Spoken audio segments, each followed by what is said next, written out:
broken heart.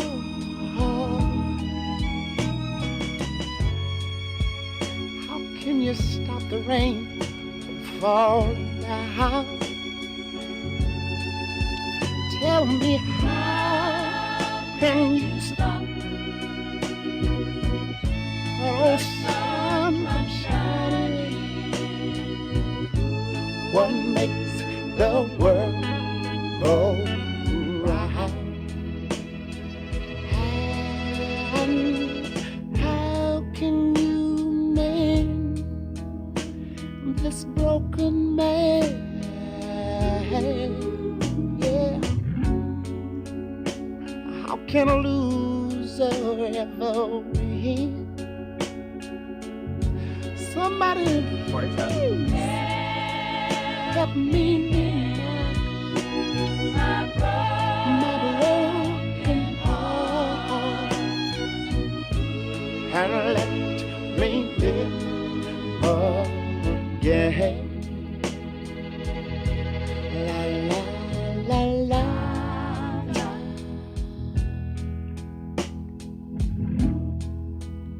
I can still feel the breeze that rustles through the trees and misty memories of days gone by. But we could never see tomorrow. Would you believe that no one ever told us about the sorrow? So how can we mend a broken heart? And mine is, how can you stop the rain from falling down?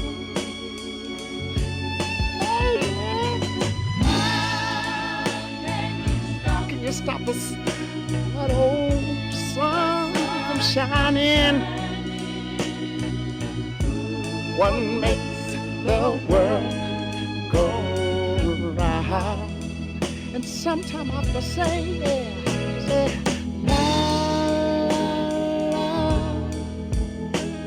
la la la la, yeah.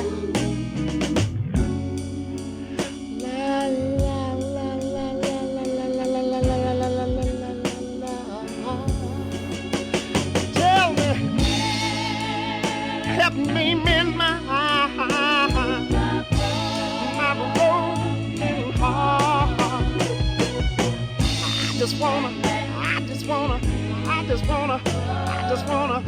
I just wanna live again, baby. How can you mend this broken man? Yeah. Somebody tell me, how can a loser ever win? I'm gonna say, baby, help me mend this old broken heart. I believe I feel like I wanna live again. How can you mend this broken heart? Somebody please tell me, how can you stop the rain from falling down? Although my clothes are all wet, tell me, how can you mend my, please help me mend my broken heart. I believe I got a feeling that I want to live and live. La la la la la la.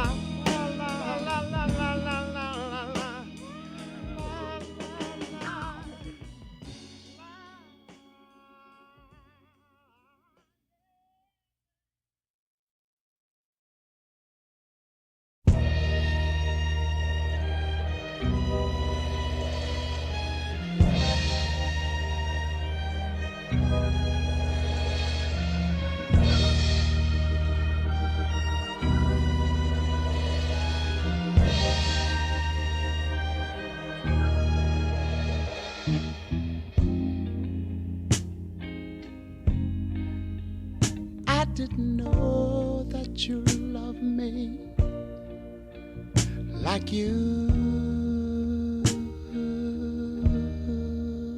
too.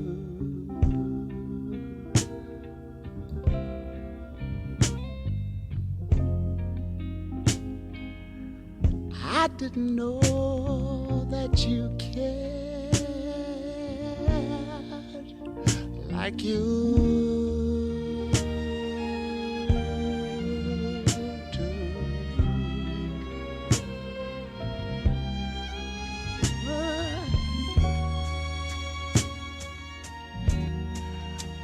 I didn't know that your love was so strong, keep me warm.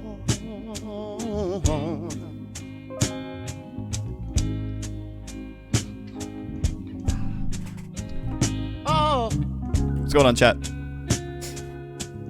Good morning. I didn't know I didn't make my bed. that you feel like you do.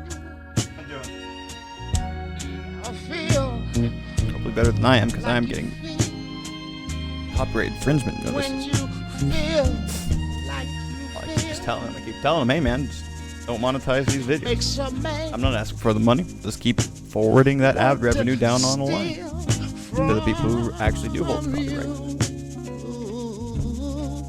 In other news, we had a big spider found in our bathroom. Oh, Spider got away. yeah. I didn't know people was talking about the way you hold my hand. Oh, I don't know if I can listen to this music. it's feeling good is what it's all about. Here MS1. Oh, baby. Been here for a while. How's it going? Won't you try to understand? Oh, baby.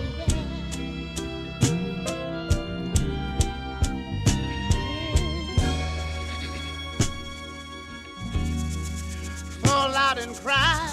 Don't know no love. Don't know no one. Oh, I think you understand. I think you understand. It's love that makes a man.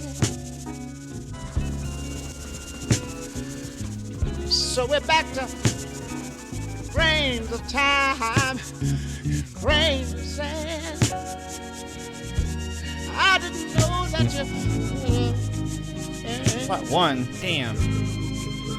You should have told me. You should have explained.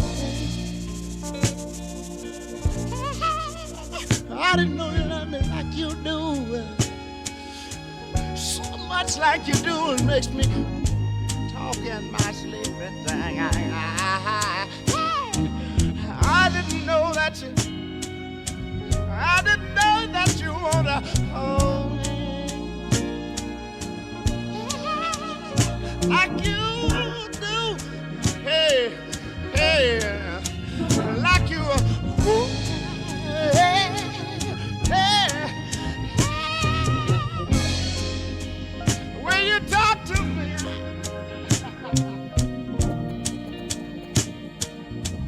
Now we're gonna wake up with some OSU. Called OS. Okay. Back menu. Oh god, why is this game so loud? De Blasio's talking about some stuff? Oh, okay. What's De Blasio saying? Nothing yet. What the hell's going on?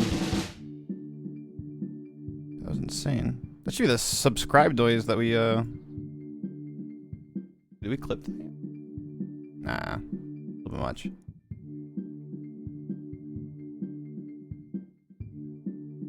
Already turned this game down quite some time. Alright. Hello and welcome to OS. Let's learn how to play.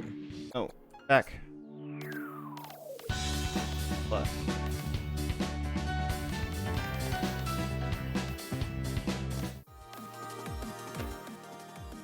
Oh god. Back.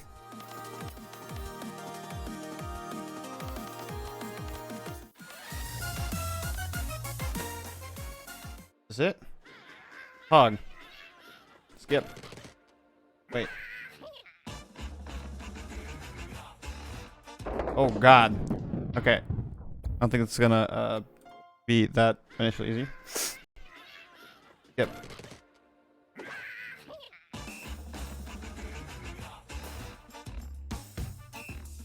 Oh god, it's in like 1, 2, and 3. 1, 2, and 3. 1, 2. Oh no. Okay, wait. This is like some weird like Latin crap. It's so hard to count. 1, 2.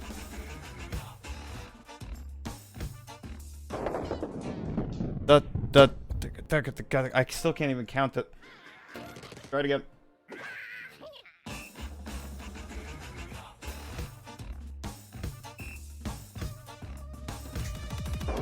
Wait, what? I wasn't even at the thing yet. Okay. I just like the keyboard time. Okay. It's like do.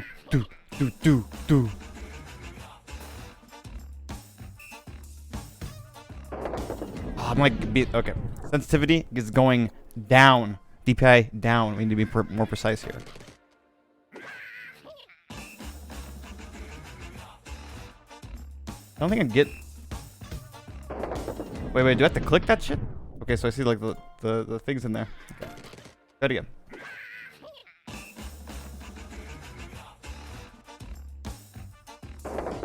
Okay.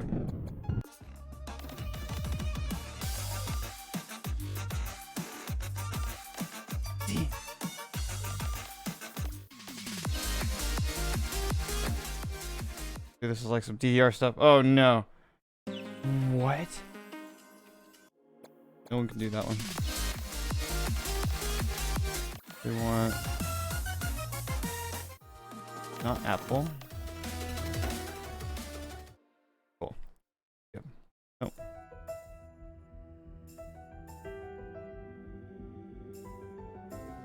What? Whoa, poggers. Okay, we did turn the sensitivity back up.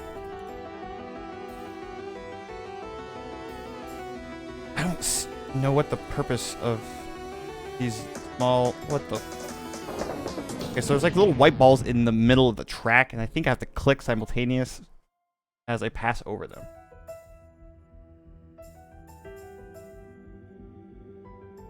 Yeah, it's like a... It's like an 8 though. Forgot to spin this crap.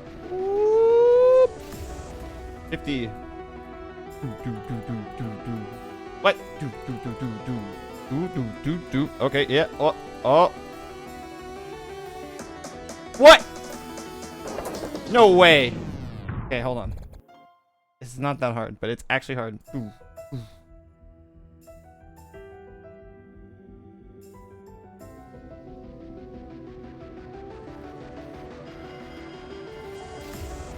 Oh, poggers.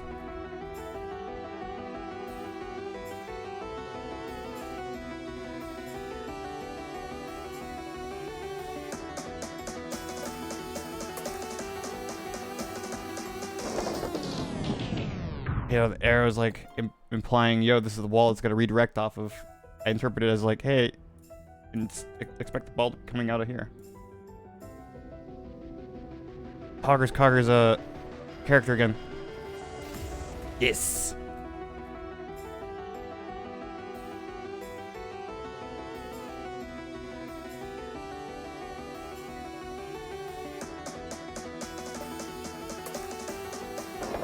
What? How am I missing that? Or should tell me how I'm failing this.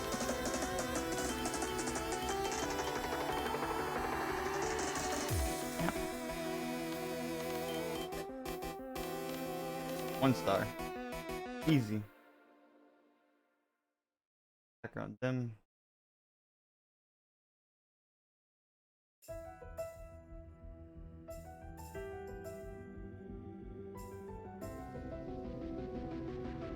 I need way more coffee for this game. 5K? What?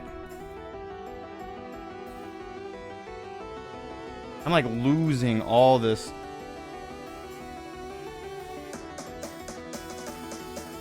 Wait. Oh, I figured it out.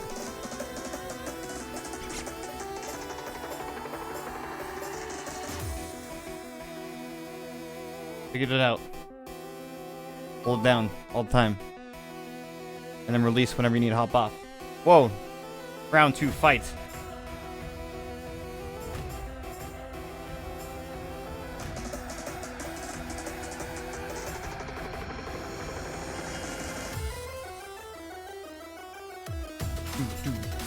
Oh.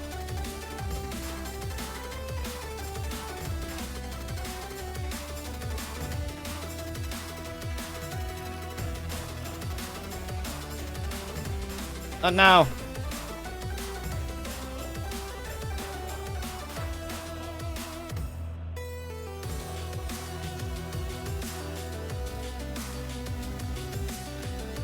Oh God. What?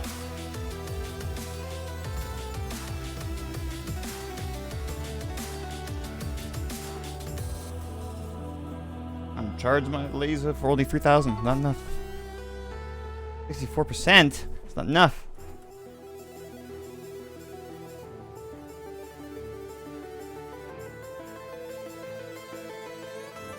Okay, my heart is actually like elevating quite a bit.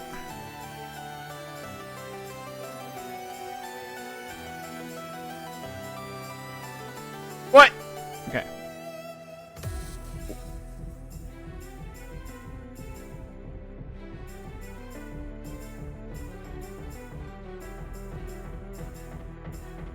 No.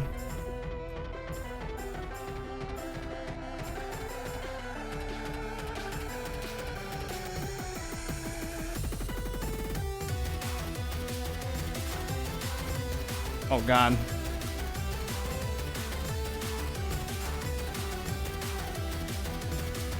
Lightest mouse in the market makes this easier than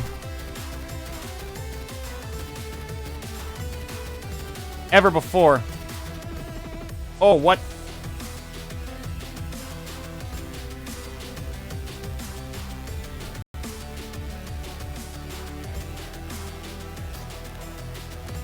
Oh, God, this game gives me anxiety.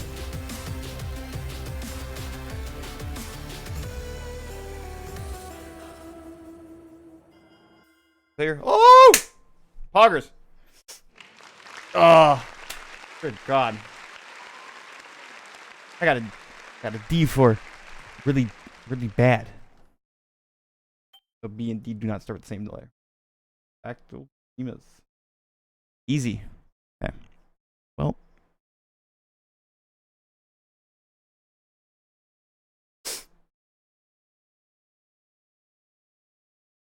Made it. We made it. Let us queue for a league.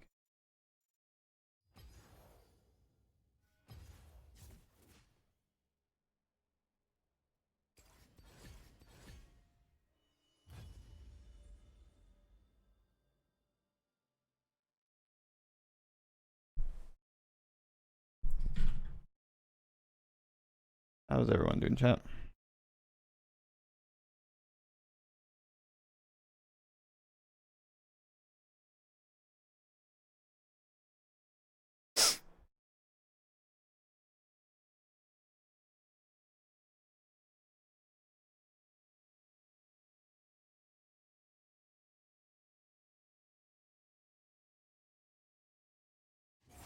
Animal Cross.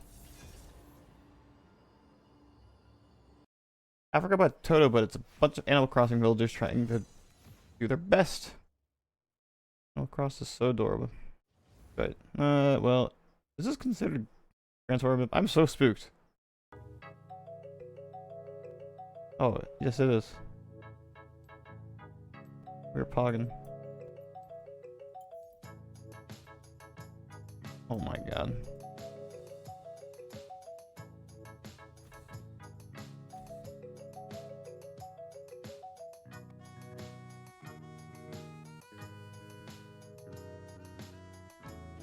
Oh, Animal Cross, so cute.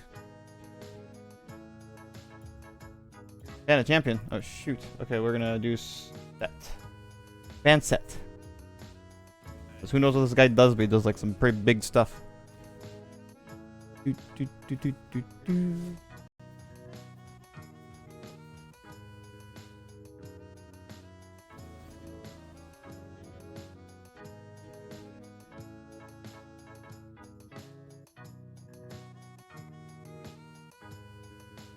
This is the game you all waited for about 10 years. Come out. It finally comes out. And it's the cutest thing ever. Helping everyone through the coronavirus outbreak and pandemic.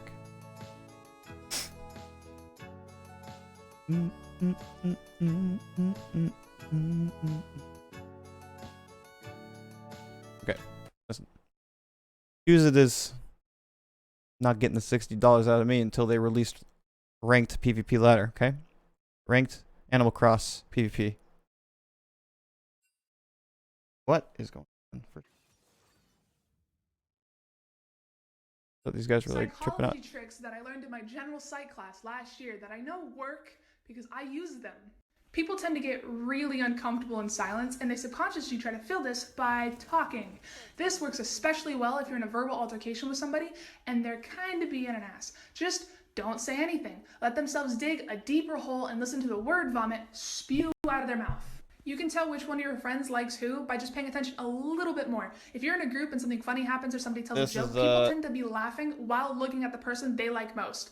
I also want to apologize in advance if you do this and kind of cringy. Nobody's making eye contact with you. This last one helped me out a lot when I worked in customer service. If somebody is yelling at you or being a dick, just be like, excuse me, you have a little something in your teeth. This makes them feel very self-conscious and it stops them in I don't think that's a very good way to go about that. If you're going to go ahead and probably exacerbate a situation. Most likely. I were to tell that to a New Yorker, I don't think that would necessarily fly. Now, I don't know if this girl's growing up in some place that's like really privileged and has to worry about, but I don't think that's necessarily a good take on life. But TikTok. For the meme.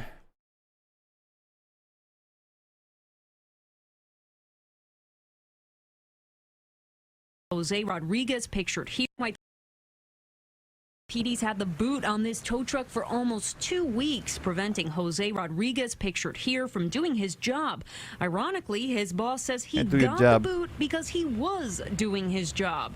May 30th, the company, Finest Towing, was alerted that a bank wanted this car on Richmond Terrace for repossession. Rodriguez hooked it up for a tow and abruptly found out the driver is a detective at the 120th precinct across the street.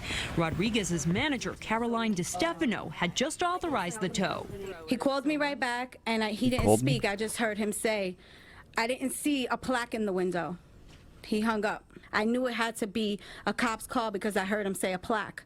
So then he was surrounded by a couple of off-duty cops, and then they called over other cops, and he got arrested for having a stolen car when we had a repossession order for it.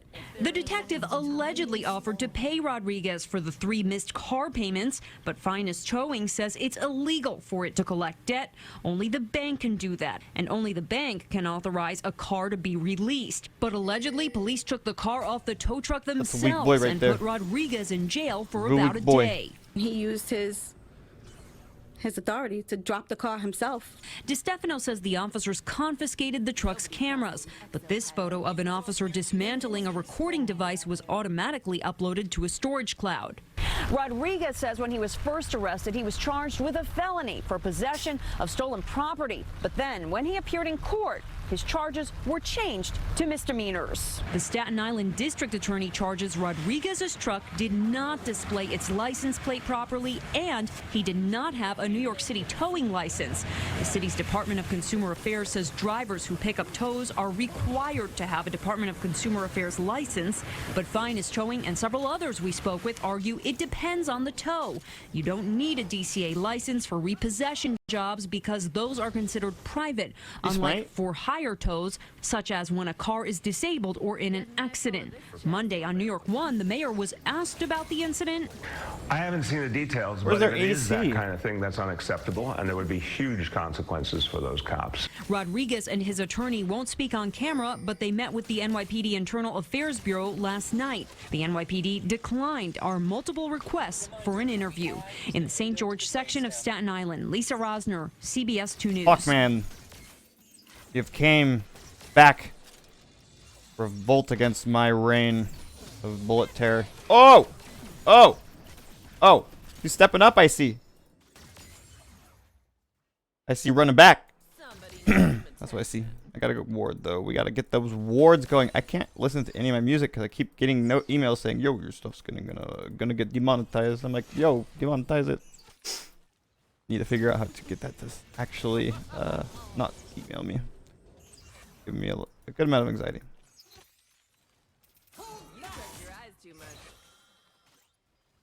Oh, no, I stood in that.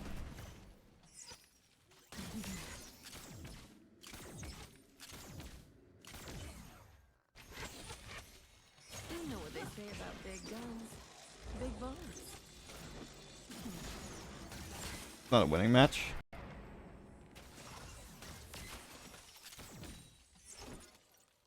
Fuck, man, it's getting a little scary now, isn't he?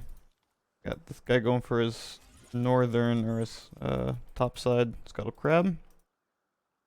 We ain't getting no ganks for a little while. That's cool. Don't necessarily need him. This Leona actually has a brain. She's like, oh, by the way, you want to hit these when I'm prepping them. I'm like, oh, what? How did he stun all that? AoE. Crazy. Crazy, no? No! Get off my stuff. My gold. Oh! Thought it was a caster. Well.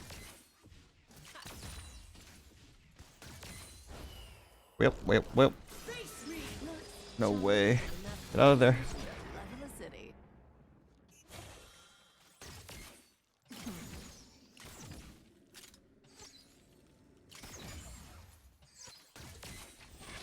No.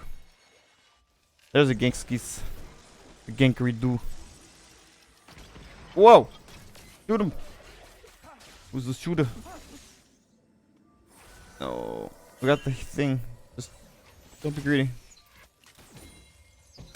Yeah, Leona. Oh! Ah, that's all I got. No! Not Lee, but what's his name?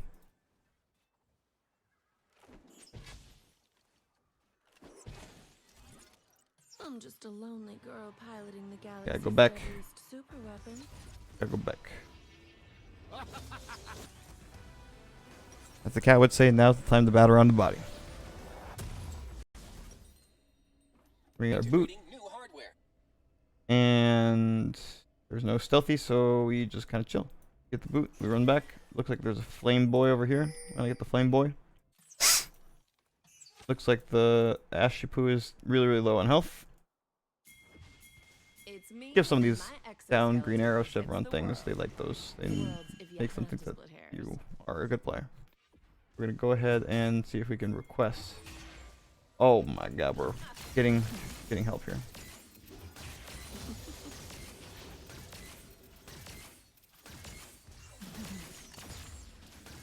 Get him, boys.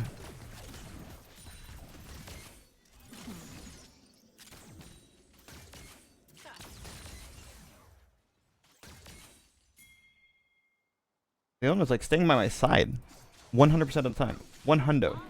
No! Stay alive! Yes! We have slain the drag. We have no mana. An ally has been slain. Wouldn't want to get shot in the face and left for dead. Wouldn't want to get shot in the face and left for dead, yeah, now wouldn't ya? My character said, no! Shazbot. I mean, this Leona is like 1v2ing.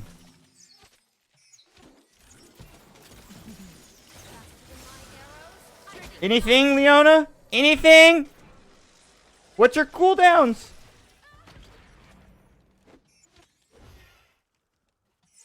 What? I'm just perplexed. Who likes pushing buttons? I surely don't. No pushing buttons for me. I surely couldn't ever be suspected of that of a button pusher. No, undo. Oh. Okay, let's go. Back to our lane.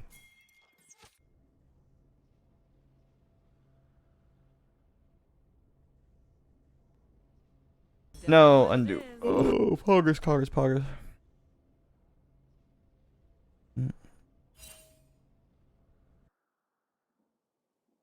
I respect your insatiable lust for revenge. More revenge than lust. Respect levels rising. Okay. From forever ago.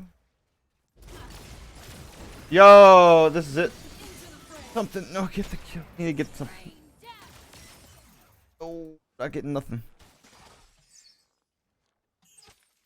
Let's tear this place apart. Getting updates about Paris.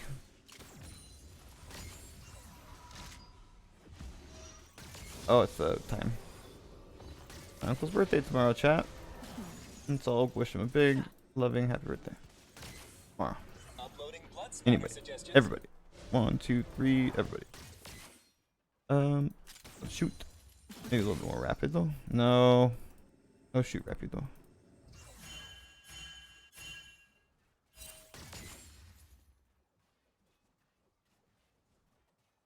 Nothing you can't handle. I mean, her freeze is pretty cool. Just want to look at these shooters and be like, hey, Mr. Shooters, can you please thin each other out? Trade 1 for 1 all the time? No! Service with a smile.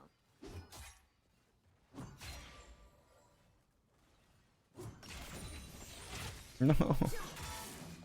Why, Leona? You have this beautiful skin and just... As... What? Stimulating is playing with the doorknob. Did you see that positioning? Like, why are you standing in, like, closer to the tower than I am?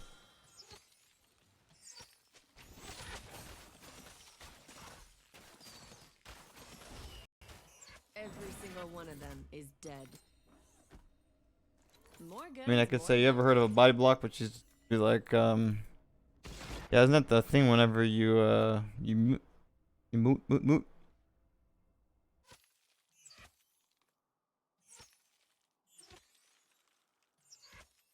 An enemy has been slain.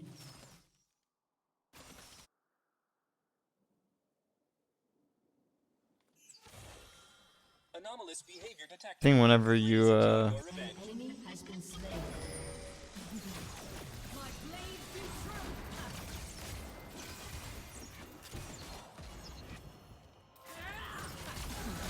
No. Oh, why do you do this? You just want me to wait, don't you?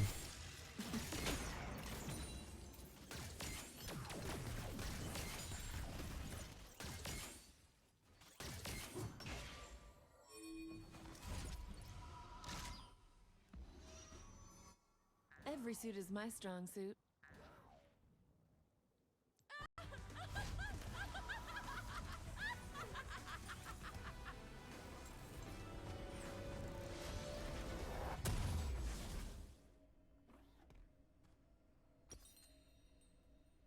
Got our berserker thieves. If you believe.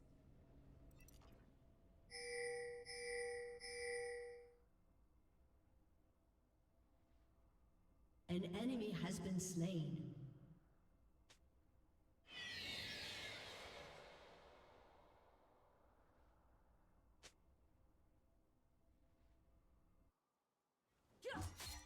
Clean kills are fun, but not all that fun.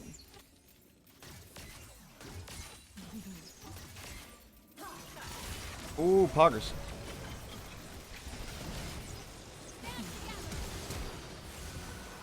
The sky opens. Enhancing killing potential. An ally has been slain. Enemy killing spree. Well, I got that kill. That was good.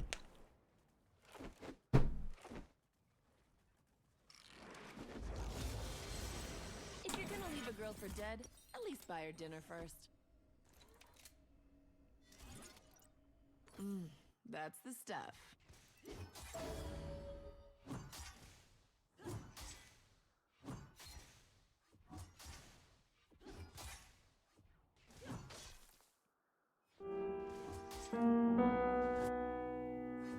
Some folks deserve to die, and I deserve to kill them.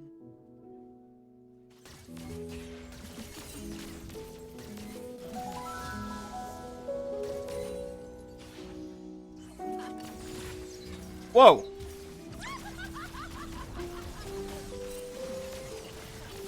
I'll protect you, babe!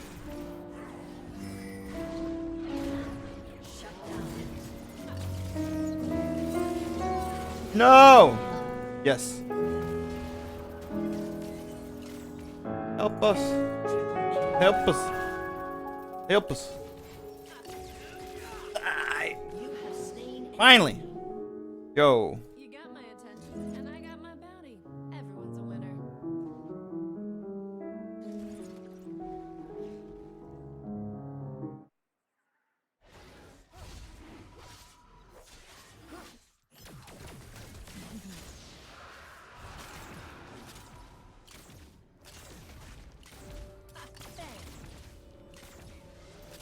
It was like, good job, master. Ooh, we getting the levels. We have 59 seconds on our ultimate. Just help this guy push, this poor guy push. Wait, what is that? Get out of my river. Get out of my river. Oh, the Ashipu. Die. Oh, Leona, no. Damn it. Oh, she just whiffs that. Dude, Leona, what are you doing? That is not a good idea to go on the Clockman. Clockman. Very little damage compared to Ashipu. Ashipu stand and go doo doo doo doo doo doo, and then like everyone dead. Ashipu go like doo doo doo doo doo doo doo, and we all die. Okay. Spaceship go blast. Oh, blast! Blast mitigation service. Yo, this one Tarkov? Did I steal that? Oh, we go back and buy a ball sword. Okay. The half the BF sword with these two little small boys. We go this way. We go click on this guy.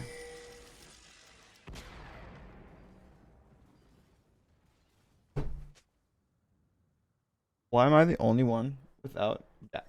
What the hell is this guy talking about? I've got more firepower than I know Wait, what to do. where's my support? Quiet. Yeah. Yeah. Let us go. Your turret has been destroyed. Get something. Get something. You're not getting nothing. Nope. Ain't nothing she's getting. Tell me I'm just a pretty face. What are you smacking my creeps all the way up there? What? Boom. You booping on my creeps. Yo. That's time to batter on the body.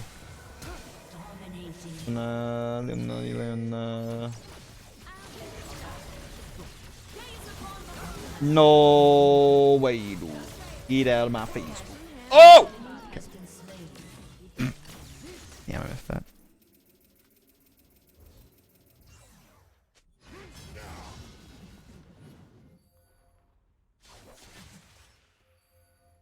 Wait, there's a Garen.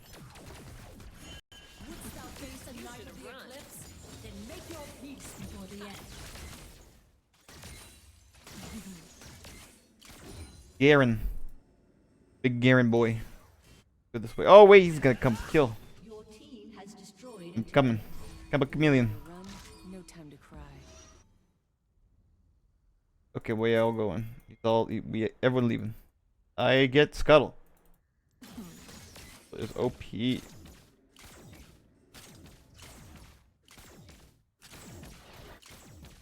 easy. Oh good God. What is going on here?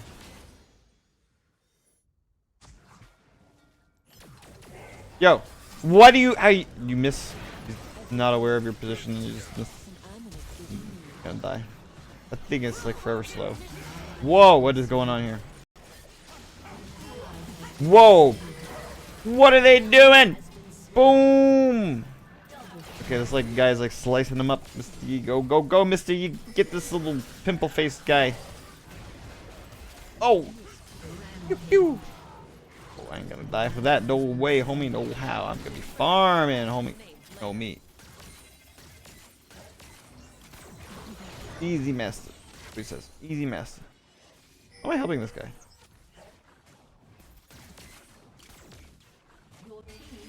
Don't think he needs the help. There are lots of bad guys. Got 2 little noobs coming back up soon for them, so after that's available, that is the full team. We gotta be careful. Like there's the squishy bot lane mid. If we can go ahead and just do something. Don't blink.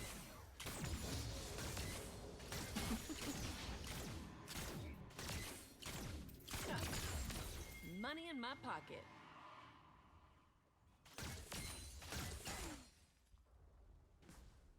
War taught me 2 things: how to shoot and how to win.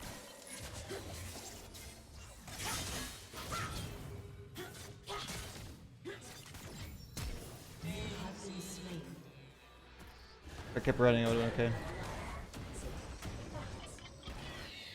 I love how I just don't have a support. That's just also another factor I just am enthralled with. I just love with that idea.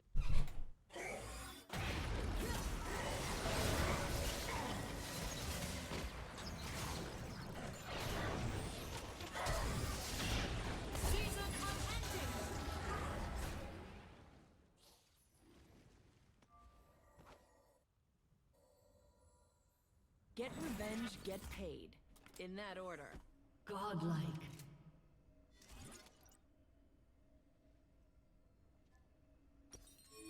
Integrating new hardware.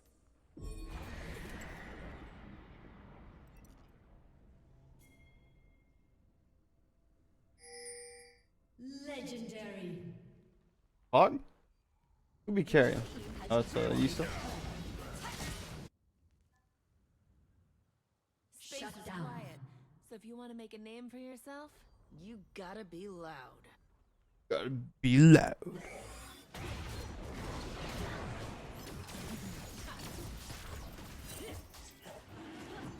What?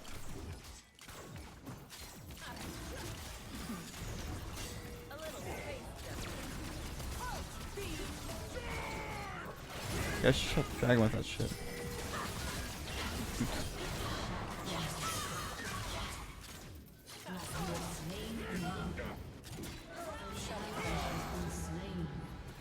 Real dead. Mr. Ninja Guy. Mr. Ninja Gaiden. Where you at?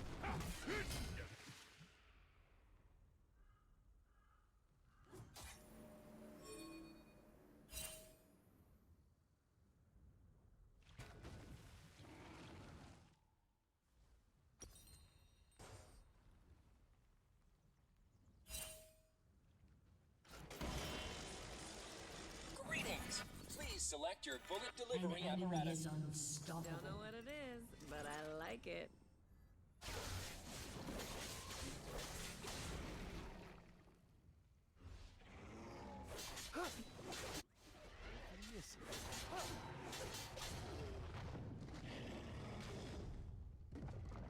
Half the fun is letting them know you're out there.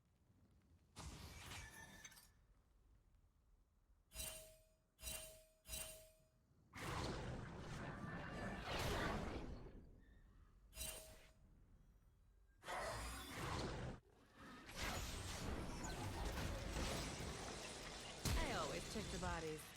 Wouldn't want a pissed off exopilot hunting you forever.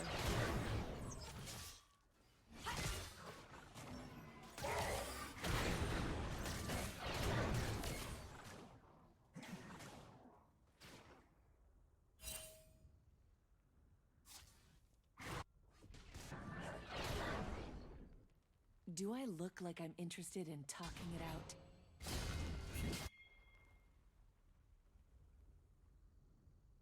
Your turret has been destroyed.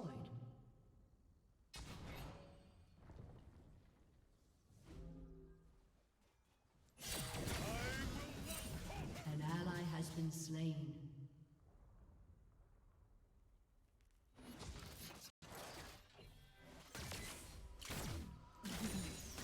You messed with the wrong pilot.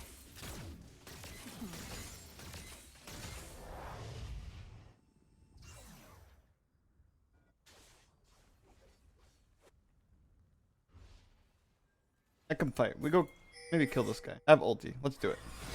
I'm ready for some action. Reminder, avoid cauterization for maximum injury.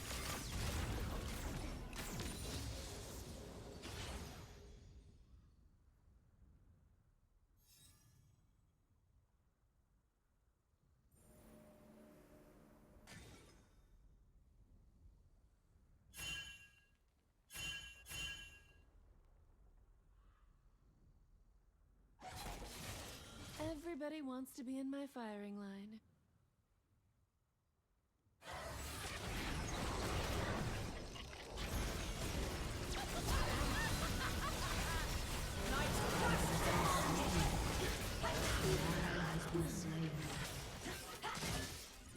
Really dumb.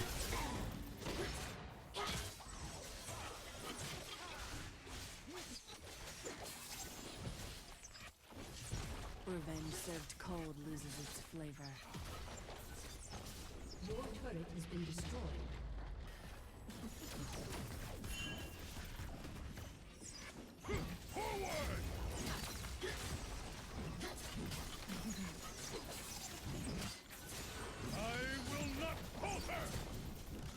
Searching for enemy class. Systems failure. An enemy is dominating.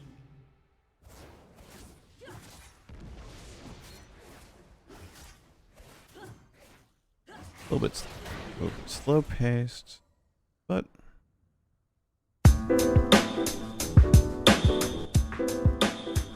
be wrapping up here soon with this Master Yi. If we can just get a good couple of crits off on some of the big heavy hitters on their team, like this Ashe. We're gonna have to blow through a second Clockman ulti, or a first Clockman ulti, to get the second life on Ashe, but we will be okay.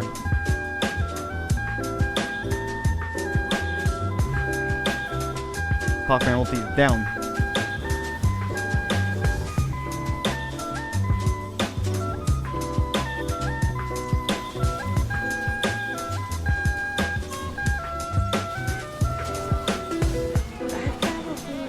Anything?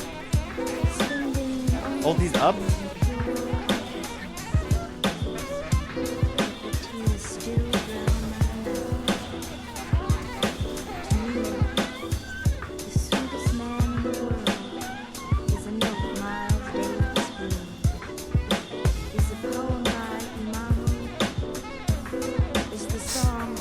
How's everyone doing today?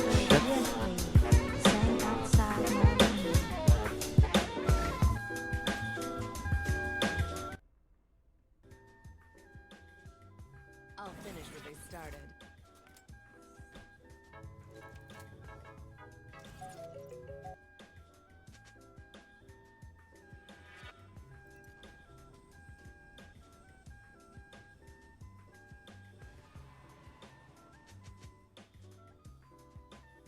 I want revenge or death. Nothing else.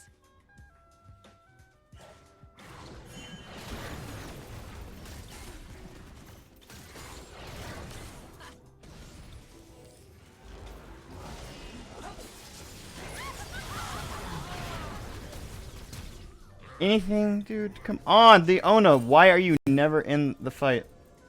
Keep an eye out for me. Honestly, like, this is such a brain dead. This is such a brain dead.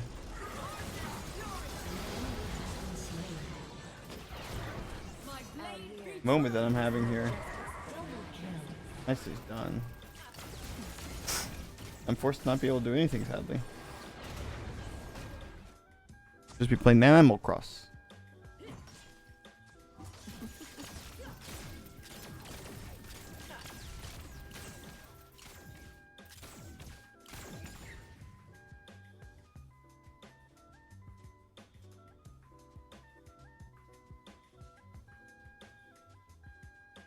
I kill for sport, business, and pleasure. Sometimes all three.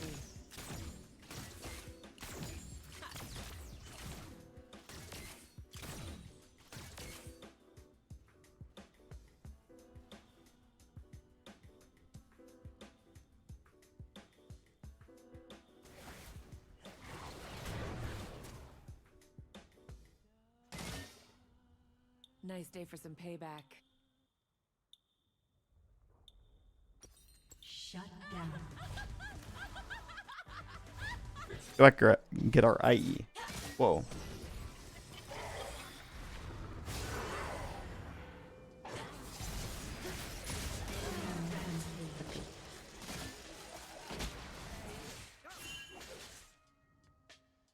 With Sarah Fortune, it's always personal.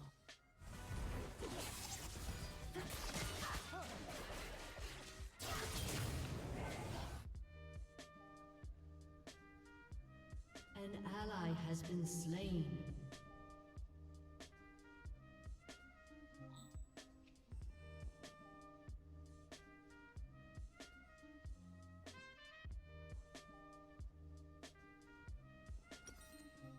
Everything's a bullet if you believe.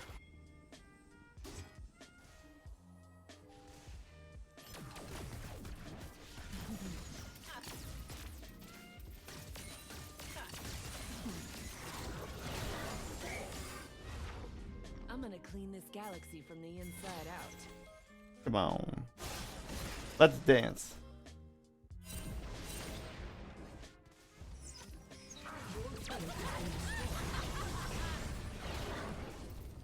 Leon has had full mana for 45 minutes. Except for this is actually not full mana. However, it's ridiculous. Like, come on. Why would you hold that mana? Has been slain. But somebody will.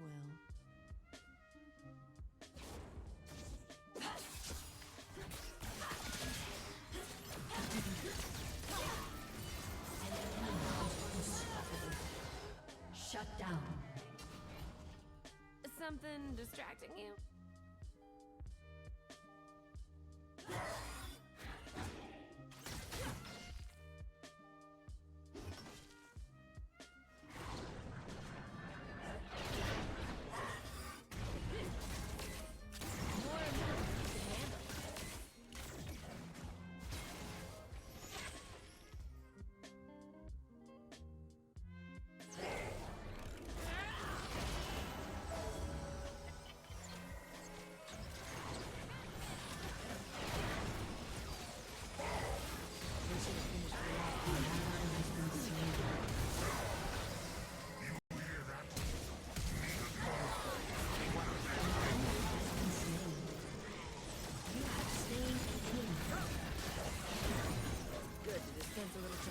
They did. Well, not for you. You're dead.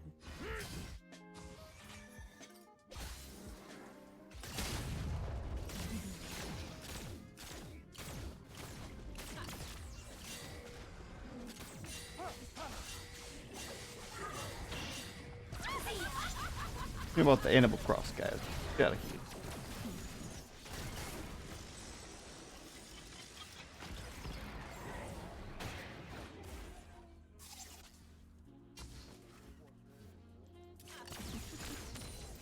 Feeding time.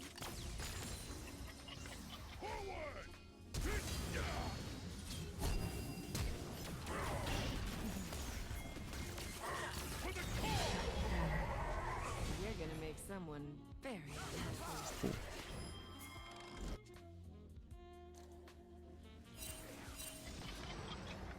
An ally has been slain.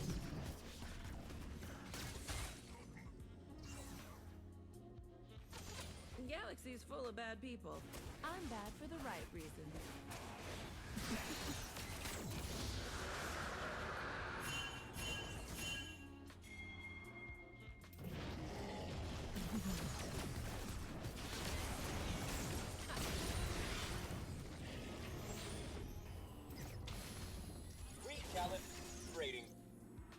Recalibrating.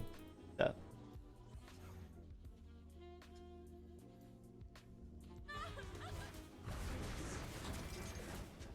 We got the gold to bring home, baby.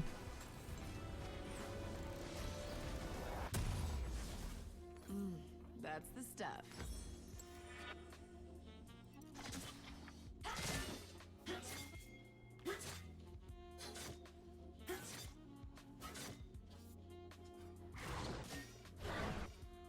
Your turret has been destroyed. Don't make me come over there. An ally has been slain.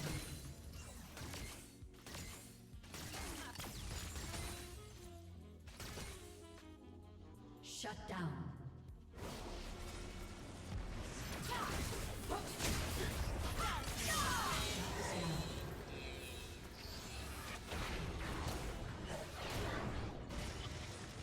An enemy has been slain. An ally has been slain. Shut down. Double kill. Nice.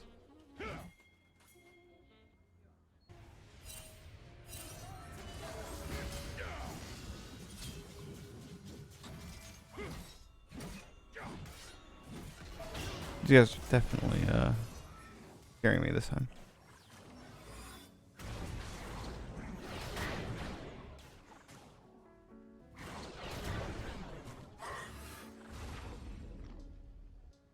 Yet Last people who tried to kill there's me not got much that I crossed can off do. my list. It's giving me authentic gun goddess experience. Updating plugins.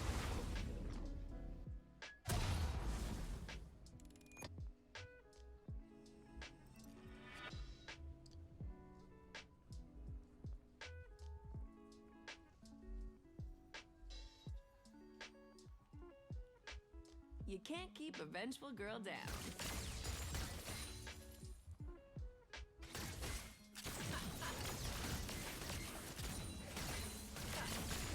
Now let's try a real target.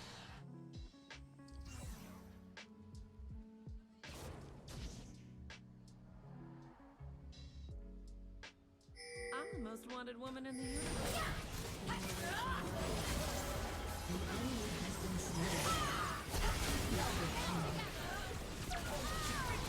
Kitty. You have slain an enemy.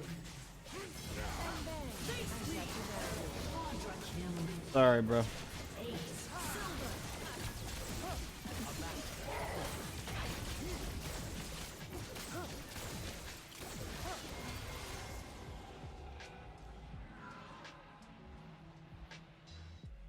Moving to new location.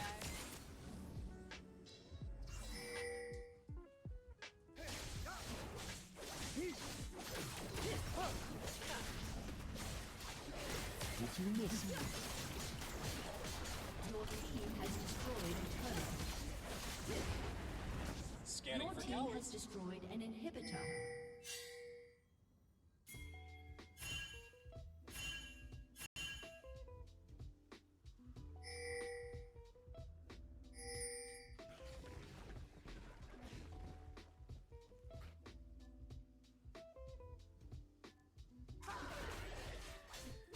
Maybe they die today, maybe they die tomorrow.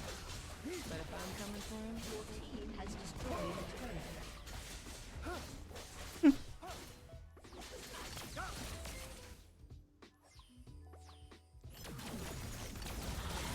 There you go, motherfucker. No way. Ain't go no way. Enemy frustration levels rising.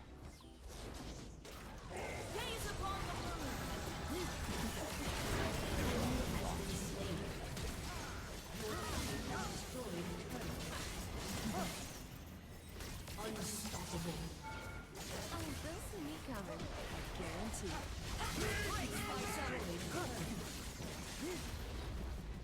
Your team has destroyed an inhibitor.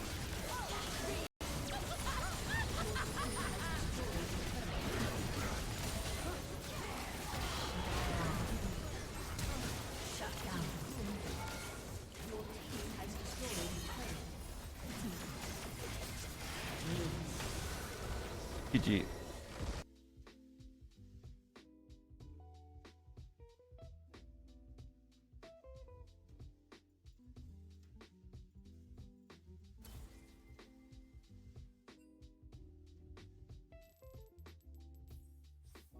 GG.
One second, chat. Water.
All right.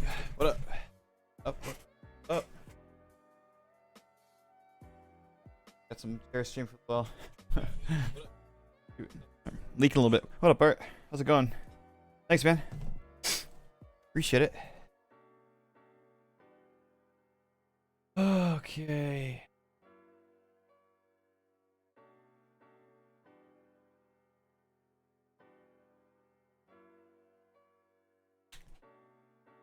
How's everyone's day going, guys? Coming through the tubes. Their movement. Looks like there's movement on my end. Need everyone to drink their water today. 8 glasses. Ounces. Fluid ounces. Is that right?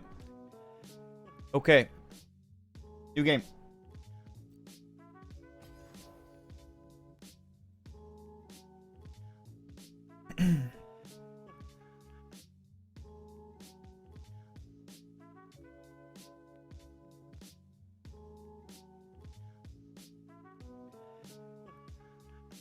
The head of sales. Right. And we did that because I thought that could help accelerate the economy. So as an example, we took our call center and we've had our call center team up with the health district to become contact tracers. We tripled the amount of contact tracing ability on us for our state to get that moving. Let's begin. Great.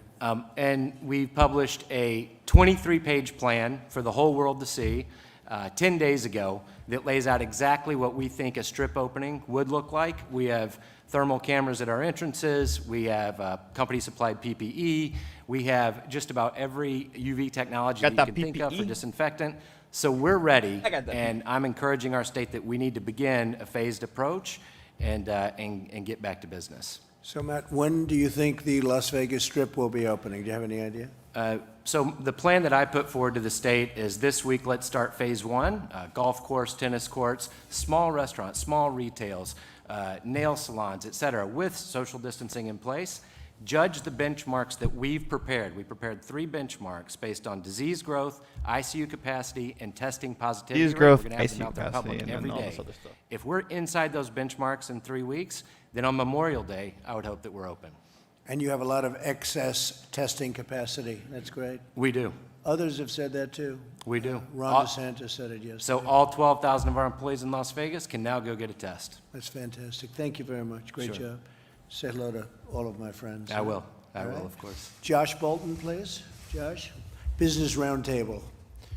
Mr. President? And does a great job at the Business Roundtable. Thank you, Josh. Thank you, Mr. President. Thanks for this opportunity.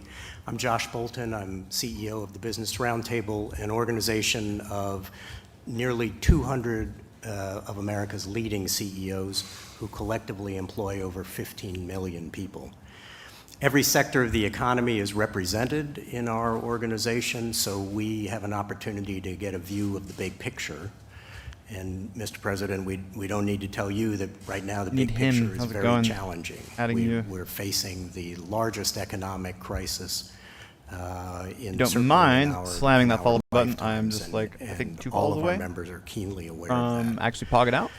We think now is the moment that it's critical that the country start getting back to business as rapidly as possible, not just for the health of the economy, but for the health and well-being of all of our citizens in our country. Successful reopening will depend, as the other panelists have said, on a lot of different elements. And if I may, I'd like to highlight 3. Top of the list is safety first. Business Roundtable companies are all uniformly committed, above all, to protecting the lives and the well-being of their employees and their customers. And that means following sound public health guidance like the guidance that has issued here from the very capable people on your team. At Business Roundtable, all of our members either already have in place or are formulating careful plans for responsibly transitioning back to work, like the plans we've heard about just now this afternoon. They're devising new measures around personal protective equipment, cleaning procedures, virus screening, ongoing social distancing in the workplace, all of the things that you know about, and they all seem to be excellent plans. Which takes me to my second point, which is consistent guidelines. No matter how good every company's transition plan is, and we've heard a lot of good ones here this afternoon, public confidence will be undermined and the speed of the reopening will be dramatically slowed if so we're going to update our titles to reflect League. And that's why the Business Roundtable has called for clear, science-based guidance from the federal and state governments on appropriate safety measures in multiple workplace and commercial settings at different stages in the progression of the disease. The White House guidelines, Mr. President, that you highlighted in your first slide, the ones that came out 2 weeks ago, are an excellent start in identifying a common set of phases for dealing with reopening. And a number of states are off to a really good start in identifying recommended safety measures in each of various different settings. Now we think, since we are now on the cusp of many places being ready to reopen more fully, we think more specific guidance is needed. And so on Friday, we sent to the Vice President and to all the governors a set of recommendations on the kinds of consistent guidance our businesses feel is necessary for the safest and fastest reopening. And we're grateful for the chance to engage with the Vice President's team and all of your task force on those issues. And I should say, Mr. Vice President, that everybody in your administration, despite the heavy burdens on them, has been very receptive to taking advice from the business community, and we're very grateful for that. Final point, ample testing and monitoring. The only thing worse than an unnecessarily slow recovery is a reversed recovery. So to avoid serious setbacks, as our businesses reopen, we need to stay vigilant, identifying Has anyone rapidly. got the coffee to share? Oh my gosh, I'm really craving some right now. Identifying rapidly and isolating new COVID cases and carefully tracking the spread of the disease, as I know your team is working very hard on. The robust testing and other forms of monitoring are the keys to the vigilance. And they'll also teach us what's working and what's not working and allow us to make adjustments. It'll take a while for our economy to return to normal, but the traditional American virtues of vigilance, adaptation, and innovation, we are confident will see us through and get us to the other side of this crisis as safely and rapidly as possible. Thank you, Mr. President, for this opportunity. Thank you very much, Josh. That's great. The numbers, when you look at the stock market today, the enthusiasm is great. It's up very substantially, as you know. And as you know, I think people are seeing a very big year coming up next year, and I think they're seeing a very big fourth quarter. Larry, would you like to say, Larry Kudlow? Yo, my mix boys, how's it go, mixer? Just a few words, thanks to everybody, Mr. President, getting to know you guys. President, oh, I'm missing this folks, and my friend Steve Mnuchin. This is a tough one. I've been around a while. This is a tough one, and the contraction's going to go on for a bit. But I like what I hear around the table, and I agree with the President. We will see a growing, recovering economy by summertime and the back end of the year, and it's going to extend into 2021. That's what I think is going to happen, and I think the stock market is signaling some of that. I wanted to buck it over to my dear friend and colleague, Kevin Hassett. He gave it to me over in the Oval yesterday. I want to send it over to him today, but I appreciate it, Mr. President. Thank you, sir. Thank you, Larry. And Mr. President, Mr. Vice President, I think when I first came back in early March, that it was clear that you had a first objective with respect to the economy of building a bridge to the next shore, the other shore, when we could restart the economy. And it was really massive fiscal action that made it so that a day like today could be possible, whereas you look around, there are all these businesses that have the wherewithal to start up, and it's because they've stayed connected to their employees. The checks that we've mailed to citizens means that there's going to be demand for their products. And so the big negative numbers that we're going to be seeing over the next few months don't necessarily mean what they would have meant absent all those policies. And so I think that we all have a great deal of optimism about how quickly the economy can come back, and it's precisely because of what we see in the room today that people have come up with plans based on the guidance that your task force, Mr. Vice President, have given that make it so that they can operate safely, and they're gradually across the country opening up and getting back to work, and they're able to do so because of the lifeline that you, Mr. President, threw them with all of the first 3 phases of fiscal policy. Thank you. And it's great to have you back, too. Very talented guy. At least you made a lot of good predictions. Your predictions all turned out. Between you and Larry, that's a tremendous team. Thank you both very much. Gene, Secretary of a very important thing called labor. What's more important than labor? Well, it is so important. And, Mr. President, I was pleased to be able to tell you earlier today that as of yesterday, all 50 states in the District of Columbia are now offering the additional $600 in unemployment insurance that was part of the CARES Act that you signed last month. This was an additional benefit on top of what the states were already making available in unemployment, and one important part of your program to support workers during this difficult time. As you know, the states have had some challenges with their computer systems. We've been working with them. This is not declaring victory on all aspects of delivering those unemployment benefits, but it is a milestone I wanted to note. I have been very pleased to hear the discussion among this group about all the steps that companies are taking to keep their workers safe.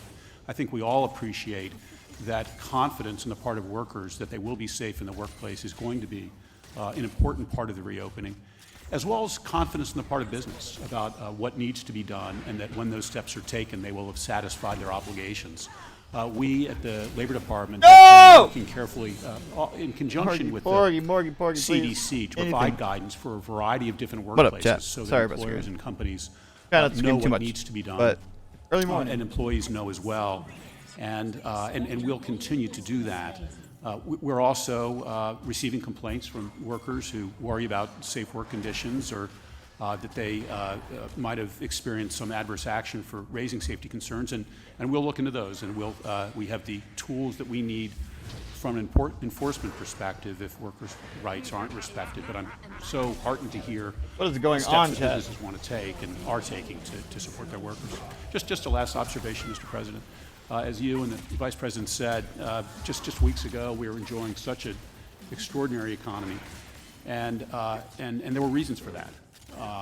There were policies that you put in place, lower taxes, deregulation, that were vital to what we enjoyed before. Right now, we're in a period of very important government intervention. We need that. But as we look forward to the department, I think it will be important to remember as well the limits of government, and that the single best thing for workers is a vibrant economy, and that often comes from allowing free markets and free people to go about their business. We'll keep that in mind too. Thank you. Okay. Any questions for our panelists? Nope. This could be a question for any of the business leaders, but there are polls that show that Americans say, the vast majority of Americans say, that once they're allowed to go back to restaurants, hotels, places like that they won't, because they don't feel safe. So are you worried that until there is a vaccine, people really won't come back to some of these businesses?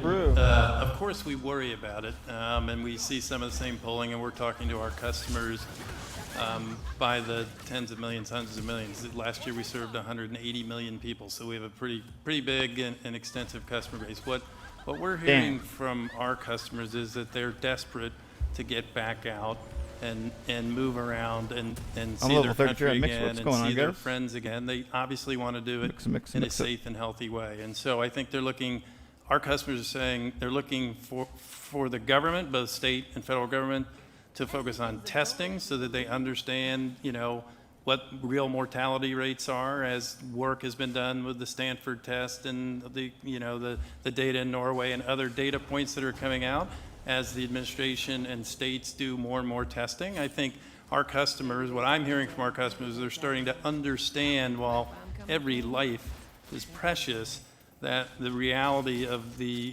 ultimate mortality rates here is probably much, much lower than had been estimated. And if they are old and infirm, that they have great risk, and those people should be protected. But if they're not, they have probably are at a very low risk.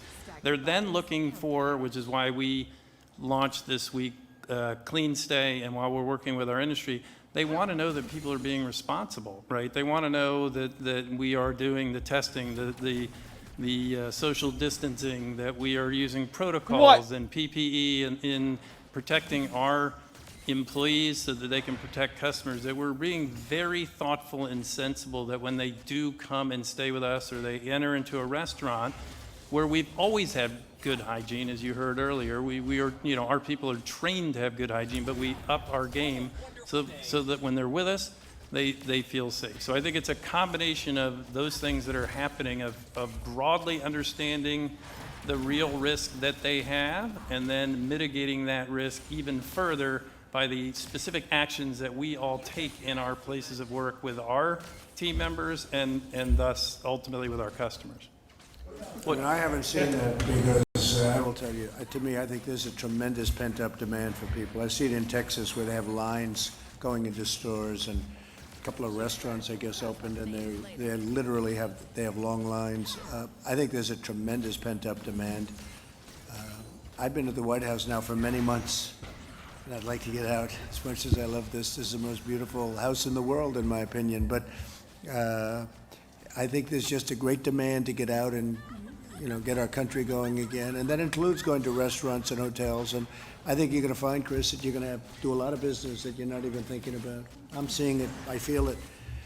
And I've felt a lot of things over the years, including, gee, I think I can win for president, you know. And frankly, I really feel that next year is going to be a very good year economically. We're going to be back in business. So we'll have to see. I mean, only time will tell, but there's a lot of good feelings and a lot of good decisions have been made by a lot of very talented people. So I'm feeling very much that it's going to be very successful. For you, Mr. President, do you want the FDA to issue an emergency use authorization for remdesivir? Well, it's a big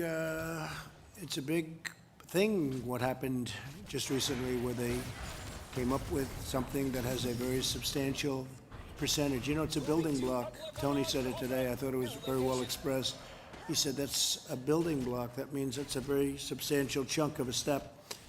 And that's a building block to the ultimate step. That's a big building block when you hear, I guess, 31%. So it was very good. Yeah, I want them to go as quickly as they can. Stephen Hahn, Dr. Hahn, has been incredible at the FDA. He's getting things done at record time. There's never been anything like it. And yeah, we want everything to be safe, but we would like to see very quick approvals, especially with things that work. Thank you. Mr. President, Mr. Bolton and others suggest that they'd like to see federal guidelines for some of these companies, explicit federal guidelines for some of these companies and factories opening back up. So far, you've given a lot of discretion to companies and states, but is that somewhere where you'd be willing to step in and do more? Well, we will step in if we see something wrong. We have given discretion to the governors. I've become very well acquainted with the governors. You have some very talented governors, frankly, and probably some that are a little bit less talented. That's okay, but it's a very talented group of people. And they're working with us. We're helping them, whether it's ventilators or swabs that they can't get, we're there. And we've taken in billions and billions of dollars worth of equipment and distributed to the states. And, you know, you've heard the calls, and we have no problems. We're doing really well, and we're backing them up. But we want the governors to call those shots. If we see something that we don't like or that's bad or that's unsafe, we'll stop it immediately, okay? Might the new normal look like 2-3 years from now? Say restaurant workers, hotel workers, might they be required to wear masks, that sort of thing? What would the new normal look like? No, I don't see that. I see the new normal being what it was 3 months ago. I think we want to go back to where it was. New normal is the old normal. When I look at a baseball game, I want to see people right next to each other. I don't want to see 4 seats in between every person so that the stadium becomes 25% of its original size. No, I want to see the NFL with a packed house. I don't want to see NFL with 3 seats in between people.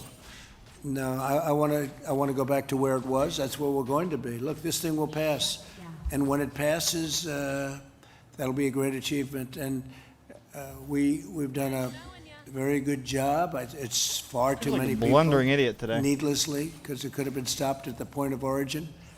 and somehow we weren't helped by whether it's World Health Organization or China, whoever.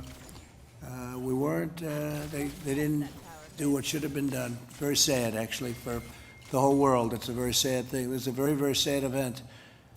It's a war against the invisible enemy, and we're now on the other side. Why are we doing this? I think what I want to see is I want to see where it was, and I think we have a chance to have an incredible year next year. Now, not if somebody's going to come in like our opponents and raise taxes all over the place. They want to raise taxes. That will kill something very fast. We have something that's very special. We built the greatest economy in the world, and I want to get that back as soon as possible. I think we can start getting it back very, very quickly. Look at the stock market today. When it has that kind of Kevin and Larry, when it has that kind of Josh, when it has that kind of a bounce today, as much as it went up, but I think it set almost a record over the last week, right? It's almost a record. And this is in the midst of something. Now, we're not in the midst. They feel we're at the other side of it, or you wouldn't be seeing numbers like this. But so we're at 24,000, maybe even a little above 24,000, and we were at 29,000. We never broke 30 on the Dow. So that's tremendous. But what it really does, you have a lot of very smart people. That means that they're looking to the future, number one. And I look at it as jobs. I also look at it as sort of guidance. It's a guidance in a sense. It's the stock market. Who would think you could have a stock market at 24,000 after we've gone through the worst pandemic since 1917? That's over 100 years. You know, it's the worst since 1917. So I think that's a great indicator. There are a lot of very smart people that understand that world very well, and they have a lot of confidence in it. And that's some of the companies that we hear, public companies, but it means jobs. It also means not only guidance, it means some people, and I know some great investors, people really have a lot of confidence in what's going forward. And that's what I see, and that's where I want it to be, okay? Mr. President, Yes, are you open to making a deal with the Postal Service that would allow it to borrow from Treasury without raising its shipping rates, its package rates? Well, you have to raise the rates on packages because they're losing a fortune on packages. They're losing anywhere from $2 to $3 or $4 a package every time they deliver. So it's not fair. And it's not fair to the people that work at the Postal Service. You have some of these companies, the internet retail, you look at that, and they drop millions of packages on the post office. The post office delivers a package, and every time they deliver a package, they lose from $2 to $5 a package.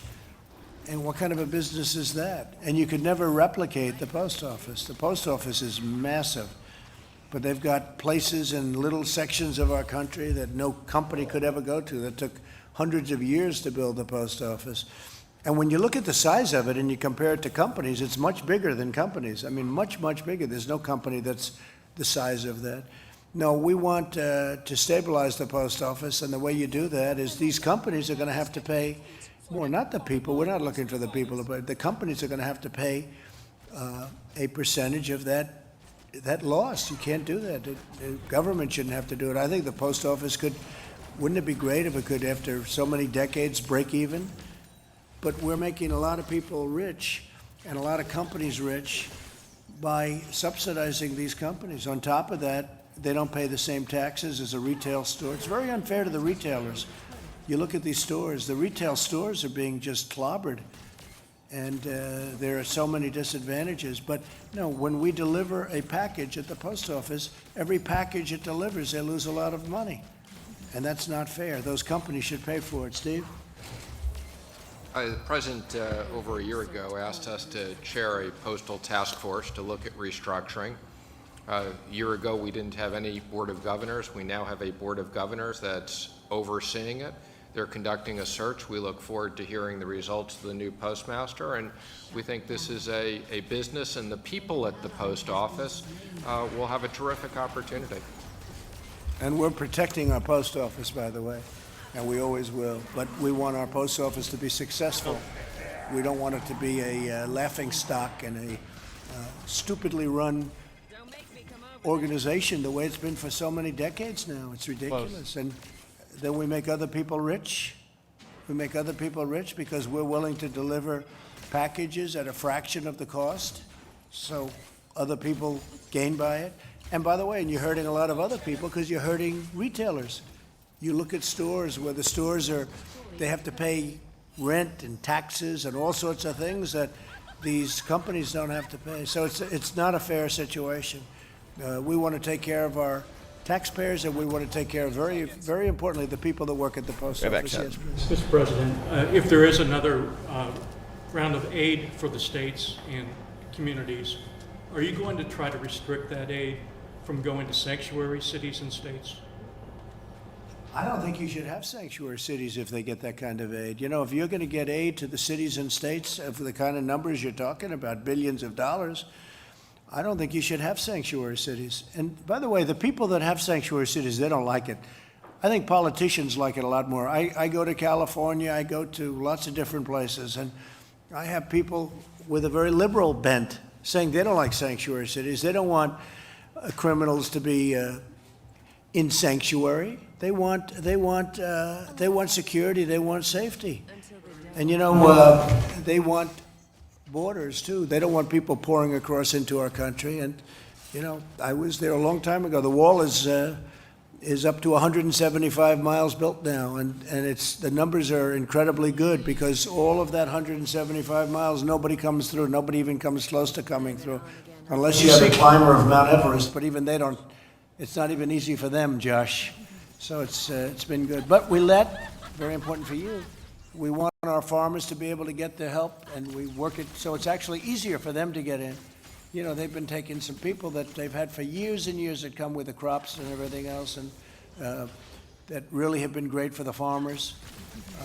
And we want that to continue and actually continue at an easier pace. We're working it so it comes in, so that kind of help can come in even easier, which I think you have to tell your people.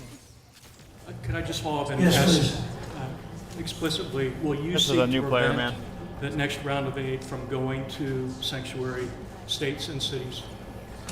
Well, number one, we shouldn't have to pay anything anyway, because all they do is make it very hard for law enforcement. So that's number one. But I think in the bigger picture, I don't see helping cities and states if they're going to be sanctuary, because all sanctuary means to me is it's protecting a lot of criminals and others, many people, but there are criminals. And, you know, you write about it all the time. I see stories every day where somebody's being totally protected. ICE can't get to them. Law enforcement can't get to them. You look at law enforcement hates sanctuary cities. We want a safe country. We don't want people that are criminals and criminals from other countries in many cases protected. And you can't get to them. And then we're supposed to make massive payments to those states to bail out what they've done wrong over a 25-year period.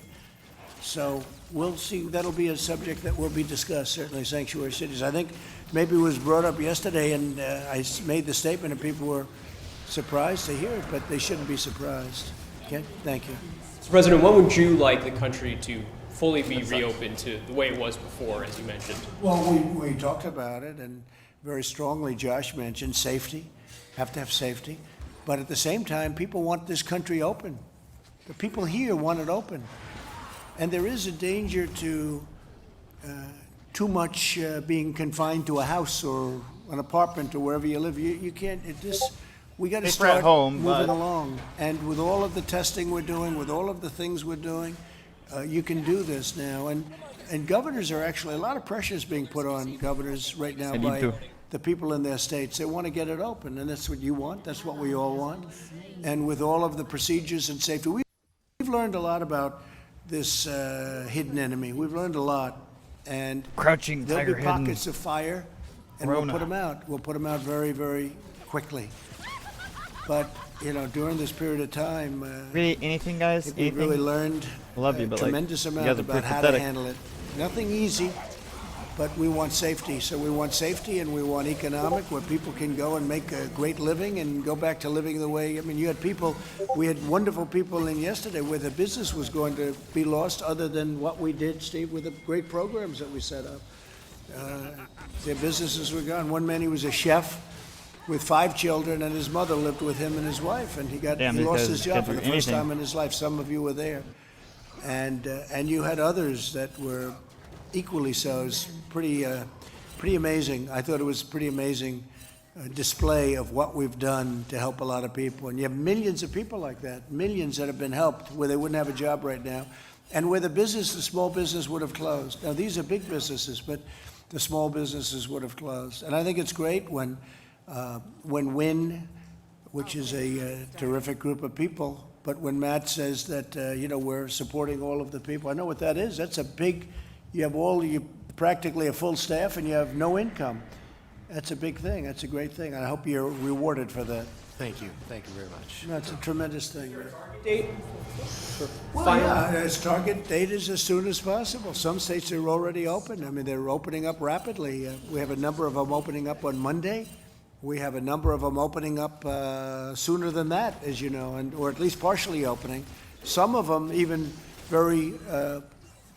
with a very strong bent toward opening, they're opening up where they'll open a certain amount here, restaurants at 25%, then going to 50%, then ultimately we want to be back to where we're 100%. We don't want. I had one restaurant owner come up to me and said, "Sir, I'm going to be opening up, but if I distance too much, I have 50% of the restaurant I had." I said, "And you'll also have a worse atmosphere." We want to be back where we can have. Doesn't care about your feelings. You be the way it was, because orange the way man. It was is the right way. We can't have somebody with a half a restaurant. You understand? He had 175 seats. Now he's got half. That's not going to pay the rent, or whatever. Same thing with an owner. I was maybe you should start on the phone with the releasing, commissioners and some of the oh owners my of sports, goodness. of big time sports, and he was talking almost like he was going to have 2 or 3 seats in between everybody that was there. And I said, you're not going to have to do that for that long. It's Really need to take this whole bit out there. He said, really? Oh, really? But we got to push this lane out. I don't like want yesterday. people to get used to this, because this virus is going to be gone.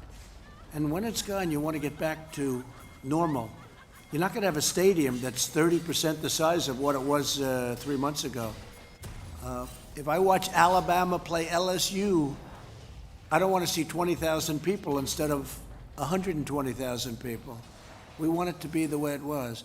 Now, we've got to wait till it's gone, and it will be gone. And we've done a lot to get rid of it. But we want to open our country. The people want this country open. So this 100% scenario you're laying out, going back to the way it was, is that before the vaccine or after the vaccine? So a lot of progress is being made on a vaccine, but you never know, right? You never know. With SARS, they didn't come up with a vaccine, and sometimes they don't, and sometimes they do. I will say this, I don't think there was the same effort, because a lot of people don't know what SARS is, and some people do. But they do come up with vaccines. I mean, you look at what's happened as an example with Ebola, with AIDS, with others that have been so incredibly successfully, if not eradicated, certainly it's been incredible what some of, with what these people that I'm dealing with right now, like Gilead today, with, what they came up with as an example. That's far ahead of schedule. So we're looking for vaccines, we're looking for therapeutics also. I mean, I think therapeutics right now, if you gave me both, I'd rather have the therapy, because that, makes people better right now. Whether it's helping them along or makes them better almost instantly, we have to see. But there's tremendous work on therapeutics going on, and I think we're having some good results. One of them was Gilead today. 100% the full restaurants, the stadiums, theoretically could come before the vaccine. I'm not relying on that. I hope that's going to happen. Johnson & Johnson, Oxford, you hear a lot of very good stories. I'm hearing them really firsthand, good stories, very promising, but they have to test it. Maybe it's not safe. Maybe it eradicates it, but it's not safe. And, they have to do testing with vaccines. What's eradicating the vaccine? It goes a lot quicker in terms of the process. No, if you don't have a vaccine, if the virus is gone, we're like we were before. But having a vaccine would be a great thing. And I think we're going to get there in this case, just based on what I know, but we'll see what happens. Look, the Gilead research has been, that's gone so fast. That's gone at a level of speed that nobody's ever seen before. And that's a stepping stone. So I think they're doing very well. But no, I want to get back with or without. But obviously we have to wait till it's gone. It That's will be right. He's a gone. ninja god. He's going into fight. And, yes. We want to be back to where we were. Yes. Without a vaccine, sir, why do you think the virus will just be gone? It's going to go. It's going to leave. It's going to be gone. It's going to What? be eradicated. It might take longer. It might be in smaller sections. Won't Not be what good. we had. And we also learned a lot. Again, if you have a flare-up in a certain area, if you have I call them burning embers, boom, we put it out. We know how to put it out now, but we put it out. And now we're equipped. Now we have more ventilators than anyone thought was possible. I mean, we're doing a tremendous service for the world right now. We're giving ventilators. You know, the stun we're making or the hundreds taunt. of thousands of ventilators. Oh, we got the big raid boss of in death. 9 different plants. That's all I'm happy about. That made other products. I care in about some getting cases raid boss of cars, death. in some places other things. These companies. Yo, Cody. General Motors. Cody Joe, how's it going? And Ford in another way. How's it going, Cody Joe? GE. So many companies have Honeywell. They've stepped up. 3M has Stepped been it up. terrific. Don't look at my score. It's They've actually stepped up super like feedy right now. but- Nobody's ever seen before. And the job may or may they're not be doing falling is asleep great. while playing And this I'll tell game. you, I think the job that they're doing on vaccines and on therapeutics. And has been this great. Shen is like We'll see. I mean, we'll let you know a about big that in a little hemorrhoid. while. Please. Anybody else? Yeah, Mr. President, oil's up today, partially on reports. Oil is no Mr. longer Secretary and others may have What is it less up to? than the price Depends of on which, water. but it's about $25. But on the suggestion that the Treasury Secretary and others may have presented you with a plan for government assistance to the oil companies. Well, we're not going to let our oil companies go and get in trouble. It's not their fault that they got hit by 50% less volume in one day. You know, one instant, all of a sudden, these very great companies are employing all these people. So I'm talking to Steve, and you know, we just saved the airlines. The airlines were having the best year they've ever had. And then all of a sudden they're like out of How much do we business. give them? We can't let that happen. So we saved the airlines. That's done. We're saving other companies and industries. And I would say, Steve, maybe you can talk to it, but I think the oil industry is one of the top on the list. So we're looking at a lot of different strategies. We have a dedicated team combined of people at Treasury and people at the Department of Energy. As I've said before, this is not going to be a bailout of shareholders, but this is going to be supporting the national security issue. I would just comment the Secretary of Energy has done an extraordinary job of taking in oil in the strategic reserve and being paid for the storage capacity in oil. We're also exploring potentially having the ability to store another several 100 million barrels. So we're looking at lots of different options. We're in touch with lots of people around the world, and the President is determined that we protect the national security interest and the jobs. Announcement this week. You notice, Chad, how I initiated this? Because we had Why a is lot that of the case? capacity, Why are 2 meaning people dead and no you one can dead on fill my it up team because in I the went in there and I national bid boom boom on my strategic heel? reserves, and Why? you know, it wasn't full, and we made a great deal. If you would have told us that we I could have swear the seal had is that so filled up, or it's on so the way to being tense. filled up, Dense the kind with of all pricing this that we're talking about, I would have said you have to be kidding. We're toxin. talking about 19. I'm Toxin not sure gets on Chris is your going to be like happy about this cholesterol, a 'cause bunch of cholesterol in it the doesn't pertain to the Zelo. hotel business. Don't get scared, but You know just we're scared talking Cody about like away. 1952 pricing. It's unbelievable. It's prices that are so low, and in some cases we're storing oil and getting paid for storage because we have a tremendous capacity for it. So what's happened with the strategic reserves is incredible. Be announced this week, or do you have a timeline for that? Say it. Additional aid might be announced this week, or do you have a timeline for it? On that? For oil companies. Well, you mean a plan Yeah. to help them out? I would say shortly. I mean, right now we're dealing with some of the big ones, but the big ones are very strong. They've been very strong over Yo. the years. I think that they're not going to have the problem. This guy is But legit we have a lot insane. of great people and a lot of great jobs in Texas and Oklahoma and North Dakota and other states that are great. It's energy. It's not. I don't even call it oil. I call it energy. This is the backbone of the world, really. You know, you can talk all of the green. I'm all for green. But the green can't power these massive factories that are being built in this country. It just can't. The windmills aren't going to be I able don't to think we do can split. it. And solar's not going to be able to do it. I love solar, but it's not going to be able to do it. And, you know, we're getting it for the right price, but we're not going to let we're energy independent. We're not going to let our energy industry down. We're not going to let them, and it's not our fault. It's not their fault. But we're not going to let anything happen to them, so we're working on that very hard. I think protecting energy and energy independence, to me, that's a very big part of what happened. You know, energy has really helped me turn this country into the economic power that it's been. And we're not going to let that go. I'm sure it's going to have a couple of bad years. We have a tremendous oversupply. The reason we have the oversupply, though, number one, it was a very efficient business. And but the reason we want to go in. is because Don't the go in. demand got cut Spooky, in half spooky, one spooky. day by this plague. One day, all of a sudden, take a look at the roads. It goes from packed highways, everybody traveling, going Did all a over, cue to blast them away. to no cars on the road. I mean, that was 25, 30% right there. But then there's other things, factories that aren't working right now because of this. We did a great thing last night, using the powers that we have to make sure that the processors and all of the delivery of our food chain, that it was protected and safe. And those people, we were on the phone with all of them this morning, pretty much all of them, as you probably know. And they were cheering, literally cheering over the phone. We did some good moves. Not money moves so much as common sense moves, because they were being hurt by stupidity, and we have them really back online. So I think that we put out, that's called burning embers too. We put out a fire, so there'll be plenty of meat and pork and everything that you want. Yeah. And Mr. President, you said you were anxious to get out of the White House. Might we see some travel in the next week or so? I think so. I think I'm going to Arizona next week, and we look forward to that. And I'm going to, I hope, Ohio very soon.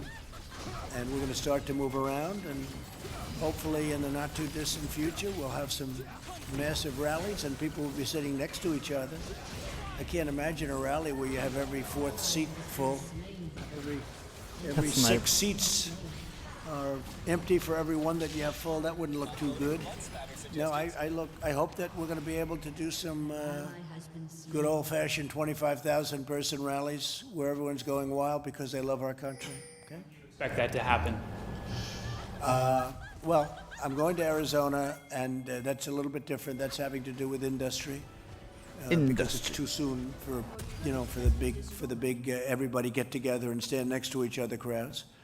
But that'll be next week. I don't know. It'll depend. It also depends on states. You know, you have different states. Some states are really in great shape now, and some states will be in great shape. But a lot of progress has been made. A lot of progress has been made. It's pretty incredible. Even if you look in New York, I spoke with Governor Cuomo at length today, and they're on that other side of the curve, a lot less. It's been hit very hard. You know, it's New York, and you probably would expect that, but they're on the other side of that curve. The bed usage and the people coming to hospitals is way down, much lower than it was. So a lot of very positive signs are happening. So, President, do you expect to be able to hold rallies before the election? Do you think so.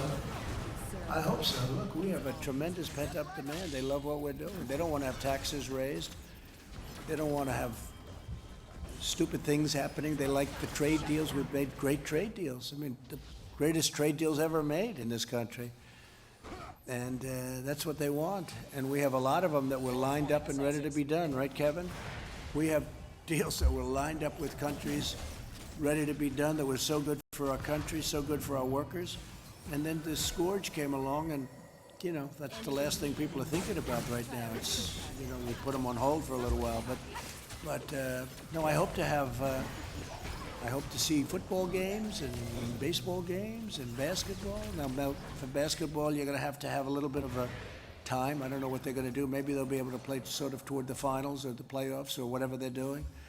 I saw baseball's doing something very unusual. I don't know if I agree with that. I'd like to see the Yankees play at Yankee Stadium. I see they have some ideas for baseball that are very different. I guess I'm a traditionalist, but I think they'd be able to play at Yankee Stadium with obviously smaller crowds, and then the crowds would start to build as things get to be a little bit better.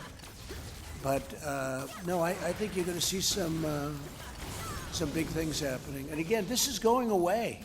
This is going away. I think we're going to come up with vaccines and all, but this is going away. And when it's gone, we're going to be doing a lot of things. And again, you have to look other areas. There are areas, you know, we all look at New York and we see New York and New Jersey and some of these very high density places where they're doing a very good job. It's just, you know, it's not easy. But you have areas that are really at a very low point and really heading, I always say heading south quickly. And that's what we want. So we'll see how it all works out. I think it's working very good. How about one more? Anybody else? Just on that point of this going away, not to belabor the point, but isn't it going away because people are staying in their homes and people are not traveling, and once they come back out, there's no evidence that it would go away? Maybe that's it. I cannot tell you how dedicated the people of this country have been in terms of that. Yeah, you know one thing, if you stay in your home, you're not catching it. If you stay in your place and you don't go out, and, you know, which is what people were doing, but they want to go out now. They want to get back, and they want to do what they have to do, and do what they have to do. Some of the facts are coming out, and we did all the right moves. I tell you, we did. We wouldn't do. We were talking to Mike before. If we didn't do what we did, you would have had, and we did it, dude. 1 million people die, maybe more, maybe 2 million people die. And if you think that we'd be at 65 or 70 or 60 or whatever the final number would be, 1 is too many. I always say it, 1 is far too many. This should have never been allowed to happen. Should have been stopped a long time ago before it ever got here or to other countries. But if you really think about it, you could have had, I take a look at Elmhurst Hospital, I take a look at some of these places that I know growing up in Queens, and I know Elmhurst Hospital, I know these places very well, like the back of my hand. And you'd see body bags lying all over the hallways and outside and going into refrigerated trucks. And multiply that number by 10 or 20 if we didn't do what we did. It wouldn't be acceptable. It wouldn't be sustainable. Nobody would have accepted that. It would have been a terrible thing. We've done it right. I can't believe how incredible the American people have been, because they went out and they really did this, Chris. You know, when you think they went out and they did what they had to do. You know, every once in a while, a country like Sweden will be thrown out, or Brazil. Now, Brazil's having a hard time because they're having a hard time. But Sweden, the people in Sweden, they're not running around shaking hands and hugging and kissing each other. You know, the bars are closed and the people are staying in the house. The prime minister doesn't have to say in Sweden, stay in your house. The people stay there automatically. And, you know, they're using that as an example. But they've been hit hard. They've been hit hard. But again, you call it automatic. I mean, it's automatic distancing, it's automatic protection. But places were closed, the bars were closed. You can't stand at the bars, you can't do certain things. You know, what we did is a great tribute to this country. But if we lose 65,000 people, it's so crazy to say it, it's just so horrible. But if we lose 65,000 people, and instead of that going the other route, we would have lost 1 million or 1.5 million or 2 million, it's possible. It's possible that you lost more. But could you imagine, look how horrible it is to lose 65 and then multiply that times many, many times. That would not be sustainable.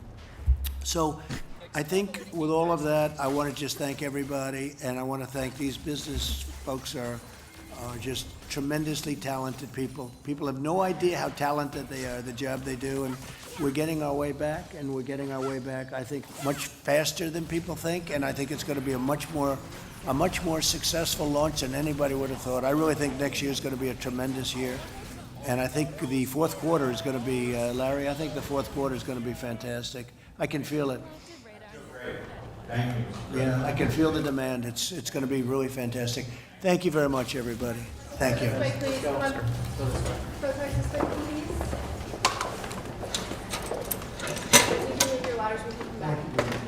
just get up. Let's go.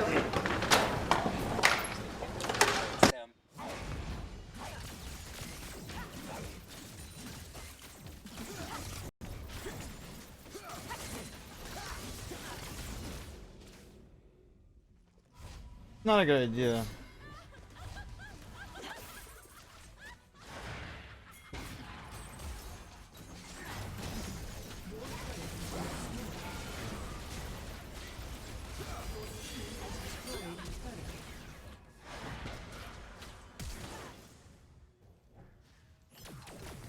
Let's tear this place apart.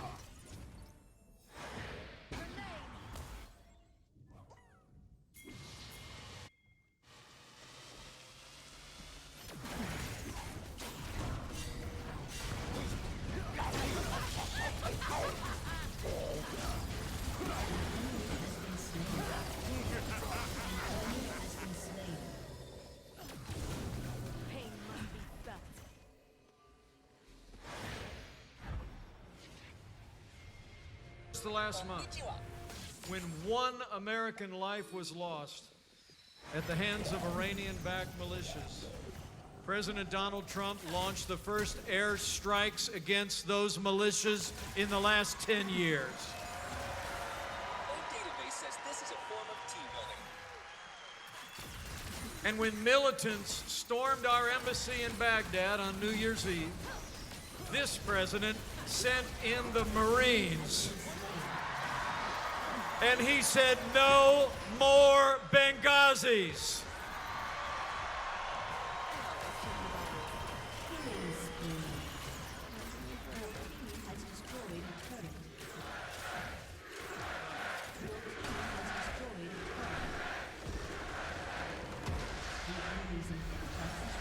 And when American lives were threatened by the most dangerous terrorist in the world, President Donald Trump took action, and Qasem Soleimani is gone.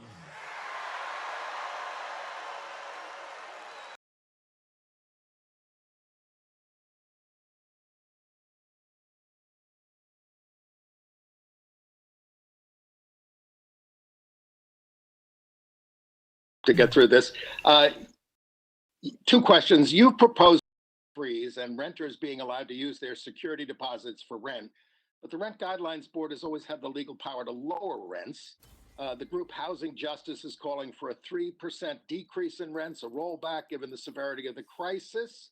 Might this not be the time to roll back rents? And second, the United States Navy ship Comfort, the hospital ship, is going back to Virginia. What then is the need for Franklin Graham's Samaritan's Purse in Central Park? And are you Jesus at all still did the concerned most that damage they've on been this team? filming dying patients and using them in their fundraising ads on television and online and proselytizing for their religion while caring for the patients? Well, Andy, that one, this is the first time hearing anything like that, and I would be deeply concerned if that was happening. I mean, look, when we all first heard about a field hospital near Sinai Hospital, you know, it was in a moment where the disease was growing rapidly, and it was part of an effort to provide more and more care for people as this situation got worse and worse. And honestly, when I first heard about it, I had no idea about the history of the organization. The more I learned, the more concerned I got. There have been a number of efforts to make clear, and I want to say everyone at the hospital has been very clear about this, that no discrimination was acceptable in any way, that everyone who worked there had to serve anyone and everyone equally, and from everything I've heard, that was enforced. I'm going to leave it to the people at Mount Sinai to determine if they still need the help to protect lives. That is the first concern here, and whether that field hospital is still needed. That's something I want them to first pass judgment on. But on the question of using footage to promote an organization that clearly has exclusionary values, I would be very concerned about that. And I would ask that Mount Sinai pass a law about that and make clear that that's not something appropriate. They came here in principle to help save lives. That is good. That is something we all agree on. But we do not want to see the experience here in New York City used in some way to proselytize for any kind of exclusionary values. On the question of the rent, look, rent freeze to me makes a lot of sense given what people are going through. The Rent Guidelines Board needs to look at the sheer totality of what tenants have experienced. It's overwhelming, it's unprecedented. The only comparison is the Great Depression.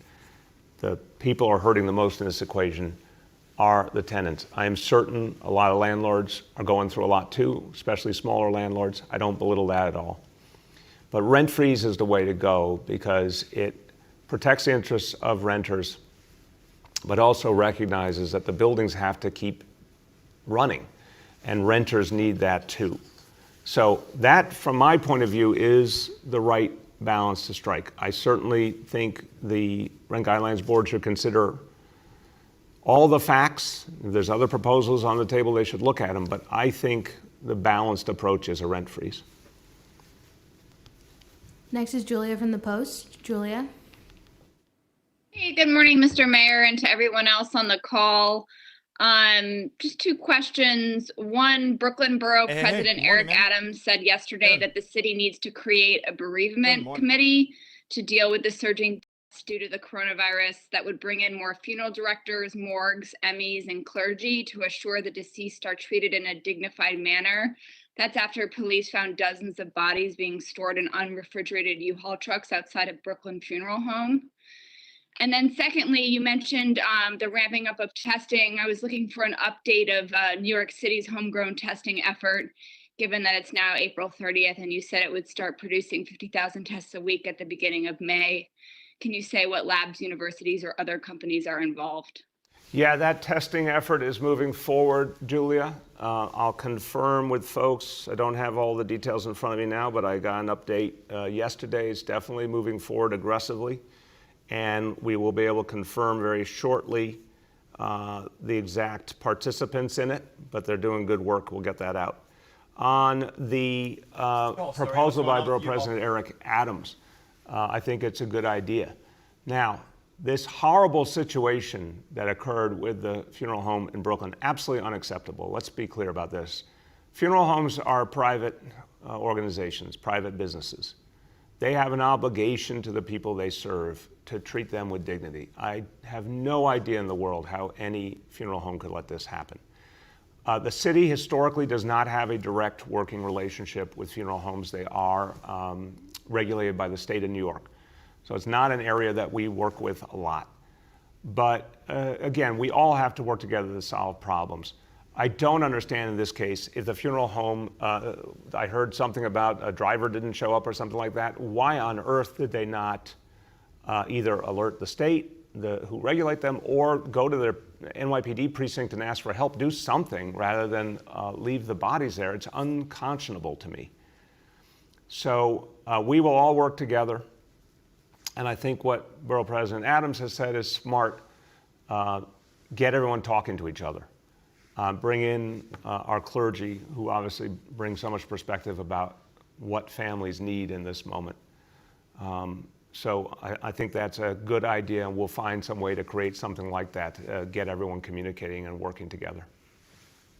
Henry from Bloomberg is up next. Henry. Hello, Mr. Mayor. Good to see you again. I'm going to go back to the question I really asked yesterday because I think it got deflected into the problems with social distancing and that incident in Brooklyn with the funeral for the rabbi. And the question that I'd want to focus on is, how do you assess the risk to New Yorkers in trying to come back to some semblance of everyday life, whether it's playing a game of tennis, whether it's shooting foul shots on a playground, whether it's just meeting up with your relatives for some kind of social interaction.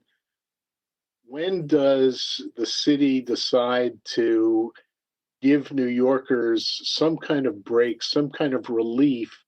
And of course, overriding this whole thing is the question of how's it going, man? opening the school. Give me 1 second. We're gonna set a couple more things up. I did like the stream. I did like the stream a lot. Honestly, in terms of like FPS, and I didn't see any disconnect. Audio levels are good. So yeah.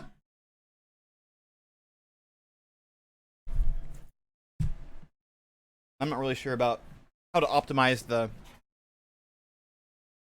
Oh, I guess I was more so trying to say that your audio was good that I found on the stream that you were doing yesterday. And it was overall a very pleasant experience. I just I don't know about like what you are playing on PS4, so I guess it doesn't really make a difference. I just don't know how to integrate like a Twitch theme onto like a PS4 environment. That's like something that I would have to kind of learn how to do. Because you are bouncing that stream from the PS4 to the Twitch servers, right? And then like OBS Streamlabs is like a like an application that you have on the PS4. Contradictory evidence of whether kids are contagious or not, whether they spread the disease. There are conflicting studies on that, whether asymptomatic kids spread the disease or not. How do you intend to go about assessing the risk and making a move back toward the life that we knew 6 weeks ago? Well, Henry, very fair, good question, very real world question. I appreciate that. First of all, we are going to get back. The how and the when are still unclear, and the facts are not all in, and the science is still, we need a lot more scientific understanding of this disease to get to the point where I would say we are fully normal. And obviously, what we all pray for, a vaccine, and even better, a cure. But I think the way you put it's important, sort of thinking about the stages, thinking about the things that might be more appropriate to do or less dangerous to do versus other things. So first of all, when I think of schools mean a lot of people in a close space. We're using an Elgato capture card. It's just the reality. This is New York City, 1.1 million kids in our school system. So it'd be from the PS4 to the Elgato capture card slash. Does it ever hit your computer? And then from your computer out to like a router, and then from the router out to the Twitch servers? I saw a picture a few weeks ago of preschool in Denmark. I think they were the first country. We're gonna boot up another round here in just a couple more moments. Finishing up a little bit of a coffee break. Yeah, the Elgato goes to my PC via USB. Very cool. I need to go ahead and check into one of those. I know that a lot of the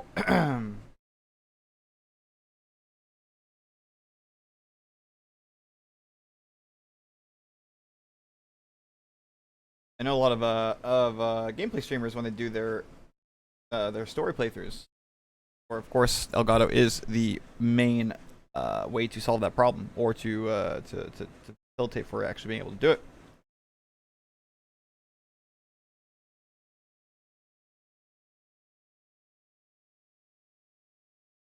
How many billies do we got up here? In Europe to try and bring back at least education for the youngest kids, and the picture had a big open space, a big open yard, and a few kids, and they were distanced. And I thought, that's wonderful if you're in Denmark, but that's not what we have here. We have schools, so many of them, that are just filled with both kids and adults. And in fact, we've been building a huge number of new schools all the time, because in many of our communities, we still have overcrowding in our schools. So the notion of bringing back school, to me, that is one of the most sensitive decisions. At work, because we use it with one of our inherently means putting a lot of people in the same place. And I think it's absolutely right to say that can't happen until September. Interesting. And it's going to take a lot of work to get it right for pretty September. cool. But that's the right goal. Kind of uses like a. But on like other a hub things, adapter. like you mentioned, I think we're going to see the combination of what does the science bring, because there is always the possibility of real innovations, either new information that tells us how to better fight this disease, or the possibility, obviously, of something like a vaccine would be a game changer. So the science is one of the X factors.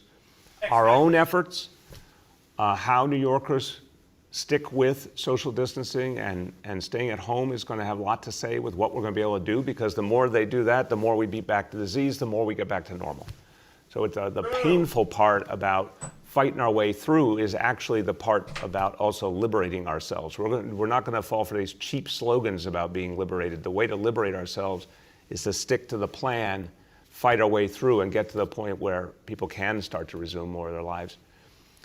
So it's following the current rules, and then the testing and tracing program, which is really going to be a big offensive thrust, if you will, to go out there and change the dynamics on the ground with a much greater amount of testing, and then the tracing of the contacts and isolation, quarantine. We do all that right, the day is going to come where we're going to start to lift some restrictions. When you think about how you lift the restrictions, then your question becomes very pertinent. Are there things you can do piece by piece? So I spent many a day as a child shooting foul shots, sometimes alone, sometimes like with one other friend. If there's anything like a portable crematorium, I don't want to hear about your or foul you shots, can sir. do more temporary burials at Hart Island, but something to relieve this burden that they're all facing.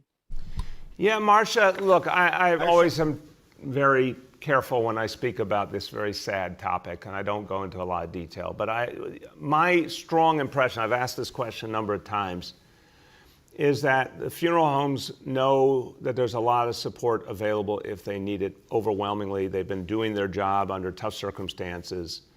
You know, I think this was aberrant. I think this horrible incident, which again, I think it's unconscionable. I just don't understand how they let this happen. Unconscionable. That's a good word. That funeral home shouldn't have let it happen. Like I said, if they really were out of options, they should have called the precinct and we would have found some way to help them.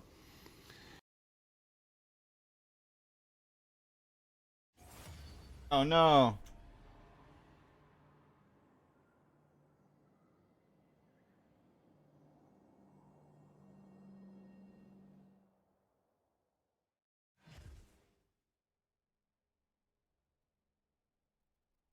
Say what you will about that guy. At least he's professional during those briefings.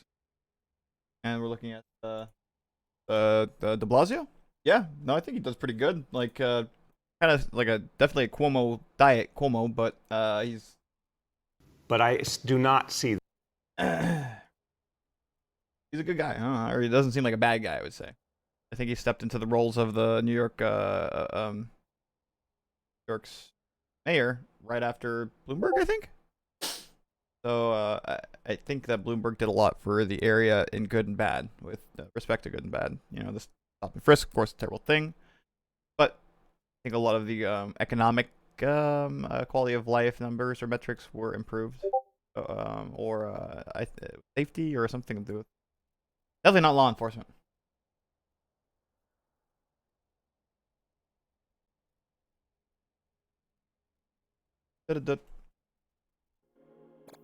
You want to play some TFT? We're gonna probably not play some ranked for a tiny little bit. We'll probably just play.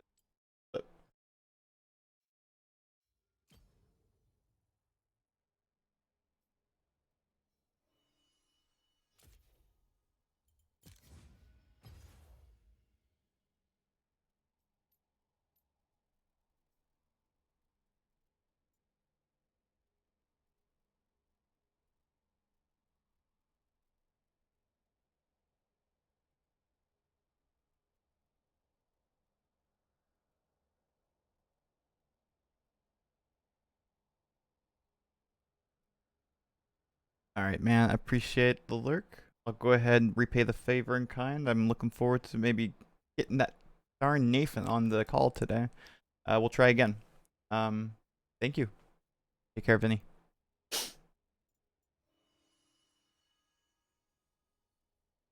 Thank you for hanging out. That as a widespread reality. They've gone through a lot, but they've managed to keep providing support for people. You know, overwhelmingly, the funeral homes have done a very admirable job in this tough situation. Oh, dude, he actually replied to my DM. I do. Who did? Am I missing something here? Took 6 months, but we making progress. Oh, N-boy. Yeah, N-boy. Really? Cool. I think I told his friend and Nathan, or maybe I was able to tell just Nathan that hey man, I got Vinny coming back and trying to say hi. We need to at least just play like a couple of games or set up a group call real quick, and well, it was just kind of a little bit dodgy last night. Just never really logged on, I should say. Never really committed to logging on, so I can't call him dodgy. Boy, I try to. There's so many like names that I have to try to remove from my vocabulary, and then disc. Then I have to replace them. My G boy coming in right now. I will disc you, yes sir.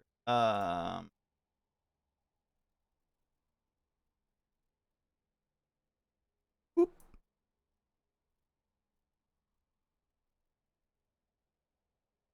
I don't think.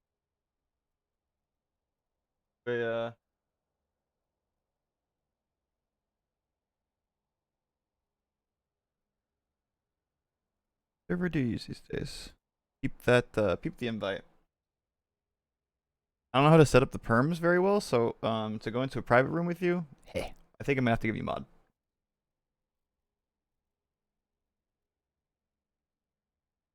This white theme has kind of killed my eyes, to be honest. It'd be funny to do some classic Counter-Strike. I was so bad at it back in the day. Listen, we always have time for Counter-Strike.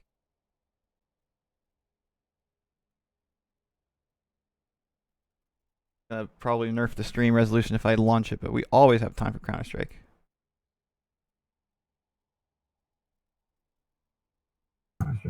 Oh. There we go. Let us play. Yeah. Man, I was going down the neural pathway of like, you know, when you're young and you're in the Christian school, you always begin like your like morning sessions with "Let us pray." But I said, "Let us play." Let us pray. Goodness. Live past. How religious were you growing up? I mean, I actually was pretty religious. I just didn't have a lot of not a lot of nuclear unit external factor or forces that shoved me in that direction. I just purely had a best friend who was quite into it, and then I was in an environment that's cool.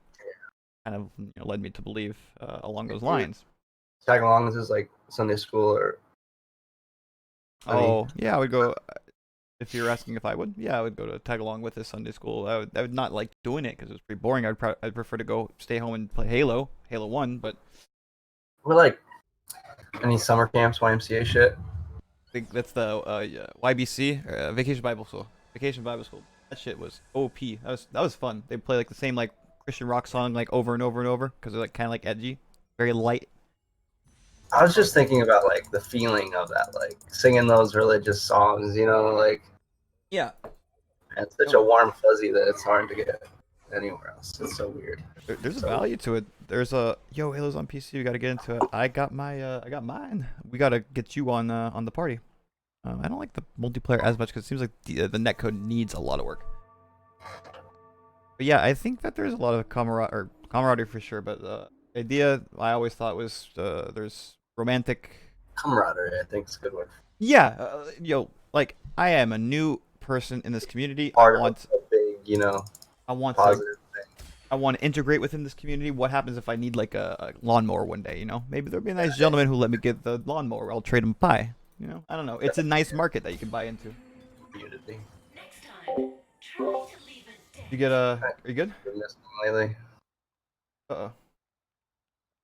Copy. I don't know what to do. I got some graves, so I might be going for some graves. I got a Syndra.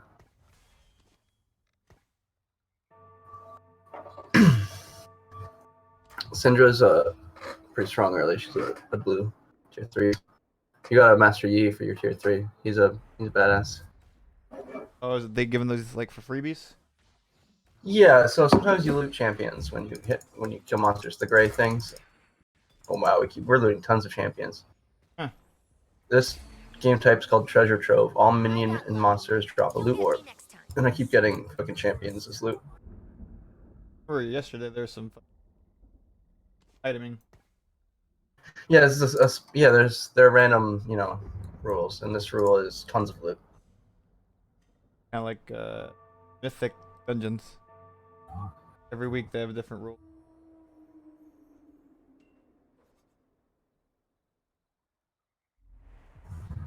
Yeah, I'm just trying to double champs up right now. So I've got a Fiora almost double, almost 2-star, a TF almost 2-star. Those are 2 terrible champs, but I'm just gonna sell them later,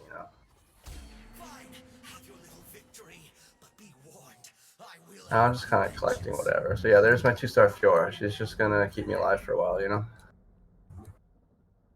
I'm not gonna run her. I'm not gonna bear. Could even get Chrono out right now, but I'm not. So I want 2-star dudes. Actually, I'm gonna buy XP and drop a 4th out. Pretty much guaranteed to win if I do that. Not many people buy up on that round, but if you do, and you get another synergy out of it. Oh, dude, this guy's got a Lux with a fucking Seraphs already. I mean, why not actually win? She just got a perfect shot off too, and she killed my Shen during his ult. He's not supposed to take damage, but spells wreck him. I'm still gonna win. Oh, dude, this Lux is doing work though. That's nutty. Lux almost killed my whole team or so. I usually throw my extra items in Lux when I do Dark Star. End of the timeline, punk. I don't think Dark Lux Star was in the game whenever I was there. No, yeah, she's one of the newer champs. You got stuns? Roots? Yes, she got stuns. It's like her Q, but it doesn't stop at 2 units. Wow. It's a 6. That's Yeah, so she just hit she hit all 4 of my dudes and then hit all 3 of my dudes, and then if she had gotten one more off, she would have killed them all again. Let's go that shot. She's done it all herself. Looks like I'm going Chrono Blaster. I wanted to go Space Pirates, but it's gonna start with Chrono Blaster and probably turn into Chrono Blade Master or I don't know. Rebel or Brawler Blaster. I start seeing some Shoguns. Nice. I think Brawler Blaster is the best comp right now. I used to love Blasters back when it was called something else. In beta, actually. Yes, it was called Gunslingers. Yes. Yes, he played when I played last. Yeah. like brawlers. That was Lucian. Lucian was OP. Still OP. Yes. So he's a blaster now instead of a gunslinger. It's the same damn thing. Okay, that's cool. That's good enough. It's free auto attacks on the whole fucking team. The trigger on it. It's a little different, but it's kind of the same idea. Blade Master is more like the old gunslinger. Auto attacks have a chance to trigger 2 additional auto attacks against the target. Actually, I think gunslinger was. That was the same. Get the proc additional. I think 8 procs. Okay, so gunslinger was blaster. Same shit. I didn't play a lot of those. Oh, assassin. I was pirate pirate gunslingers is what I went, which is sort of like space pirates blasters now, but that's not a good comp. No damage. I used to rely on having so much gold from pirates to win. I would just 3-star everything with rerolls.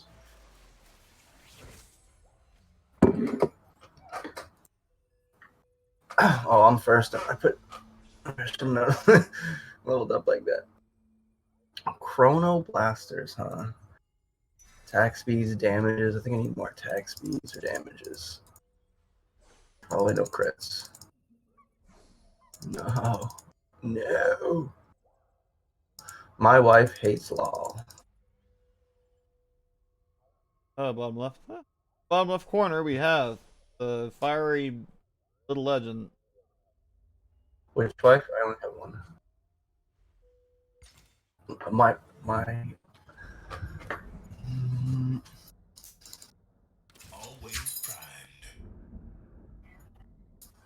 So I stumbled into 2-star Fioras already. Yeah, that's kind of nutty. And I have a lot of Graves. Nobody likes Graves. People usually don't go Graves. So here's a storm. That game's still not played though.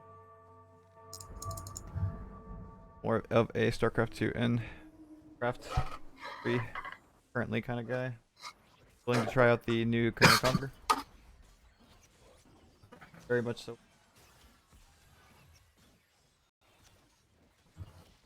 I don't know why I said 2 RTSs whenever you ask me about MOBA, but my neurons are fried. I don't think I've won a single. I just got beat by a bunch of Vanguards. I think he's got 4 Vanguards already. They're all 2 stars. 3 of them are 2 stars. That's a tough team to beat. Early game.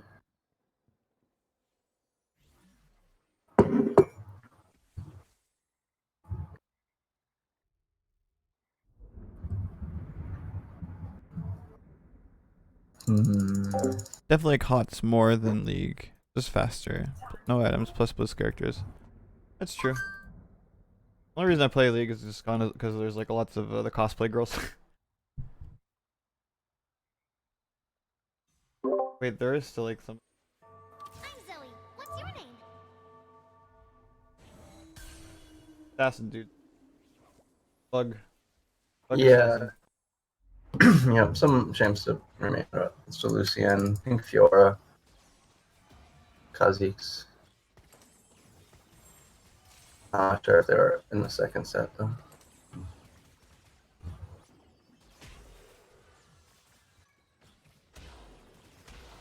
Would like to eventually do some damage. That'd be nice. Let me know when that could maybe be arranged. I got lucky. You'll get me next time. I'm not sure what to switch into. Finally got the Darius. It's kind of too late to be going Pirates. I didn't pick up enough Dark Stars. They're definitely into their KDA skins. Yeah. So I don't know. My team's looking pretty beat right now. It's kind of sad. I remember what the KDA looks like actually. I'm thinking about the projects a lot. I've been going with the flow a little too much early game and just taking all the 2 stars.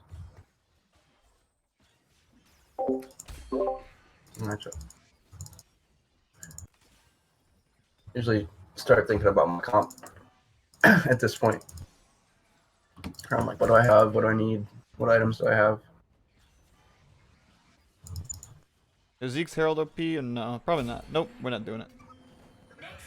Nobody builds anymore. I don't know. I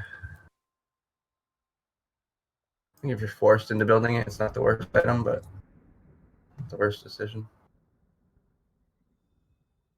I'm seeing all these Dark Stars, and I just don't want them.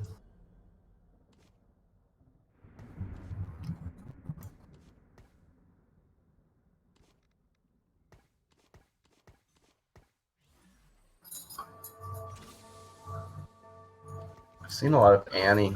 I don't know if anyone's going mech. I haven't seen anyone with mech units yet. Oh, wait, a High Ruler. Mech? Yeah, so they're mech pilots. There are 3 mech pilots, and they jump into a super mech at the beginning, and then when the super mech dies, they jump out. So it's almost like you get an extra unit, but they don't fight all at the same time. More like a Guardian Angel effect or something. It's weird. And it's not that OP. It's good, but it's just that nobody's taking them. And I don't have a good comp going yet, so it might work. I can go Chrono Mech. Mech. And probably get a lot of other bonuses going with that. Jin is good, right? Or no? Probably not for my comp, but in general, he's probably pretty good. Jin's great. Yeah, Jin's one of the best guys to put items on. He's he's one of 2 carries in the Dark Star team. The one is Shaco. Shaco's just broken right now. So.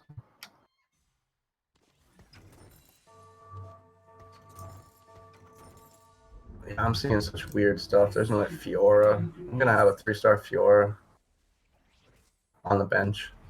What the heck am I doing? I'll probably want to pick up some more cybernetics if I keep her.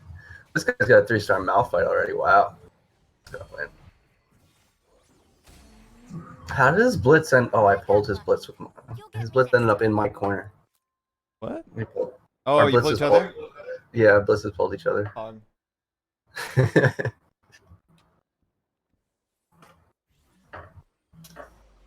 Silly. Yeah, I'm gonna have to back up to some cybernetics. I just got a decent Lucian. Silly.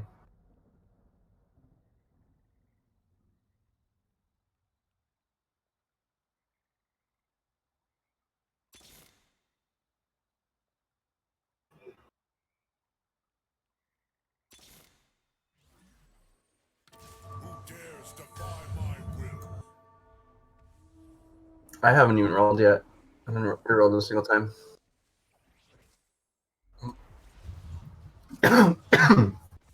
I generally go for a team building mid game at this point, but this guy's got cybernetics with a geared Lucian already. So it's probably not the best choice. Darkstar is a good late pivot, but I haven't been collecting them.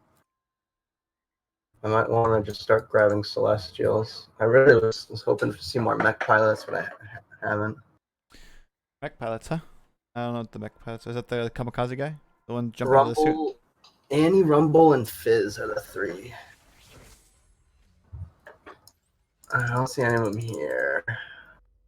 I think I'm kind of stuck playing a Lucian right now.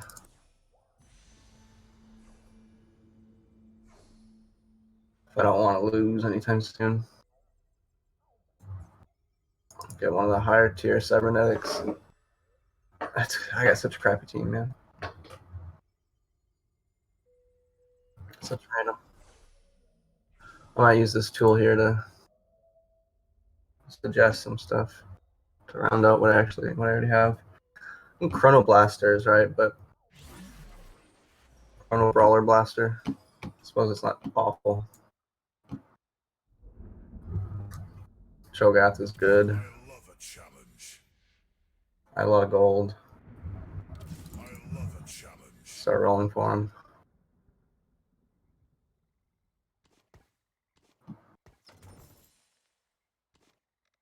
Yeah, just gonna go with what I got.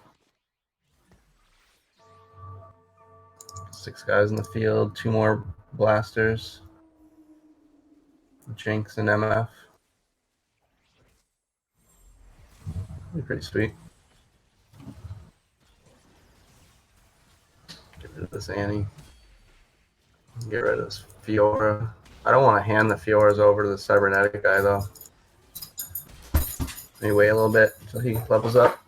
I don't see him anymore.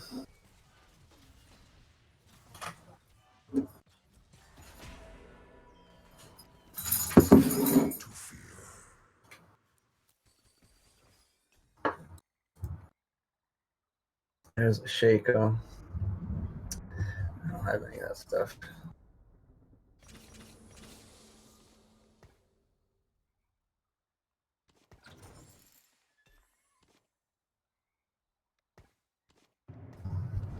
Guess the items are going on Jinx. I better hurry up and get a Jinx. Drop some items.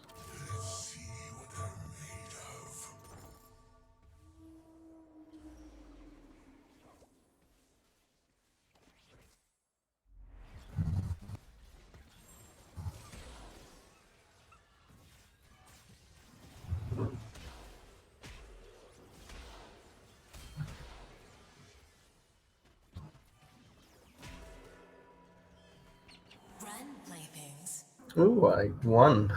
I won a match. Caitlyn doing my damage. Why do I have a Caitlyn in? Chrono. I'll switch Thrasher Woo in. There's a Woo.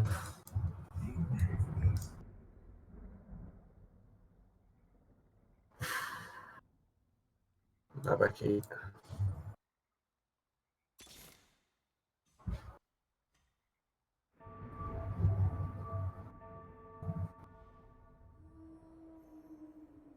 Items. Please. Amps. Give me some budget tier 5s. I don't exist, but give them to me anyways.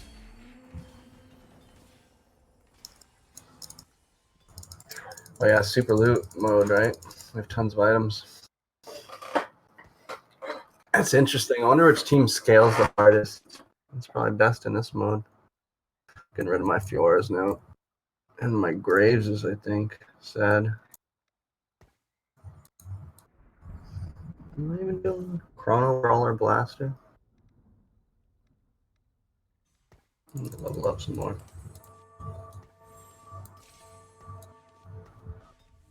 Heck just happened. You didn't pick up your item today? Item that gives me 2 random items and it just purged off. It was already the 3rd one. So because there's no extra slots, maybe that's Always primed.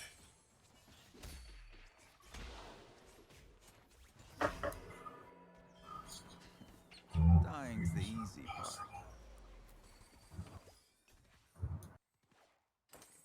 I will protect you.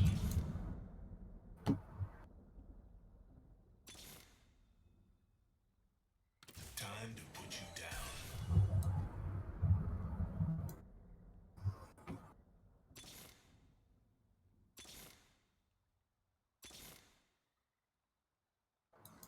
Always primed.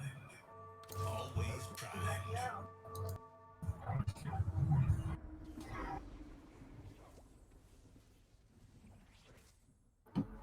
I need a misfortune. Dude, everyone's got so many items.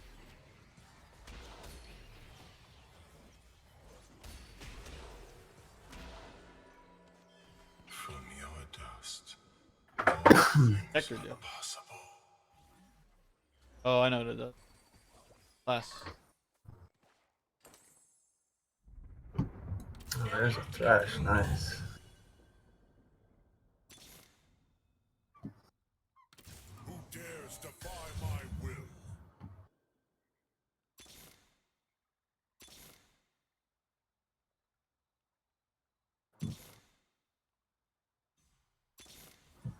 I will defend the stars.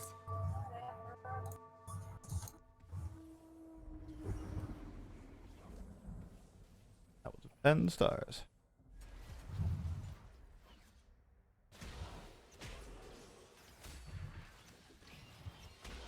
Oh, the big ulti.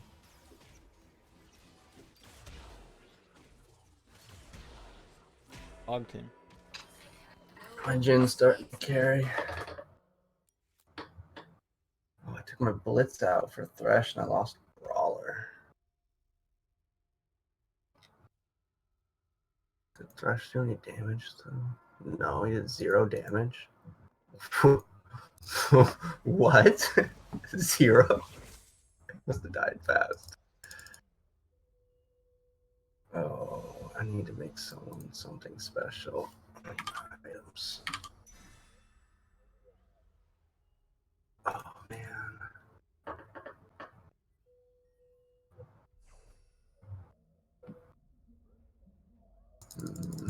I don't even know what to get.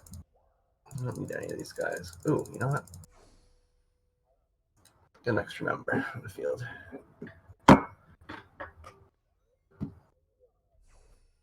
Nicely done with the spat. Good. I don't really know what comp I'm going for here. I don't know what to make out of it, right? With my current spatula. This solves that problem. I don't have to worry about the spatula.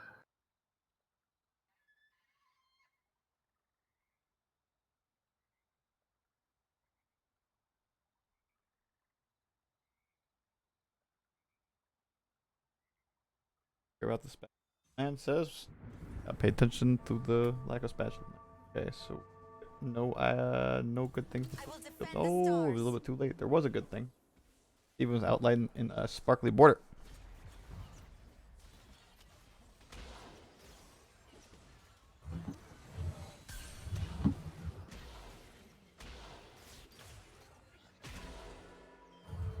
Just the luck of the draw.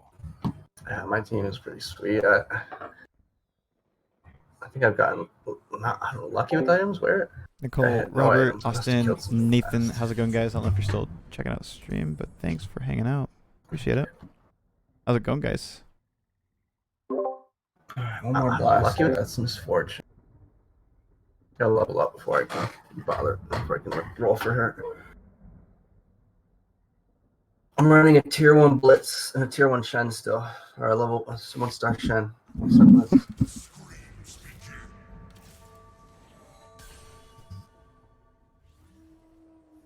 5 chronos. I don't need the Blitz. We do something else. Blitz is so good though. Full of squishy.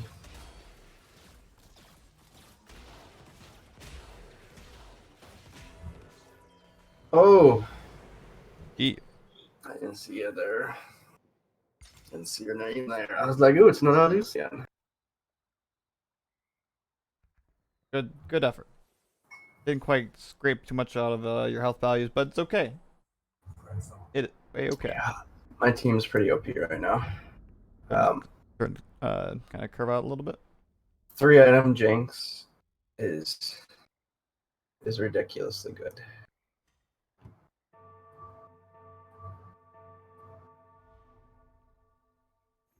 It's just really good. She's a purple. Purple? No way. Yeah. On her first assist or kill, she gets 75% attack speed. And then on her second assist or kill, she gets her rocket launcher. Nice. Actually, she gets 75% attack speed, 100% rank 3 if you can get that. But mostly it's the rocket launcher AoEing and doing extra damage that makes her good.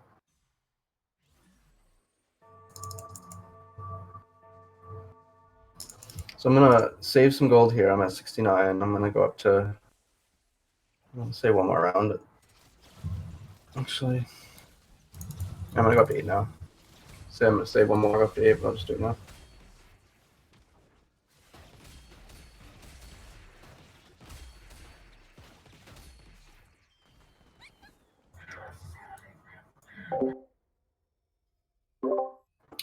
Going up to 8 so that I can see a misfortune. It gives me a 6% chance to actually see the yellow. I'm gonna go up to 8 now. 1. So I'm gonna say. So if you're looking for those yellow dudes, you really have to level up to get them.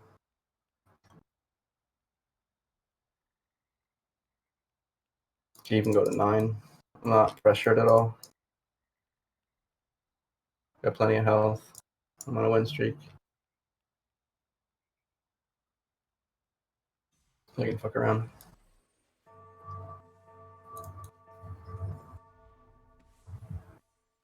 Invest in the future. Like a 10% chance to see this. Ooh, I just pulled his Jin with Blitz. Sucks so hard. Actually, he might still win. His Jin had a Guardian Angel and respawned, and nobody bothered to target him a second time.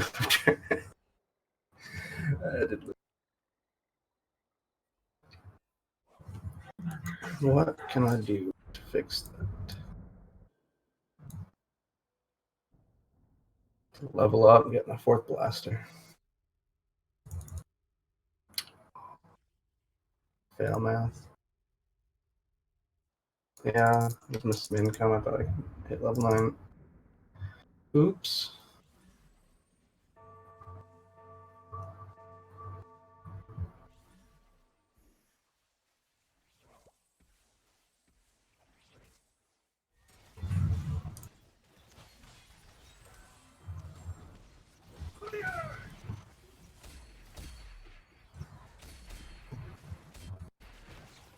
Let's put 3 items on Lucian. Let's see what happens.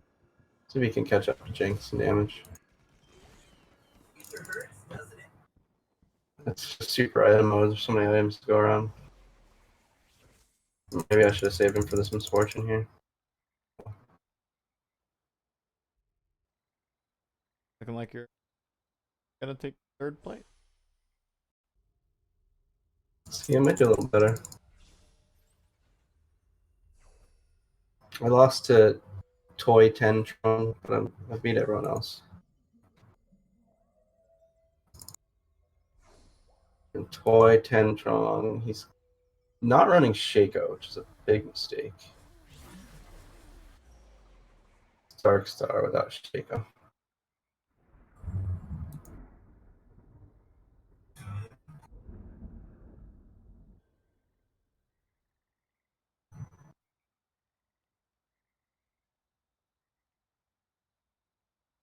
Need some more Wukong. I'll start seeing the good stuff now, though. Well, soon. Yeah. Don't think I can get. Oh, I can get Chrono. 6 Chrono if I drop in Caitlyn or TF for my 9th. That's totally worth. Okay, Gucci Juice. That was scary. I beat him, but it was scary. I think he's got too much AoE, I guess, split up.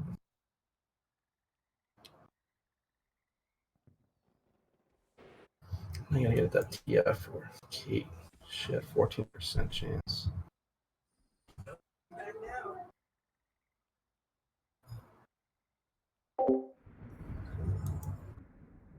Now let's get set up for.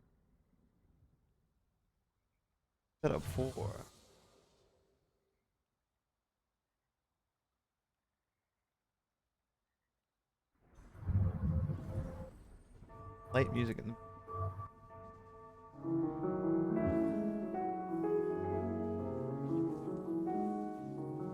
Well, it's Toy Tentrum again. Oh, I pulled his Jin again, which is very important, but I'll take it. Targeted again. It got wrecked that time. Wow.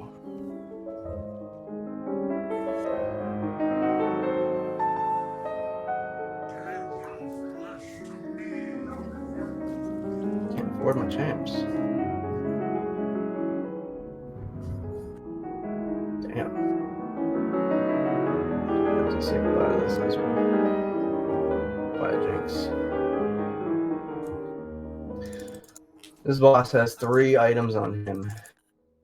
I know where the Seraphs is going. It's going straight on Cho'Gath. I think Misfortune gets the rest. Maybe the Seraph should go on Misfortune. I don't know. I like Cho'Gath. Cho'Gath is such a boss. Cho'Gath ult. Those are like 3 amazing items for Misfortune, though. It'd be kind of silly not to use them.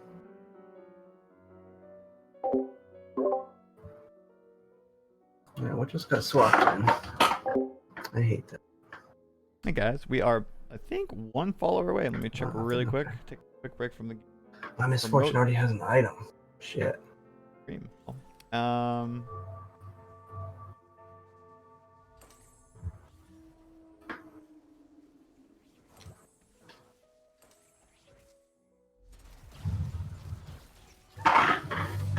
$48 followers, chat. Let's do 48 that. out of 50. I just need 2 more. 2 more followers, chat.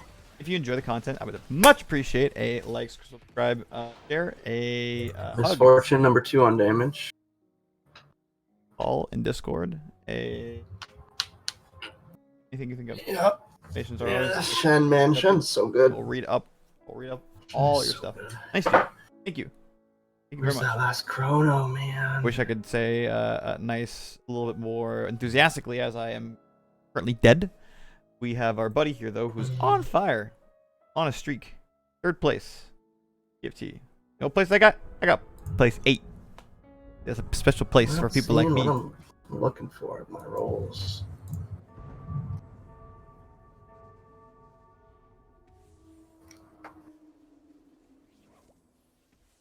You know, another MF, another Blitz. Some more Wukong, some more Thresh. Just not seeing any of it. All sorts of crap.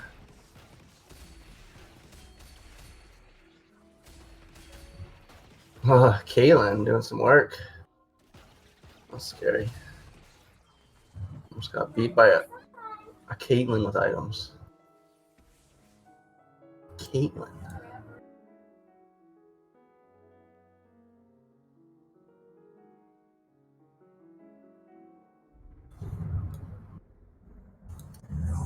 There's another Thresh. That's good. I suppose I should ditch these shows. That's not going to happen.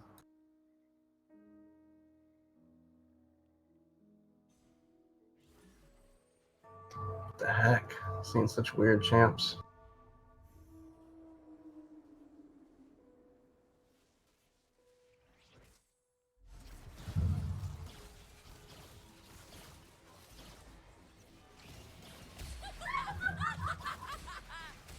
Biggie Witch.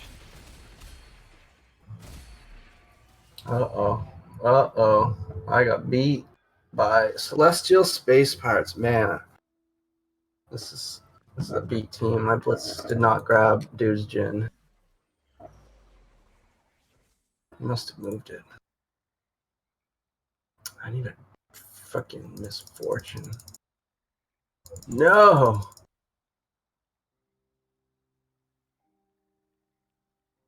I don't even know what to get.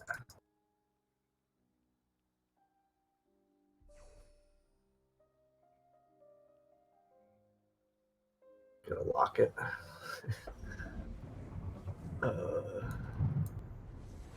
Probably not gonna help me.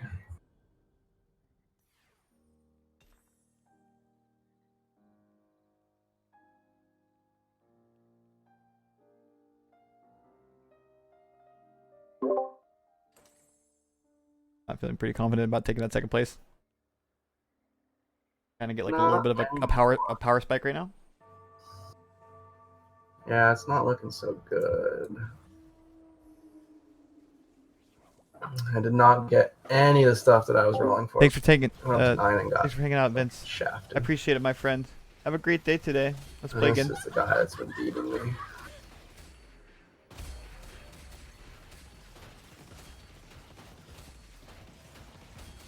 It's just too much, man. That fucking Celestial heal is too much. Insane. Nice try, man. I'm not quite dead yet, but I don't see much chance. Like, I'm not gonna get this 3-star Jinx. I can't be going for it. I need the Wukong or the Blitz or the MF. And none of it came up, so I'm screwed. Let's see what I can do here.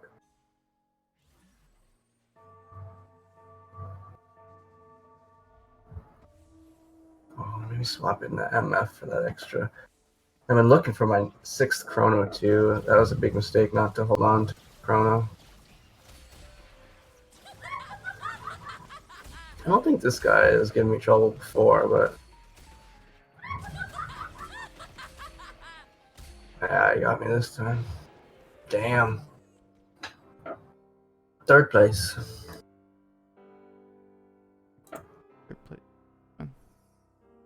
This massive item thing is a little new to me. This game mode, I've never played it before. It's interesting. Everybody's fed, so it's like almost like you don't want to stick with the traditional team comps. You just want to take the OP heroes and put items on them. Build something. And Shaco's. Where else? Yeah, just exactly. This guy's got 2 Celestial, and I think that Celestial needs a nerf. I don't know, maybe 2 Celestial shouldn't even exist. It's too easy to get 2 Celestial and make your hyper carries lifesteal themselves up to full with their crazy damage. So they're squishies.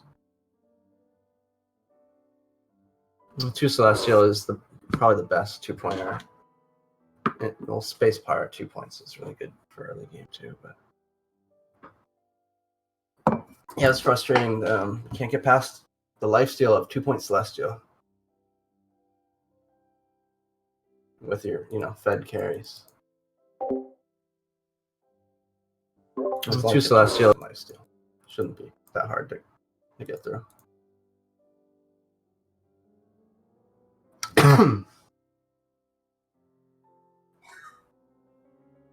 Always kind of like a later game.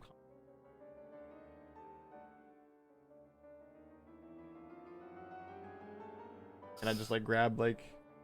It seems easy to get 2 celestial because there's so many celestials, and like no matter what you're going, you're probably gonna have at least one. Okay, I gotcha. So you just find another, and Lulu is a yellow celestial. So if you see a Lulu late game, you just throw her down, and it's really, really good. I don't think any of these guys had Lulu, but he was running Ash. What was his other celestial? Her down, and it's really, really good. I don't think he must have made a celestial. Hey, what up, Nia? How's it going? Yeah, he turned one of his dudes into a celestial. Don't He knows mind the how bad. OP it is. Just to Undermine. get two celestials. But good morning, good morning. I hope you're doing okay. He didn't Hope even you're feel super the safe. celestial. I saw your dad just the other day. Second celestial. He's looking good. Looking a little bit grayer, but he's looking good. I mean, I love Ash. I love her. Much I love, putting much love, much fusions love on to you her. and yours, Nia. I Just hope you guys are don't doing seem to okay. be any good comps with her. You want to see if we can throw another one down the barrel? Mm-hmm. Do it. May or may not be falling asleep, actively or passively. That's what this game's for. Oh my god. Jeez. Ugh.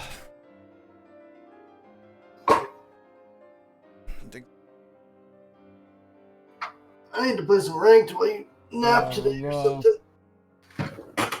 Yeah, hibernation, that's honestly what's going to be happening. Yeah. A little bit of a hibernation, but that's okay, you know. Hibernate, bro. Definitely not meeting my neurologist recommended 9.2 hours of sleep per night. But I am stretching. And whatever that's worth, I don't know. I need to stretch. I'm always tight. It sucks. Yeah, I got the big foam roller on the bed over there that my mom always loves to remind me to use. So that's a good defense tool against building up of all that tightness. Sometimes I don't, but if I am trying to like dry my hair when I'm getting out of the shower, and then I find like cramp comes on, you can take your ibuprofen. That kind of helps. I like doing that, but stretch it out with one of these foam rollers. Just do it kind of slowly, gradually over time. Don't hurt yourself. Yeah, I get bored, so I don't know. Sometimes I'll do it when I'm watching TV, but And it's not this time. And it sucks because you need, in my opinion, you need somebody to proctor that onto you, to make it the most effective. Otherwise, you can be taught, you can be shown. You just don't use the muscles you're trying to, soften while you're doing it, and then not too hard. Just fucking roll. Yeah. Just fucking roll. But use gravity. That's roll. true.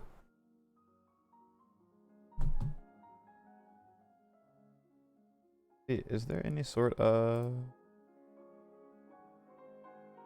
stuff to watch?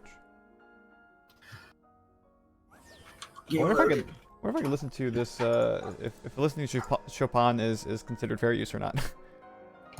Better be. It depends, I guess, on the person playing it. Yeah. I don't think I got an offensive item at all, but that's okay. I got some crit. I'm gonna grab some coffee. I'll be back. 1 sec. Yes. Cuomo speaking. Cuomo is the man with the New York plan. Go to league, window caps. We got. Okay. They just started streaming now, so about maybe like 20-30 minutes, maybe an hour. Let's be real. What time is it now? 8:21. Yeah, maybe 30 minutes. Governor of New York's gonna be speaking. Is he gonna say anything new? Who knows? Stay tuned. Oh man, the coronavirus coverage. Listen, it's been no real update for a while now. Maybe today will be different. I gotta stop buying Twisted Fates, man. That's my problem.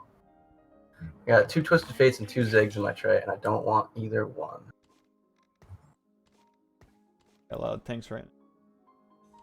I got so much tank. They're just both terrible. Terrible. They're not good on any team. They're no good demolitionist teams. Dang. No love. No love in your heart for the demolitionist. There are some decent rebel teams, so maybe I should pick up Zigs. Yeah. Could be. As far as TF goes, Chrono Sorts, I don't know. It's hard to appreciate. Twisted Fate. We got 2 poppies. We'll go Star Guardians. Let's see. Scout around in a minute. They broke the consistency with this game. Zaya is considered Blade Master. Get out of here. Town's not Blade. Town. Just grabbed a couple cybernetics. Cybernetics is a good comp. Yep. And Syndra. I like how I just get random champions now. I kill these things. Like catching the Rona. Yeah, just take what you want then. I mean, that's... Ugh. I'm gonna run 3 rebels right now. It's an interesting little start. Should do alright. But I have no idea what I'm doing. My tray's full, so it's a good idea to fill up your bench early. Keep your options open. So just don't go for 1 gold worth of income at 10. You know, don't bother. It's not yeah. Not the way the game is supposed to be played. I mean, you do what you want. It's just the payoff of that is minimal compared to opening up all those options for you. Dude, this Yasuo's like, oh my Wumu.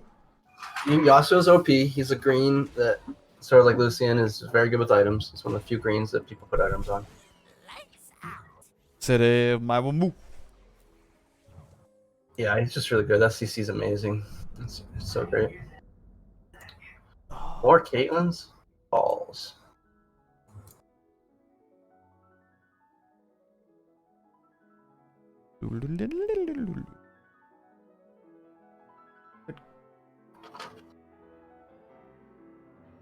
I see a Kai'Sa. If you see an early Kai'Sa trade, it's usually good to get. Starts a good mech infiltrator comp. You don't start seeing that comp until Kai'Sa and Annie. Greens. Again, rebels too. They don't really start until yellow or until greens. It's just nice to have some things to pivot, to know what you can pivot into if your team's not working out. Alphi's such a Beavis champion. Yeah. He's actually butthead. Butthead tier. Amazing Stands there, always the last one alive. Yeah. Not like my teammates in League of Legends or Summoner's Rift. Just make sure you put them up front. I had all these Star Guardians before, but they disappeared. I'm not getting them anymore, so Peace Puppies, which is the worst one too. And because I have these Rebels, I got Master Yi. I actually can get 3 Blade Masters out right now, which is pretty cool. I have my orders. That quick throwing one. 3 Rebel, 3 Blade Master. I wish the whole game played more like the early game where you actually like mix and match comps. But there's just there are too many imbalances. There are too many champions. So you always see them with the same items. That's bad, man. So like certain champs need nerfs. And maybe just a little more frequent balancing would be nice for the bonuses, and so you don't see Celestials and Dark Stars every game. And Space Pirate Celestials is like the most broken, popular thing right now. I might actually go for a Rebel team. I don't know. I got some weird stuff.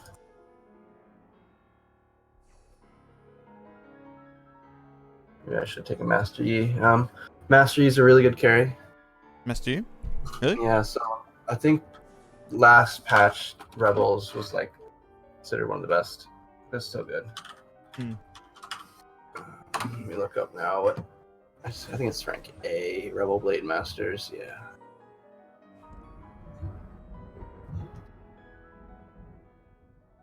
But that's probably what I'm gonna do because I have tons of Rebels.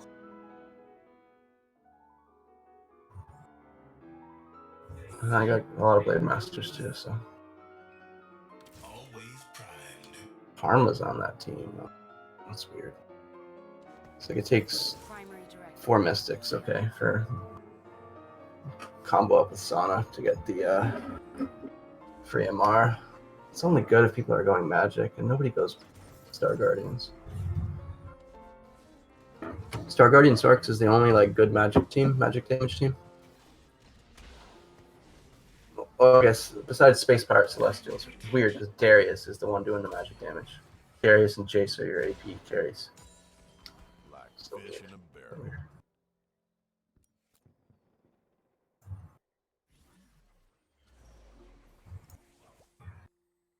They'll have to get through me.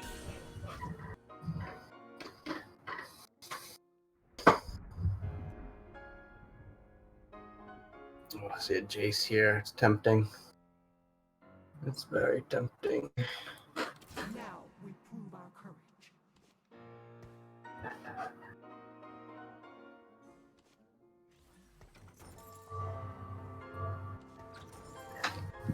Apparently I've got all the wrong Rebels. I don't see Malphite in this list. It's 3 and they take Sana. Okay. Here, I'm complaining about these meta builds, but also using them.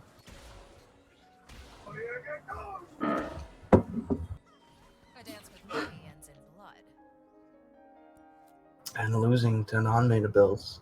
Last game was funky. I got the Malphite.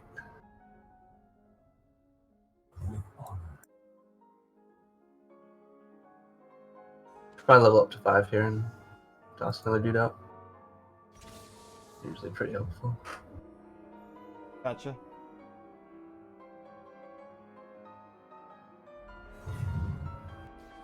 I think I get rid of Ziggs now. I don't need these two. I got my Master Yi. Ooh. Make a Rebel later. A spatula.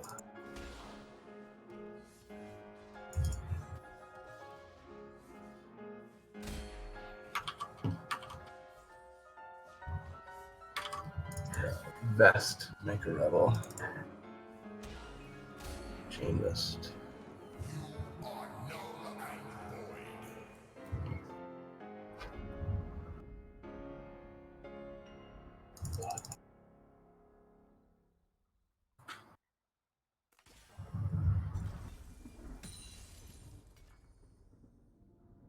Time to go to work.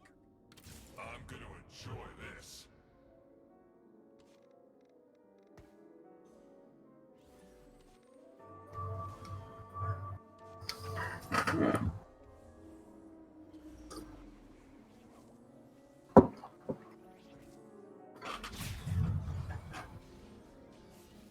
In most of my games, I win with Cybernetics and Star Guardians. With Dark Star. Can't seem to get a win with Mech Infiltrators. Or Space Pirate Celestials.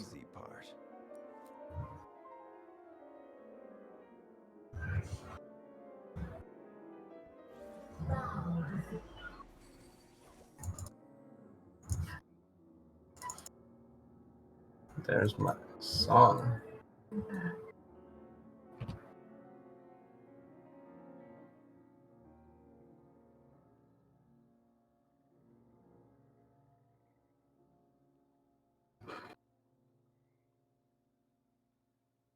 Should probably roll for some master or for some Yasuos, blitzes, and Shens before I level up.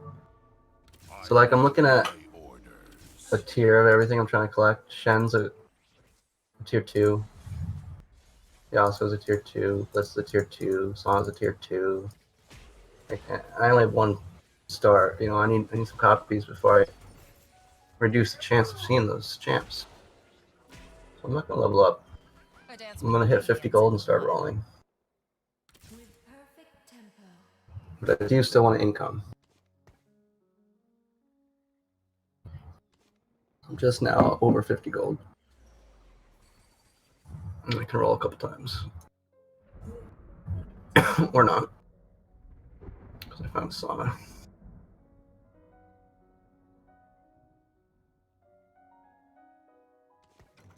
There's no Fiora on this. What are the Blade Masters? 3 Blade Masters on this team? 4, 5, 6.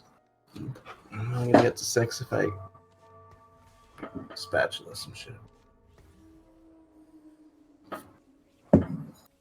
There are really no more carries in this team. There's a whole bunch of supports with Yasuo and Yi. Okay. There's no point. I'm going up. 6 Blade Masters.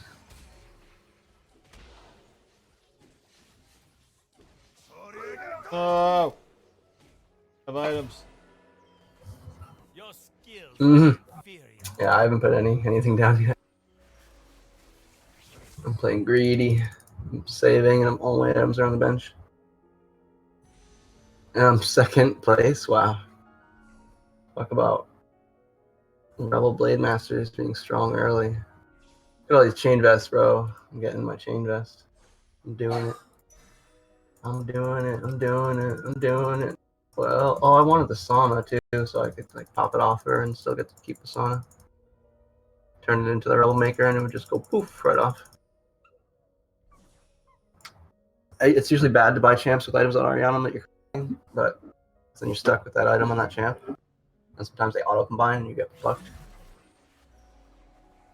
Yeah, so it's generally not good to pick up the champs you need from the wheel.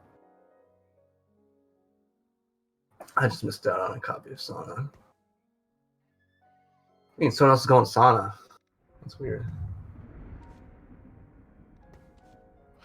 I'm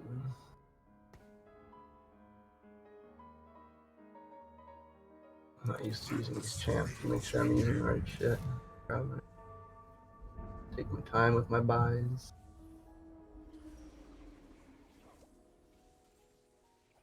Now we prove our I'm seeing everything but what I want. I worked with a great fellow who was a Catholic priest, Father Joseph Hakala. And he would say, today is another day to do better. This warm smile. Today is another day to do better. He passed away, Father Hakala. I have his picture in my room. And I think everybody's holding on to their items right now. It's another day to do better. It's another day to improve. It's another day to be better. Easy going. To make life better. To be better at helping people. Karma. Today's another day. Another I'm looking for that, God gave us. Hospitalizations are down. Good news. Net change in total hospitalizations down. Good news. Dumped a 3-star Fiora into the tray. Intubations down. Good news.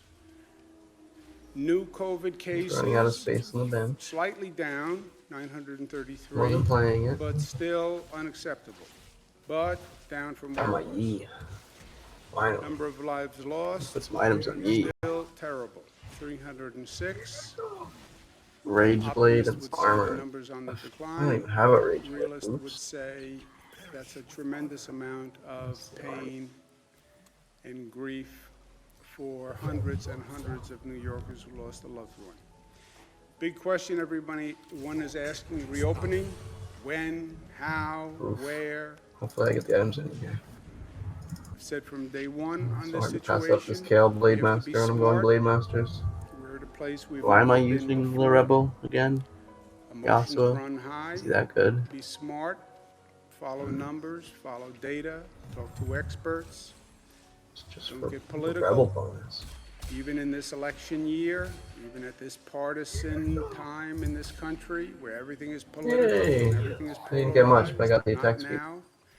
And respond to facts and data and experts, not to emotion, which also runs very high right now.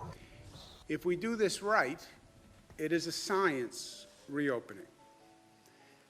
It's not a political exercise. It is a science. It can be based on numbers and data. And that is true. Everybody wants to reopen. Let them try to stop me. Caveat is, reopen, but don't reopen in a way that increases the spread of the virus. Doesn't increase the rate of the spread of the virus. Well, how do you know that? You can test. You can get numbers. Test. Get a sample Dark and see start. what's happening. Dude, You Darson know in first that if the rate place. of transmission goes over 1.1, you are in an outbreak, you're in an epidemic. So you don't have to guess. It's not what it I feels think my like. team's pretty much done. Get the numbers. Do the testing. I Get just the need a numbers. Sirach rely on and the a numbers. Lulu. The second passed that fact you Sirach have to earlier. deal with as a science in this formula, do you have the hospital capacity available if that rate of infection increases? Don't go above Really 70% Yasuo. capacity. So you have a 30% buffer so we don't wind up in the same mad scramble that we were in last time. Make sure you have ICU beds with the 30% capacity, and make sure you have enough equipment. We're not going to go through who has a mask, who has a gown, who knows someone in China. Let's have at least a 30-day supply of stockpiled equipment, ventilators, masks, gowns, gloves, etc. They are facts, it's science, it's data. Then what's testing? Testing, then you trace, then you isolate, and that remains the key to controlling the rate of infection. The testing is how you monitor the rate of infection. What's happening to the rate as you increase the economy, the economic activity? I will take a test, and we'll test enough people so we have enough data to make a decision. We're increasing the number of tests. It's hard. Nobody's done it on this scale before. There's been a lot of back and forth. Met with the federal government, met with the president. We have now a partnership in how to do testing. We're ramping up testing. We're moving very quickly in this state. We do more tests in I'm not this even state running off. I've than been in letting him any waste other all state his in the United base States. on my bench. We do more testing in this state than any I gotta get rid of him. country on the globe per capita, so we're doing it well. We're doing it aggressively.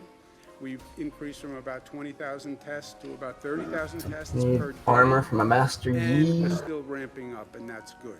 It's good stuff. More to do Yasuo. on testing and more to talk about on testing. But Still 1 star.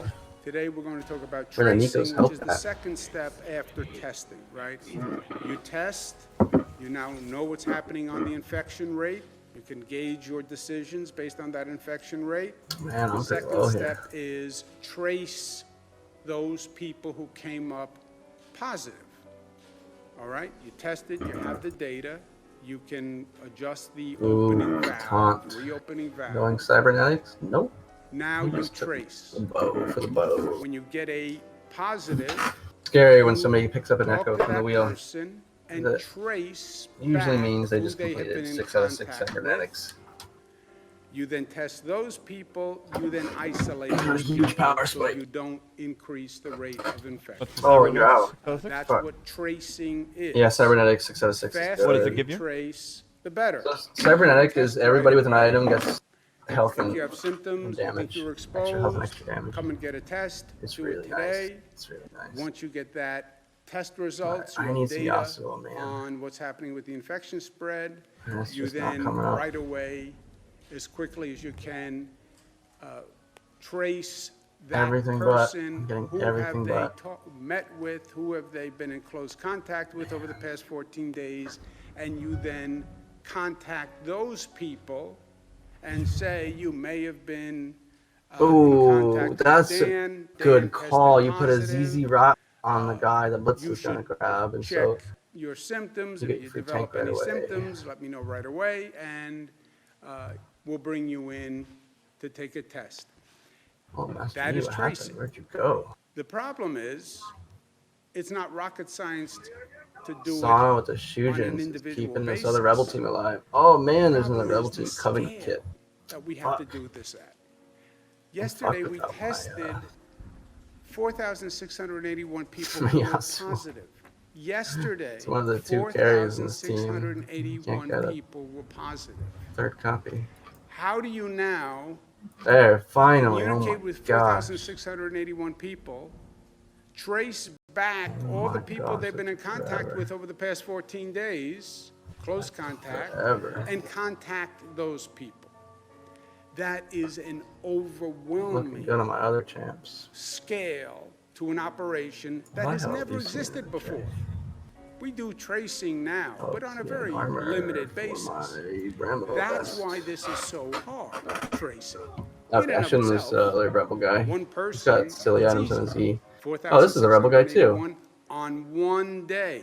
Today, we'll have another He's 4,681. using the right stuff. So just think of the scale of the operation. Healers. Last week, we announced that Michael Bloomberg I mean, will lead the first ever The tested best three person items for E isolation are pretty program. obvious. Almost.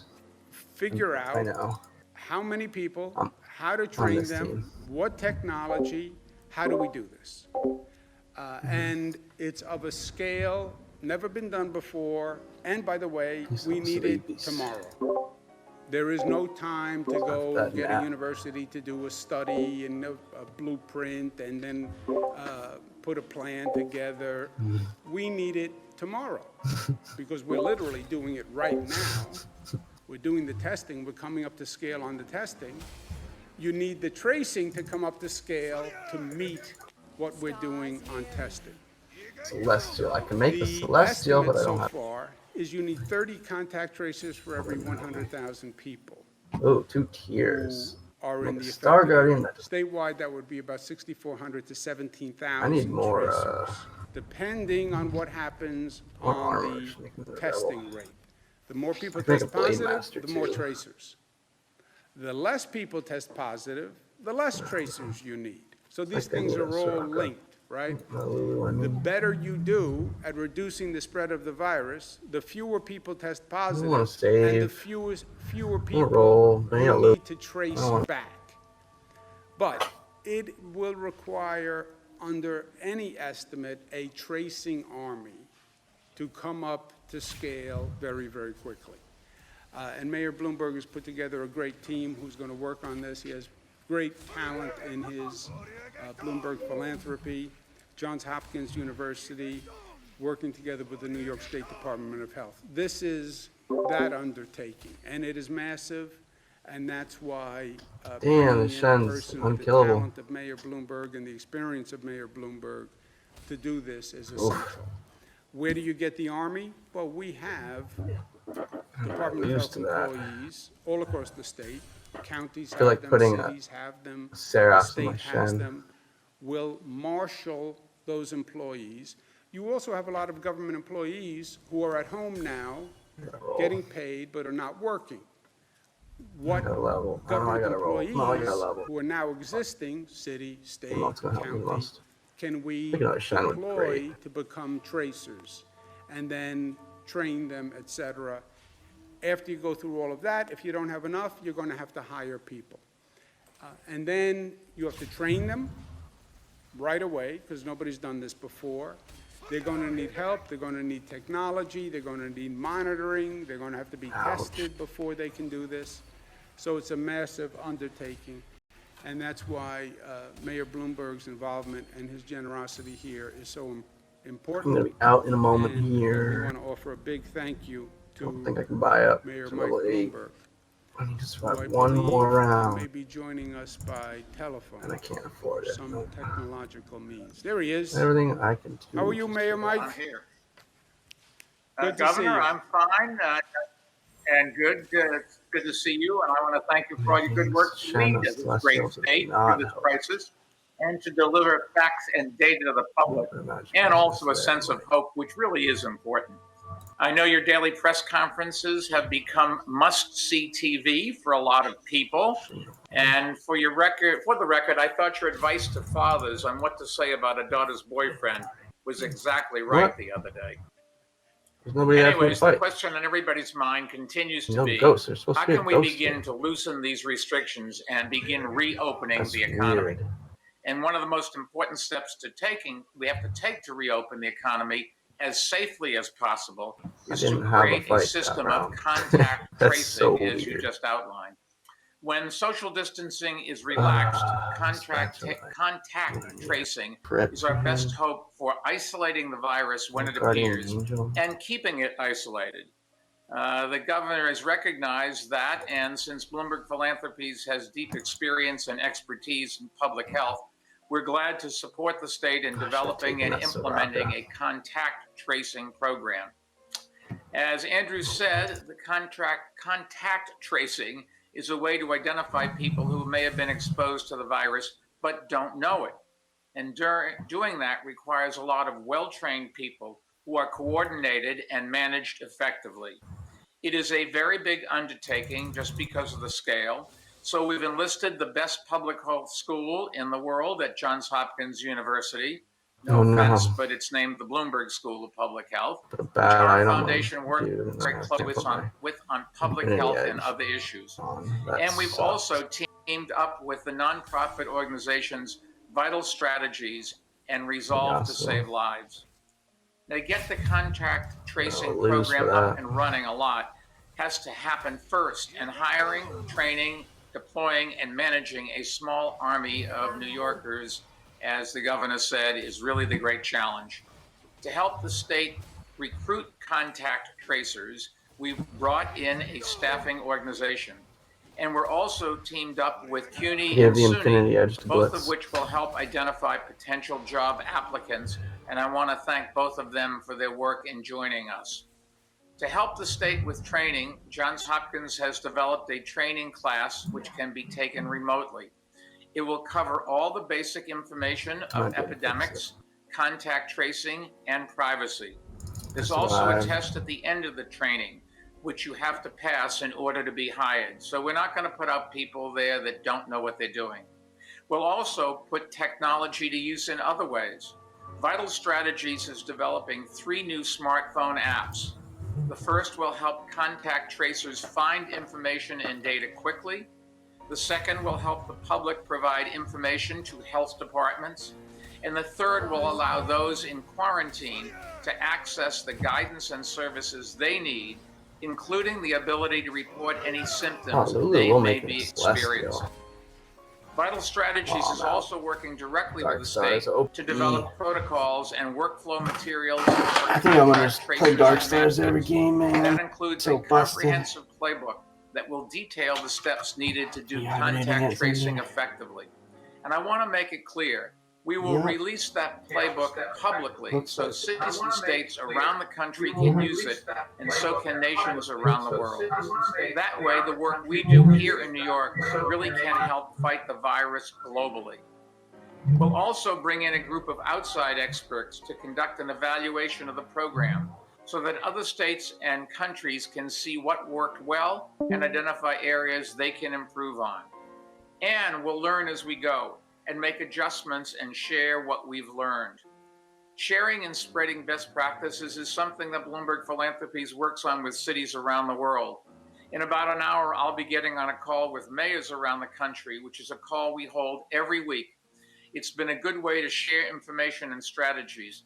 And I know all of the mayors are following the news of the contact tracing program that we are starting here, and that other states have also begun the process of starting.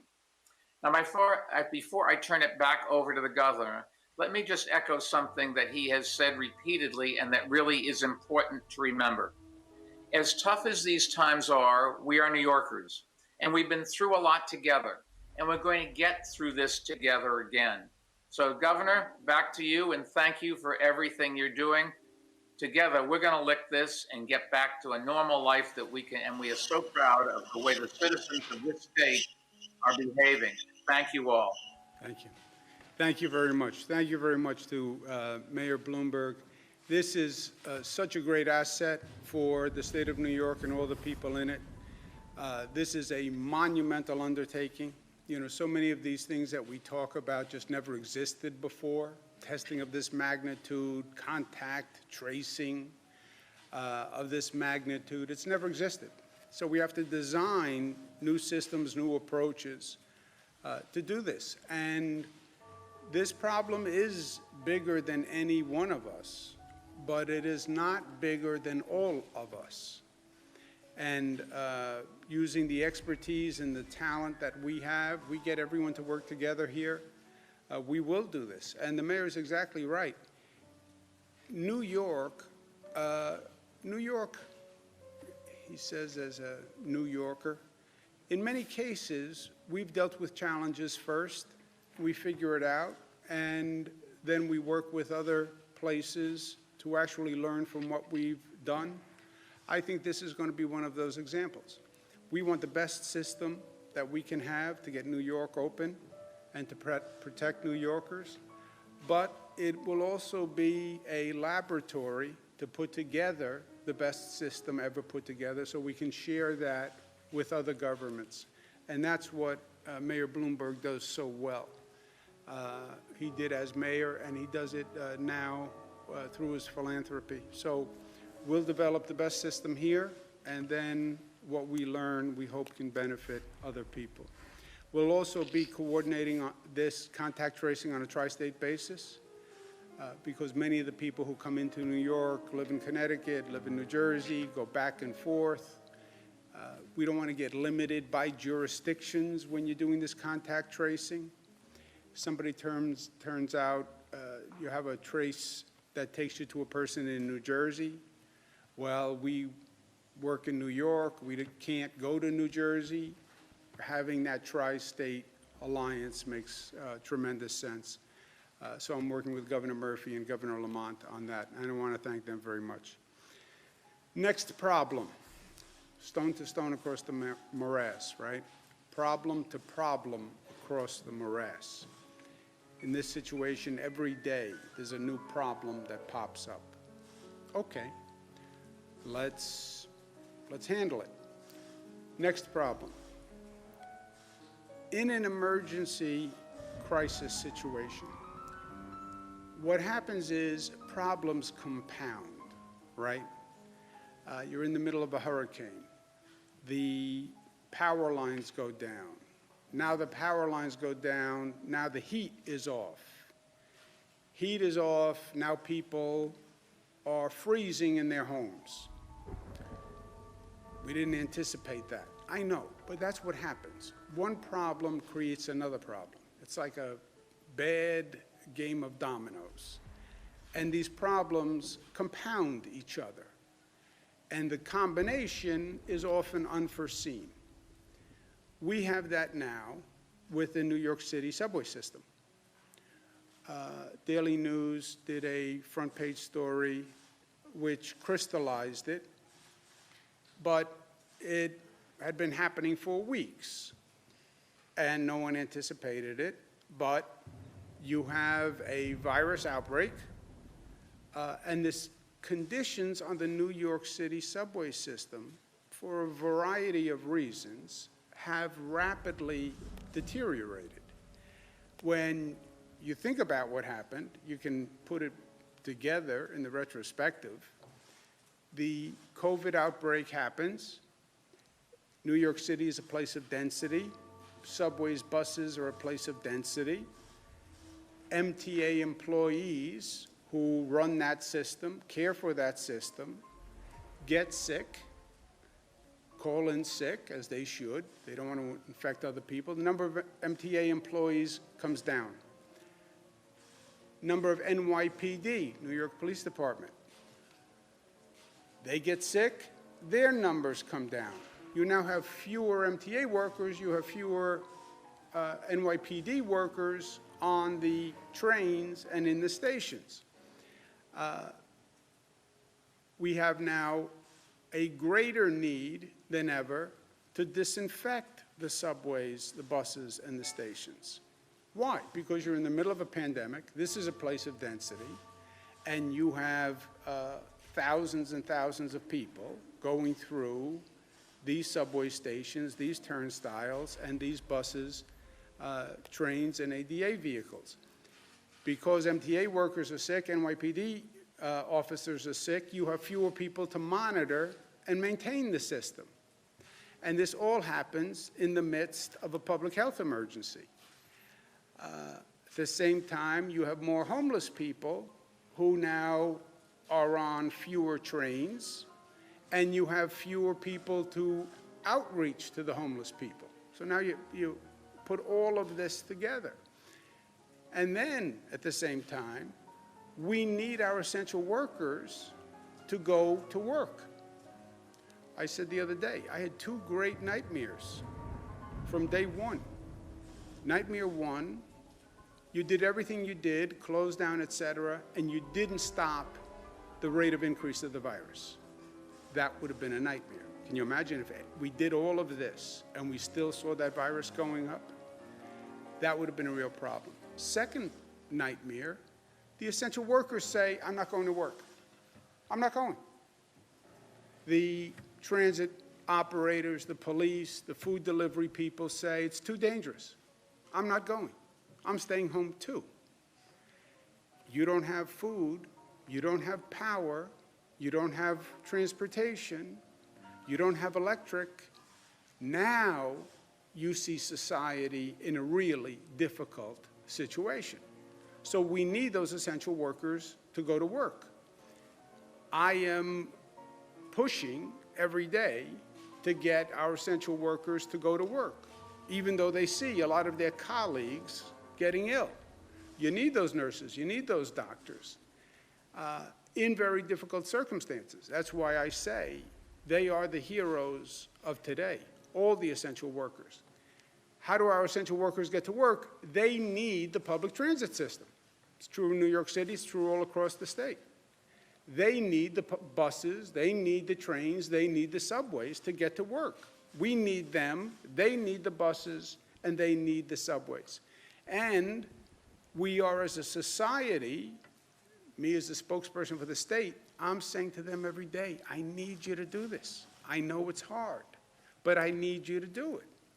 Okay, we need them to do it, but what is our obligation? Our obligation is to make sure we're doing everything we can do to keep them safe, right? That's my personal obligation, and it's the collective obligation. You want them to be there to deliver the food. What's your obligation is to do everything you can do to make sure that they are safe while they're doing it. The MTA understood where we were with this global pandemic. They stepped up operations and were cleaning trains and buses every 72 hours, which is an amazing undertaking when you think about it, to clean all those buses and trains every 72 hours. But we know the virus can live for hours or even days on a surface, which means if somebody positive walks onto a train this morning, that virus can be there tomorrow and the next day. That then changes the whole focus of the problem. You want to honor the essential workers. Thank you, thank you, thank you. We'll fly airplanes. We'll have public demonstrations of gratitude. Yeah. Even better than that is what you do and how you act. And let's make sure that we're doing everything we can. Let's clean, disinfect those trucks, those buses and trains every 24 hours. Why?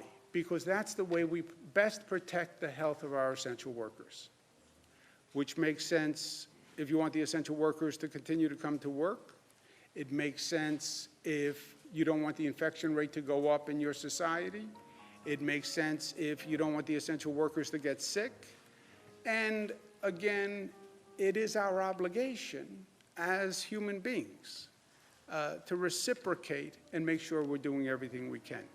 Now, to say disinfect every train every 24 hours is just a task that nobody has ever imagined before, okay? I would wager in the history of public transportation in this nation, you never had a challenge of disinfecting every train every 24 hours. Disinfect, how do you even disinfect a train? You know, we clean trains, but how do you disinfect? This is a whole new process. These are new chemicals. This is new equipment for workers. It's new methods. Just think about it. You have to disinfect every place that a hand could touch on a subway car. Every rail, every pole, every door, wherever a hand could touch, or coughing, sneezing, wherever droplets could land, right? So you have to disinfect that entire interior of the car. And then you have to disinfect the stations, the handrails, everything that people could be touching. It is a massive undertaking that we've never done before. But that is the right thing to do. That is, as we said, we've never done tracing before. We've never done disinfecting train cars before. But so what? That's what we have to do. So figure out how to do what you have to do. And this is what we have to do. And I challenged the MTA to come up with a plan. They came up with a plan. They can disinfect all trains and buses every night. It can best be done by stopping train service from 1 a.m. to 5 a.m. every night during the pandemic so they can actually perform this service. Now, remember the context that we're in this pandemic. Ridership is down 92%. 1 to 5 are these slow hours, 1 a.m. to 5 a.m. It's the lowest ridership.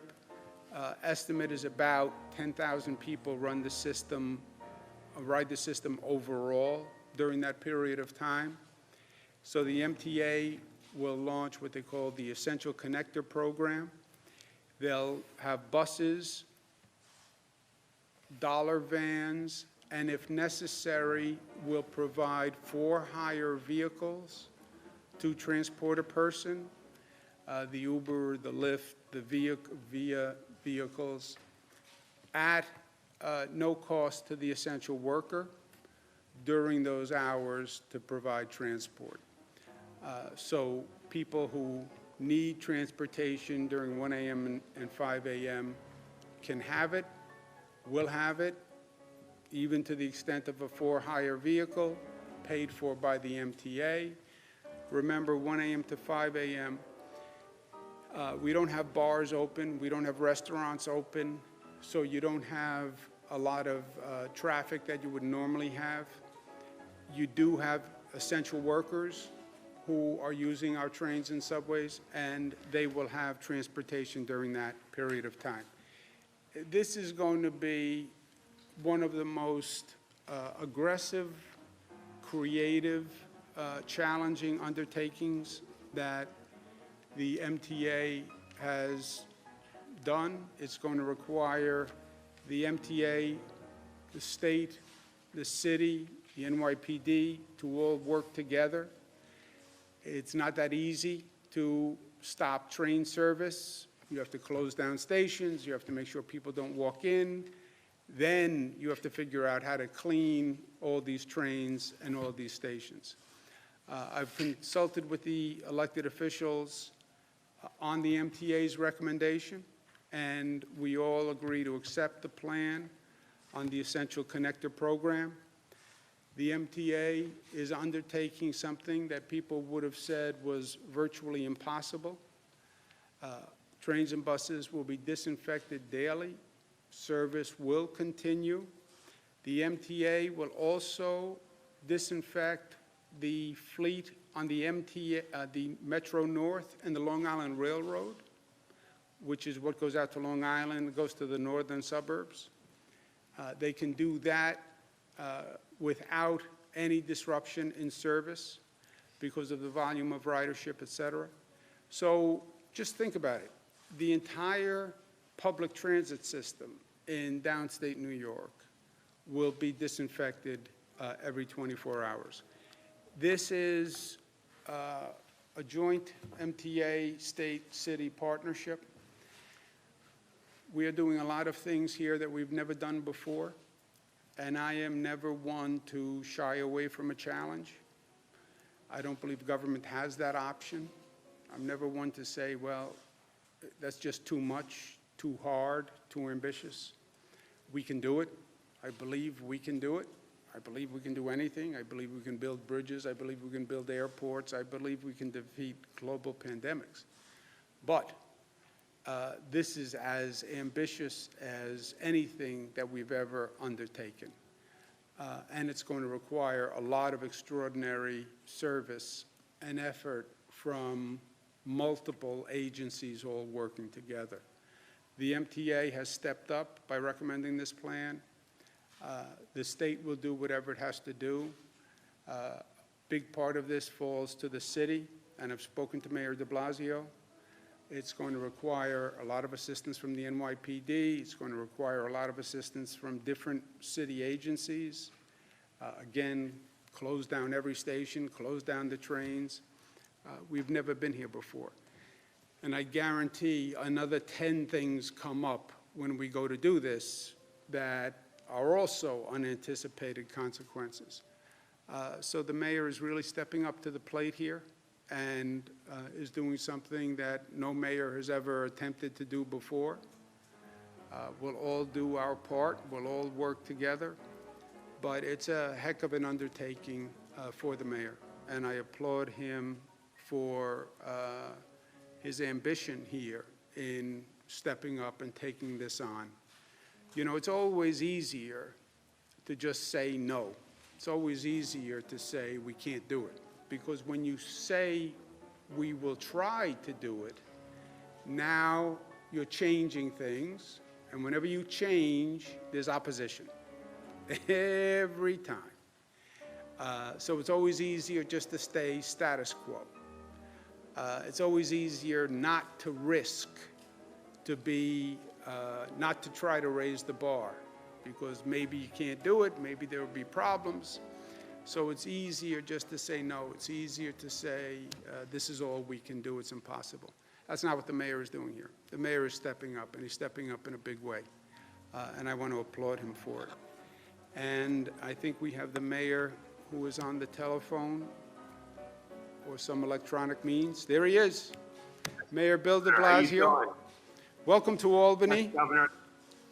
It's a pleasure to be with you. Governor, I want to end that last point you made about all of us together, doing something different, doing something necessary, and being willing together to go someplace we've never been before. You and I have talked about this kind of idea a lot over the years. You know, I think when we first met each other, the word disruption was considered a bad thing.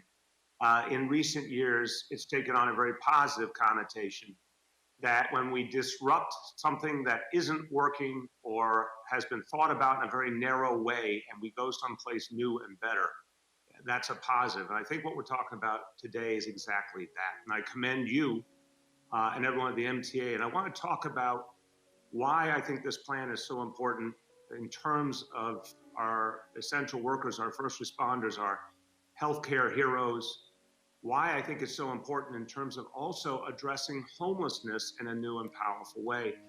But I first want to say, I want to express my appreciation along with you, really appreciate, back on one of your previous topics, the contact tracing, really appreciate that my predecessor, Michael Bloomberg, is stepping up in such a big way for New York City and New York State. And the contact tracing, the test and trace approach is going to change everything. You and I are united in that as well, the aggressive approach. In fact, Governor, New York City right now is hiring 1,000 contact tracers with healthcare background to supercharge this effort. And I think we are going to be able to show this country a model that's going to be extraordinarily effective in beating back this disease. So I look forward to that partnership as well. But right here on the issue of the MTA, we've all been thrown the biggest curveball in our lives with this pandemic.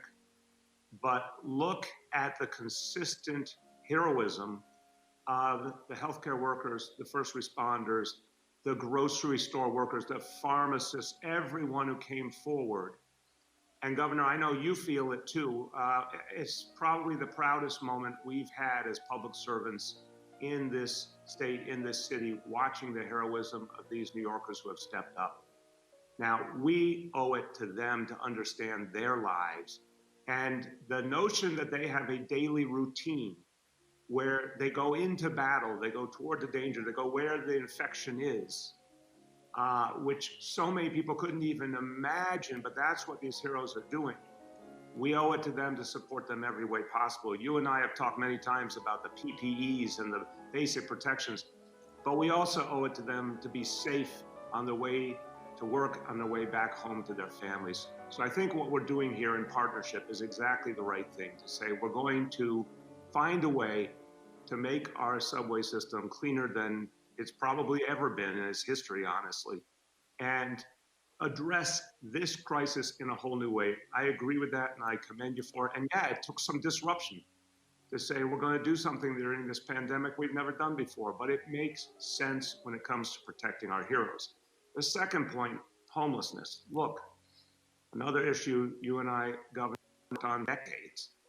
Well, we know it's been in many ways an intractable issue because there wasn't always an impulse to disrupt. And here is an example of saying, look, we now have found new ways to get street homeless people off the street. And I want to commend Commissioner Dermot Shea and everyone at the NYPD who's really focused on how to help the homeless, Commissioner Steve Banks, everyone at Homeless Services and Social Services, and all those, also those heroic outreach workers. Governor, you know about this work, who go out there day after day to engage homeless people on the streets and the subway, get their trust and get them to come in to shelter and ultimately to permanent housing. This work has always been in some ways stymied by the reality of a homeless person who is struggling with everything they're dealing with, a mental health challenge, a substance abuse challenge, riding the subway all night long. We're New Yorkers, we know about this reality. And it's been put in a stark light by this crisis, like so many other challenges and disparities have. Well, it's an unacceptable reality. And this new plan will disrupt that unacceptable reality and allow us to actually get help to people more effectively. Because if you're not going back and forth all night on a train, then you actually are coming above ground where outreach workers are there to help you, where NYPD officers trained in homeless outreach are there to support homeless people and get them to a better situation. Governor, you know, for decades in this city, somehow homeless encampments were actually tolerated. People thought, oh, it's the kind of thing, what can we do about that? I'm proud to say in the last few years, Homeless Services, NYPD, nonprofit organizations, we got together and we said, we're not allowing that anymore. We shut them down and we found it actually helped us to get the homeless to the help they need. This is another example of that. So I want to let you know that as we all talked about this idea, and I commend you, your team in Albany, and obviously the team at the MTA, Pat Foy, Sarah Feinberg, it's been a very productive conversation these last few days. And what I think we've come to together is that, yeah, we're going to do something unprecedented. We're going to do something because of an emergency, but we're also going to do something that's going to protect people and offer a new way to get people help who never got enough. And so, Governor, thank you. I think this is a partnership. You're right. It's not going to be easy. No one said it was going to be easy. But you have my full commitment, the commitment of the city, the commitment of the NYPD, and all of our agencies. We're going to make this work together. And we're going to be able to look back and say, we did something that actually changed people's lives for the better. And as long as it takes, we're going to stand with you and get this done. Thank you. Thank you very much. Thank you very much, Mayor de Blasio. Mayor made a lot of good points. You're right, Bill. Nobody ever said it was going to be easy, but nobody ever said it was going to be this hard either. And I think the mayor's point is very well taken. Look, we're doing things all across the board here that have never been done before. And I think there are lessons to learn and lessons we'll take with us. Telemedicine, I think, is a lesson we'll take with us. Teleeducation, remote learning is a lesson we'll take with us.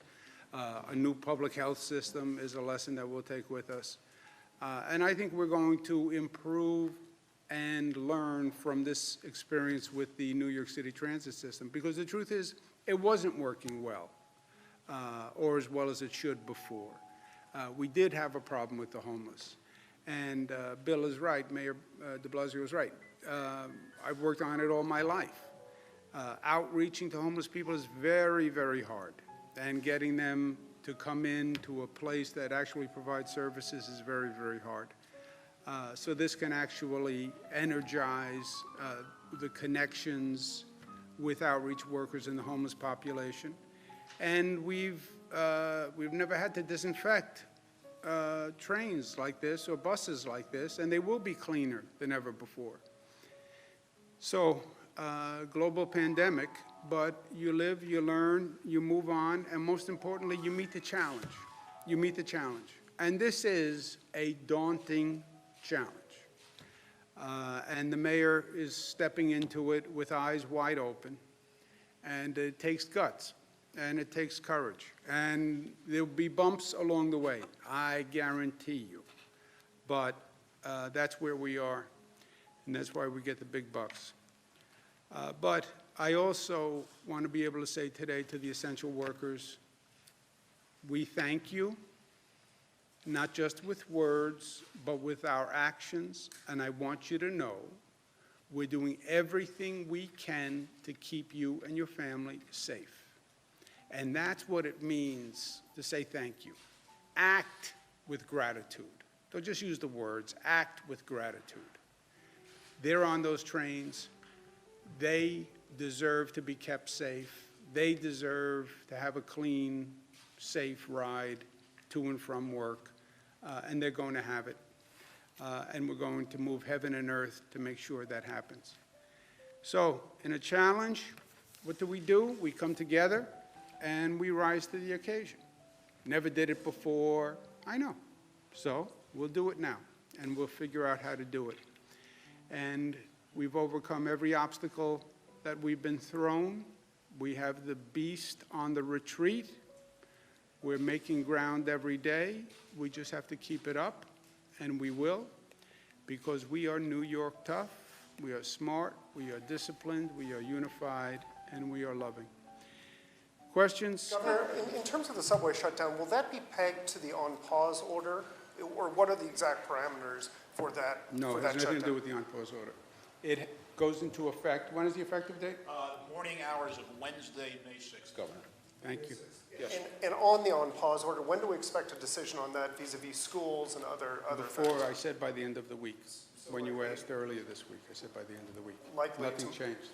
Likely tomorrow, we would anticipate? That's the end of the week, unless you have a different calendar at the New York Times. I do not. Okay. Questions. The first is, what's your response to criticism that Seattle was quick to respond to the coronavirus while you and Mayor de Blasio were not as quick? What's your response to that criticism? It's factually wrong. No state moved faster at the time from the first case to total shutdown. If you count days, no state moved faster from the first case to total close down. It's March 1st to March 19th. And no state at that time moved faster. So, period. And if I could also make another point on that. The emphasis at the beginning of this was on the West Coast. They did the China travel ban. They stopped the international flights that were coming into the West Coast. What they didn't do was shut down the international flights coming to the East Coast. Where do the flights from Europe come? New York and Newark. Where are you seeing the problems with the cases? New York City, northern New Jersey. We now know, based on reporting from the New York Times in the last several days, there were at least 10,600 cases in New York City before we even knew of our first positive case. So while the federal government focused on the West Coast and closed down travel that was coming into the West Coast, and they had their first cases in January, and California did their shutdown on March 19th, they didn't close down travel to Europe until I think it was March 16th. We now know there were at least 10,600 cases in New York. I'm betting that number is higher. By the time we got our first positive case confirmation on March 1st, and as the governor said, we shut down fully by March 20th. And between March 1st and March 20th, we shut down schools, colleges, casinos, movie theaters, bars and restaurants. We did it on a tri-state basis and with literally zero guidance from the federal government. Yeah, also, just, look, I'm not big in pointing fingers or doing Monday morning quarterbacking, especially when you're in the middle of the game. But the Times, you go back and look, they didn't write an editorial saying we should close down until after I closed down, right? The sources they quote saying, well, maybe we should have closed down earlier, after that said, oh, there's no evidence that says close down of schools, for example, makes a difference. So, you know, if you don't have to be consistent, then it's easy to raise a point. Okay, you would have done the shutdown a week or two earlier. How much of a difference do you think that would have made? Look, depending on who you talk to, people would say, well, you'd get a range, but people would say, you had cases coming here from Europe, which nobody knew. We had something like 2 million people coming from Europe because the virus went from China to Europe and then came here from Europe. Nobody saw that happening. Otherwise, you would have done a Europe travel ban when you did a China travel ban.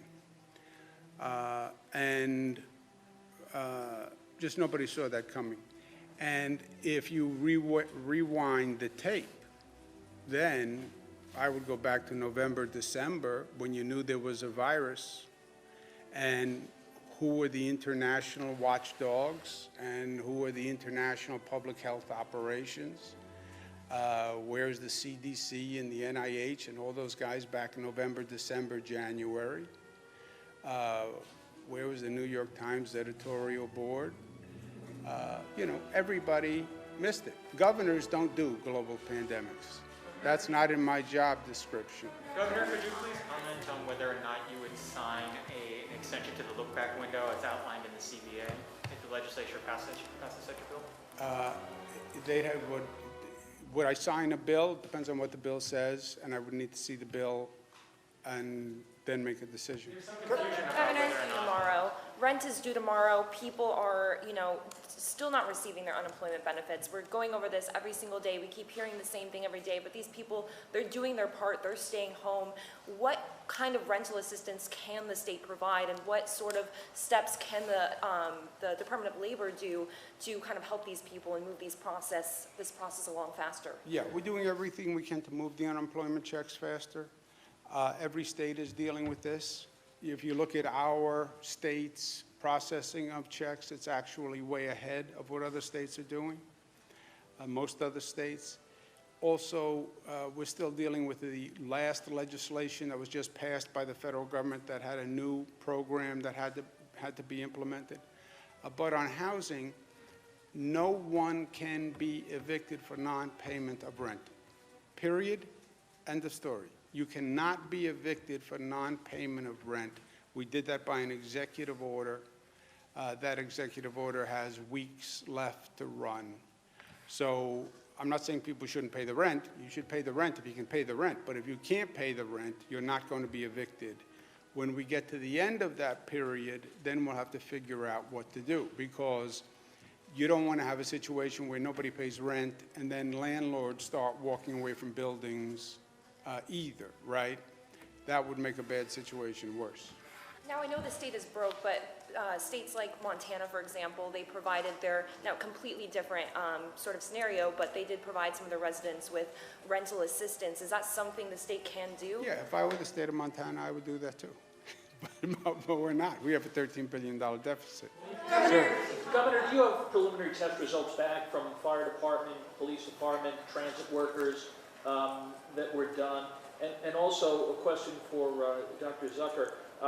Some doctors are concerned about toxic shock in children. Is there a connection between coronavirus and that? Toxic shock. Let me refer that to Dr. Zucker. So what the virus seems to affect different parts of the body. We know it affects the lungs. We also know it affects the lining of the blood vessels. What we have been seeing is that there are some children who may have an inflammation of those blood vessels, and they're developing a toxic shock-like syndrome. I've spoken to the medical directors of our major medical centers. There are a handful of kids that they've noticed. It's rare. It's been reported overseas. I've spoken to the experts across the country about this as well. Governor, in terms of the contact tracing, if someone who is tested positive for coronavirus took the subway a few days before or went to the supermarket, how do you alert, and can you alert all the people that were in either of those? You do the best you can. They call you up. Now remember, it's not, you can theoretically be infected if the person didn't have a mask, if you inhale droplets, etc. But what they do is they interview you, they come up with the people who you believe you were in close contact with, family members, etc., people you went to dinner with, etc., and then they go down that list. And that's why this task becomes so big so fast, right? 4,600 people yesterday test positive. You're one of those people. I call you up. Let's go over the past 2 weeks of your life. Pull out your journal and your phone and your calendar. Who did you see? Who were you at dinner with? Who did you embrace? Do you have a significant other? And you then would come up with a list of 20 people. And then you have to call all those 20 people and say, by the way, you may have been infected, and let me know if there's any symptoms. Call me back. Here's my text. Go to this website. Go to this app. I mean, it's a massive, exponential explosion of numbers of people. And you do the best you can, because every positive you find, you then go to isolate. What does isolate mean? And that's also another tree. Isolate means you have to be isolated so you don't infect anyone else. Where do you live? Well, I live in a house and I have 4 other roommates, and I'm afraid I'm going to infect my roommates. That's a problem. We'll find a hotel that you can stay at where you'll be isolated so you don't infect your roommates, right? Or you can stay at home, my brother's case, lock him in the basement and throw away the key. But you then have to have a house where you can be isolated that way. So you then need isolation facilities for those people who need an isolation facility. So you have to identify hotels, et cetera, with a number of rooms for those isolation people. That's why none of the steps is hard. It's the volume and the scale of all of these steps taken together, getting the testing up to 40,000 tests per day. 40,000 tests per day generate 5,000 positives. Each one of those positives has to go through tracing. Every one of those positives that needs isolation has to be placed in an isolated room. I mean, it just explodes. For instance, like, it's everyone in this room, but I also went to Target yesterday and came into contact with whoever was at Target at that time. Like, how do you... If you can't, they have some really high-tech apps where they trace your cell phone to see what other cell phone hits were near yours. That raises a lot of questions also. But if it was just, I don't know that we've gotten to this level of detail, but my instinct is if it's just you were in Target and you don't know any names of who you came in contact with, I don't know what you would do with that. You've mentioned that New York does have COVID positive only overflow facilities, and that would be a good option for nursing homes. tell us where they are, and are they in the Hudson Valley specifically? We have some upstate. I can get you the exact names and numbers of those places. Governor, childcare continues to be a concern for essential workers and, of course, will be for workers who come back during phase one. This is an issue all across the state in New York and upstate. Parents are asking us about summer camps, and I know Republican Congresswoman Elise Stefanik and some other local leaders in the Capital Region have drafted a letter to your office asking for clarity because I guess some of these camps open at the end of May, and these are vital for some parents who will be working. Have you made any decisions on summer camps? Yeah, I'll do that in a second. What you can say to Representative Elise Stefanik and all our great Washington representatives, we could provide rental assistance for people who can't pay rent.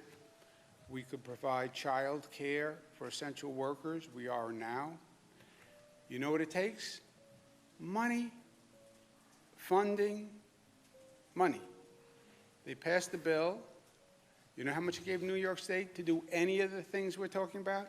Zero, zilch, nada. So when one of them says, I have a great idea, why don't we do this for every person? I would suggest maybe you say to them, oh, are you providing any funding to do that? Because the state has a $13 billion deficit. They have provided us nothing. Nothing for police, nothing for firefighters, nothing for schools, nothing for teachers, nothing for rental assistance, nothing for the massive governmental operation we have to put together with all of these things. Nothing. So yeah, you can do a lot of good things, but you need funding. Do you know about summer camps?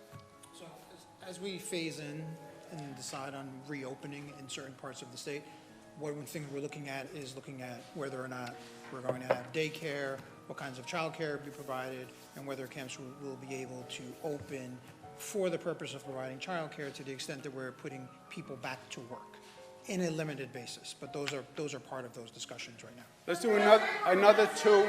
Who hasn't asked a question? Another two. Sorry. Governor, there's... All right, 1, 2. Okay, so there were reports yesterday in a Brooklyn funeral home that there were stacked bodies, they were leaking, they were kept in unsanitary conditions. Wondering what the state health department is doing to investigate that. Were there complaints prior to yesterday, and will any penalties be issued for this harm?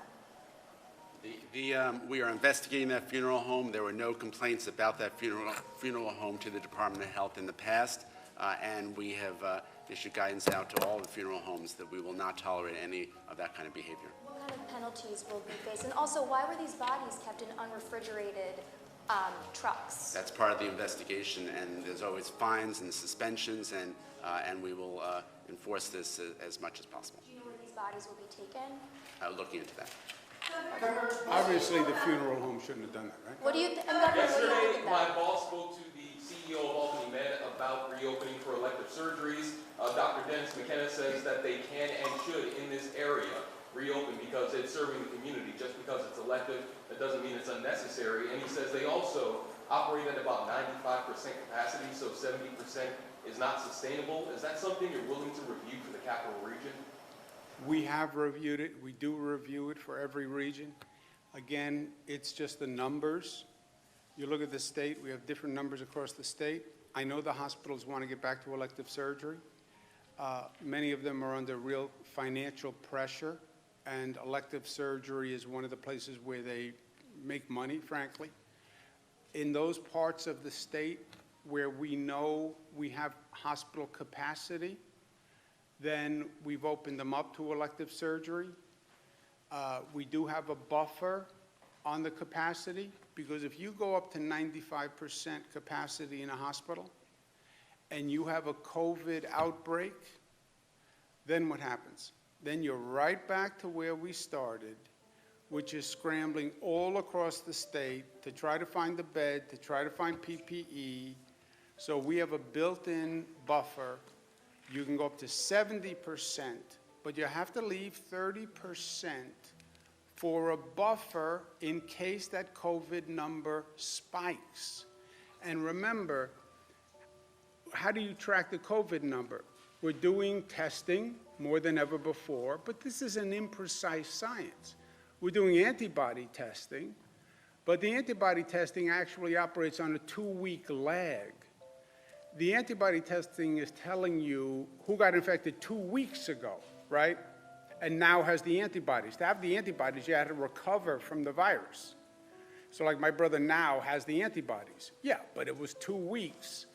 So let's not make the same mistake, or let's learn the lesson of what we went through. You need a buffer on the hospital system, and that's why we say 70 to 30. Different regions in the state are not out of the woods yet. And it's don't get cocky, right? That's a lesson in life. Don't get cocky, don't get arrogant.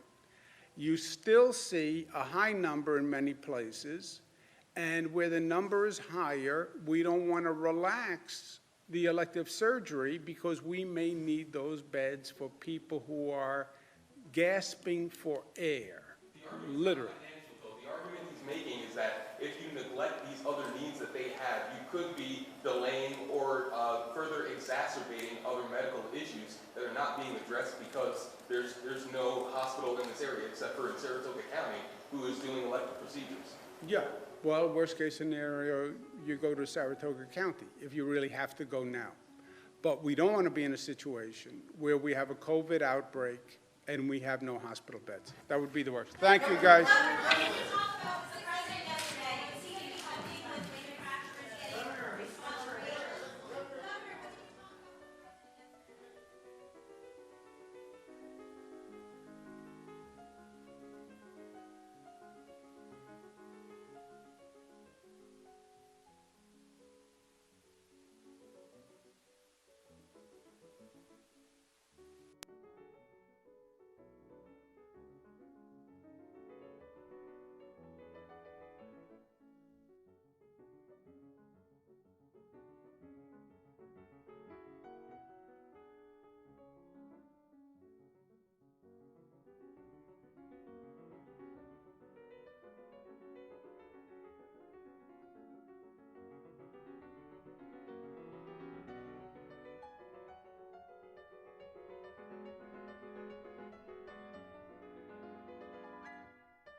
it's going to be a transition. So when I say great, I think the transition is going to be really terrific, and we're going to take it into the fourth, and I think we're going to have potentially a great fourth quarter. There's tremendous pent-up demand. I don't know if Kevin said that or Larry Kudlow, but they see it, but I feel it. I feel it. I think sometimes what I feel is better than what I think, unfortunately or fortunately, Phil.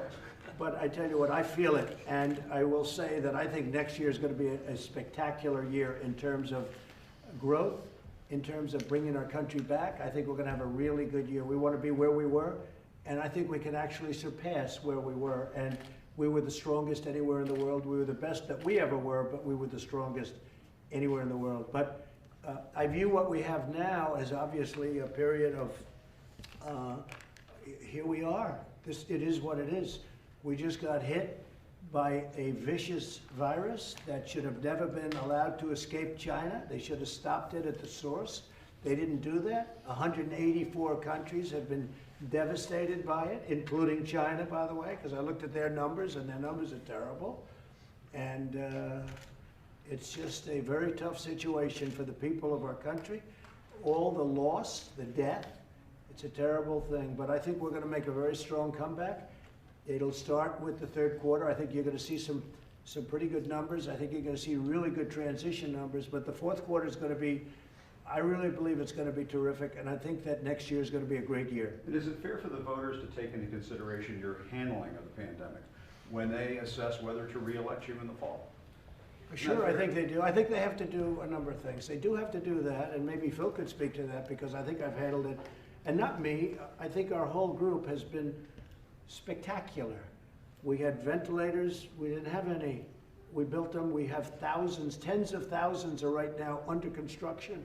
And we've given, as Phil said, you got, I think, more ventilators than anybody in the United States. New Jersey needed them very badly. Yep. And there was never a person that needed a ventilator that didn't get one in any state. Not one person that needed a ventilator. So we didn't say he didn't get a ventilator and somebody passed away, somebody didn't make it. Now we had a mask problem. Now we have so many masks, we don't know what to do with them. We had a big problem. And you have to understand, we took over, the cupboards were bare. And the thing that, frankly, it's not as tough as the ventilator situation. We're the king of ventilators, but what we have done is on testing, we're doing numbers the likes of which nobody's ever seen before. And I told you, the president of South Korea, President Moon, called me to congratulate me on testing. And we did more tests than any other country anywhere in the world. And I think they told me yesterday a number, if you add up the rest of the world, we've done more testing. And it's a higher quality test. So I think we've done I think the whole team, federal government, we built hospitals for you and others. You bet. We built medical centers, and I'm talking about thousands and thousands of beds, many, many medical centers. We had, as you know, we had the governor of Florida and the governor of Louisiana over the last 2 days. They could not have been, and one was a Democrat, and this gentleman happens to be a proud Democrat. They could not have been more supportive of the effort of the federal government. And I'll tell you, Jim, let me just tell you, we started off with empty cupboards. The last administration left us nothing. We started off with bad, broken tests and obsolete tests. What we've come up with between the Abbott laboratories, where you have the 5 minutes, did they test you today? They did test me. Good. Now I feel better. Yeah. I'm negative. You did the 5 minute, the Abbott test. The quick turnaround. It's so great. I feel like a new man. That's a brand, you know what, that's a brand new test. That didn't exist 8 weeks ago. And now it's like the rage. Everybody wants that test. No, I think we've done a really great job. But the Obama administration, people from the Obama administration would disagree on your assessment that the cupboards were bare. They said that there was equipment in I know, Jim. the national Let me just tell you. And that's what you say, broken tests. It's a new virus, so how could the test be broken? We had needed a new test. Jim, we had broken tests. We had tests that were obsolete. We had tests that didn't take care of people. But here's what's very important. If you take a look at the swine flu, H1N1, or as Joe Biden would say, N1H1, but it's actually wrong. He didn't even know the name. Okay, H1N1, the swine flu. The Obama administration was a disaster. And they did polling on how did they do. And their polls were so negative, so bad. They did a very poor job. and they did a poor job on a lot of things. They did a poor job on our military. They did a poor job on our ammunition. When I got here, we had no ammunition. Just like we had no ammunition, we had very little medical too. So I think when you ask, how did we do? And I have to say it because the news is so fake and so corrupt. I think we did a spectacular job. I'm not even referring to me. I'm referring to all of these people, including your people who have been working with my people so closely. But the federal government has done a spectacular job to a point where we're building now, we're going to have thousands and thousands of ventilators, and we're helping other countries because Phil doesn't need ventilators. You needed them very badly at the beginning. We did. And maybe you could say something to Jim's question. Yeah, I don't know. I don't have a view on the history, but I will say this: in our hour of need, whether it was ventilators, the Army Corps building out capacity, FEMA with our testing sites, and a big part of our ability to reopen as fast as we all want to is to rapidly expand testing. Right. And you all literally in the here and now this week are helping us in a big way to at least, I would expect by the end of May, thanks to you and your team's help, we'll be able to at least double, and I hope more than double, our testing capabilities. And because of that, that will allow us to much more aggressively and responsibly do the reopening that we all need to do. And Phil, how do we do on ventilators as an example, where you were really, and you needed them badly? Yeah, we got them. I mean, there's just no other way to put it. And I'm told that we were the #1 state recipient of ventilators. And this was, you know, we were at the edge, and this is life or death stuff, and we got them, and we're forever thankful for that. Thank you, Mr. President, on operation, on this vaccine operation, Warp Speed, who's in charge of that? And are you over-promising when you say you're going to have 300 million doses of vaccine in 8 months? No, I'm not over-promising. I don't know who said it, but whatever the maximum is, whatever you can humanly do, we're going to have. And we hope we're going to come up with a good vaccine. Johnson & Johnson and Oxford and lots of different great companies, representatives of our country in some ways. NIH is working very hard and doing a terrific job. No, I hope we're going to have a vaccine, and we're going to fast track it like you've never seen before. If we come up with a vaccine, I think they probably will. And who's in charge of that Operation Warp Speed? We have, you know who's in charge of it, honestly? I am. I'll tell you, I'm really in charge of it. I could say somebody else. I will say we're dealing with, as you know, the General and the Admiral. They're very much in charge. But I think probably more than anything, I'm in charge, and I'm the one that gets blamed, and I get blamed anyway. Don't forget, if we come up with a vaccine in record time, they'll say I should have done it faster. But we have a lot of good possibilities. Like the Gilead yesterday, that was a big thing. That was a big thing, and as explained, and I think very importantly, that was a step. You know, that was a big step, 31% step. But the step means, I guess, Deborah, with Tony yesterday was explaining, the step means you now take another step, all of a sudden you're up to 50, 60, 70, but that was a very positive, that was a big step as I understand it. Okay? Mr. President. Yeah, go ahead, please. Go ahead, please. Yeah, Jeff, go. Thank you, sir. The intelligence agencies today said that they agree with the scientific community that the virus did originate in China but was not man-made, it was not genetically modified. Do you agree with that assessment? Well, I haven't seen the report yet, but I will tell you, if you speak to the head of intelligence right now, you speak to the head, they did say that I was given a briefing when I said I was given it, not before, and they also said that it wasn't specific and it was not a panic briefing. It wasn't like, oh, we're going to be invaded. It was in January, later January. And I think what you'll do is you'll speak to them. In fact, I'll ask Mark to make a report to you because the news was totally, you know, as usual, fake and corrupt. So intelligence is doing a report, and the report turned out to be exactly as I said. Okay? So, Mr. President, so you're saying that you got a briefing in January about No, I'm not saying it. No, coronavirus. I'm not. You didn't hear me. I said intelligence is saying it, and they're going to give a report, and it will make you very unhappy because it makes you so wrong. Well, you in particular. All right, go ahead. Behind you, please. Please. Governor, states received $150 billion in the first CARES Act. What are you going to need now to get back on your feet? What have you told the president on that front? And how do you address Republican complaints that the federal government should not be bailing out states who were badly managed prior to the pandemic? Yeah, so I've been in office going on 2.5 years, and I got elected to sort of fix the economy, and we made a lot of progress on what I would call the legacy issues. Record pension payments, stabilizing indebtedness, record surpluses, and as Mike Tyson says, everyone's got a plan until you get punched in the face. And we did. And we did. So we've got a plan, and we're comfortable with the progress. It's going to take a while on the legacy stuff.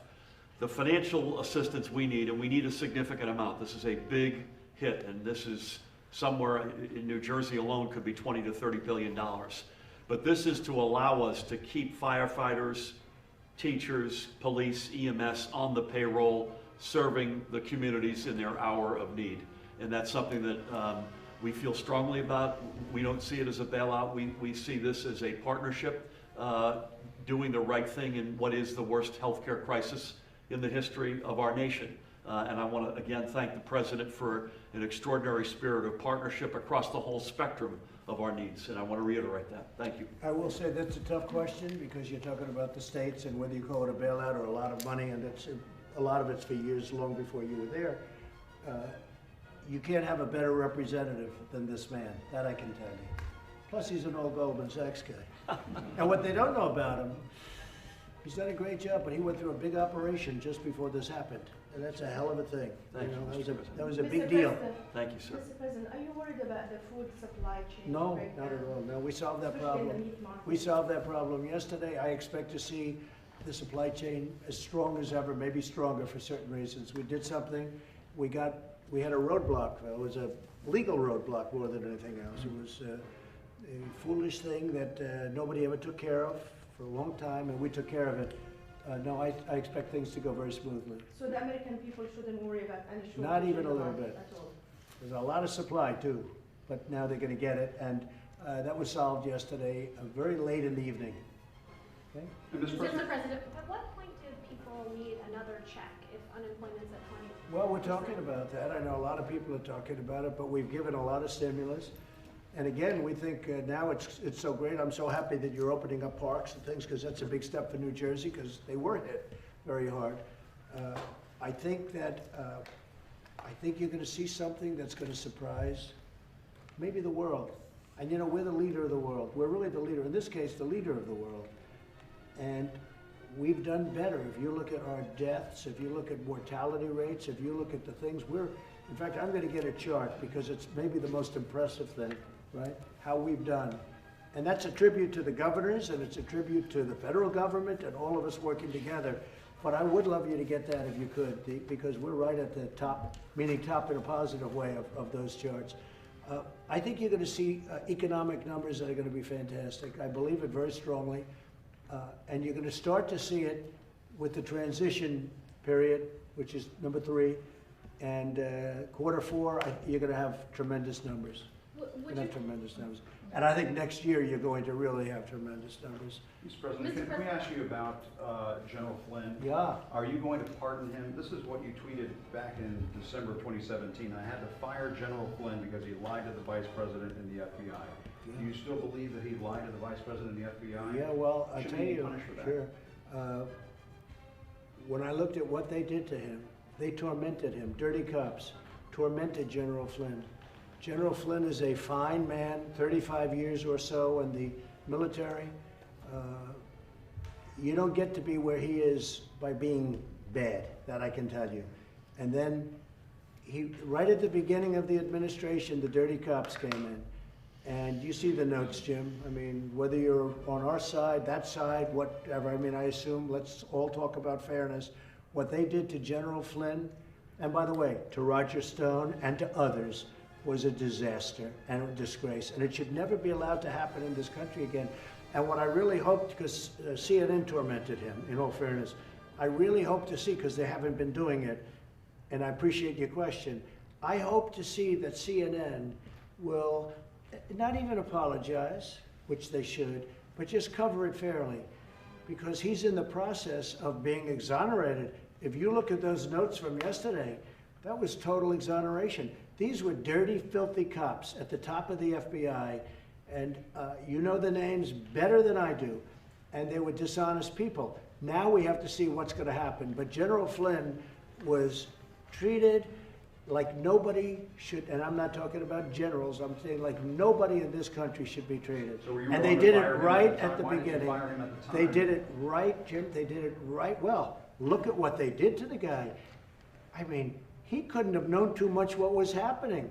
They came at him with 15 buses, and he's standing in the middle of a highway.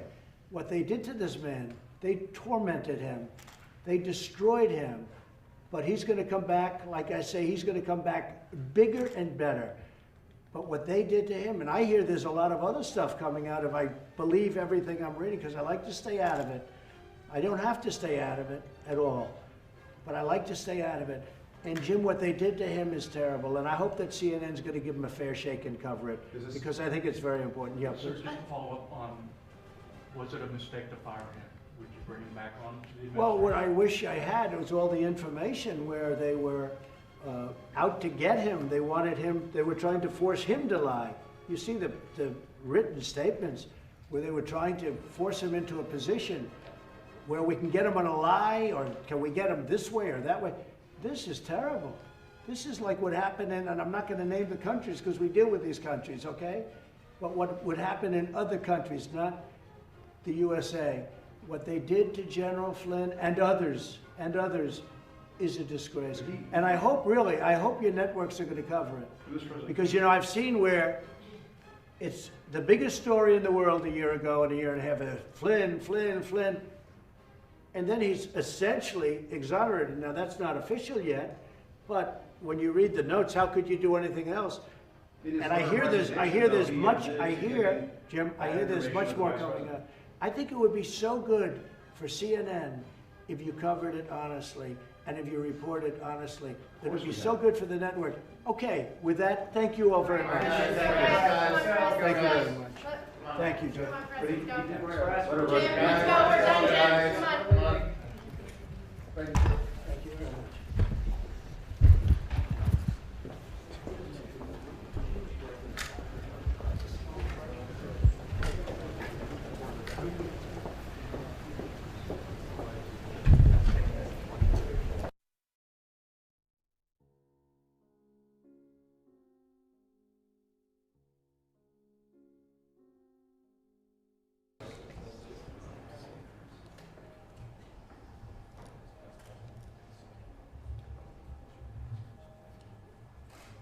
Thank you very much, everybody. A lot of progress is being made, as you see. And we're reopening our country, and it's very exciting. And it should have never happened. This plague should never have happened. It could have been stopped, but people chose not to stop it. And it's a very sad thing for the world, 184 countries at least. But it's a great honor to have you with us, friends of mine, who have been truly great business leaders and are great business leaders. And you're opening up your company again, too, if you think about it, right? You're sort of doing a reopening, but they're great companies and they'll do very well, hopefully better than ever before. And that's what we're seeing. We're seeing tremendous pent-up demand, and it's a beautiful thing to see. So it's wonderful to have America industry leaders, and that's what you are, true leaders, to the White House. You've been here before, all of you, and we've talked about it in different times. We built the greatest economy in the history of the world, and nobody even disputes that. And one day they walk in, they say, "Sir, we're going to have to close it up until we get rid of this hidden enemy, this terrible scourge." And that's what we did, and we did the right thing. We did an incredible job. We worked with the governments. We worked with states all over the country. We had no ventilators, or very few, from previous administrations, and we became the king of ventilators. We have thousands and thousands of ventilators. We're now helping other countries with ventilators. We had old-fashioned tests that didn't work. They were really obsolete. They didn't work. They were broken. And we end up, the testing has been incredible now, and to a level that nobody's seen. I got a call from President Moon of South Korea, he said, congratulations, your testing is just, nobody's ever seen anything like we're doing. We've tested more than all countries put together, and millions of tests, and the highest quality test.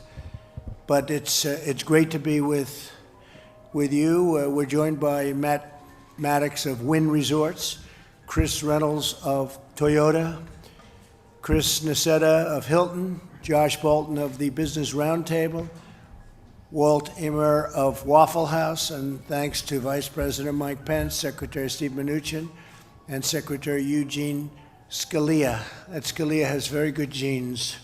Where's Scalia? He has very good genes, that guy, I'll tell you. Scalia, he's got the Scalia genes, right? We all know what that means.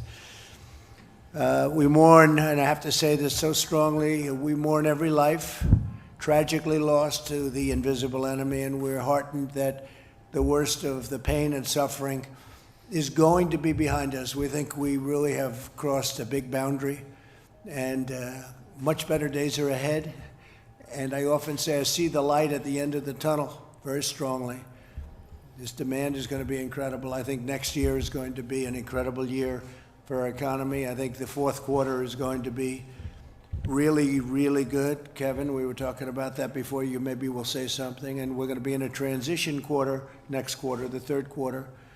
And I think we'll do very, very nicely there from an economic standpoint. But thanks to the devotion of the American people, the number of new cases continues to decline.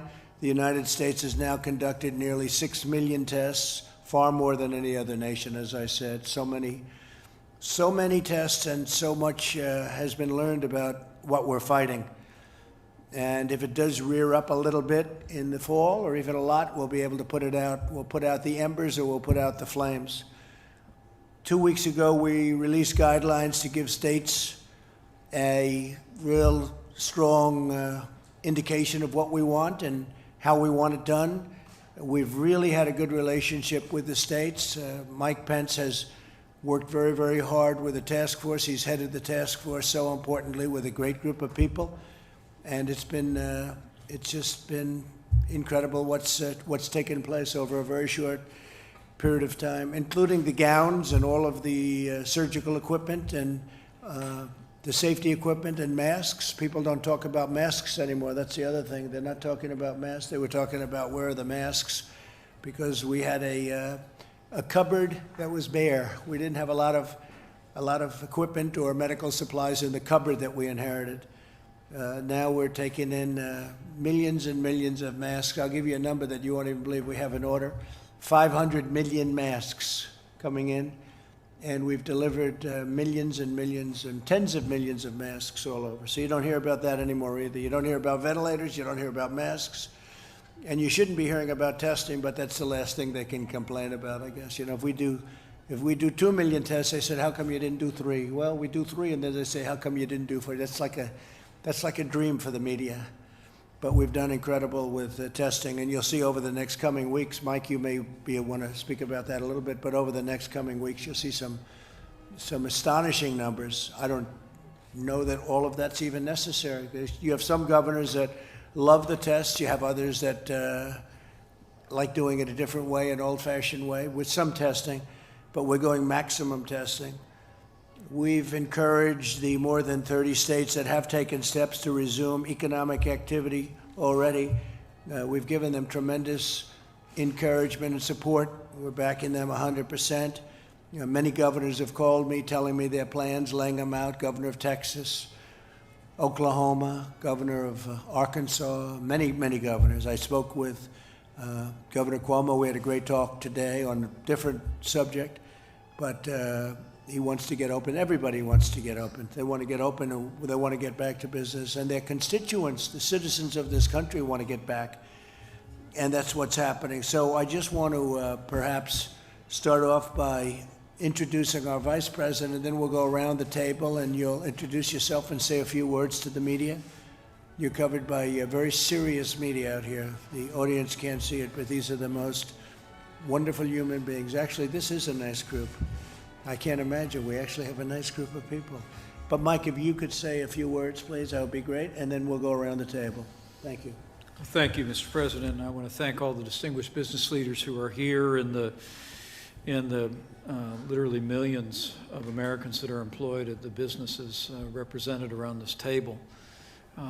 It's remarkable to think, Mr. President, that before the coronavirus epidemic came ashore, we had seen extraordinary growth in the American economy, not just the stock market setting records, millions of new jobs, more Americans working than ever before. But in January, when you stood up the White House Coronavirus Task Force, you said we had one mission, and that was to save lives and to make sure that that the healthcare providers in America would be able to render the level of care to any American struggling with the coronavirus that we would want our own family members to have.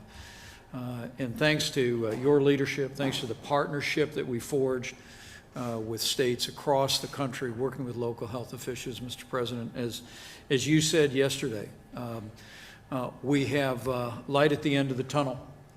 We really are encouraged by the progress in even the hot spots around the country. Cases are leveling off, and in some areas going down. Hospitalizations are declining, even in the greater New York City area. That's a testament to the American people, to the way the American people now nearly 45 days ago embraced the guidelines to slow the spread.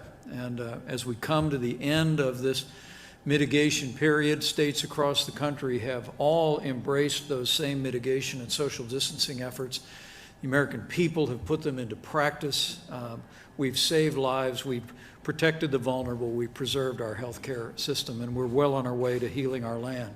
As you mentioned, testing will be a part of how we move to the next stage.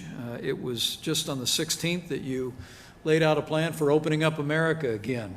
And as we sit here today, I'm informed that 35 states have already released formal opening plans, many of which are consulting directly with our team here in the administration, and we're going to continue to work with all of them. Testing is a major part of it, and I can assure you, Mr. President, and the American people that we'll continue to scale testing across the country. We're doing more than 1 million tests a week now, 5.8 million tests total. We expect by next month very quickly to be at a capacity to do more than 2 million tests a week. We laid out our blueprint for testing, and as I heard again today on a conference call with America's governors in agricultural states, there's great enthusiasm for the blueprint for testing that you unveiled earlier this week, and we'll be surging supplies and resources and reagents into the states to support that increased testing. But we know that ultimately we've got to find a way to help America get back to work, and having the opportunity to hear from these business leaders about best practices that businesses are considering, whether they be restaurants like Waffle House or major corporations and hotels. We welcome that. We look forward to partnering with you, as the President said.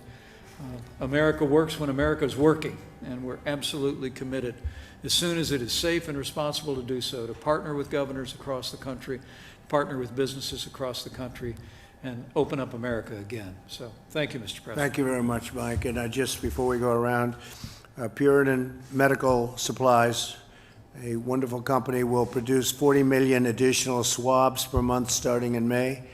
They've opened up a very big process, and that was funding authorized by the Defense Production Act. So that'll help the states. And again, we're there to help the states. A lot of states can buy their own swabs.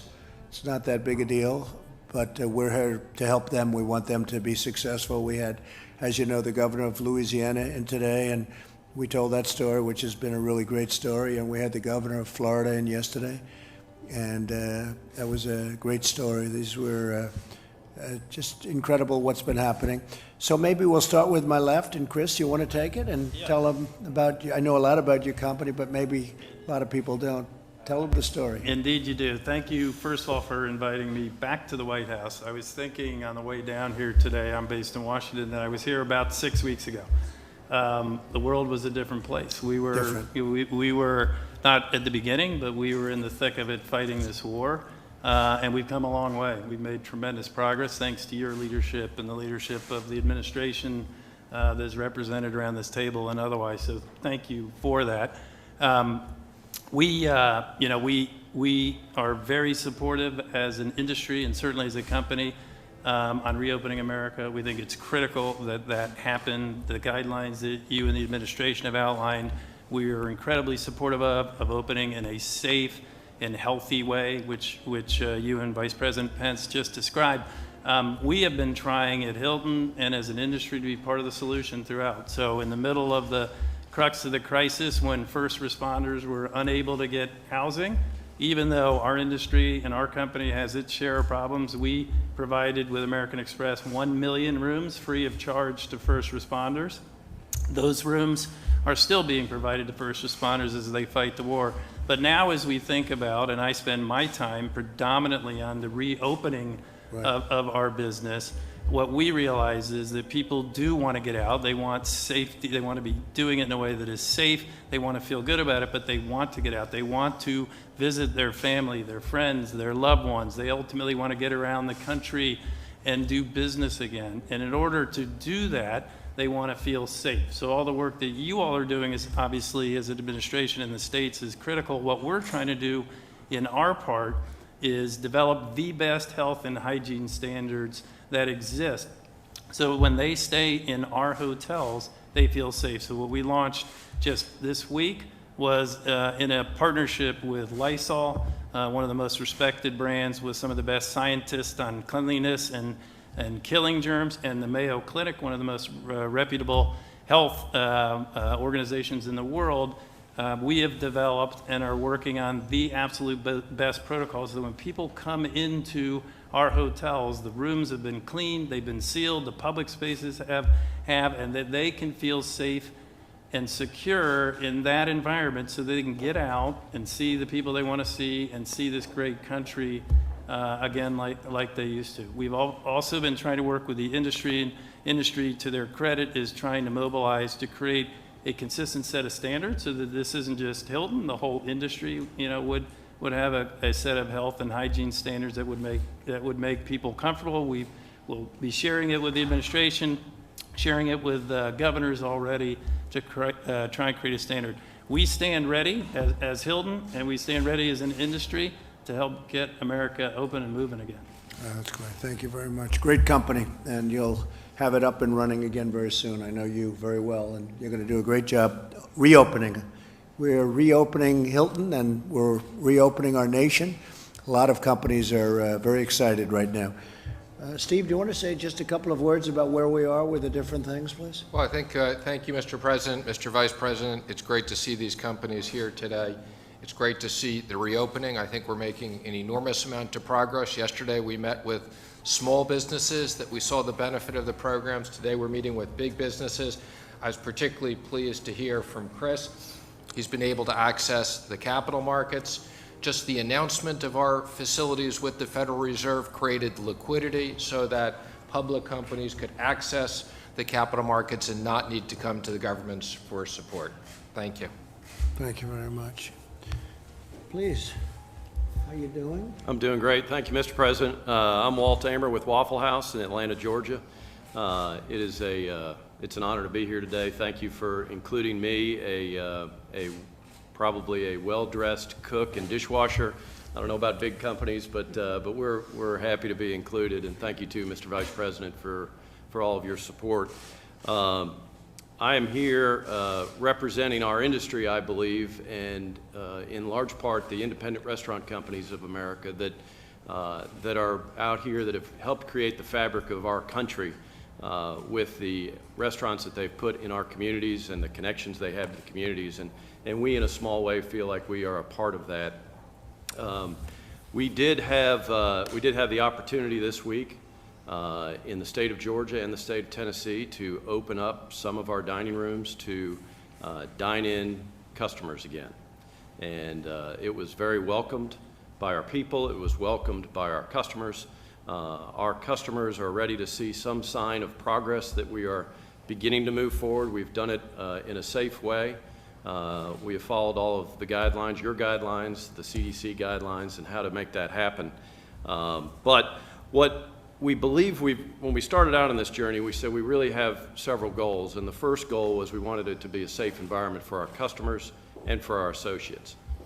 And our second goal was to create financial safety for our workforce. And I wanted to thank you personally on behalf of our workforce, for all of the stimulus funds that have gone directly to the workforce of America. It is making a difference. It has made a difference. It is keeping the economic engine turning ever so slowly right now, but it is helping keep people put food on their table and a roof over their heads. So on behalf of our workforce, I thank you for that. As we got into this, we felt like we needed to make a lot of adjustments coming in. One of the great things about a restaurant and the entire restaurant community, the restaurants are the second largest private employer in the country. And there is 1 million restaurants out there, and probably no other industry has been hit as hard from a revenue standpoint or a layoff and furlough standpoint. But restaurants, if you think about it. What's number one? What's number one? Healthcare is my understanding. Really? Good. Yeah, private employers. I assume you guys are number one overall. But so, you know, restaurants have a unique opportunity to help lead us out of this. And the reason for that, in my opinion, is that we have been practicing safe food handling for years.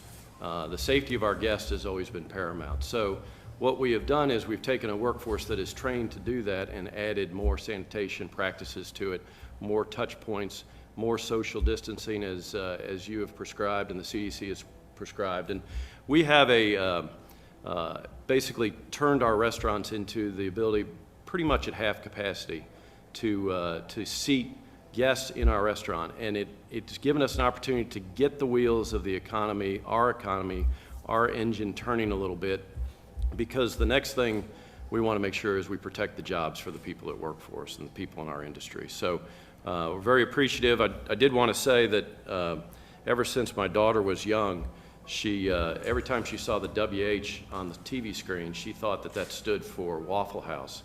So I don't know if you have the trademark for the WH or we do, but we could probably work something out. If I wore my WH tie for you today. This one was here first. And well, we might have to talk then. So, but thank you for including us, and on behalf of all the restaurant operators out there in the country, we appreciate this opportunity to begin the journey to move forward. And thank you very much, Walt. We appreciate it. Chris Reynolds. Chris of Toyota. Yes, Mr. President. Thank you first for inviting us. Thank you, Mr. Vice President, and giving us an opportunity to share how Toyota is working within the American automotive industry to return to work safely, to reopen America safely. We announced on March 18 that we were suspending production due to the awful scourge of the coronavirus. On March 19, we started to plan to reopen. We started right away. And just to give you some quick background on Toyota, we've been here in the U.S. for over 60 years, 1,500 dealers, 1.2 million units of cars and trucks manufactured last year, 475,000 people employed, including a great number in the state of Indiana, from where our Vice President is from. Going to the next slide, with that as background, really are trying to apply 3 fundamental principles to how we're going to return to work. Principle number 1 is we need to stay connected with our team members. So every week we conduct phone surveys with all 32,000 of our factory workers, asking them how are they feeling, what's their health, what's their family's well-being, what's their confidence level in returning to work. And we also preview with them all of the new safety protocols and processes that we're going to put in place. We share pictures of the reconfigured factory workplace so they can have confidence that we're doing everything possible, Mr. President, to keep them healthy, safe, and productive.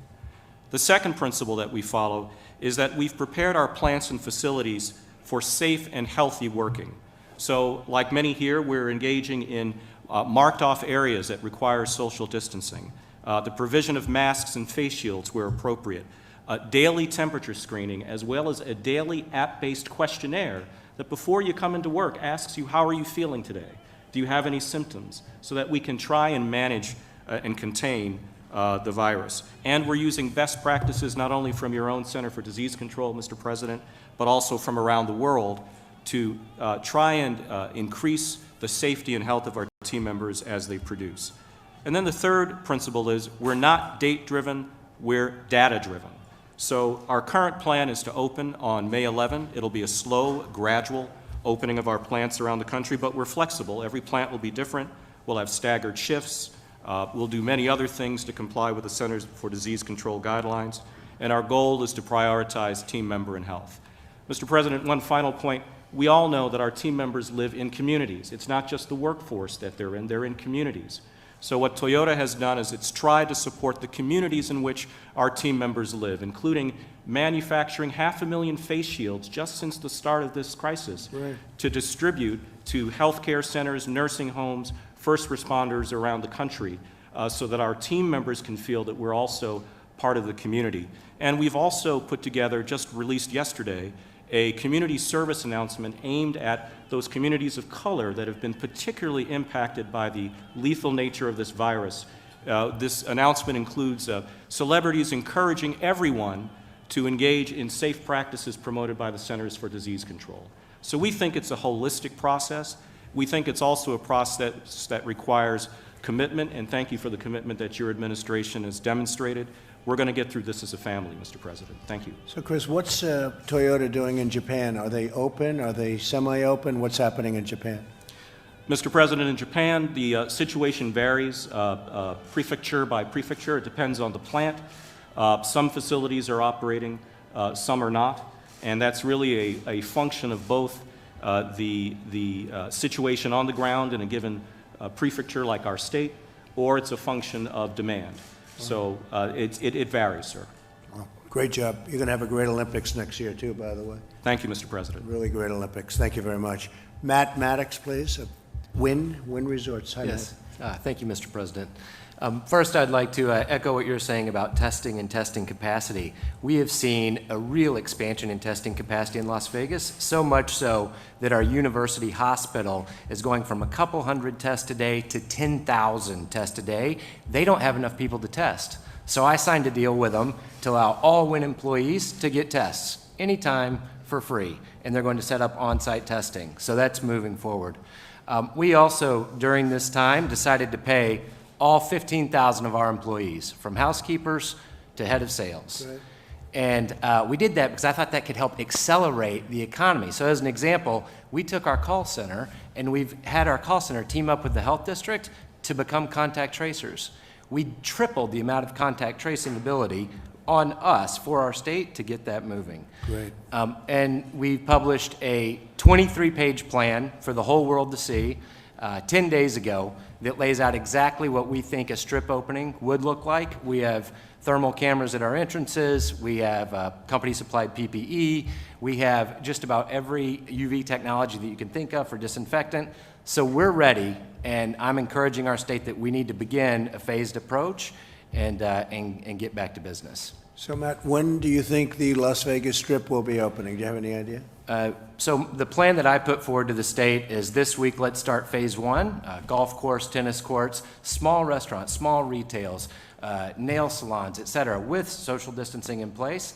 Judge the benchmarks that we've prepared. We prepared 3 benchmarks based on disease growth, ICU capacity, and testing positivity rate. We're going to have them out there public every day. If we're inside those benchmarks in 3 weeks, then on Memorial Day, I would hope that we're open. And you have a lot of excess testing capacity. That's great. We do. Others have said that too. We do. Ron DeSantis said it yesterday. So all 12,000 of our employees in Las Vegas can now go get a test. That's fantastic. Thank you very much. Great Sure. job. Say hello to all of my friends. I will. I All will, right. of course. Josh Bolton, please. Josh. Business Roundtable. And does a great job at the Business Roundtable. Thank you, Josh. Thank you, Mr. President. Thanks for this opportunity.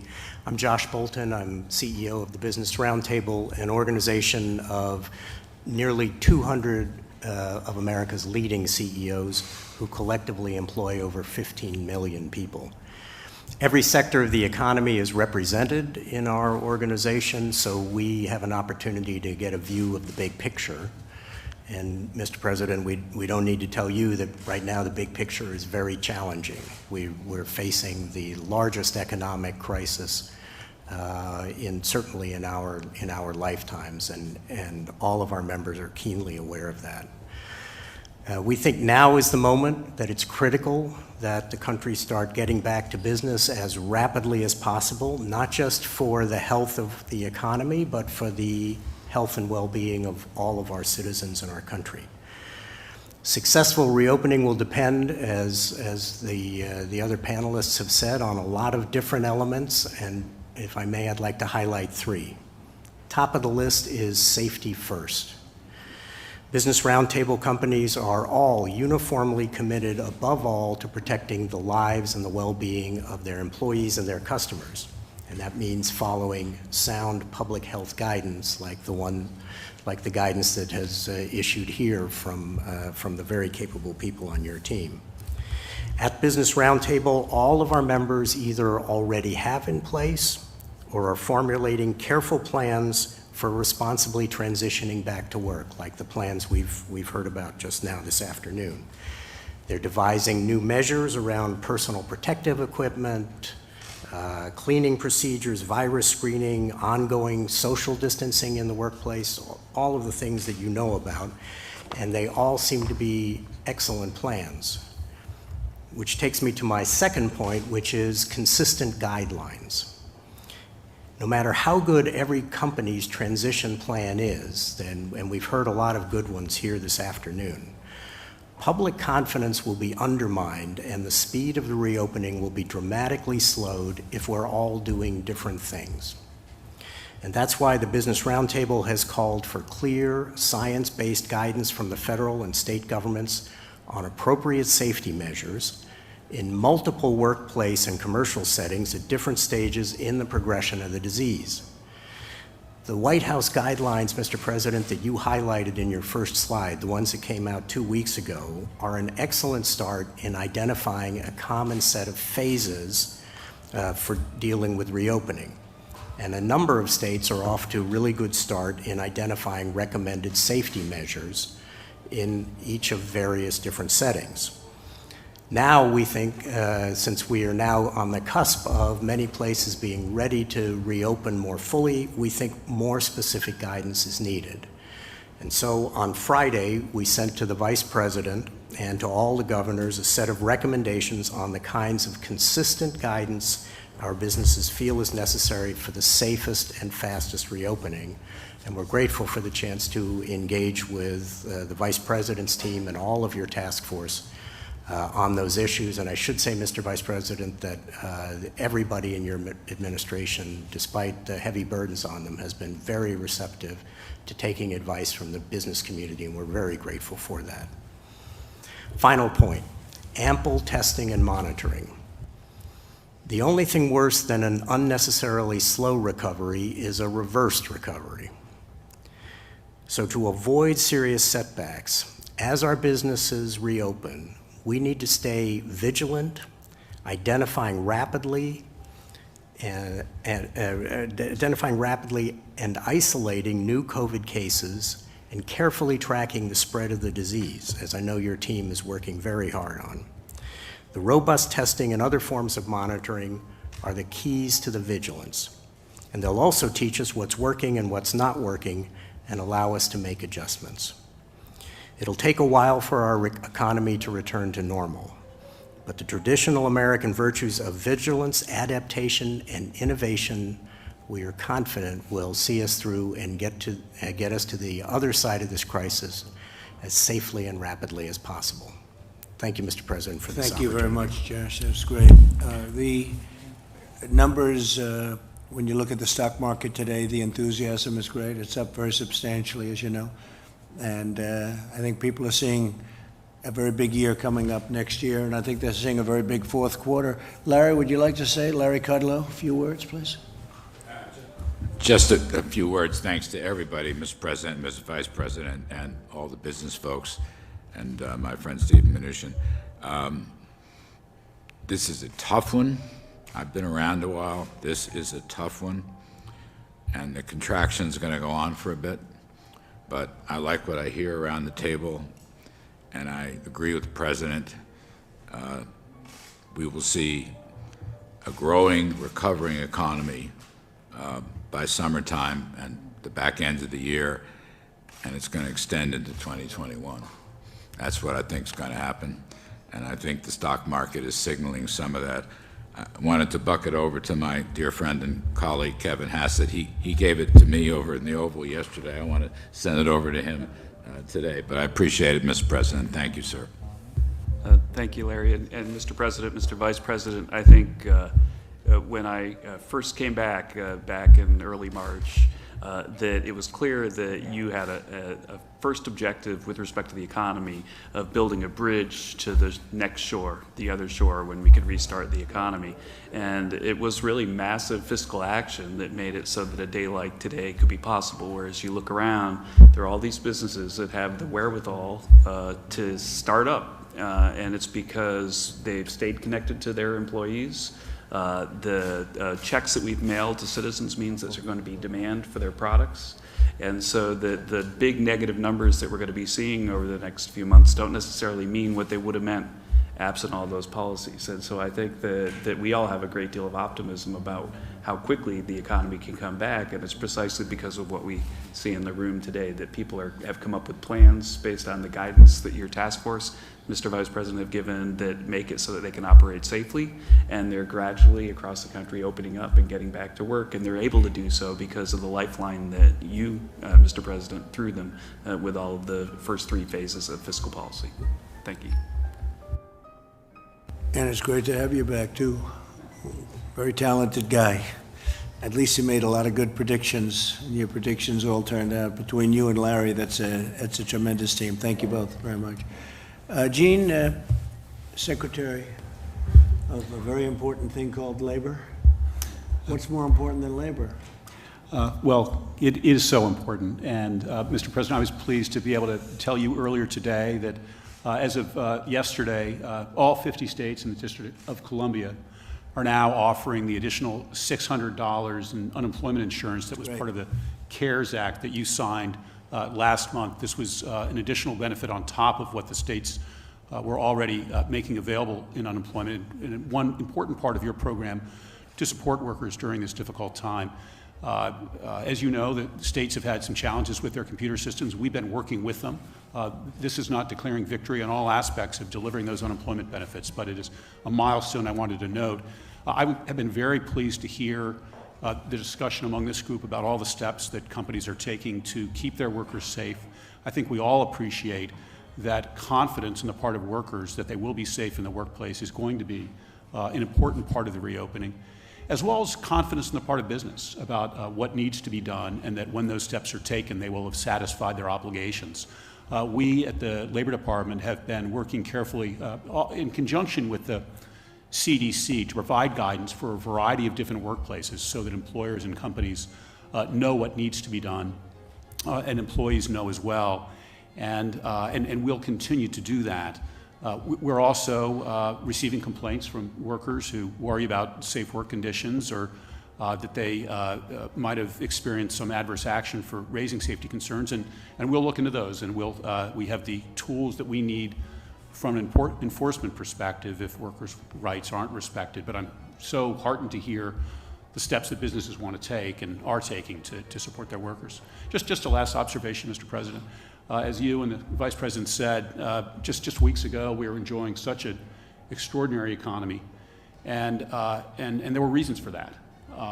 There were policies that you put in place, lower taxes, deregulation, that were vital to what we enjoyed before. Right now, we're in a period of very important government intervention. We need that. But as we look forward to the department, I think it will be important to remember as well the limits of government, and that the single best thing for workers is a vibrant economy, and that often comes from allowing free markets and free people to go about their business. We'll keep that in mind, too. Thank you. Okay.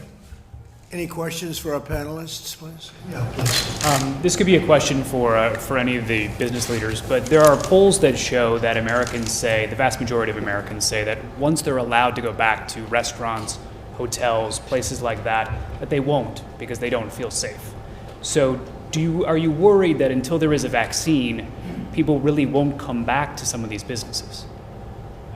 Of course we worry about it, and we see some of the same polling, and we're talking to our customers by the tens of millions, hundreds of millions. Last year we served 180 million people, so we have a pretty big and extensive customer base. What we're hearing from our customers is that they're desperate to get back out and move around and see their country again and see their friends again. They obviously want to do it in a safe and healthy way, and so I think they're looking our customers are saying they're looking for the government, both state and federal government, to focus on testing so that they understand, what real mortality rates are, as work has been done with the Stanford test and the data in Norway and other data points that are coming out as the administration and states do more and more testing. I think our customers, what I'm hearing from our customers, they're starting to understand, while every life is precious, that the reality of the ultimate mortality rates here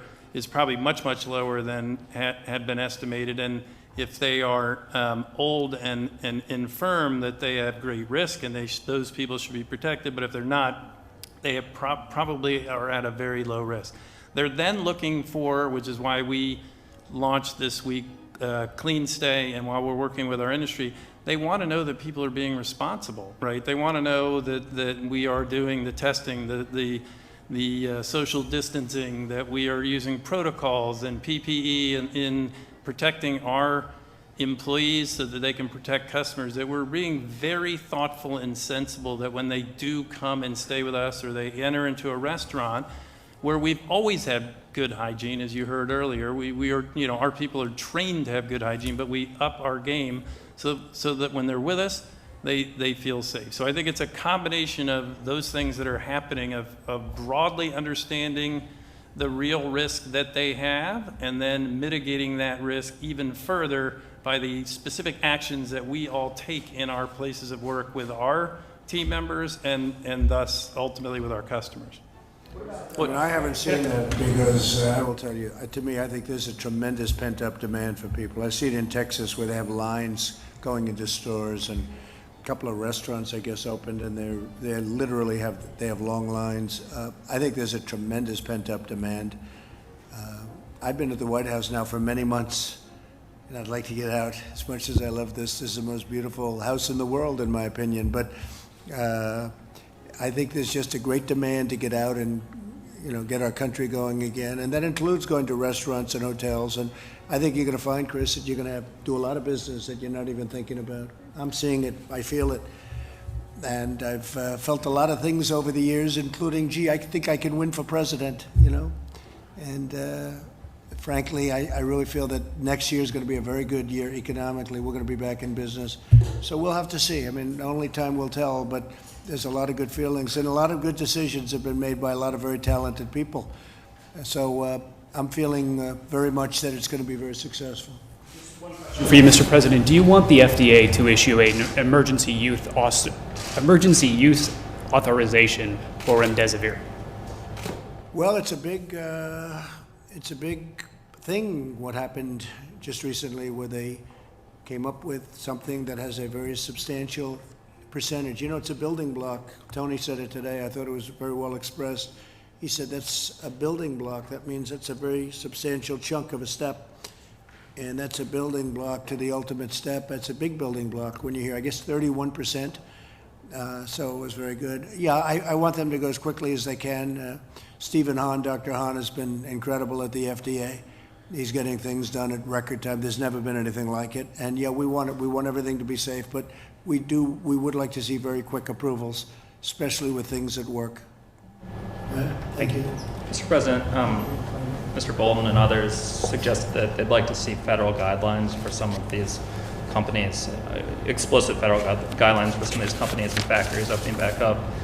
So far, you've given a lot of discretion to companies and states, but is that somewhere where you'd be willing to step in and do more?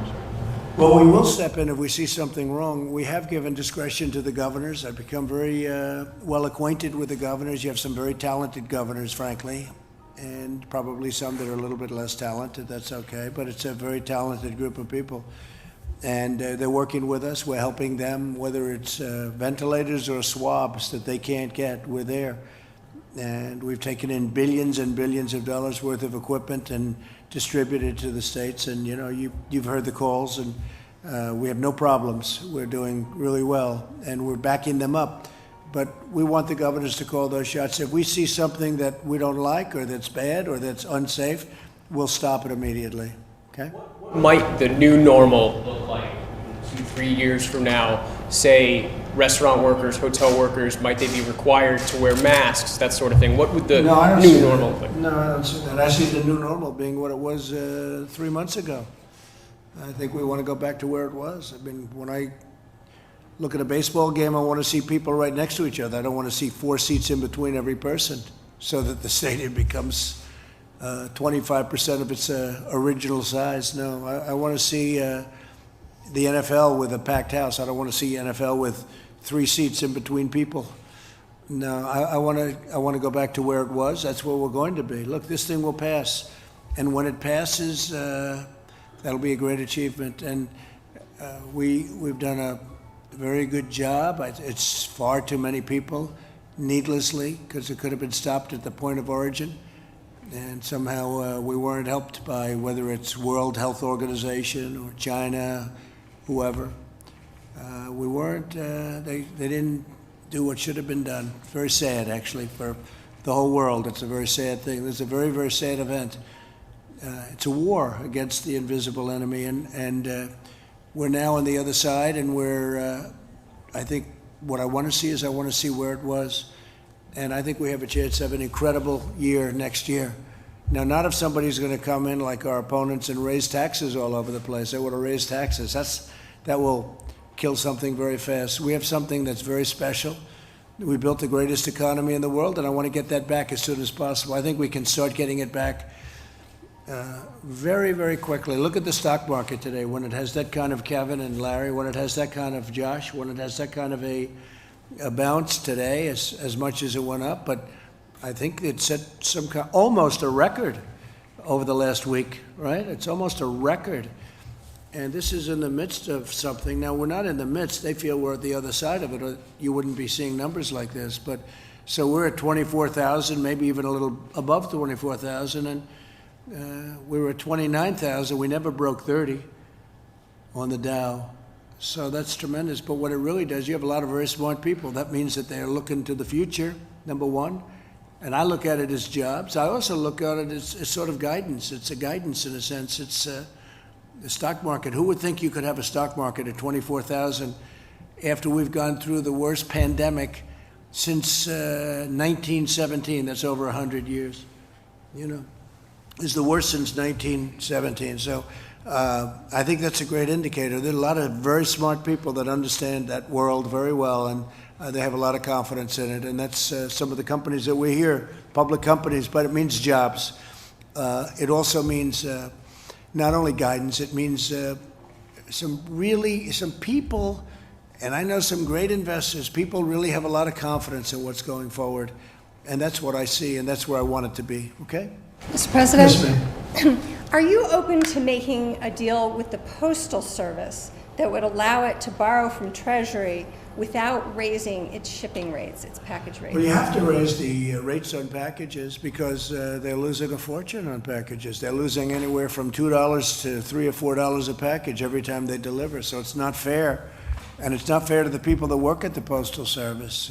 You have some of these companies, the internet retail. You look at that, and they drop millions of packages on the post office. The post office delivers a package, and every time they deliver a package, they lose from $2 to $5 a package.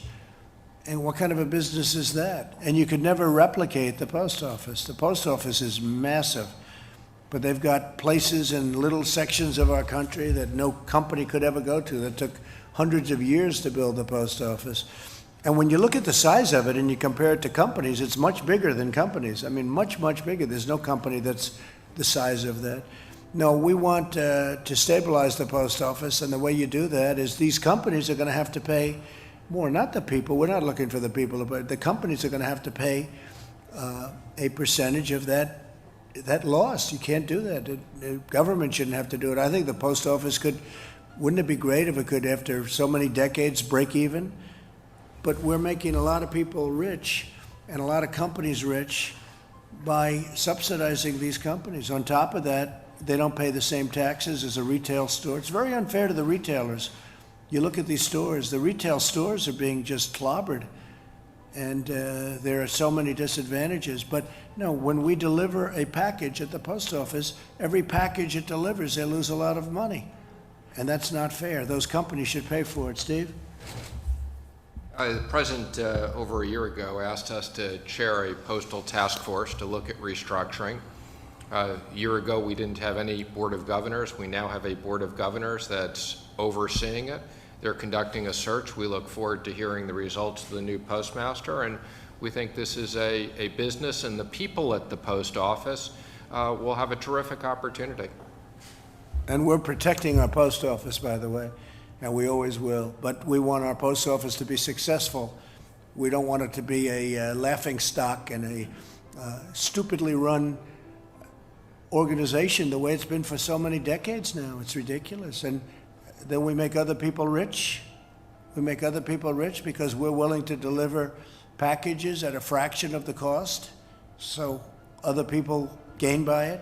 And by the way, and you're hurting a lot of other people because you're hurting retailers.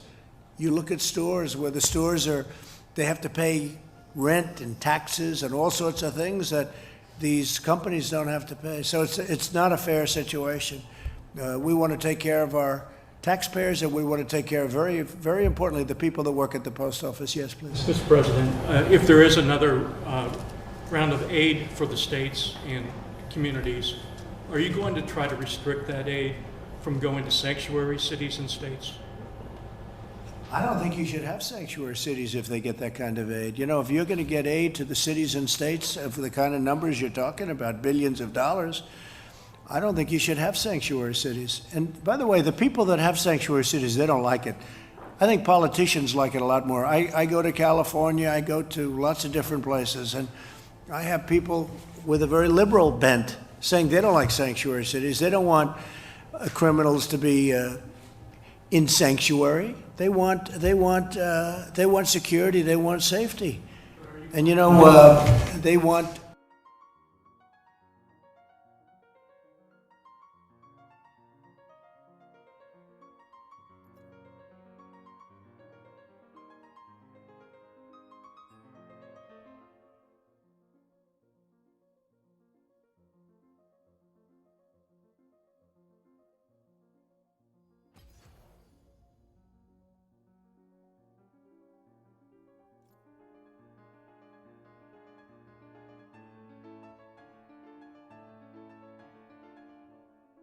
Hey. Yay, what up?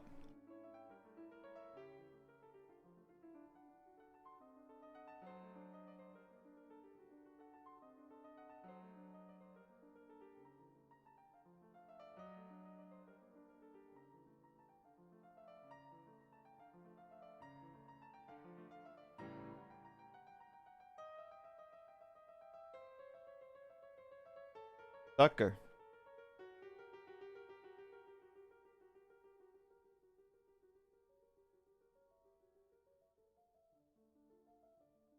Gavin saying what is Gavin saying? I'm not sure what Gavin's saying.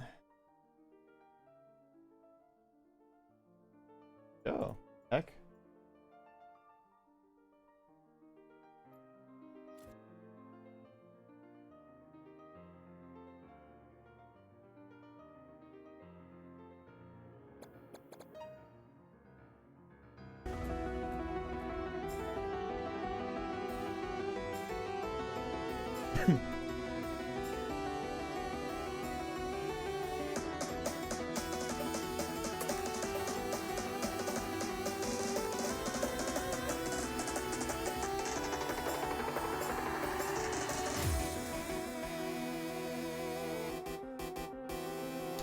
Poggers. Round 2. Fight!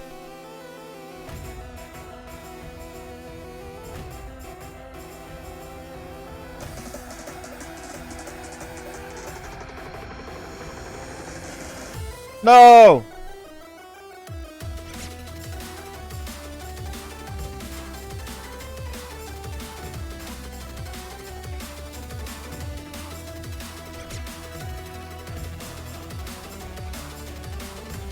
Look! No hands! Oh! Thing's freaking easy!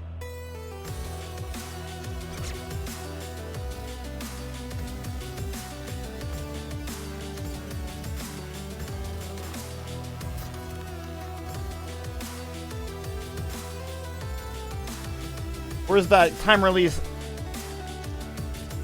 Caffeine pills. Oh.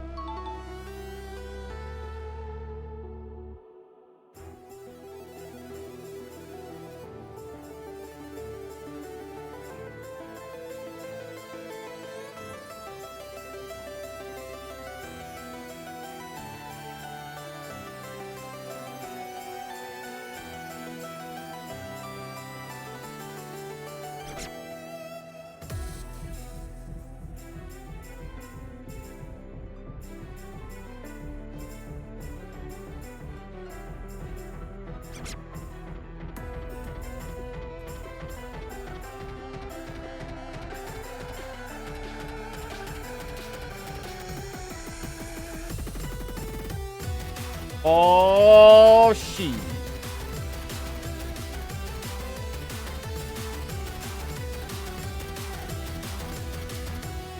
What?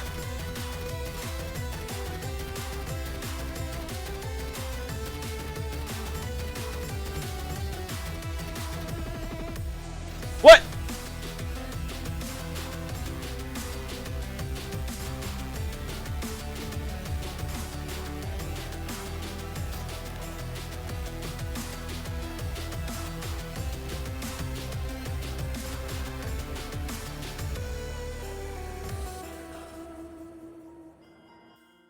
Woo! BK. BK, no problem.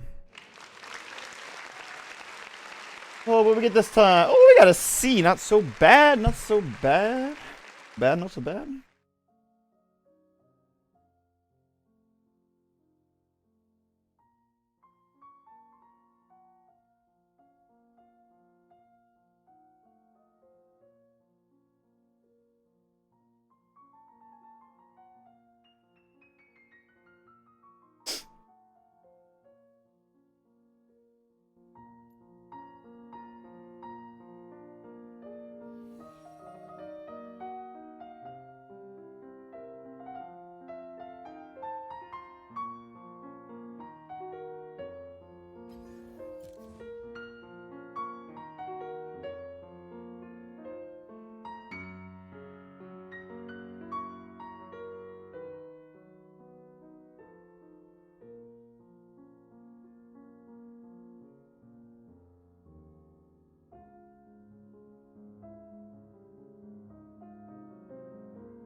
Hey, what up?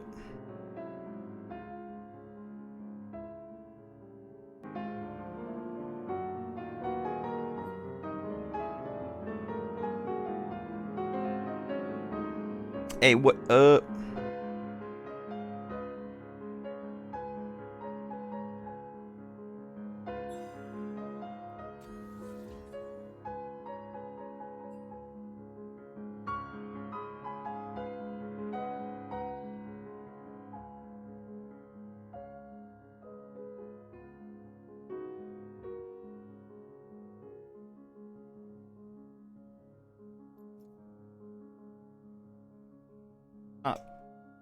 What up?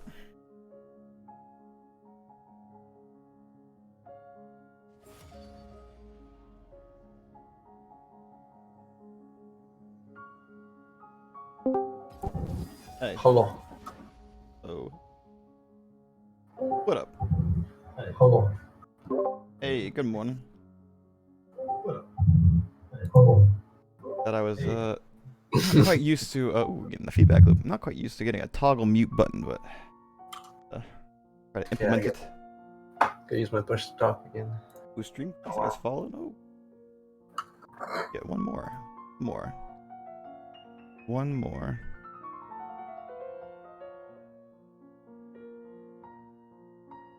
Like the morning dew is just being slowly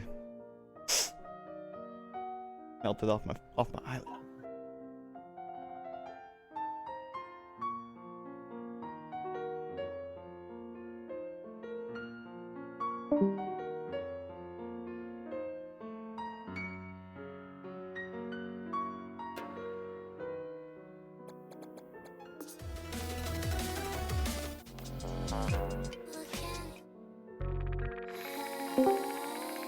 Hey, welcome back.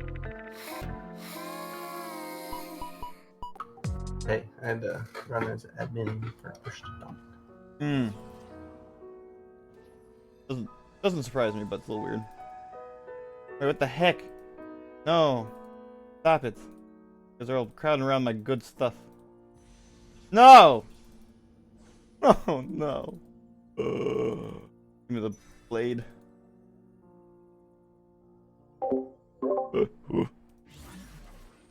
Oh, man. I'm even in 8th place at the start of the game. Go figure. Just my luck. And I'm walking here. I mean, my wombat combat, I want good items. Nothing bad. What even is this character? Is it things? Yeah. Weird edgy skins. Like a platoon guy now. That Zoe hair is looking really cool. Way too much animation going.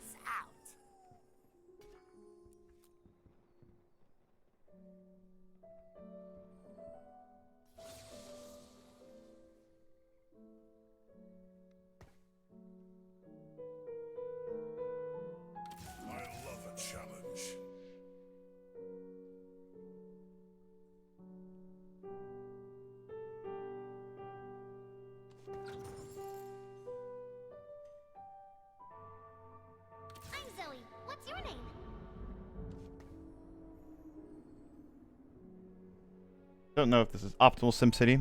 Clearly not, however. Pretty sure it's impossible to lose.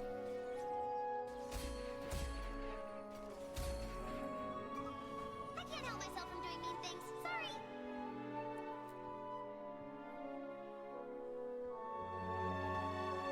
Heck is this Godfather music all of a sudden playing? Heck.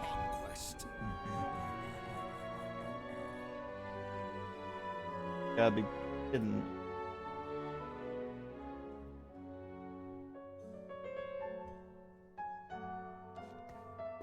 I have 2-star Leona and Fiora already.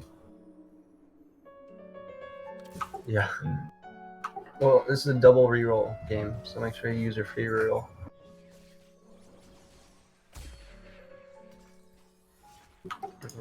Yeah. Yeah, free refresh. Free. Can't save them up.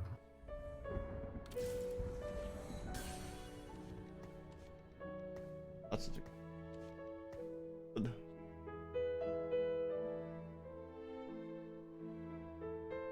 I will defend the stars.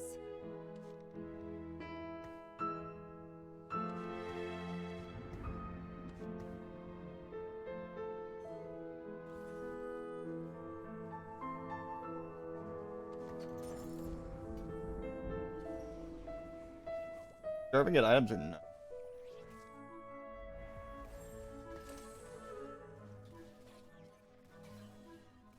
Good mind.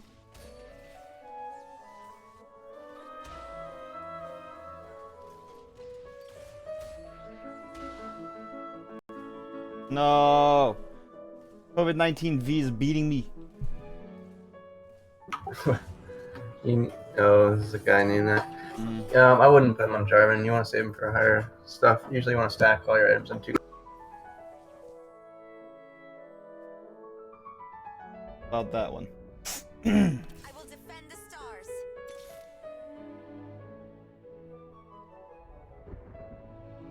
Roll is what I got to say.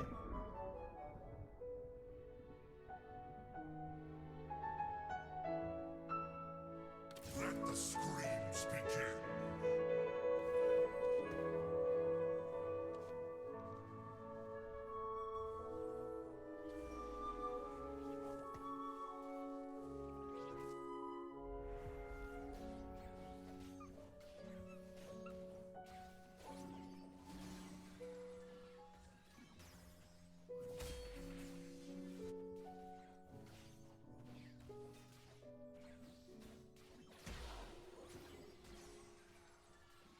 No way. Gonna be a, not even a close. Oh my god. God. It's optimal. You know, we're curving out really nicely, or we're getting last place in the first few rounds.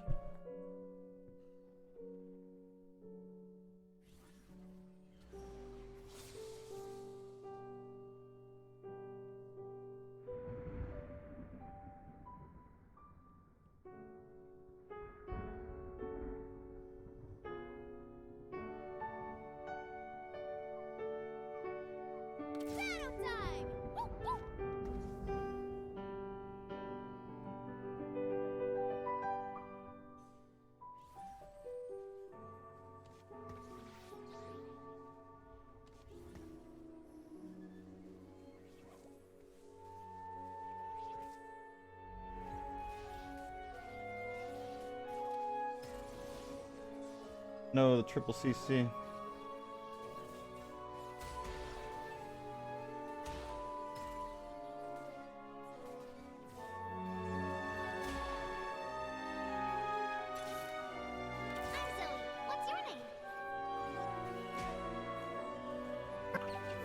Postman is not the door for some reason. I did not open. We must press on.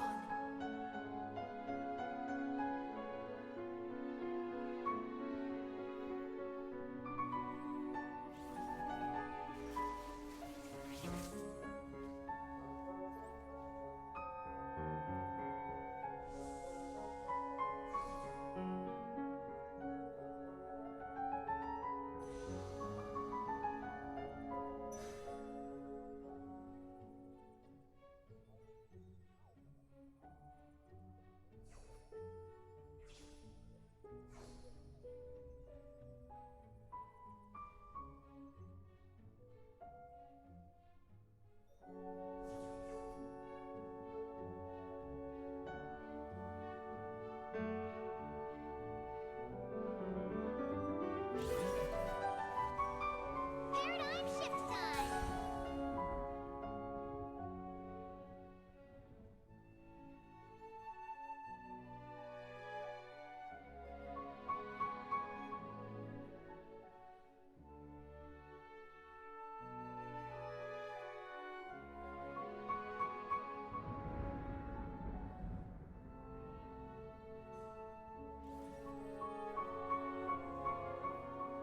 Primary directive, kill.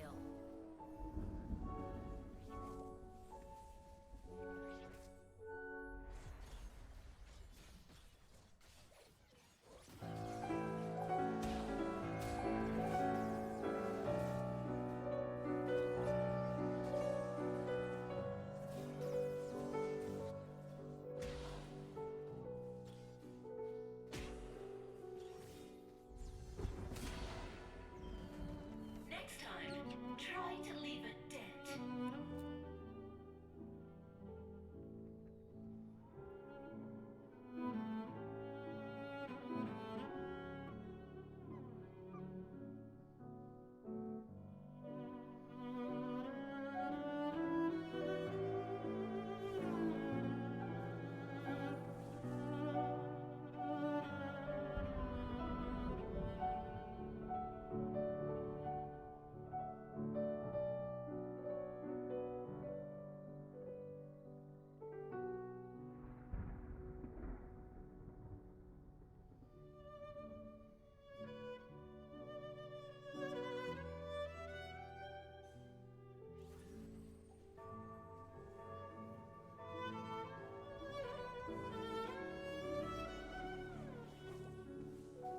I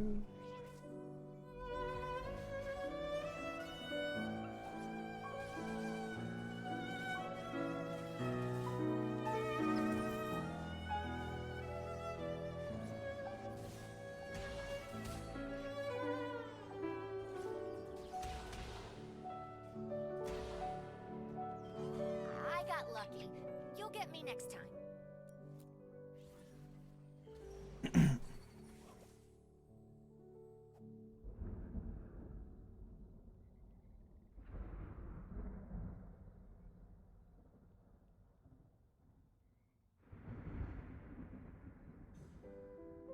I love a challenge.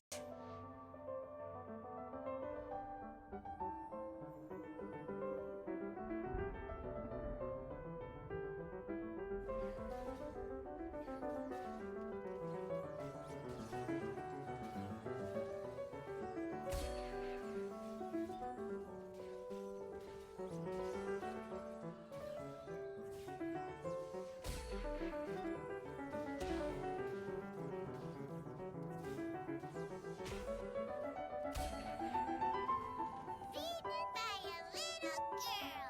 Ha!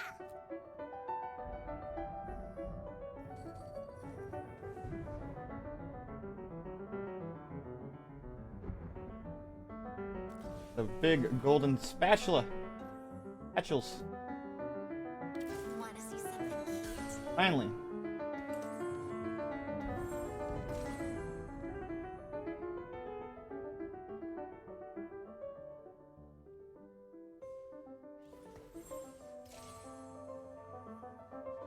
I love a challenge.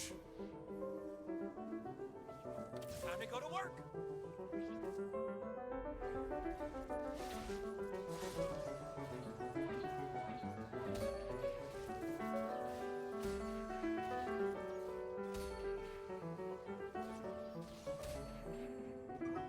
Beaten by a little girl. Ha!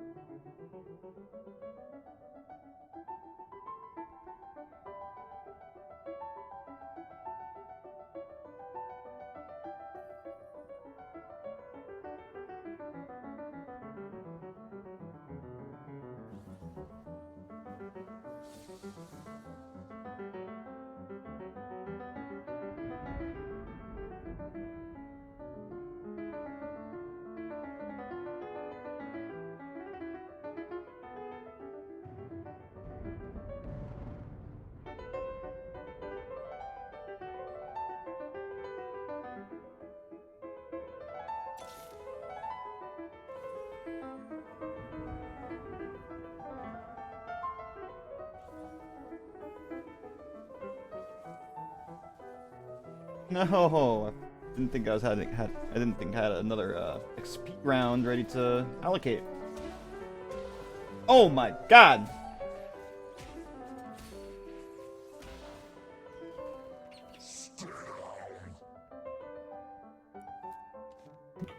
I'm getting my butt kicked by I'm sad. I'm sad. Or the COVID-19 V. His name is I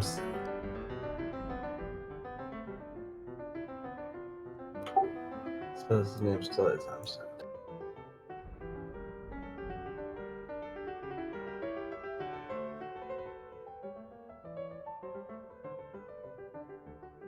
I'm going cybernetics. Time to go to work. Oh, swap it. No! I'm so slow. Brain is not processed. Things I need to swap out, things I need to upgrade, things I need to combine. No!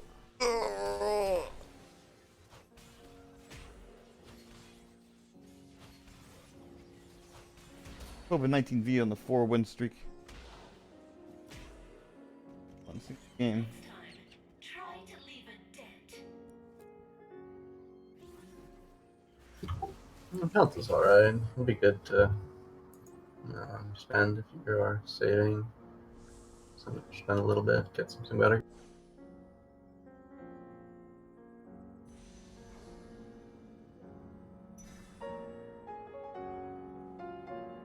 Might have wanted to get the drive-in. But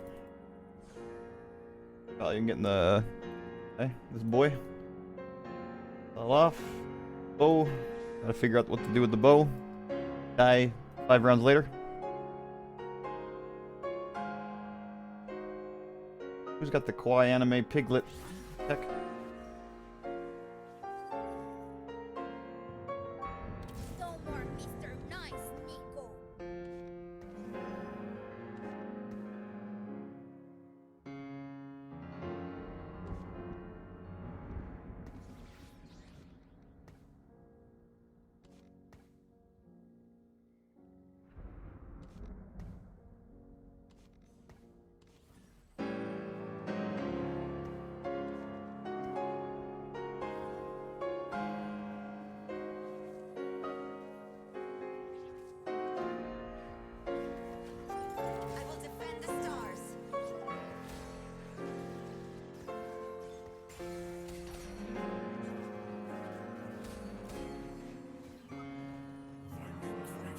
Oh my god, I finally won one. Woo!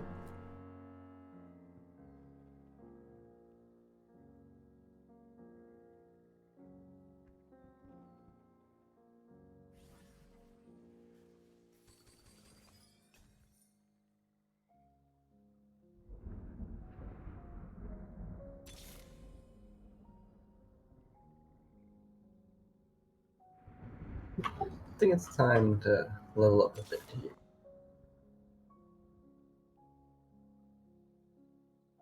I will defend the stars.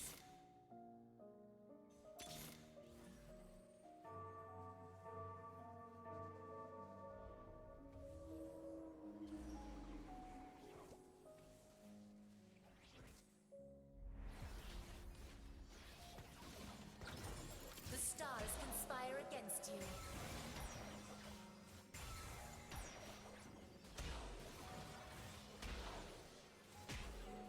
Goodness. A symphony of justice. Easy shot use, going the same build as I am. Cybernetics. He's got the Lucian red buff.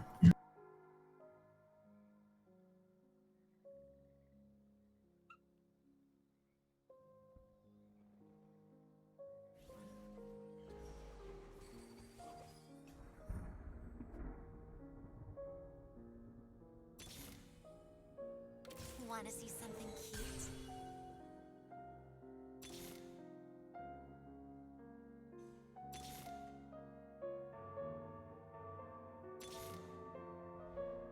The stars conspire against you.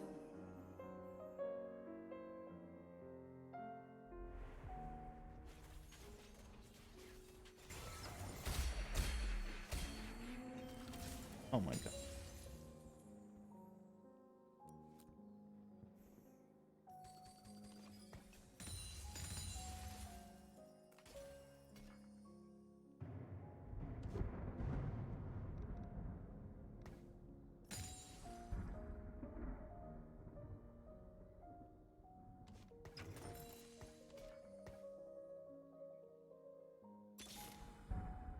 Power beyond your comprehension. I love a challenge. Where am I needed?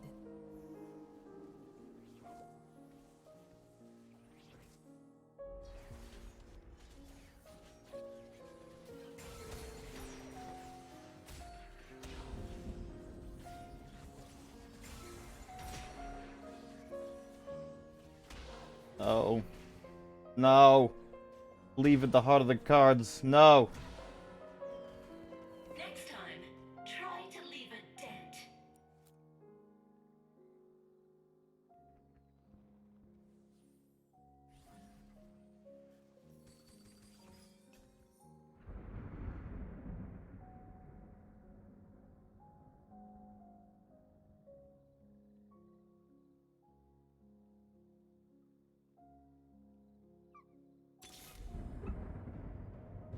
I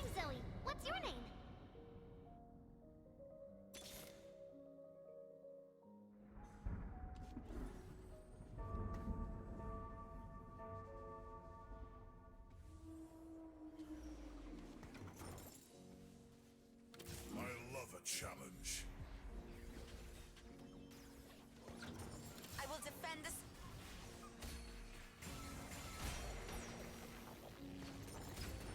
Where am I needed? Nice. You playing any games right now, Jordan? What you been playing? I'm still waking up, so gotta forgive my sleepiness to my eyes. Lucian, J4.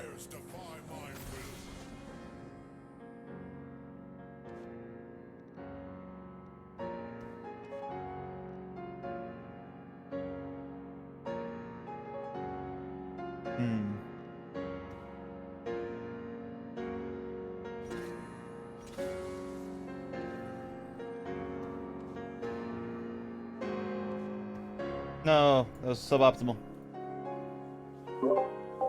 The other online friend tied out Shogun 2 last night. Oh yeah, that's right. It ended up being a pretty good use, or a pretty fun game.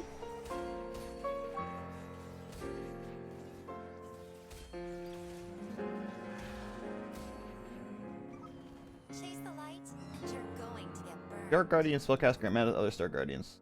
Good among them. Dang. Good. Should I make my J4 3-star Star Guardian? I have 3 out of 6. It'd be 4 out of 6 now. It's probably better for somebody else. Star Guardians, I mean, it depends what you're doing, but usually you see a badass sorcerer turned into a Star because Star Guardians are 1 away from 4 Storks.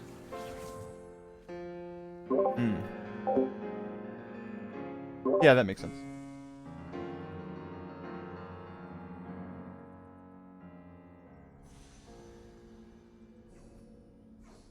Kidding me. Sorry, I need that echo. My sovereign. I'll get a 2-star Soraka, I guess. That wasn't too bad. I would definitely play again. 10 out of 10. Will play again. Nice. I get the feeling it's kind of like a... I don't know. Somewhere between like a... I'll say like Total War. I can get like Total War vibes. Oh, Mana Reaver. I want Darkstar, to be honest.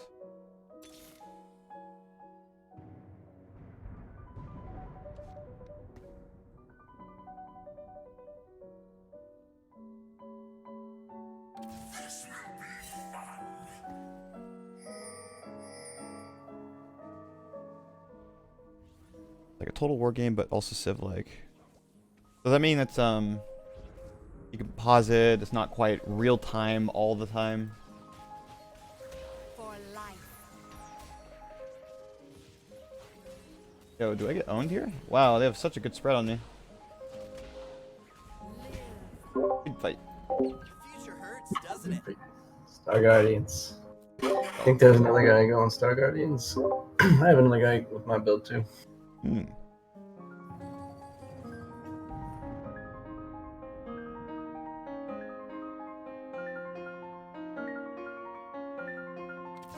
them try to stop me.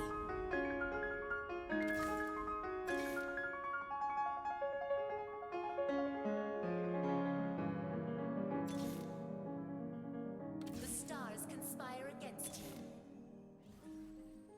Where am I needed? Oh man, I have so much gold. I don't know what to do with it. First world problems. Yes.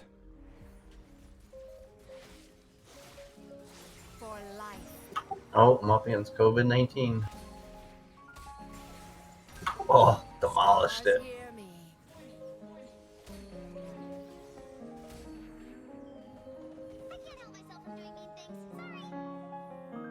The strategic city view is turn-based, but the tactical battles are plausible in real time. Oh, that sounds actually really fun.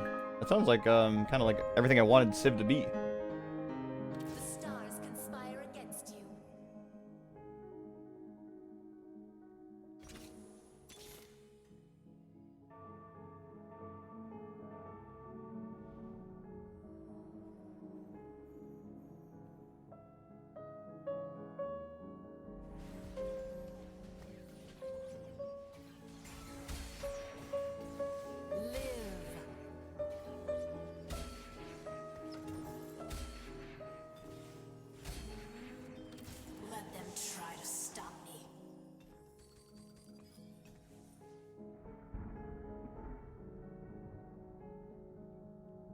many karmas. Karma chameleon.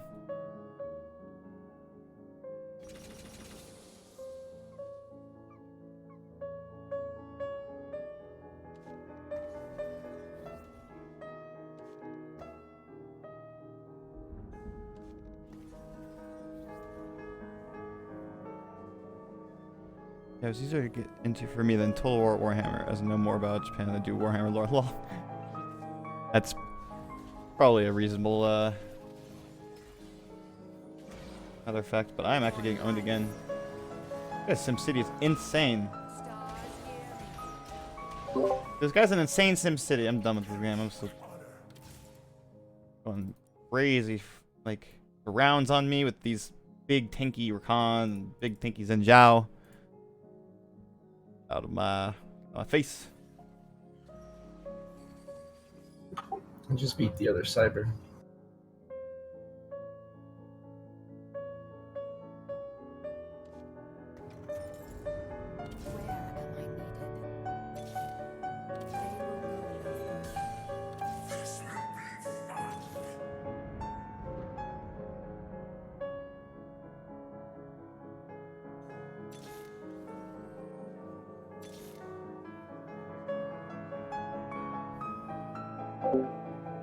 I haven't played any of those civilizations actually, or any similar style of games. I should try it sometime.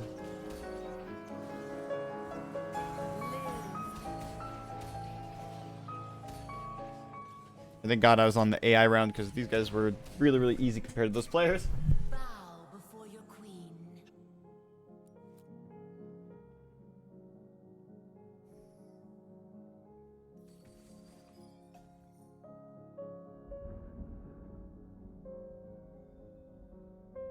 Power beyond your comprehension.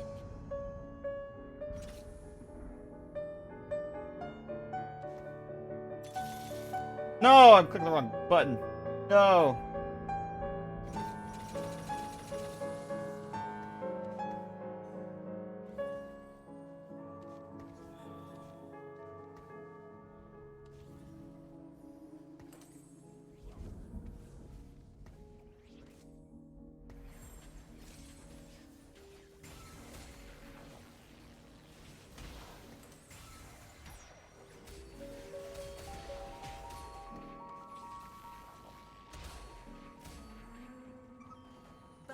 Before your queen.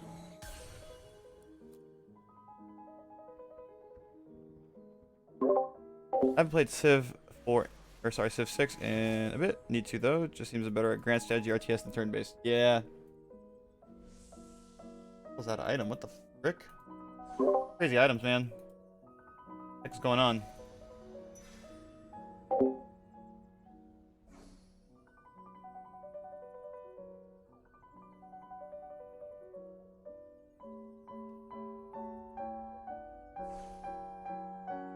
One second, chat.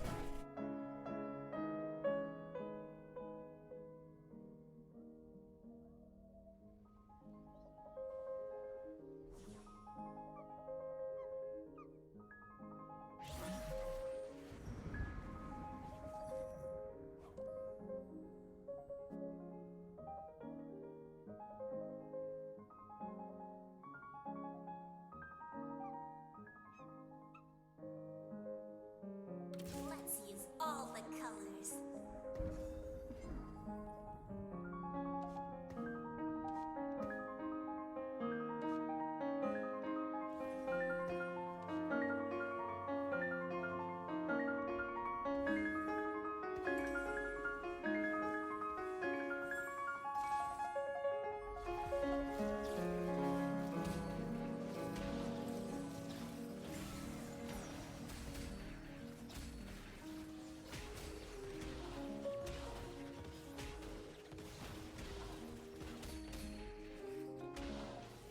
I almost took COVID out of the game.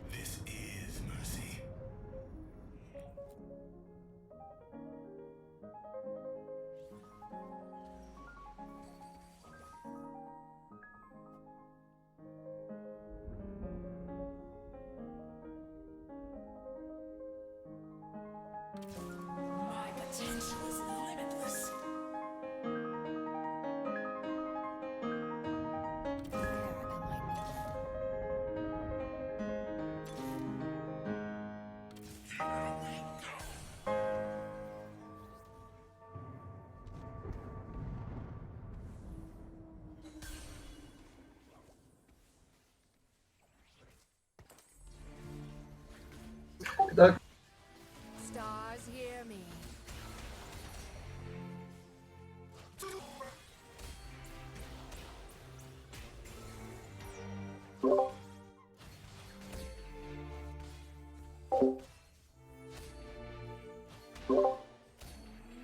GG.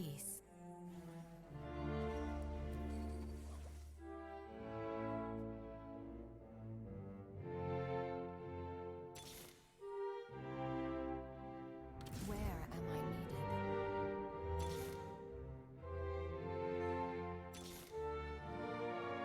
Want to see something cute?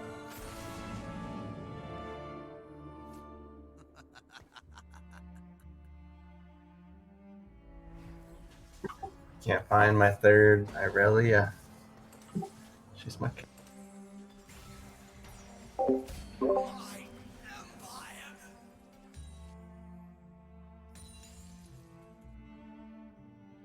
Shit. The stars conspire against you.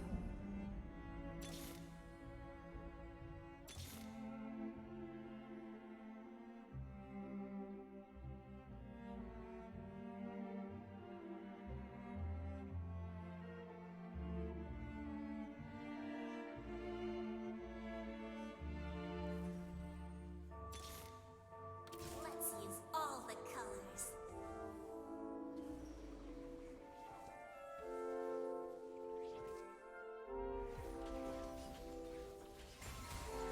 For life.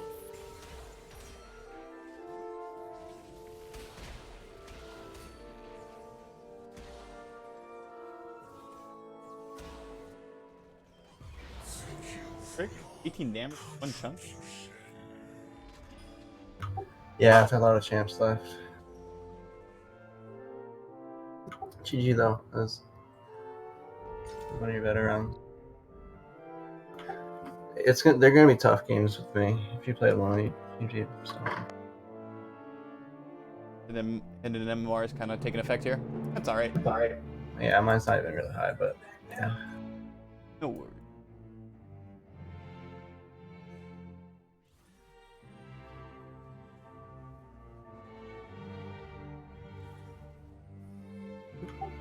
I have a pretty decent chance of winning. I'm up against the first place guy now. Let's see what happens.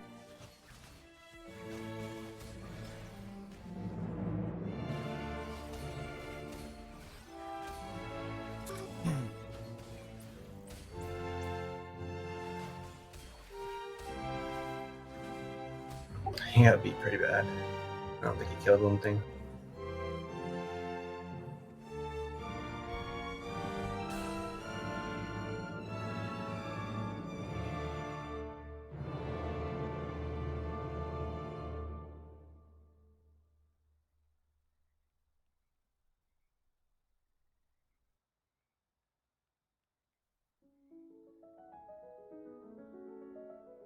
Not sure if I should go for 2 out of 2 Blaster or 2 out of 2 Brawler. I think Cho'Gath is a boss.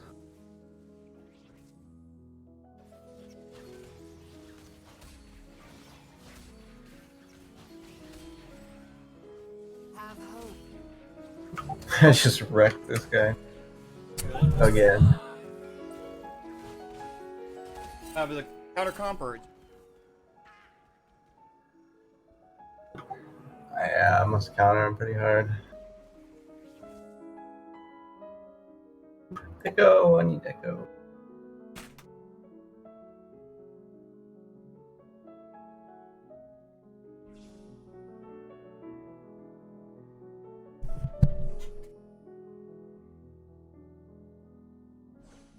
No, I'm just gonna get a nice item instead.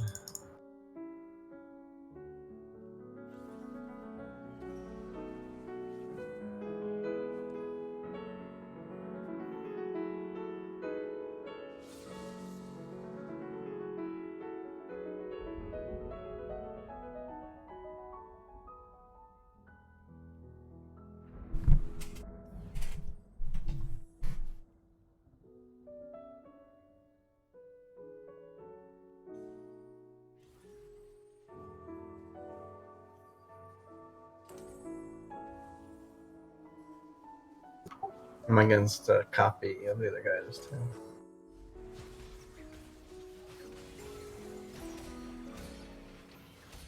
Stars hear me.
His red buff Lucian was almost too much for me.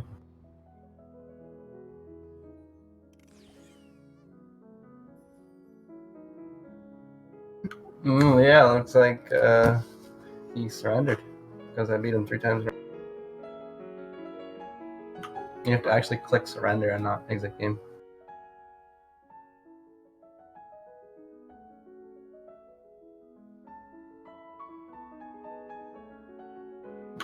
Yeah, first place with cybernetics.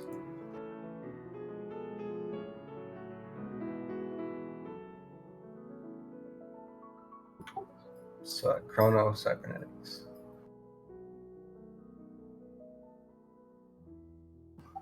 Aurelio is doing most of my damage, and I put Thieves, Gloves, and Fiora, which is good on any cybernetic. But Fiora's not bad. She was always number 2 in damage. She was tanking.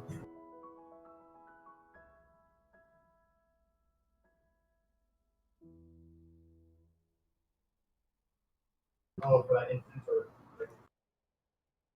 Well, I mean, I happen to 3-star her.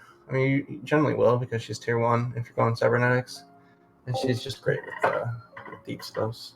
So that gives her 3 items and the price of 1, and you want to pop an item on each cybernetic anyway to get the bonus. So she ends up at 3, and you give her 2 gloves.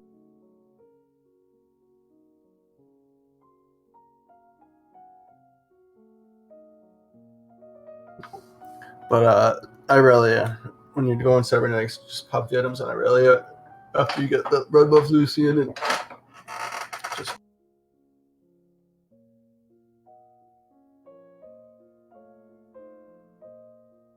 I like Chrono because Shen's OP, Thresh is OP. Those are the 2 best Chronos.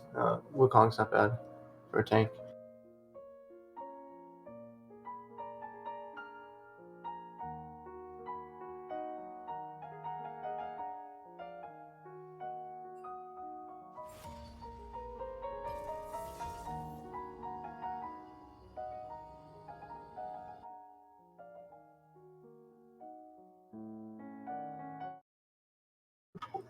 So I have another list of team comps that I think is a little more up to date, or at least a little more.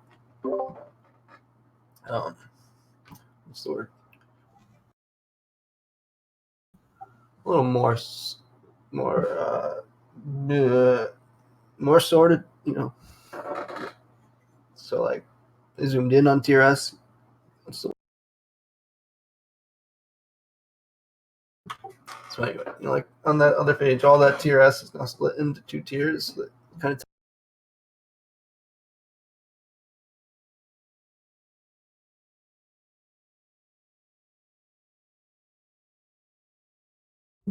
So like Space Jam, Chrono Kale, and Mech Infiltrators looks up here right now.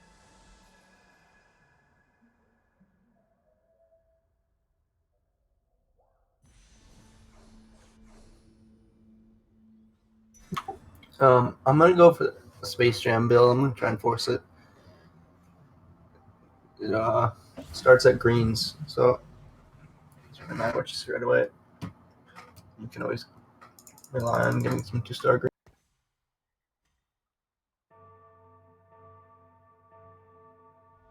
You know, they still show up at like level 6 and 7 and shit, whereas the tier 1s kind of disappear entirely. And like,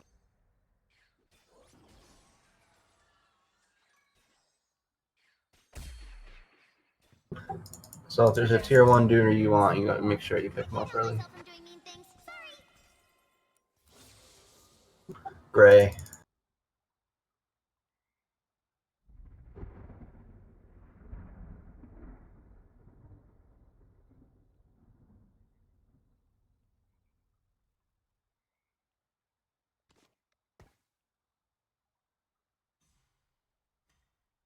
Strike from above.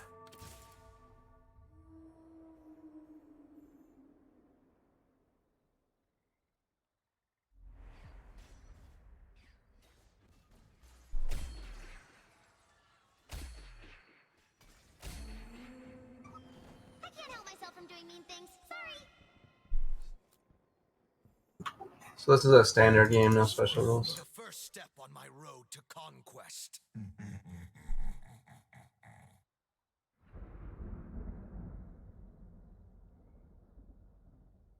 I love a challenge.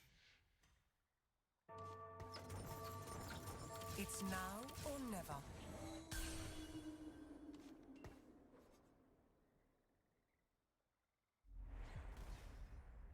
Chaos is the preferred state of nature.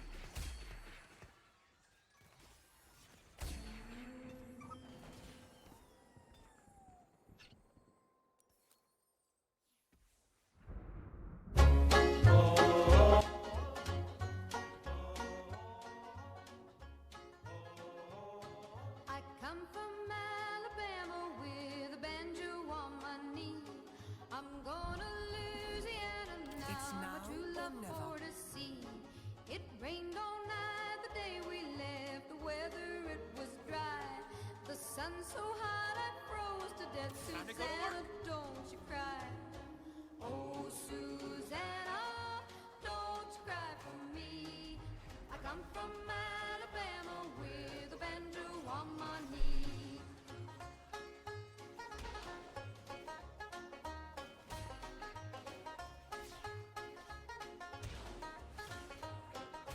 Whoa! Wow. Evidence of the worst tier 2 in the game.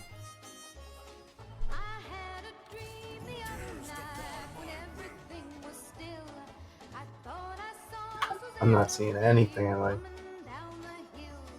A buckwheat cake was in her mouth, a tear was in her eye. I said I'm coming from the south, Susanna, don't you It's just not lining up. Oh, Susanna, don't you cry for me. I come from Alabama with a banjo on my knee.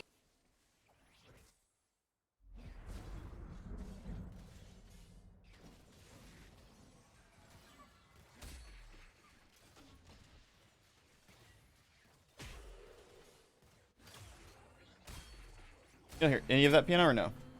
I can't help myself from doing mean things. Sorry. I do not. I'm not on. Stream.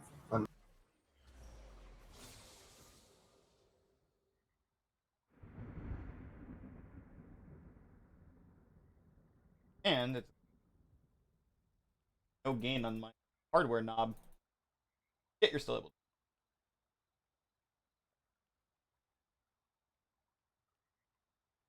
Next. It's now or never. Let the screams begin. Good. Oh, let's see. Charmed, I'm sure.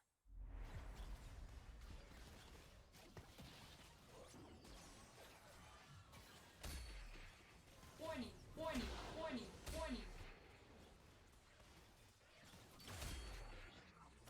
Oh, headshot time. End of the timeline, punk. What? She has two different, like, dialogues, or dialects. Saying, first off, she's like, blimey, mate. And then she's like, I just shot her head off. Yeah, it was kind of both similar. Listened to it in game 5 seconds ago. It was like, way different. My last place? No, I'm in, like, first place. Darn it. Never lucky. Never lucky, chat. Okay, we can get that bow. Get that bow. Battle orders, bow. Think. Yeah. Yeah. Yeah.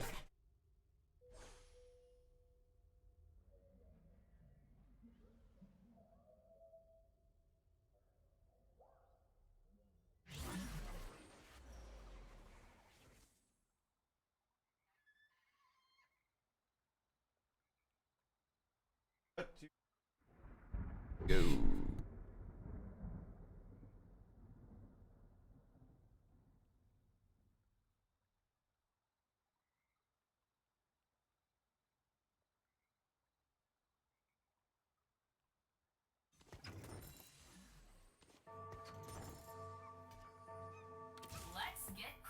Oh. Fast enough.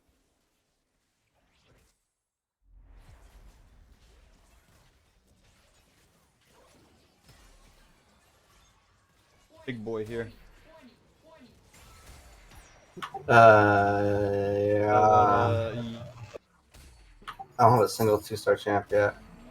I'm trying my hardest to collect any 2-star.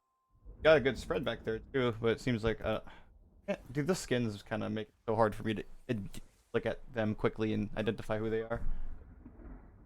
Looks like you going towards a certain build. Time to run.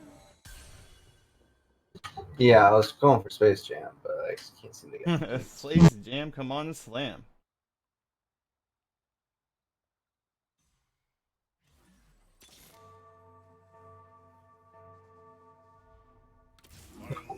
So I'm doing Celestial Protectors right now until I get the fucking Darius that I'm looking for.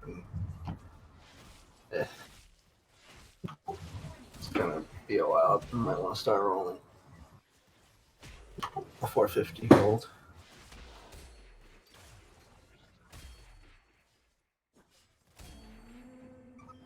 End of the timeline, punk. End of the timeline, punk.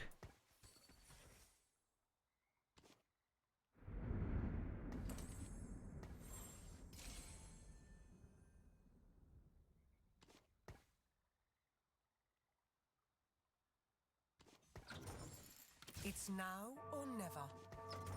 It's now or never.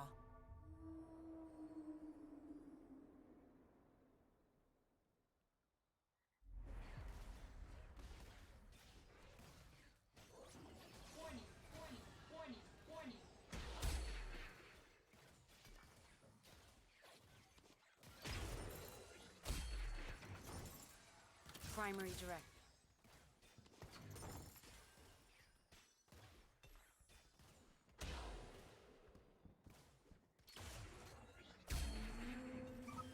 End of the timeline, punk.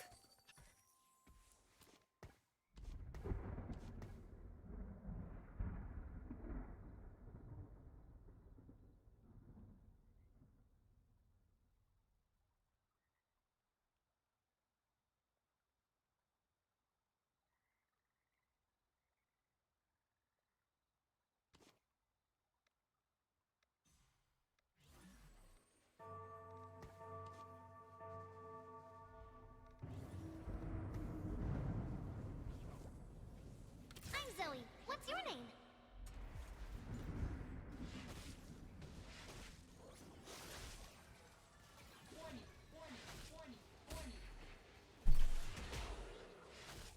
I'm not doing very well.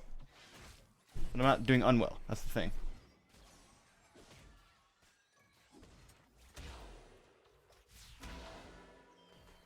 Just the luck of the draw. Getting cut down to size a little bit here. Yeah, I'm starting to get my dudes, but still no sign of Darius.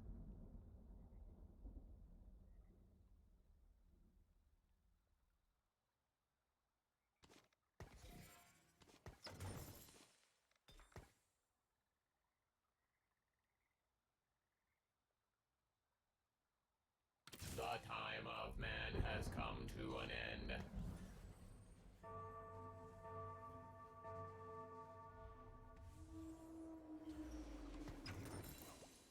Let's get cracking.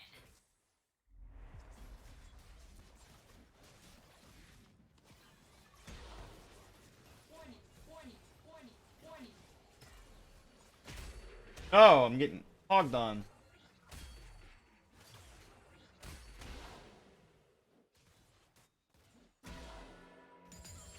They will remember my name.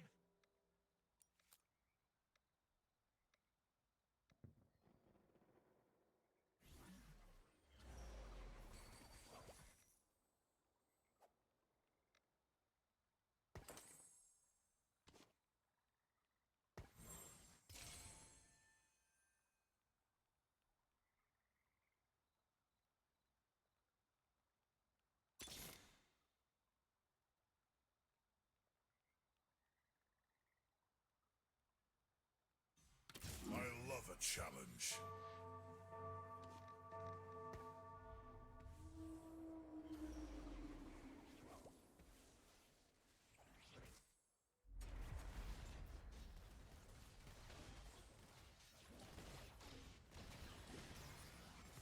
His name is Soner.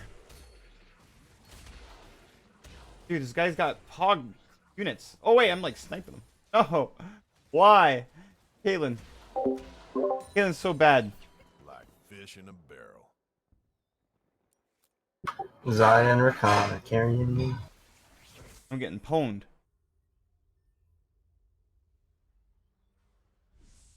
Oh, I'm getting pwned.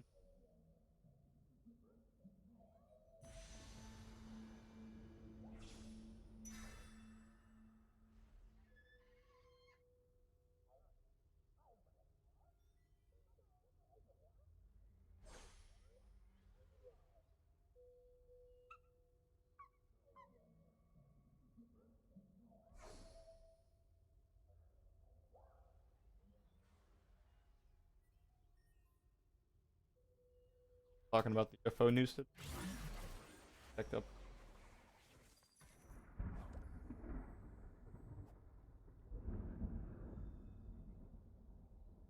Here comes the punchline.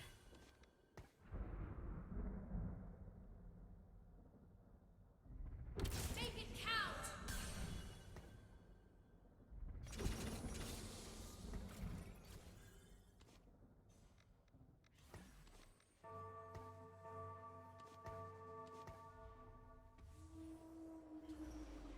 This will be fun. Warning, warning, warning, warning.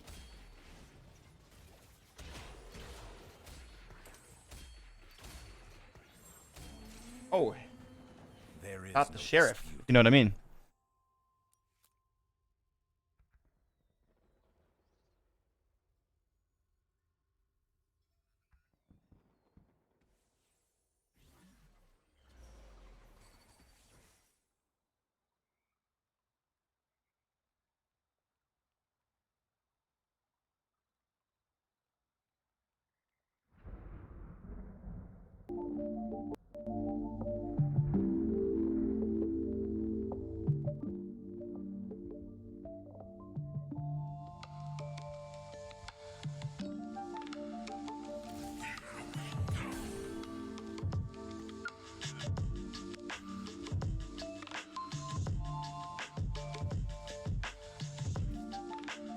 Goodness.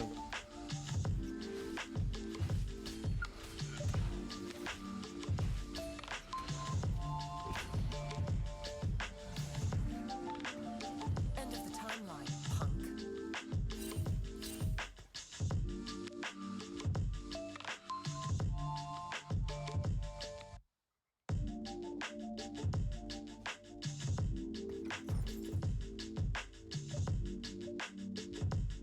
Time ready.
Because they have care or something?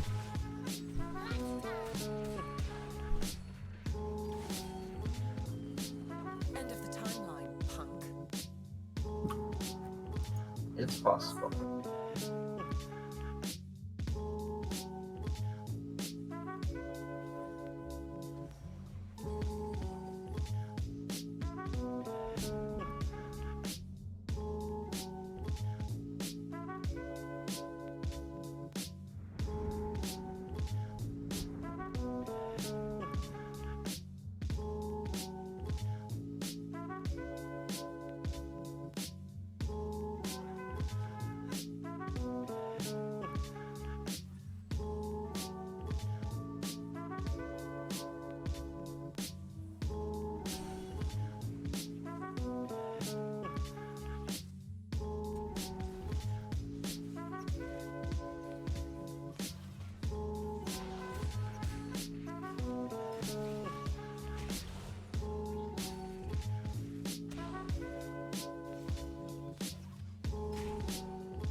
No turning back now.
Yo. Oh, Vanilla. Sorry, I was kind of looking at my phone for a little bit there. How's it going, my friend?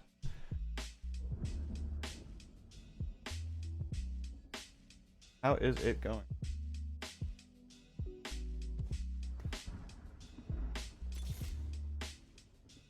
Who dares defy my will?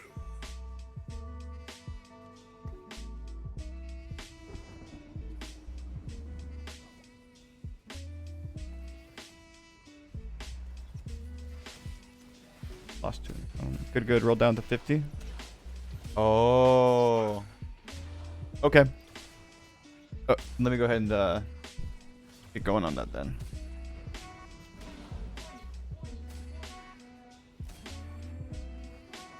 Joke's on you. Do-do-do-do-do.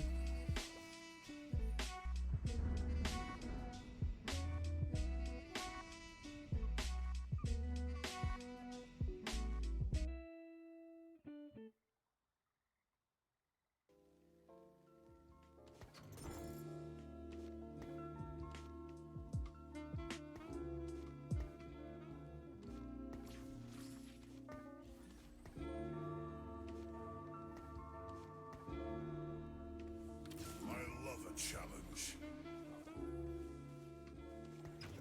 I love a challenge.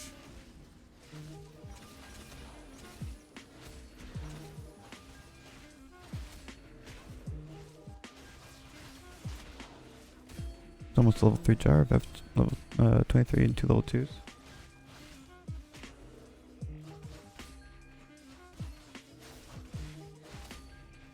Come on, Shaco, please. No! No! Shaco, please! Poggers, Coggers, Poggers, Coggers. Poggers, Coggers, Poggers, level 3 Jarvan, Poggers, Coggers. Okay, so... No turning back now. I finally put together Space Jam. I also have a little Nico in there.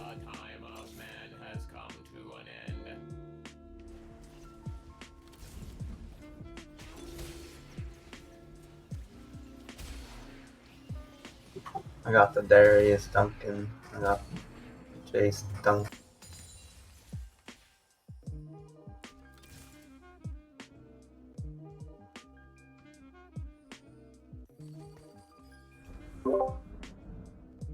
I fucked up and I didn't get my thing in time. No.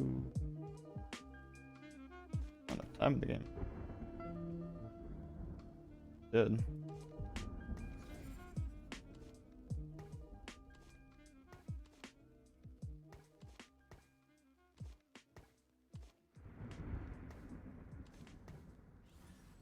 How I like to outline or overlay all my crap.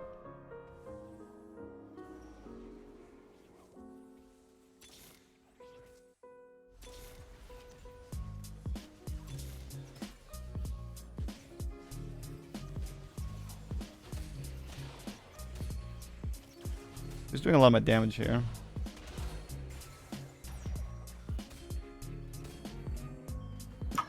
You kicked my butt. Damn. No!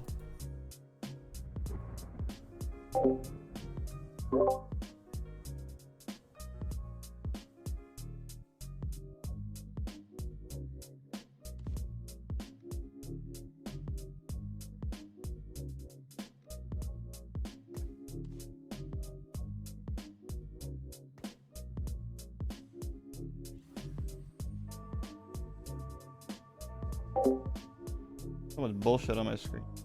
So bullshit. We get. Maybe get another item.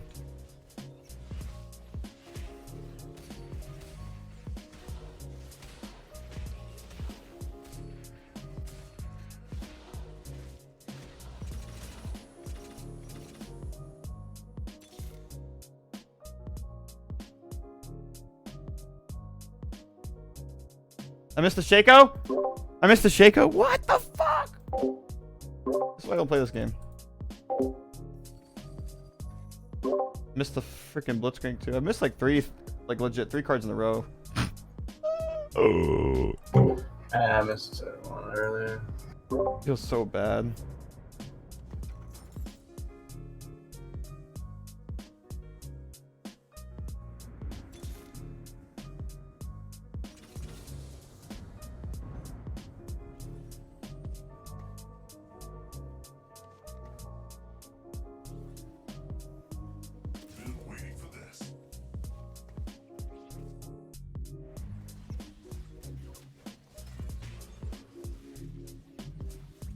I'm gonna be on a fat losing streak here soon. Dude, what is up with these hoppers?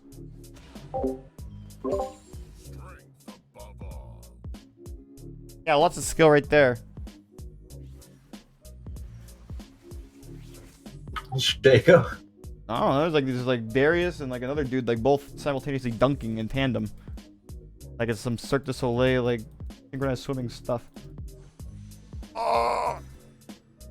Poggers? You know what this item is?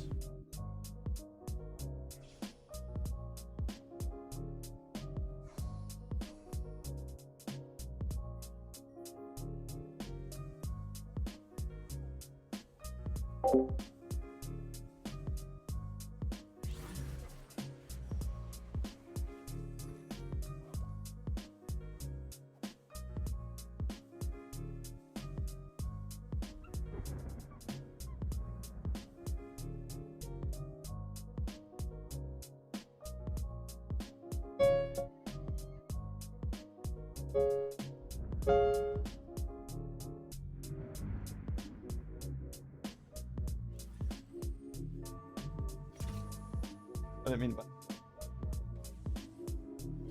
A bunch of chronos.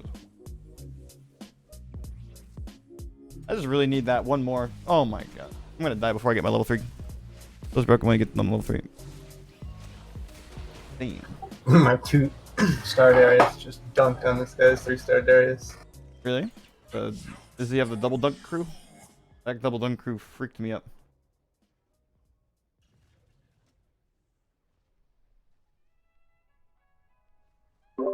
Oh, but I got wrecked by his chase. Yeah, the Jace. Yep, that's it. The Jace Darius, the double dunker crew. They wrecked me. Yeah, I got the same comp. This guy out, right? Boop.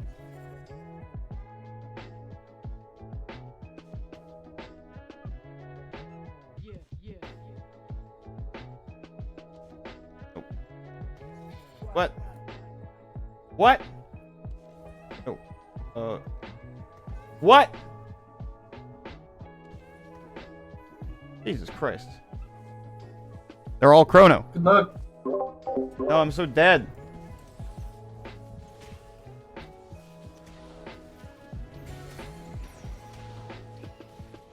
Oh no, these got my front lines. Oh my god. Oh no! No! Nice, good game, good game. Good game. Staying alive, are we? Staying alive.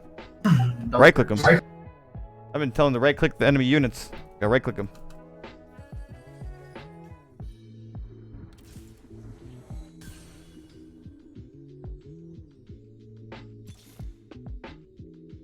No turning back now.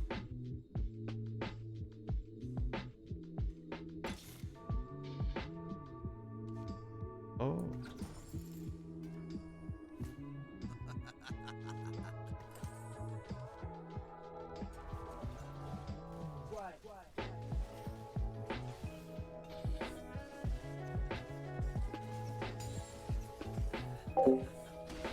He's the last chrono that I'm missing. Let's see if I can get him on the field.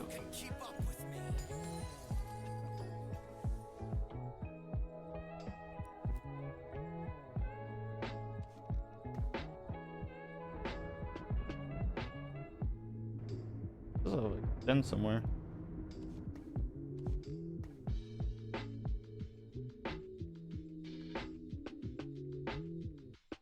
Know how to get this last boy on the field.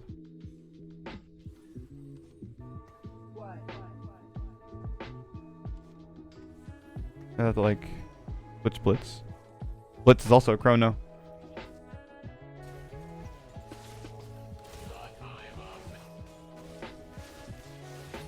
Yeah.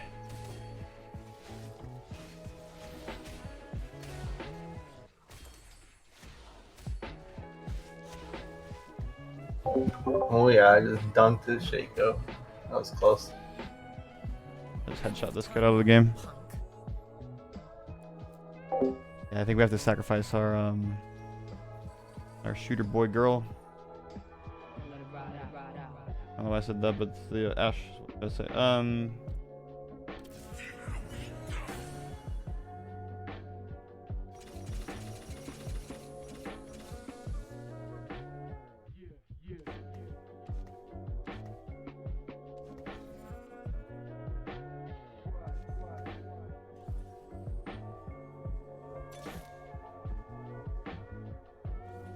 Been waiting for this. Uh-oh.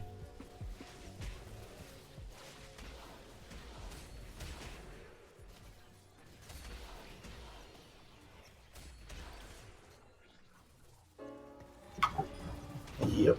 Mama lost to the ghosts.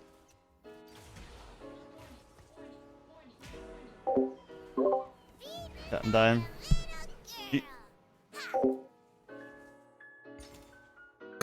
Yeah, we both went out.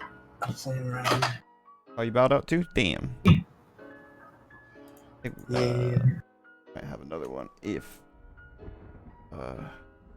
no, this day. We want to play.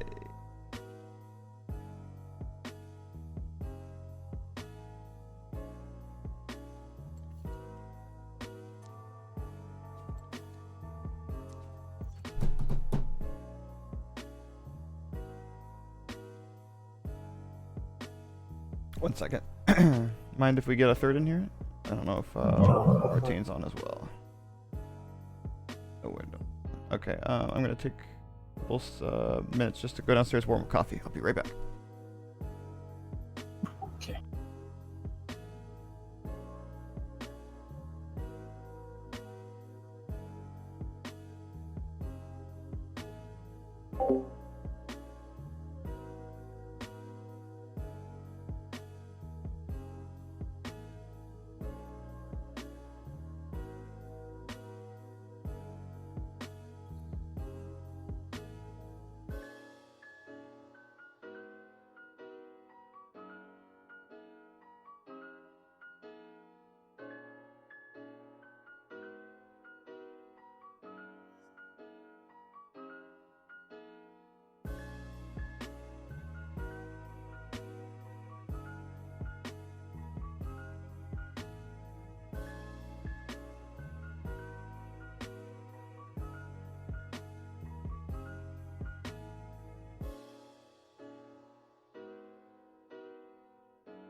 Are you guys ready?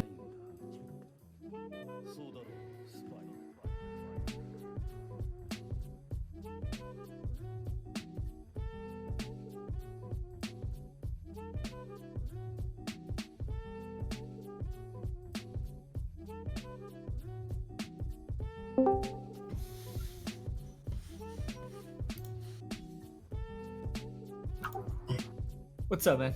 I think Xander went down to get some coffee real quick. Yeah, past him leave. I'm gonna go to the kitchen for a sec as well. You can start. That's really good.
What up, what up, what up, what up, what up, what up, what up, what up, what up, what up.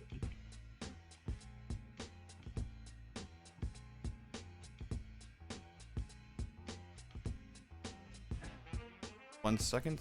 Match.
End of the timeline, punk.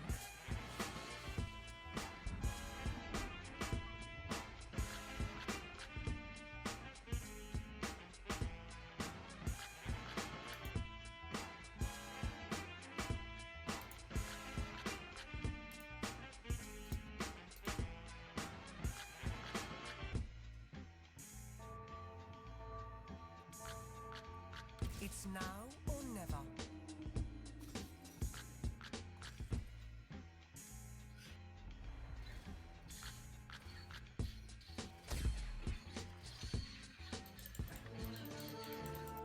You said bell peppers and beef. His name's Asimov Solensen. End of Are the you timeline, listening to me? punk. There's no beef in here.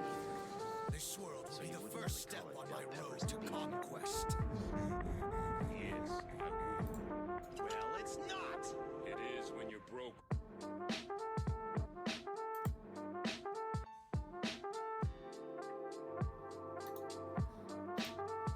With honor. Charmed, I'm sure.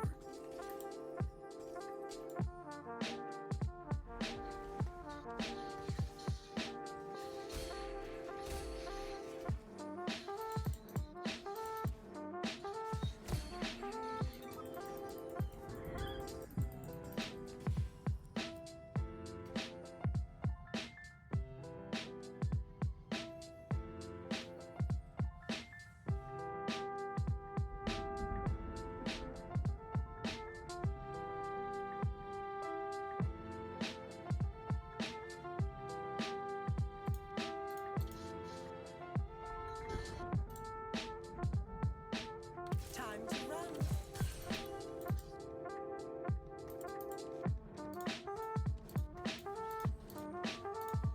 Jet, do you know that there are 3 things that I particularly hate?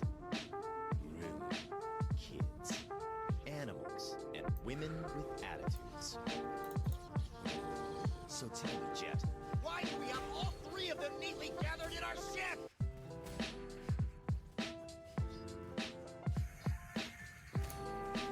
Ow! Timeline, punk.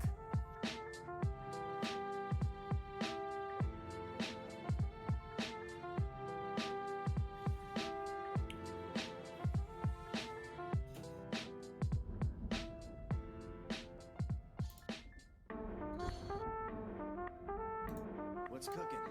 Special bell peppers and beef.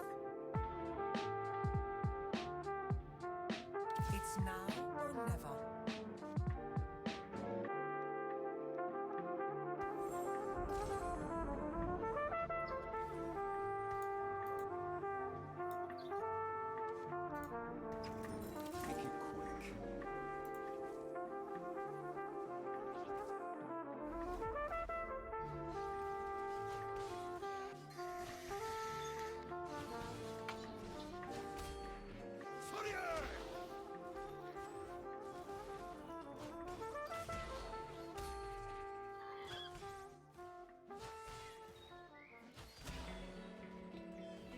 Strength above all.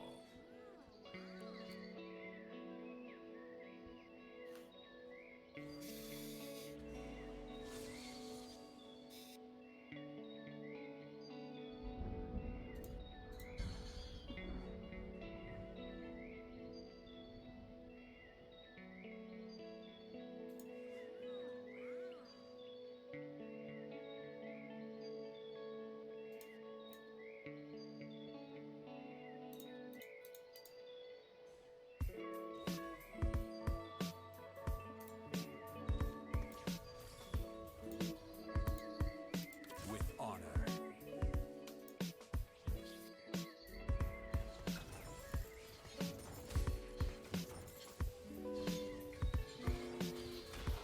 I love a challenge.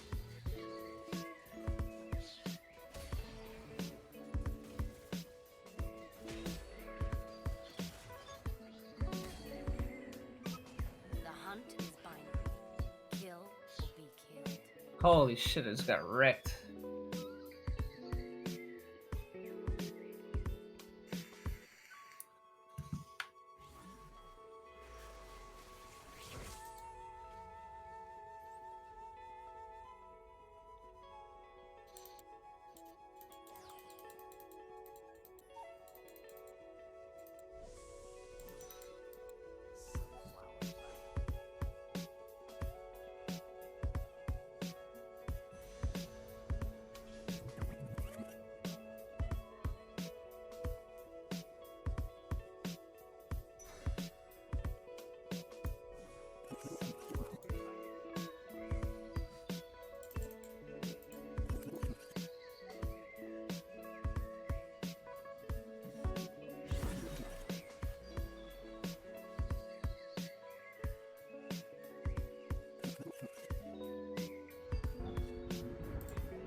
Primary directive.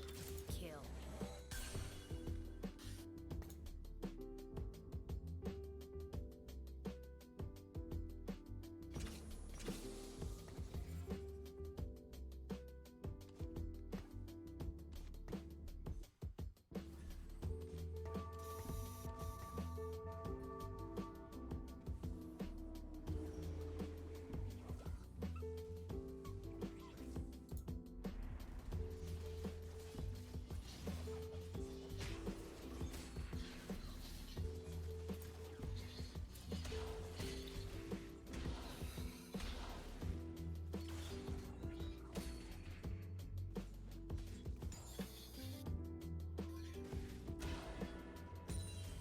Strength above all.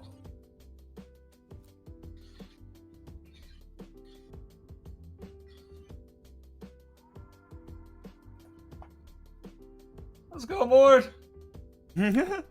Ah, Ooh. that dodgy bastard. Lucy and my love.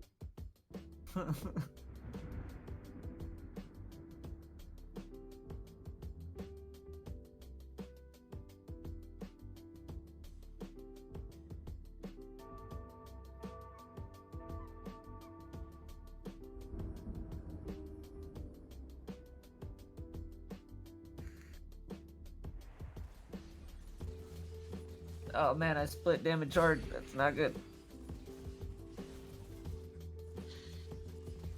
Here Joke's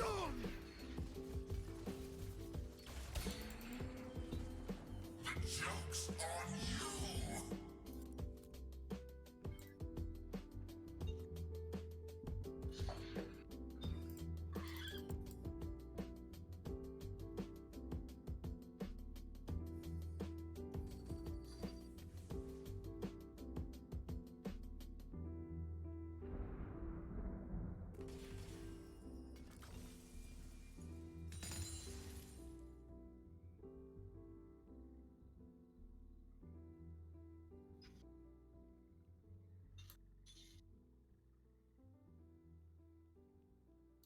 Been waiting for this. Если знаешь, откуда и куда ты едешь, я считаю, что это не настоящее путешествие. Настоящее путешествие, когда ты давно забыл, откуда едешь, и ты без понятия, где закончится твой путь. Я верю в это.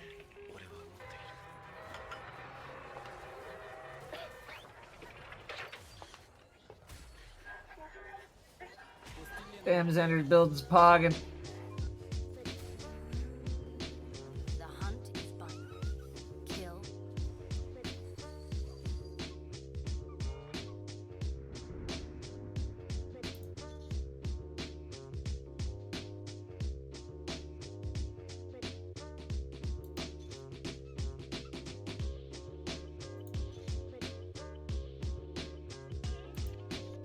It is not yet time to die.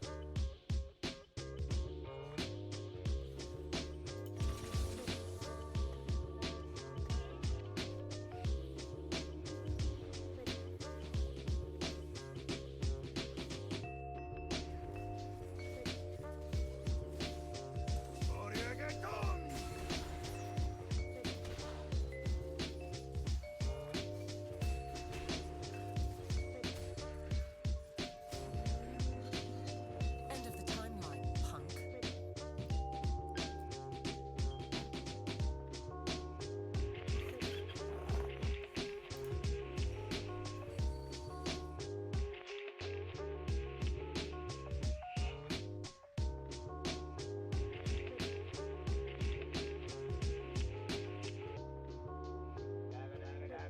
One, two, you know, get out!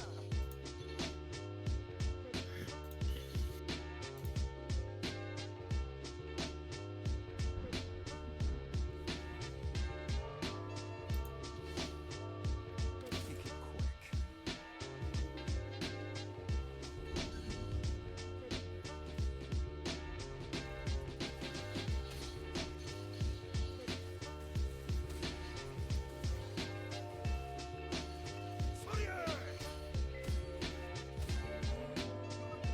Never settle for second.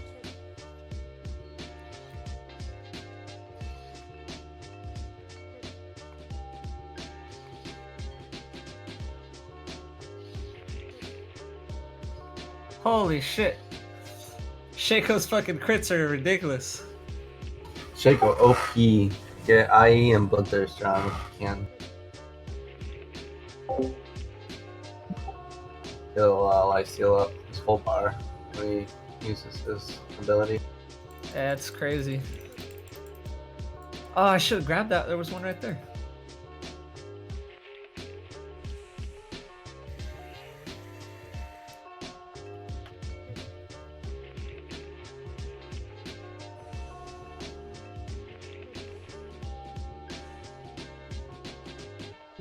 I'll take the bow. Yeah, that's a good item.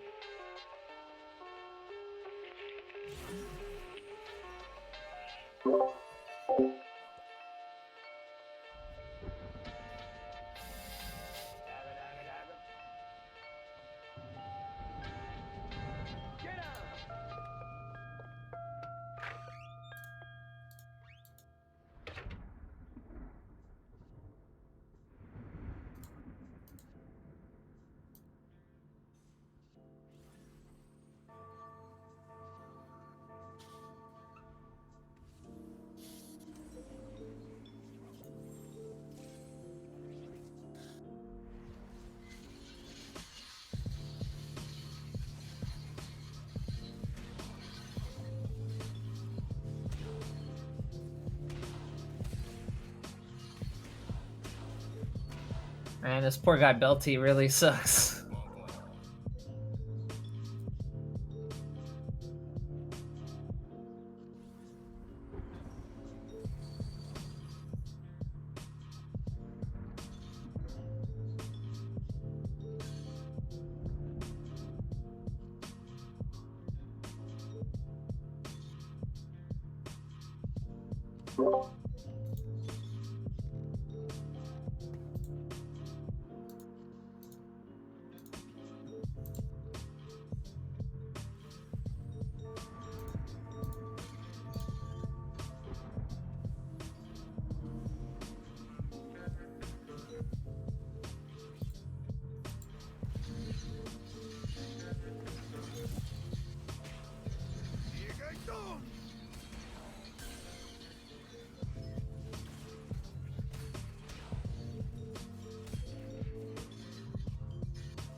Oh man, Rakan's pretty good too. Holy shit. I love Rakan. He almost pogged on me right now.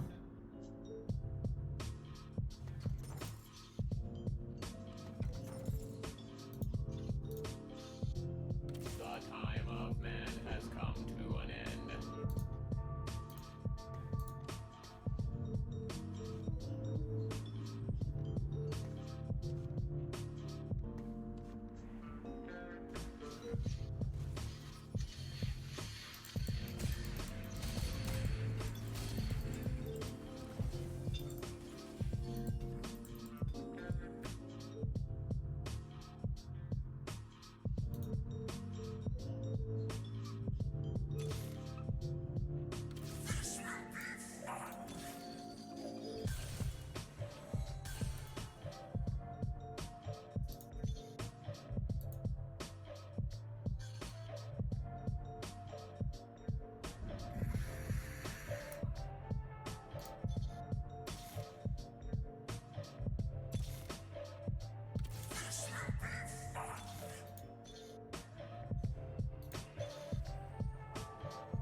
We must press on.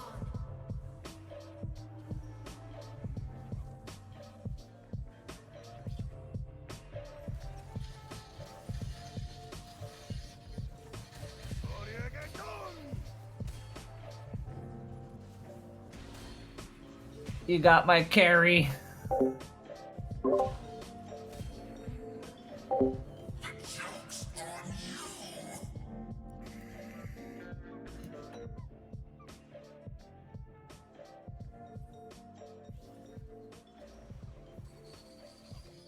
What's going on, chat? How's it going?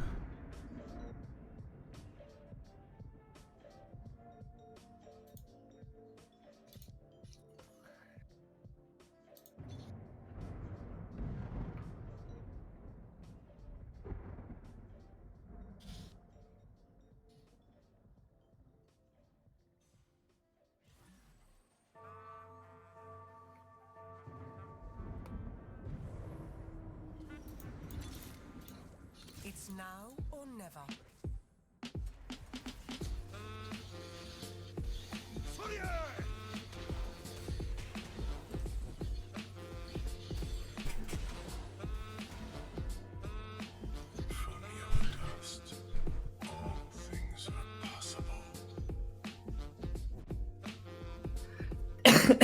Damn, dude, they all focused Leona and she just doesn't fucking die. Yeah, she's so team. 3 stars already. The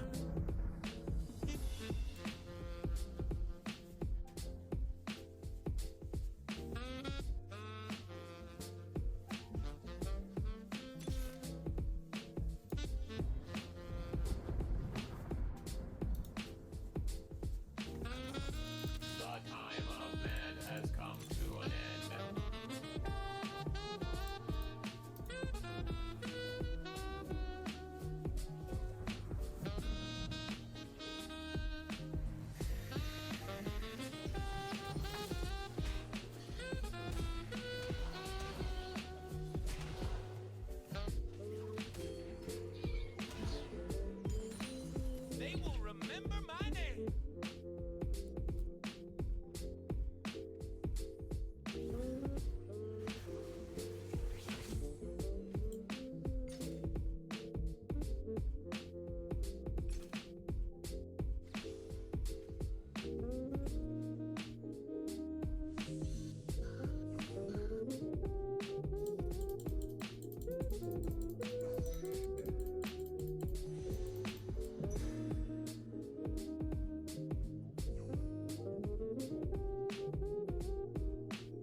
Oh, I just got dunked mastered on. Same. Hard. That build seems so OP right now. It is very OP. I think it's gonna get nerfed. Oh, I think so too, because that shit is ridiculous.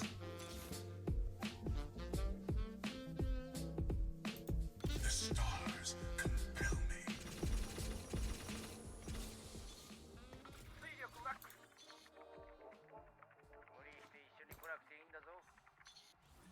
No turning back now.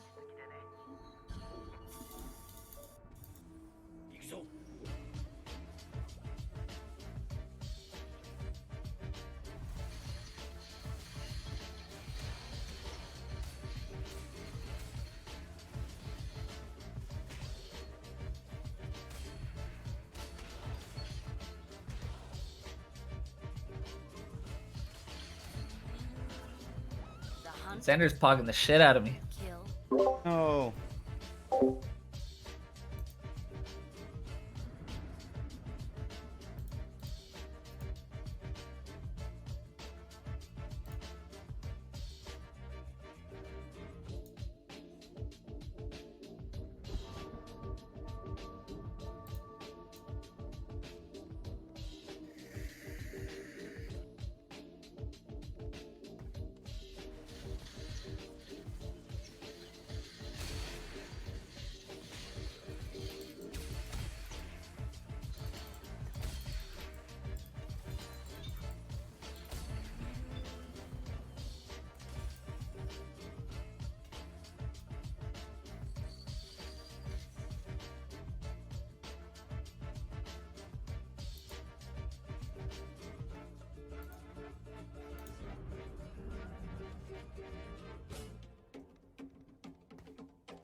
End of the timeline, punk.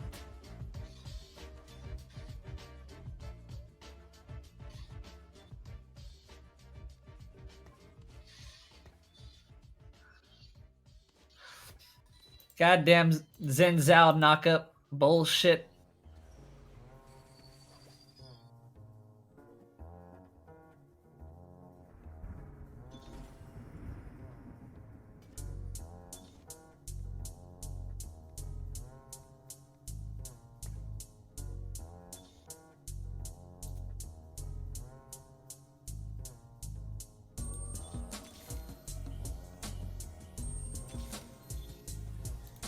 Been waiting for this.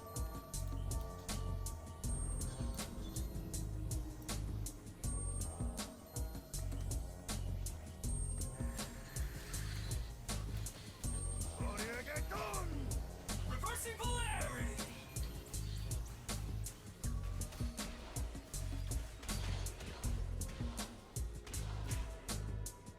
Nice. Dude, that That fucking fucking. Blitzcrank just one-shot my Jin. Oh shit, does he have bio? He's level 3.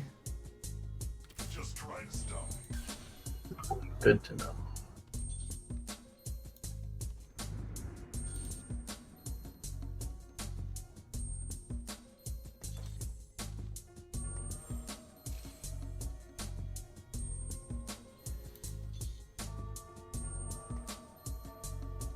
Time to run. Yeah, put your shitter in the back. Yep. Sacrificial Israel. Yeah.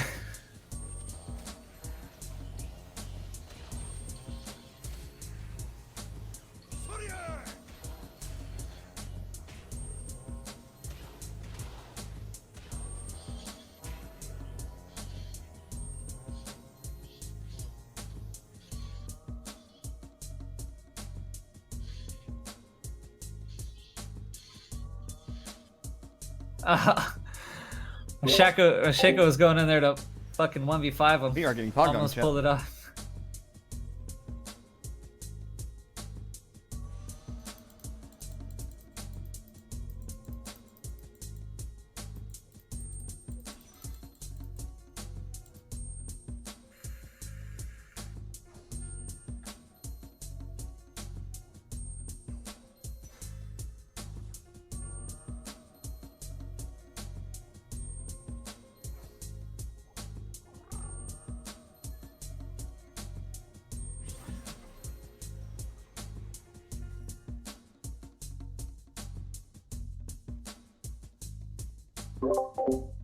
Guys, 49 out of 50 follows for the stream. Go ahead, give me that one last follow, and I will immortalize you forever. Hall of Fame on this stream. Maybe not, but I would immortalize you in my heart. Sure.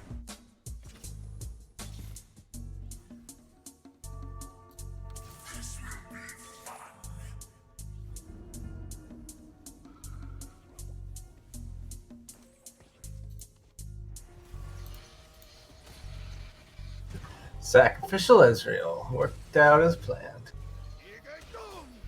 His blitz with 3 items just popped at 1 star. Tier 1. No.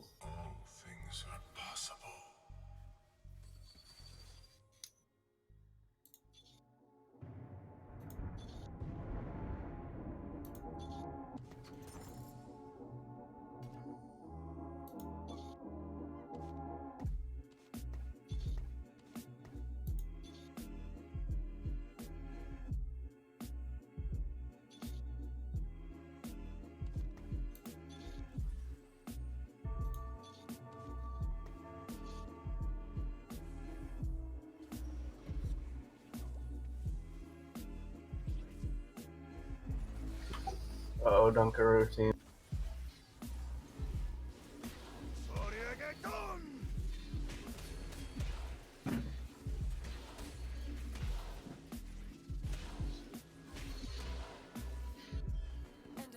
Man, I'm getting wrecked.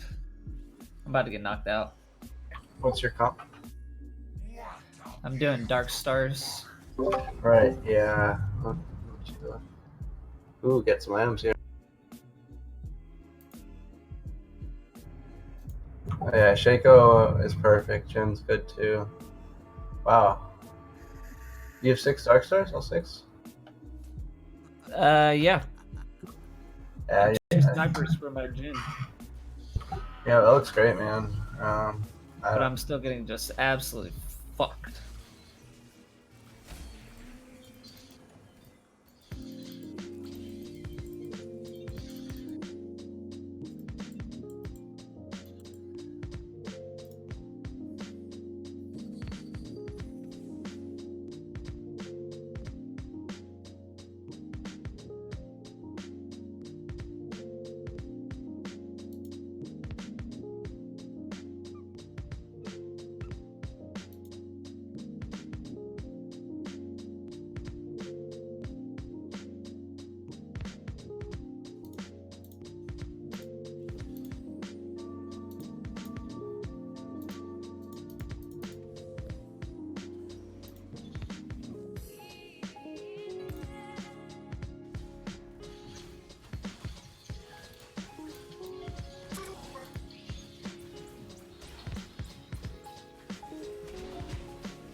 Seems like people just have so much AoE damage, they're just melting my backline without even having to get to them.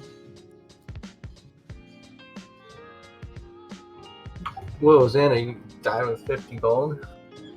Ugh.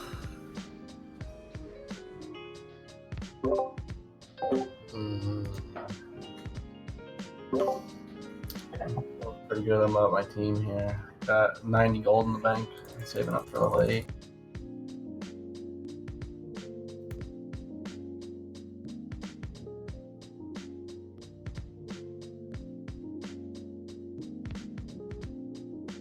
Holy shit, you got 9 people on the board?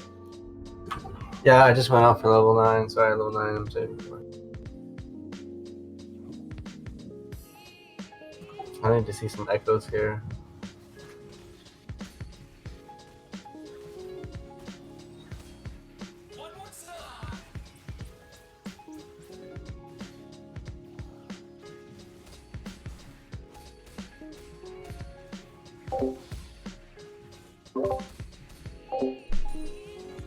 Close.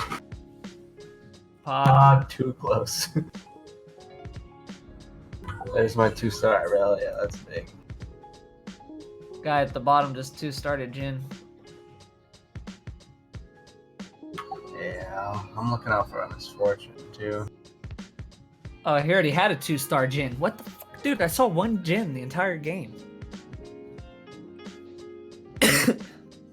Or did I have a 2-star Jin? I don't think so.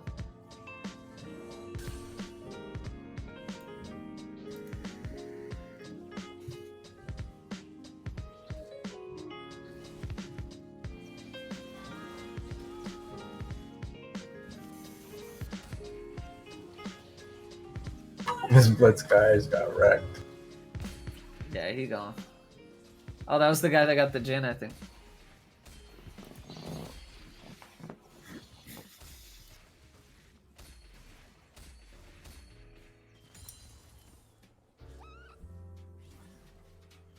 Looks like it's gonna be you and the guy you just killed, so. Or the guy you killed before that game.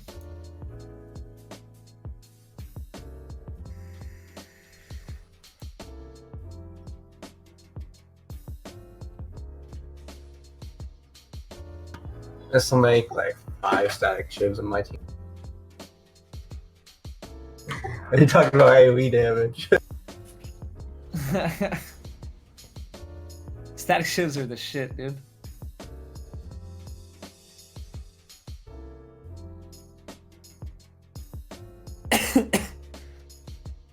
I used to rock that on Volibear back in the day. Because he had an attack that did like, it chained to like 3 people, and each person it chained to, it would static shiv off them.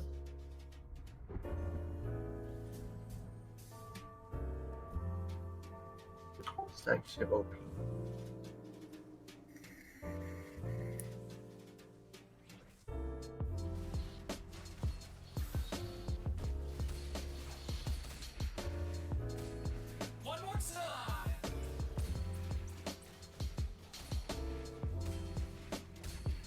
Oh no, there is a Duncan. Darius too strong, man. He just caught a dunk spree, dude. I need some big damage on Lucian.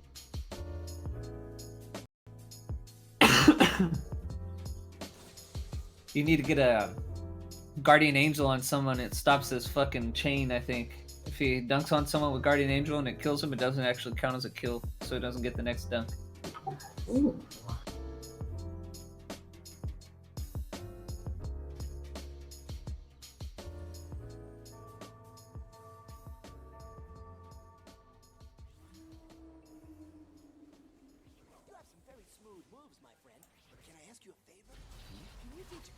I don't have my shield set up right.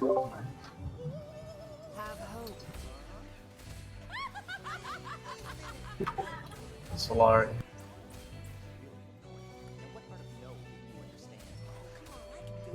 Darius got dunked on that time. Yeah, you got a knock up for him for a long ass time at the beginning of the match. Dude, he has like 2 Seraphs on his Darius, so he just dunks no matter what. He's just constantly dunking. That's so dumb.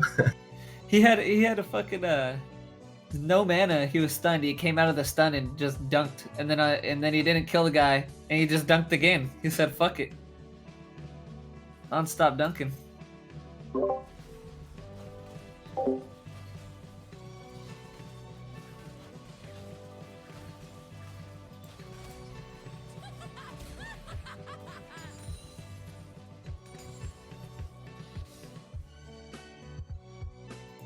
He needs 1 auto attack to dunk. Just watched it.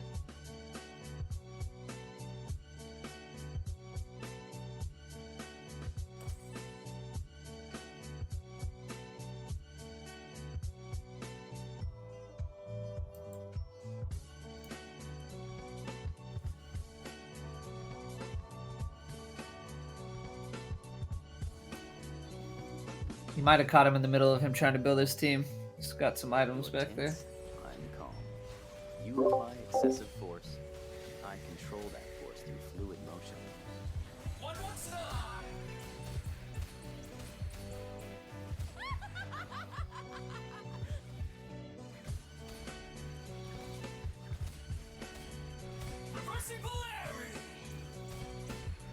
Oh!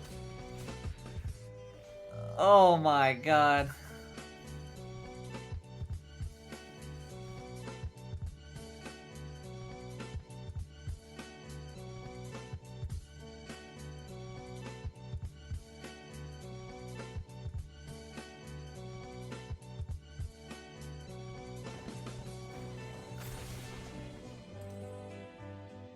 If you move your Leona to the right one, you'll get his Darius in the thing. Tornado. Do you see now? It means becoming like clear water. Nice, thank you. Water. Right. Water can take any form. Drifts without effort one moment, then pounds down It's flip-flop. the very next.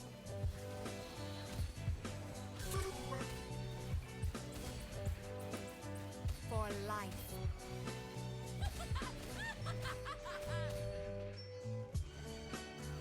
Pog. Yeah. That one wasn't even close.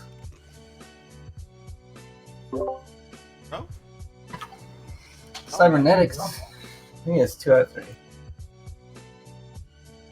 Oh, I lost I just want to do a summer. Hey, Caitlin.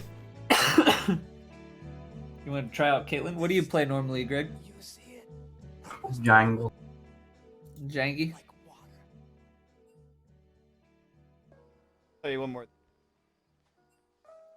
I'm the Q-Master, so. It don't matter to me. Whichever. I think I prefer one more of this. Do the TFT? Yeah. Yeah.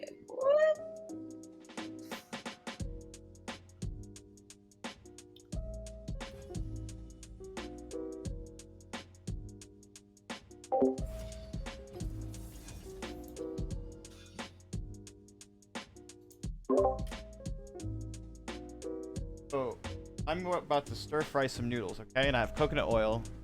I put on a really, really hot pan or something like that. And I have the noodles. And somebody's taught me this in this Discord.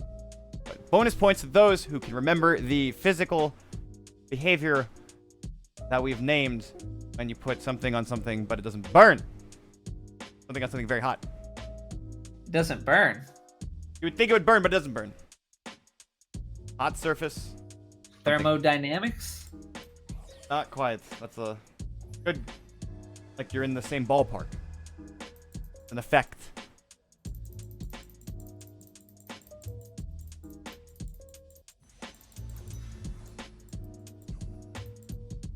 Oh, you jacked from that guy, dude.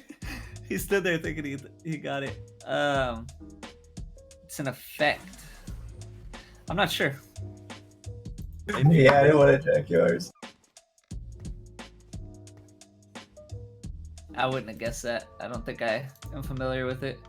There's a video on Reddit circulating not too long ago and came back up recently of like some dude in Russia that's working at like a mill, like a refinery, and he puts his hand through a stream of molten refuse or waste or like processed material.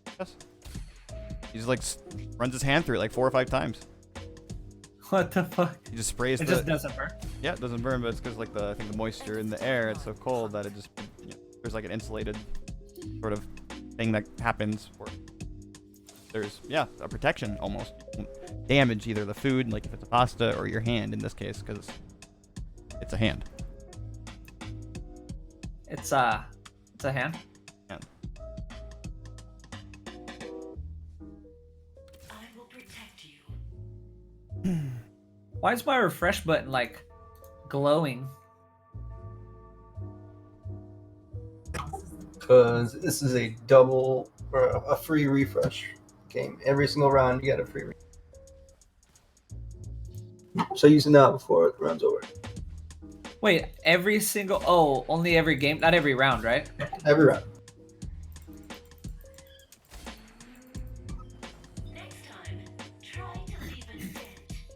pretty sweet. This is one of my favorite modes. You get So it's just a random mode that pops up. Yep. On the top left, next to the round number, you can see it. 1 to 4 free refreshes. Is that what it says? 1-4 is the round. It's stage. Oh, just free refresh. The top left of that. Let's see it. Time to run.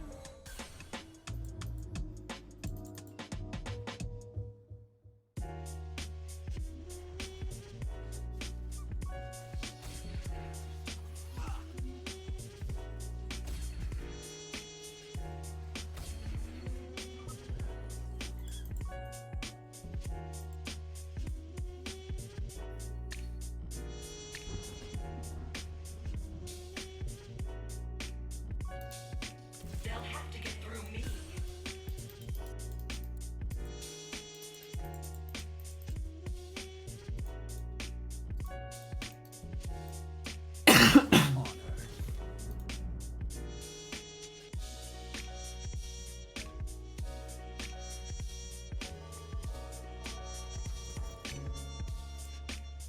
Primary directive. Kill.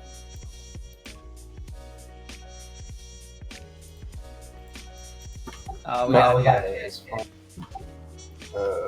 Awesome. free dubs.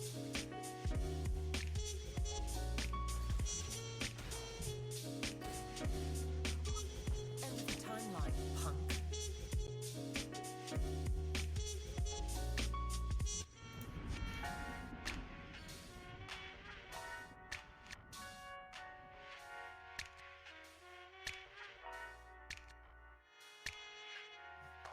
Might be going cybernetics again, guys. I got 2 2-star Fiors. Make it quick.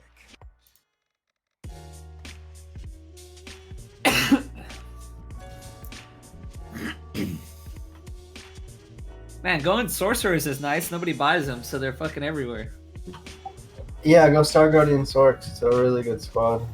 Really good squad. Put your items on Syndra. I don't got one yet. But that's what I'm planning on putting them on. You get as many tiers as you can. Ari was half a second away from just fucking ulting that Zaya out of the back line.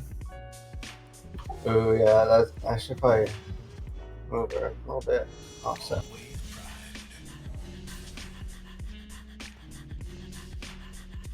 Another Fiora.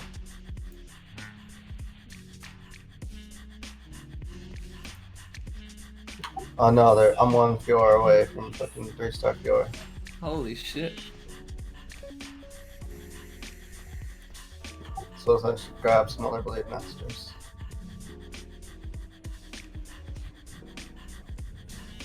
Take some of my health, please. Ooh, we got cybernetics over here. You want my Fioras, bro?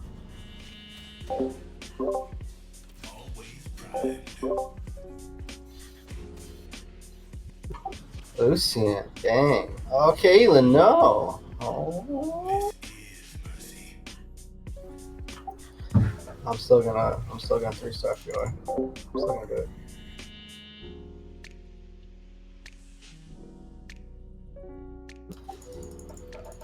Yeah, it's tough. I mean, I want that Lucian with the belt too, and he beat me, so I might just.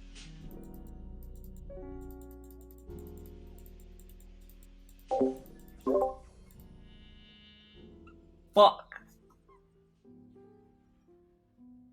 Yeah, I mean, it's his item. It's his item.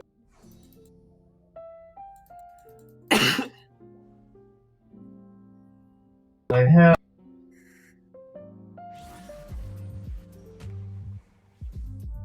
Three-star Fiora. Level 4. 3-star Fiora. And I haven't even been rerolling. Just the normal rerolls, you know, these free things. It's nutty what this.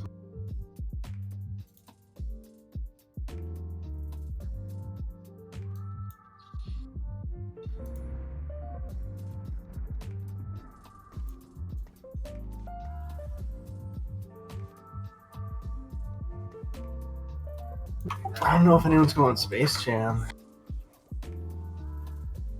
What's that, like Space Mudfire? Darius and Jace Duncan. Oh.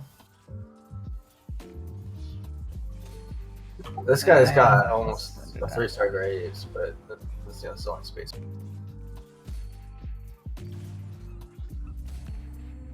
He's going Chrono Blasters and he just beat me. Uh-oh.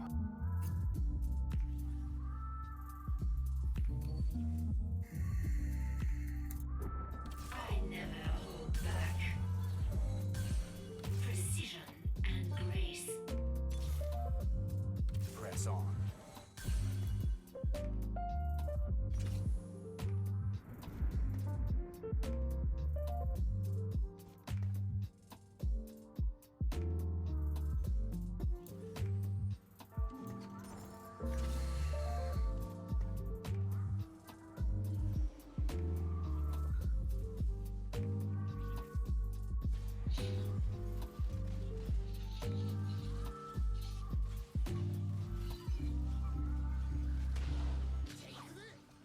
Why am I doing no damage to this guy?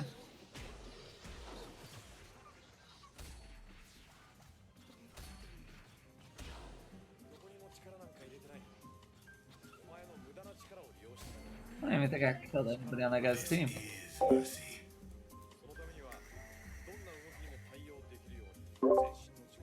is not yet time to die.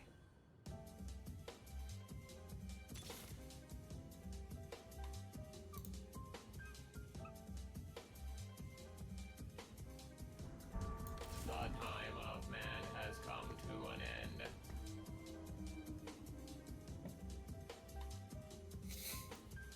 It's now or never.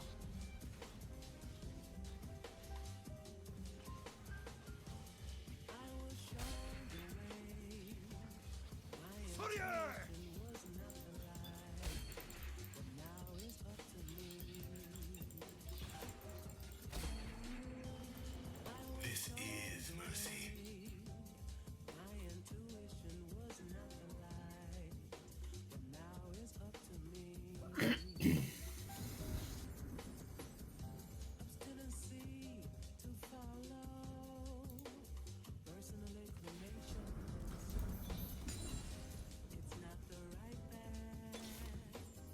Always primed.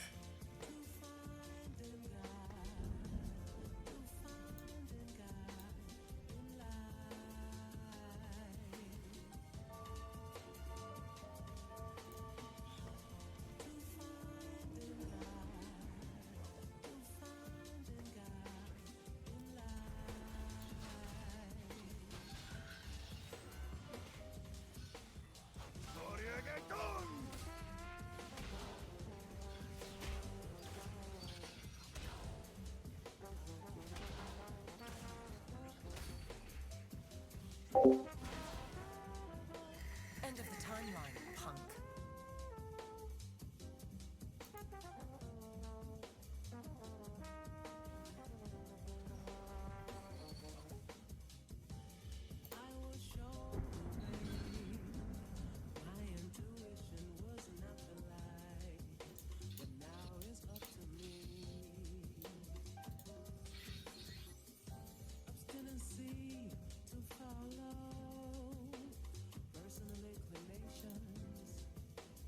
With honor.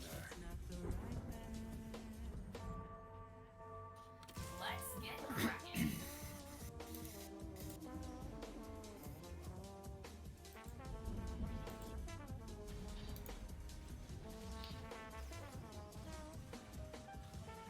Have hope.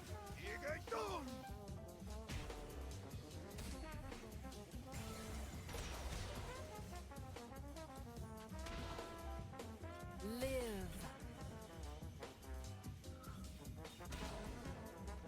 Sword gods!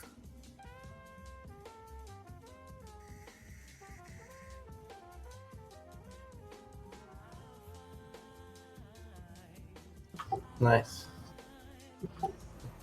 I think this is Vel'Koz. Usually you see him turn into a Star Guardian. It's one of the more powerful swords later. Vel'Koz. After you build up Syndra.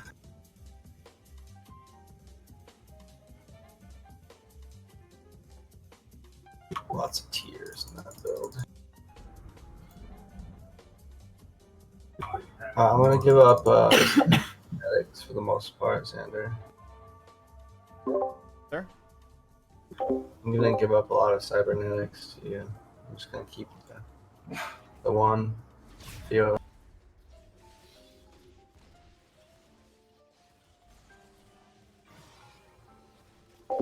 I don't know. I can kind of release it. up. And I can start maybe go. I don't. I just don't have a lot of capital right now.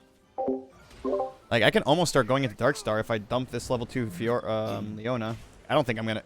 You can release the stuff to me, and I might be able to get it, but I don't know. Get a level 3 Leona. I feel like I kind of want to make a swap, but I don't have a lot of gold. Yeah, I don't have good items for the swap yet either. I gotta check. I really want that Cassidon. I have no fucking mana items.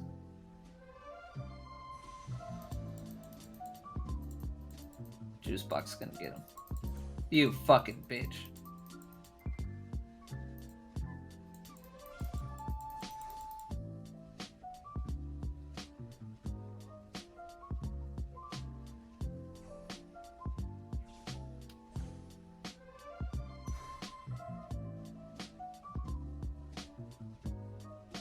Oh no, I grabbed the wrong thing.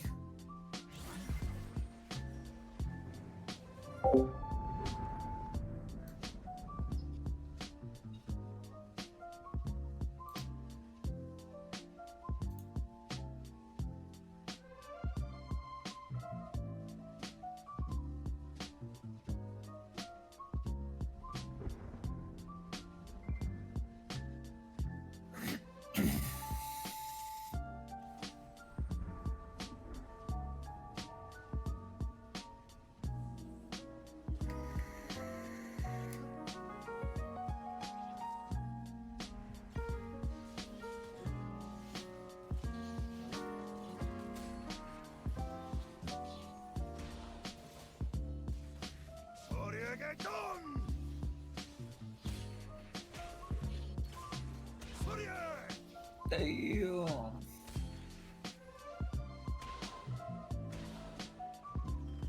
There is no dispute.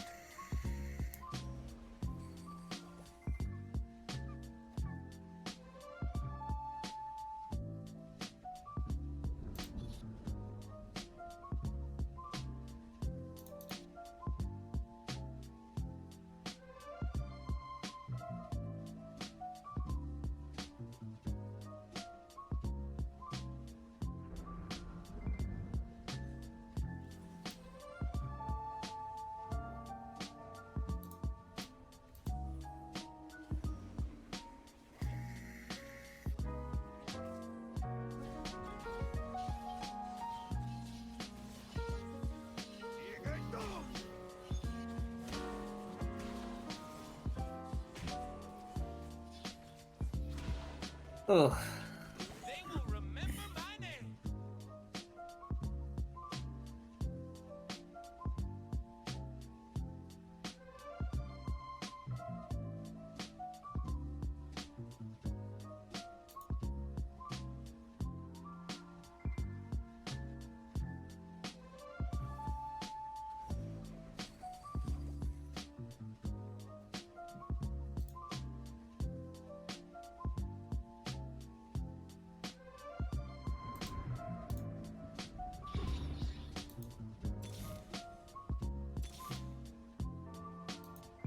Lucian's in the pool.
Time to put you down.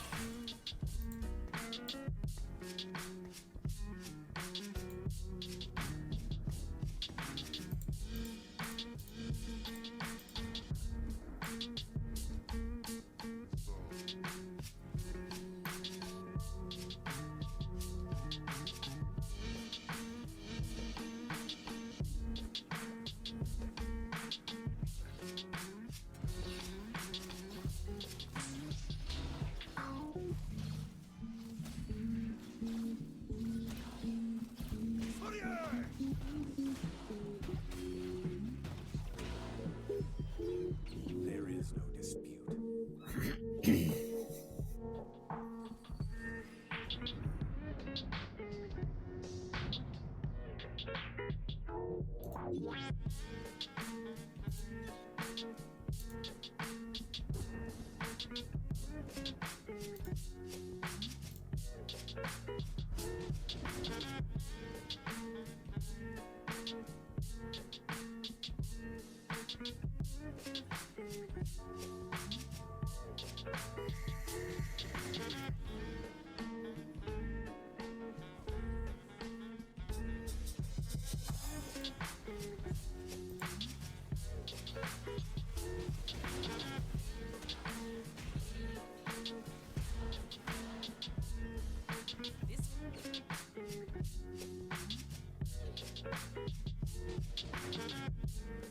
Fucking Dunkin' douches, dude.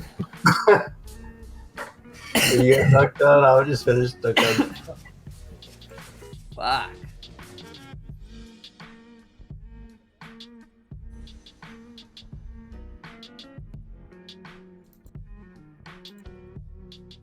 Fuck.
Holy shit.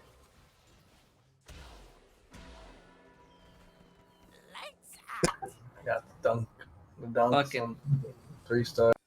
Dunkin' Donuts up in this bitch.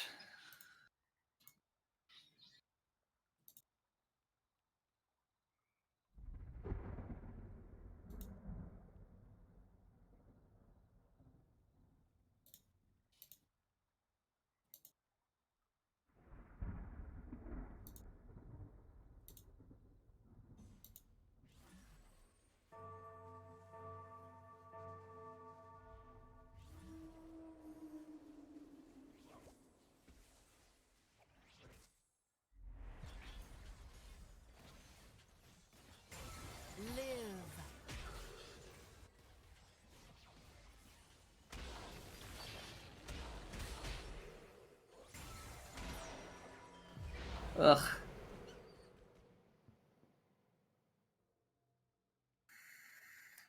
think Greg's gonna take 3 out of 4.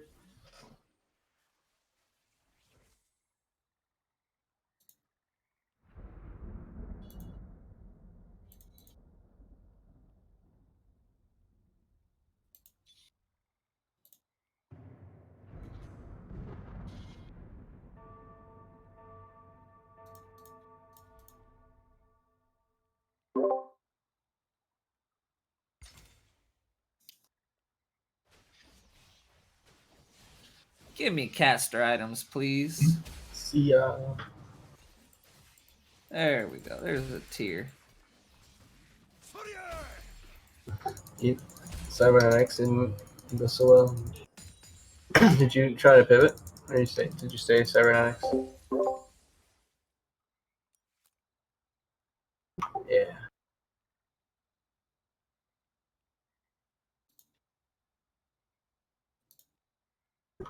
Yeah, it can be tough if you don't get the full 6 going. Get reliance on their bonuses for a little while. In the meantime.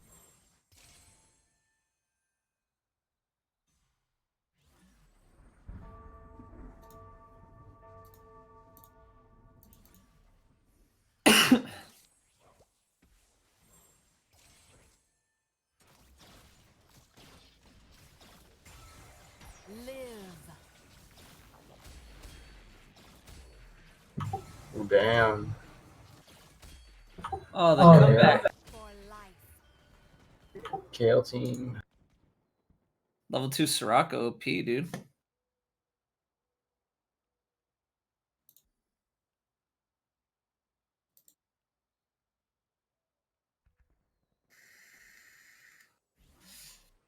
I need a golden spatula.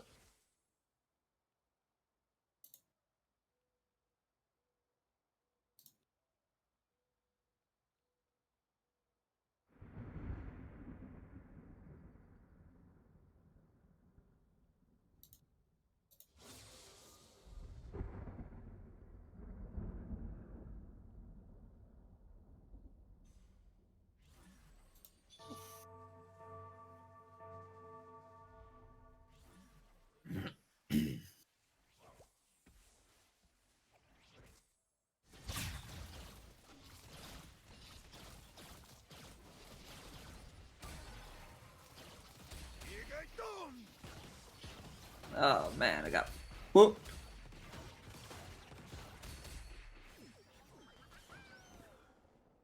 I hate Shan, dude. That thing lasts so long. Shen's, yeah, he seems a little OP. It'd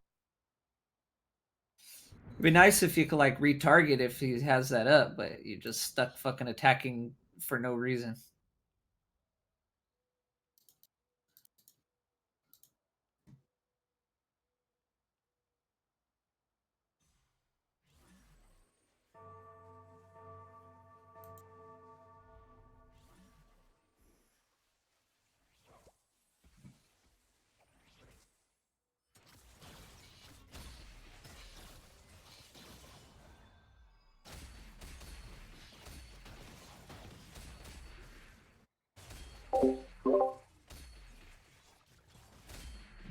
That's what I was saying. He's clutching. I'm out.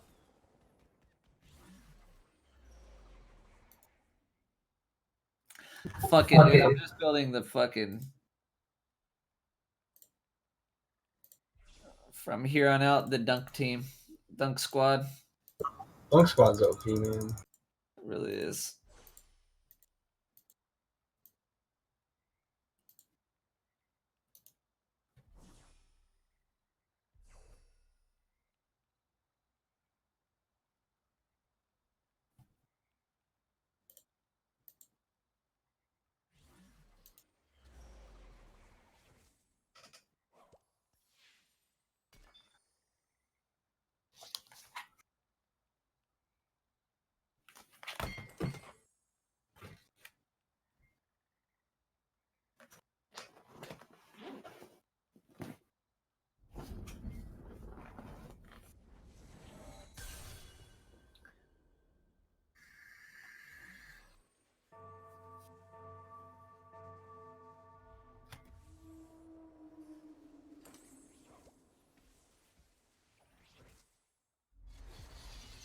This is the guy that beat me last time. It's not really a KO.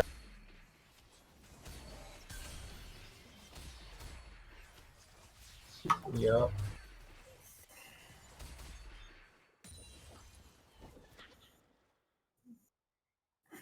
Fucking static shivs. Yeah, they're good, man.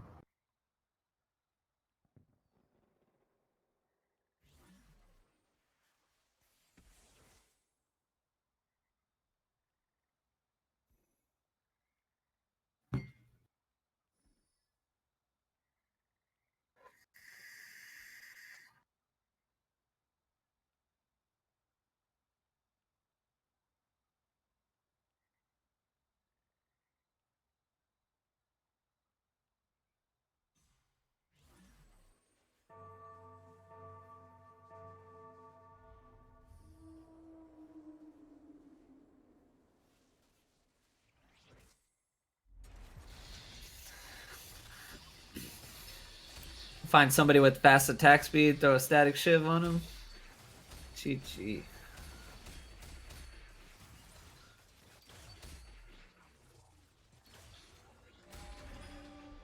Fuck.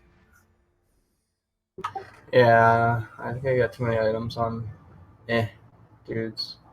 I need some items on my Jin or my That's Zaya. Zaya, the Jin.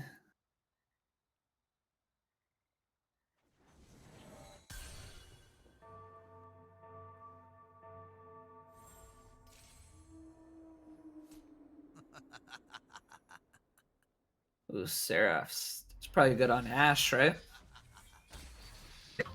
Yeah, it's good on pretty good on Jace too. Oh yeah, so he could just dunk a shitload.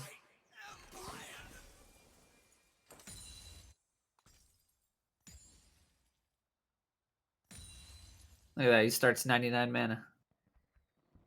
Yeah. Oh no, close to it. There it is. Oh, they got a TF. Ooh, big boy shit. You know what's really good on Darius? The Rabadon's Death Cap. Yeah, I went with this crit and match resist stuff instead. But that's those are good items for sure. Anything with the big rod, I think, is pretty solid. Yeah.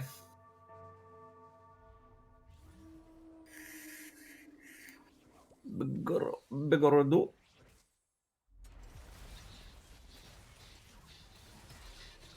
That Onyx Spark's really good, and then the Rabadons. What? Why'd he stop? That guy's gone. Gone. You asshole. Not Yiming. He's got fucking two health left. It's basically you and Matador.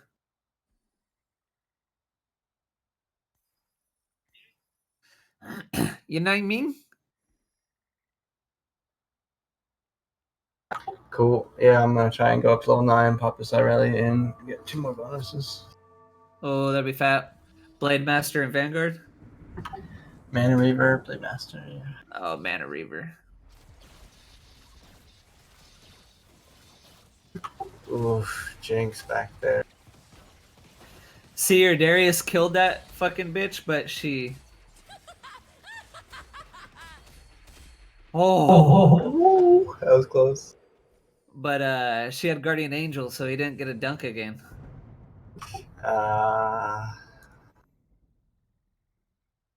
Broke his chain.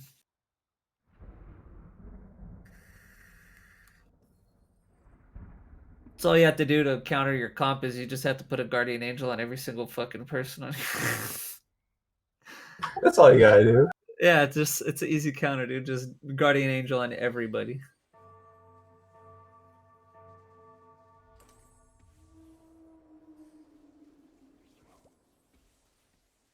Good luck, good luck. Thanks.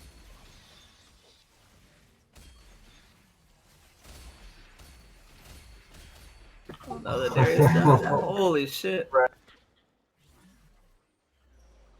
What What, he switch up his fucking his layout or something? Holy shit.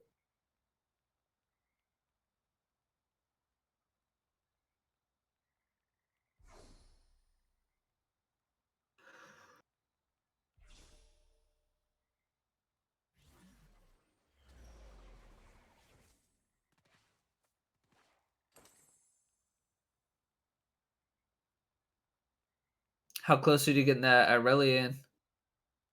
Can do it now, but I got sacked the Recon. I was hoping to get a 2-star, but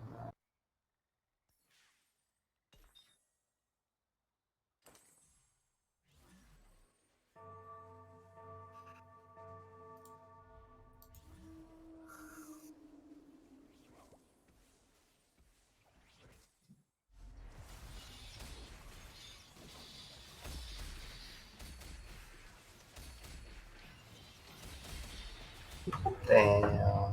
Why does it look like he just has like 75 people on the field?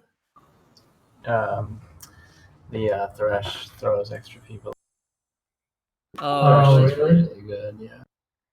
That's fucking broken. He just randomly picks somebody and throws them on the field? Yeah, from your bench, yeah. Every time he casts? No, it's his ability. Well, yeah, basically, yeah. Wow.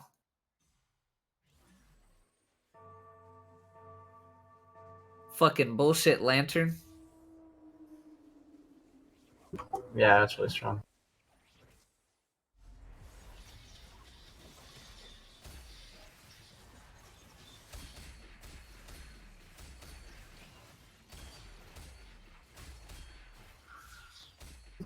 Not enough. GG. It's hard, really hard to beat Kale teams. Kale is so stacked. I really get Kale. Ugh. Still Pog second place. Yeah. It's bad.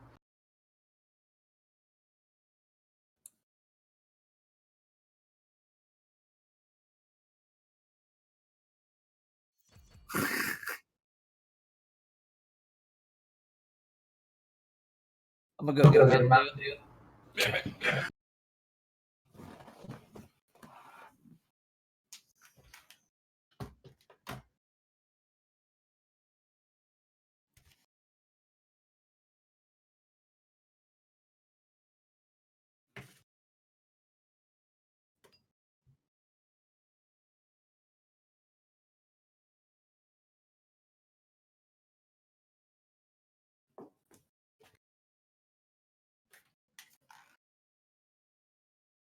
Yo, Greg, you there? Yeah.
Yeah. I got one more and then I gotta take off for a little bit. Is Ender back from coffee? I just got back. I don't think. Oh, okay. Be right back 1 sec then.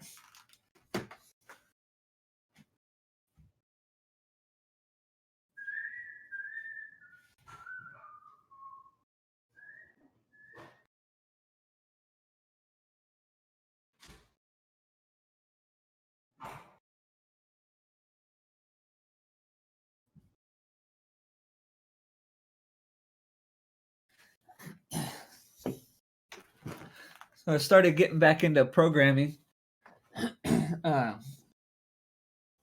You're the one that programs, right? Yep. So I started learning C#. I'd only ever worked with Java before. They're super fucking similar. and I started using MySQL for the first time, and found a hosting site to host it and allow remote connections. So now I can like store people's profile information and stuff. There's a login, a register. Yeah, you got a cloud database. Or server remote database at least. Yeah. I was going to host one, but I don't want to put it on my computer. I might just get like another little computer for hosting MySQL databases on future projects. But yeah, it's pretty use a little Raspberry Pi if you want. Oh, you think it'll run on a Raspberry Pi? Yeah, yep. You can in Linux, you can run the MySQL open source daemons server, program. Nice.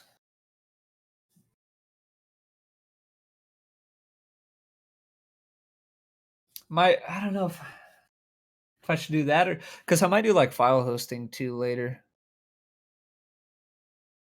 At least for being able to access like my files from other computers. I know there's so many services ready for that, but Yeah, it's not hard to connect remote into your own computer. yeah. If you're using like Mac, it's super easy. Or Linux. With Windows, it's not much harder. You just gotta run the program. Yeah. Fuck, I forgot. Or at least use a remote Windows remote. Are you still going to school? Yeah, it's a little boring right now. What are you majoring in? CS. Oh, sweet. Yeah, it's just a little slow going. It's fine though. Yeah, with all this fucking Corona shit. Yeah, and there's just a lot of stuff to take. The course move quick. It just seems like there's just so much stuff to take. Yep, and fucking working, it makes it hard, man. I'm just starting to go back to school now. This summer semester. That's good, man. Yeah, I haven't been working since I started here, but at the school. Oh, that's good. But yeah, I still managed to be pretty busy. Yeah, that's good. I'm gonna be working fucking full time and trying to go to COS, but at least for most of this general ed shit and like so I'm gonna get an AS in computer science and information systems. And so most of the courses I could take online, which is nice, makes it possible. Yeah, it's a little easier to get it done online. That's for Just sure. not having it, with the work schedule. Like I don't get home from work till like 11:30 at night.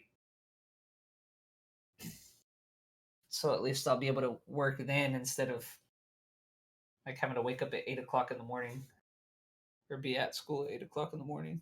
Yeah. And then rush to get to my work after. Pain. Be right back. One sec.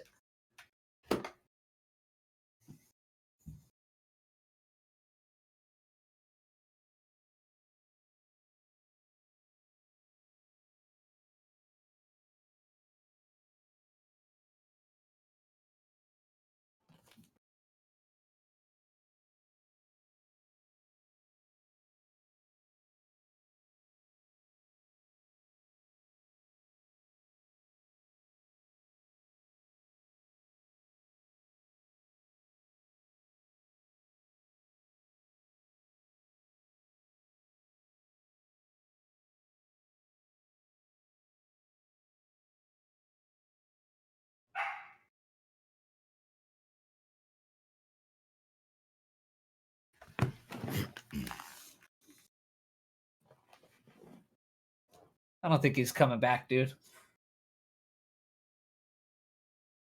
Sander!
Look who's back. What up, dog?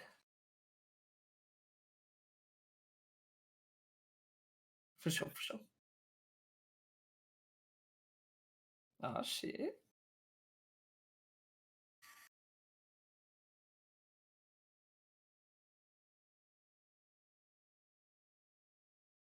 What is the meta?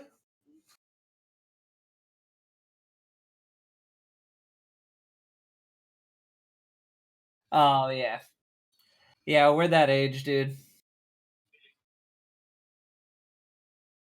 We are that age.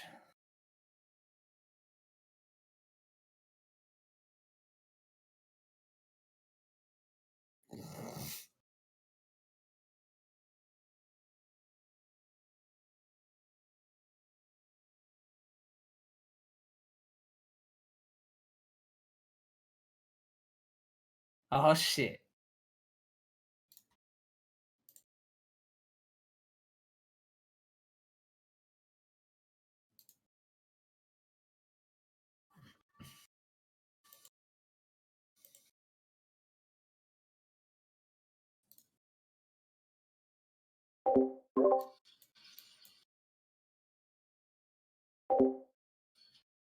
I think Josh Boss coming over in a bit. All right, man. Man, these brawlers are the shit.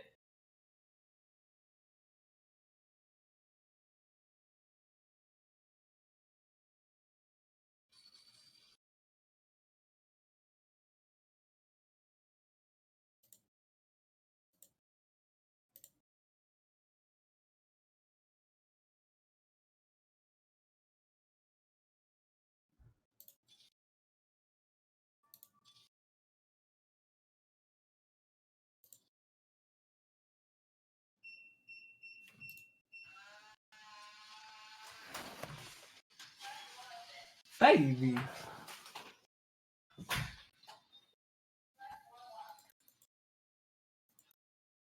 Look what game I'm playing. Babe. Look.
going on?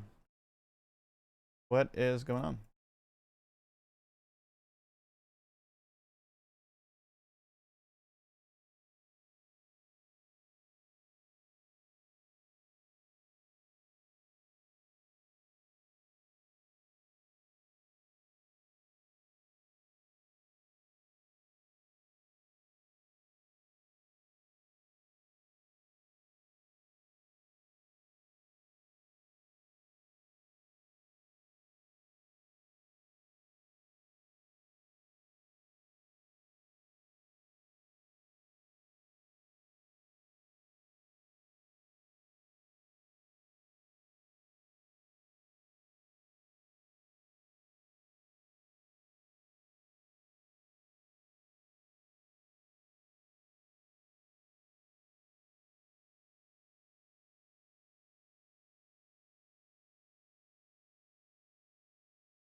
All right.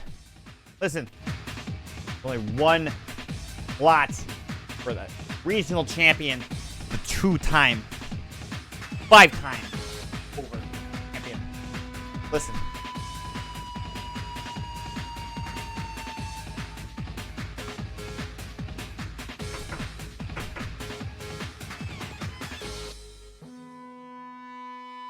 The voodoo, hoodoo, what you don't dare do, people.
We learned song now?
Yo, I'm actually transmitting my voice because I would like to congratulate you.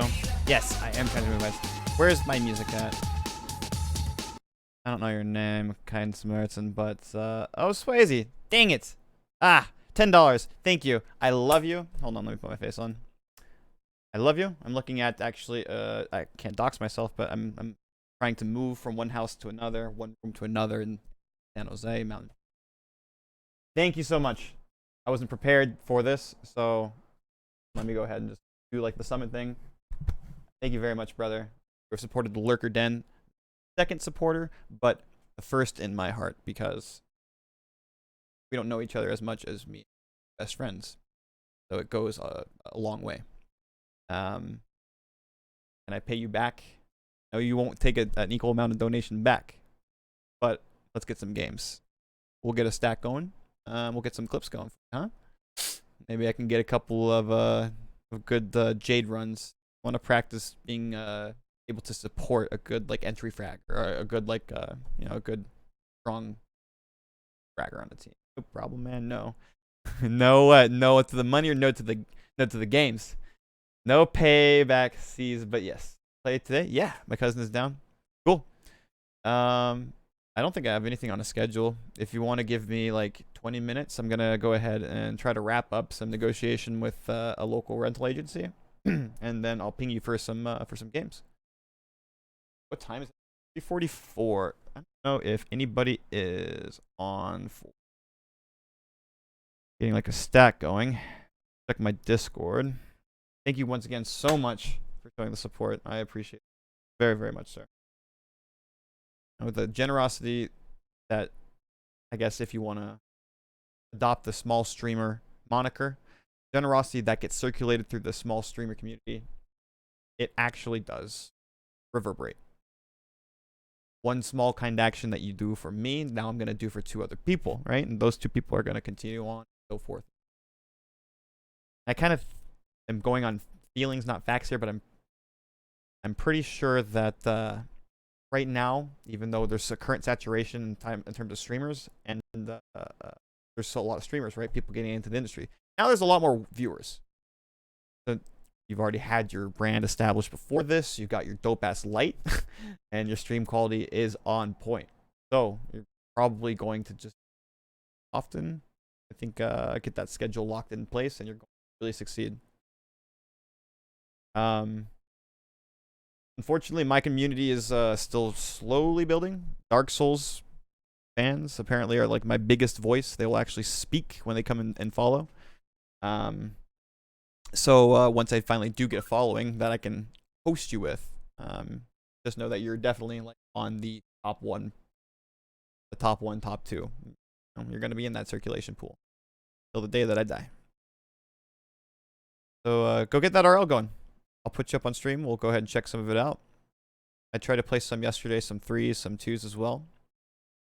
And I'm not doing as well as I could be. I really need to get back into a free play. Get my comfortability for the controller back. I hate feeling like a big anchor, a big thumb on the team when I play with Fatal. And I would like to play with you again sometime too. Be on in a little. I'm going to go check what the wife is doing. Thanks for popping in, man. I'll catch you later, okay? Peace, Wiz. Luck.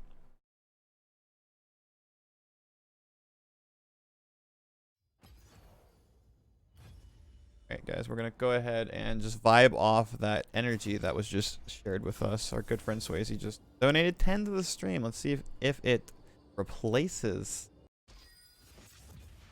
Let's see if it replaces the vanilla soul tag. It does not. But I got you. Got you up on my webcam, but it doesn't quite come through. We're gonna need to make that a bit bigger. We need to make that a bit bigger. Oh, look at that. The graphic artist for the channel. We got 11 out of $20. Dollars. Rubles.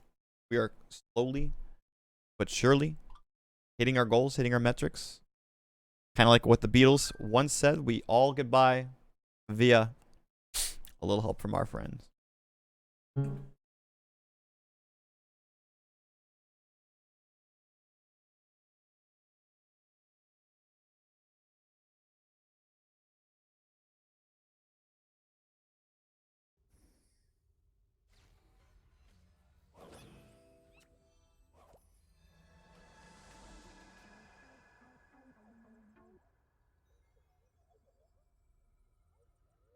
Let's see what we're grabbing here. We're playing piano as well, apparently. No, they're grabbing all the good.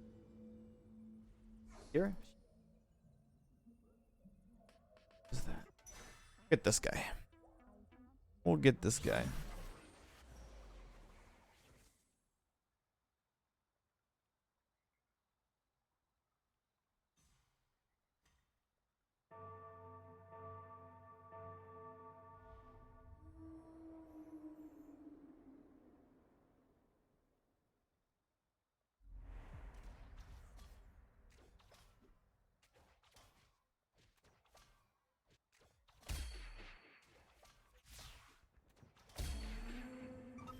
Just the luck of the draw.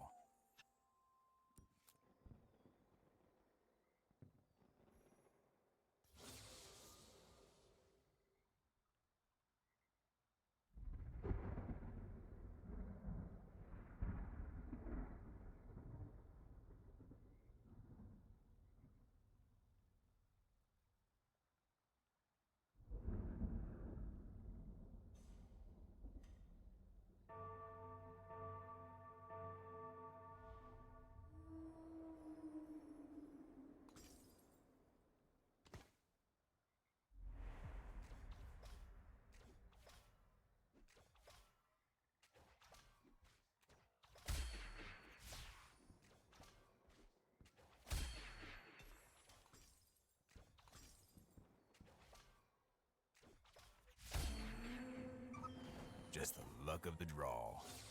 This world will be the first step on my road to conquest.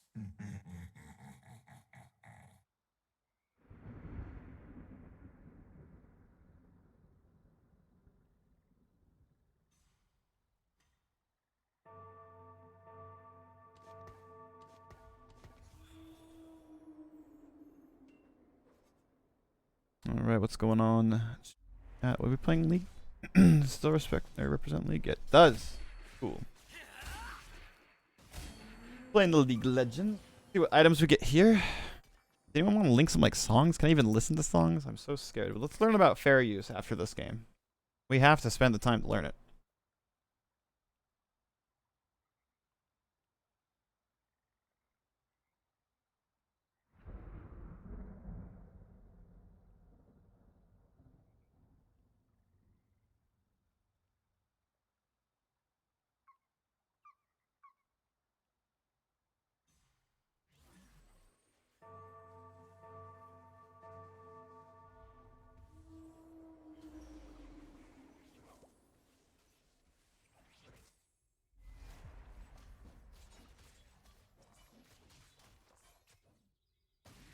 Okay, we sent out the email to landlord people. We can get room.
Oh, I'm gonna lose.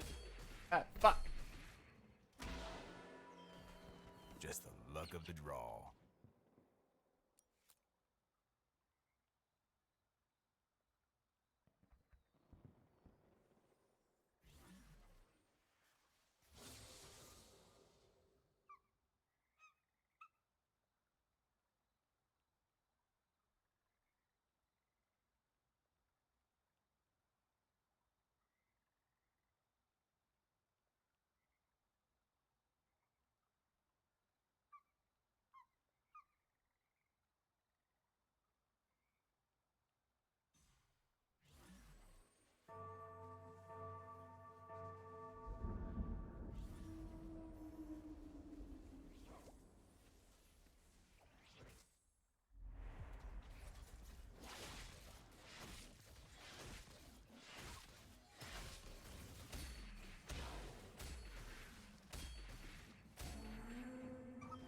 just the luck of the draw.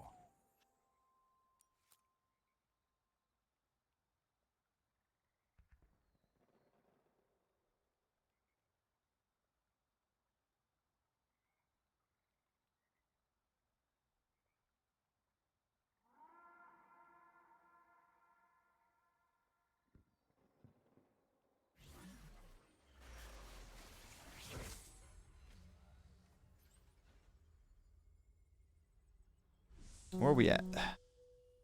AFK the whole time. Might need to probably peace on out because I missed a lot of curve. We don't need bad curve around here. You know what I mean? Don't need no bad curve around here. Okay, so how about this? Let's make a task list. Let's go ahead and do text task. Set up unique sound animate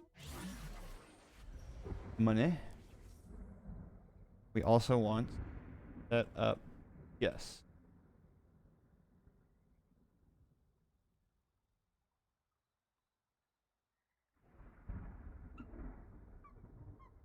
Fine, focus, schedule.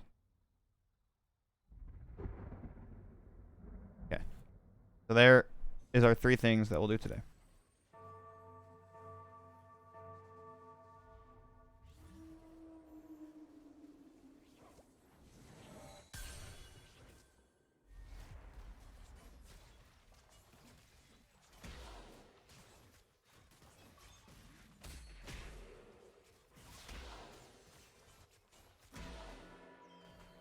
End of the timeline, punk.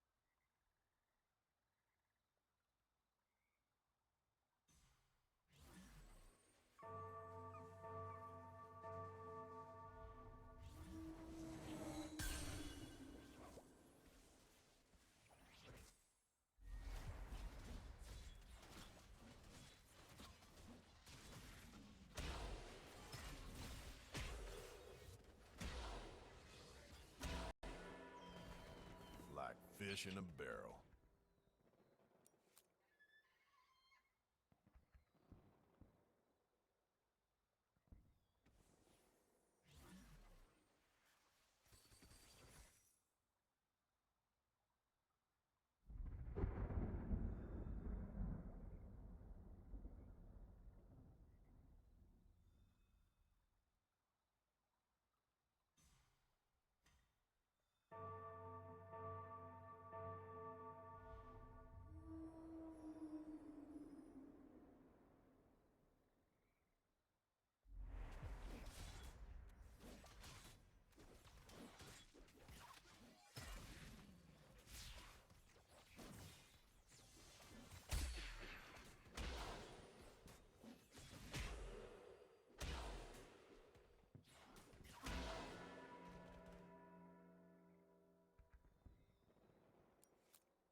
Sure hurts, doesn't it?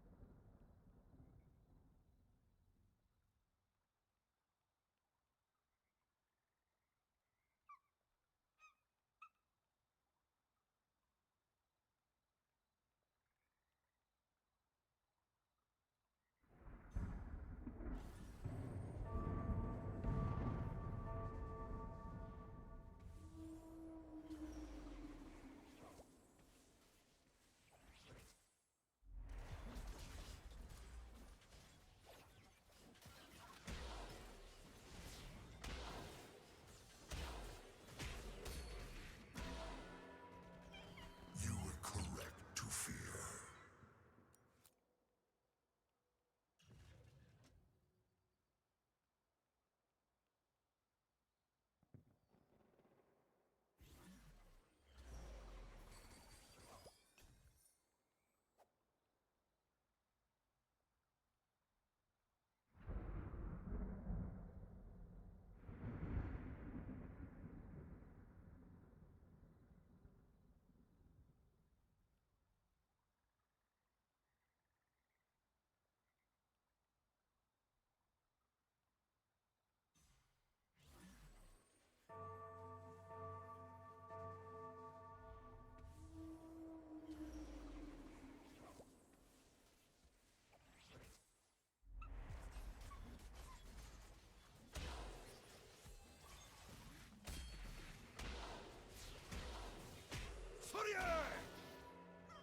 A dance with me ends in blood.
Next time, try.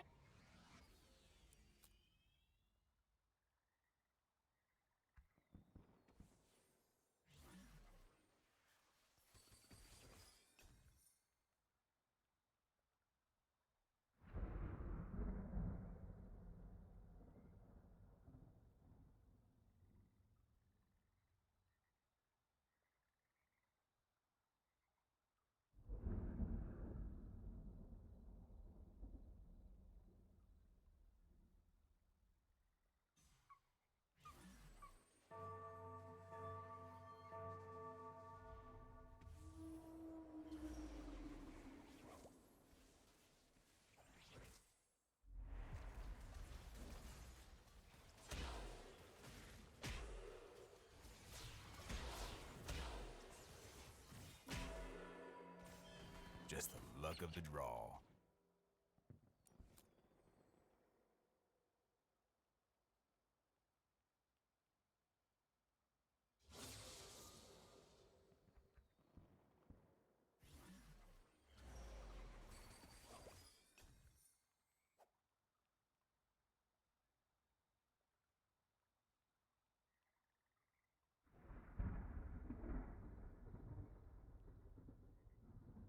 AFKing this pretty heavily.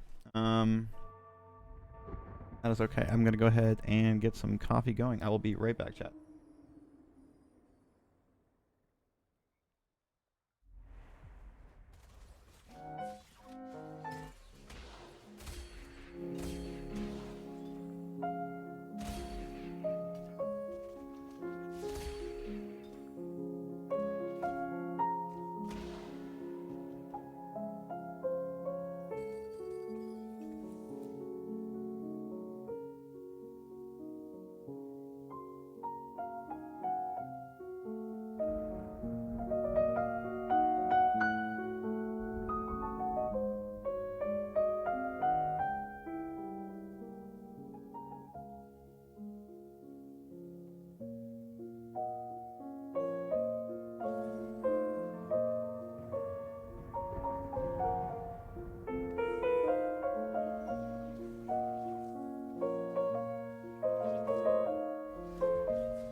Yeah.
Holy shit.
Oh, I got the.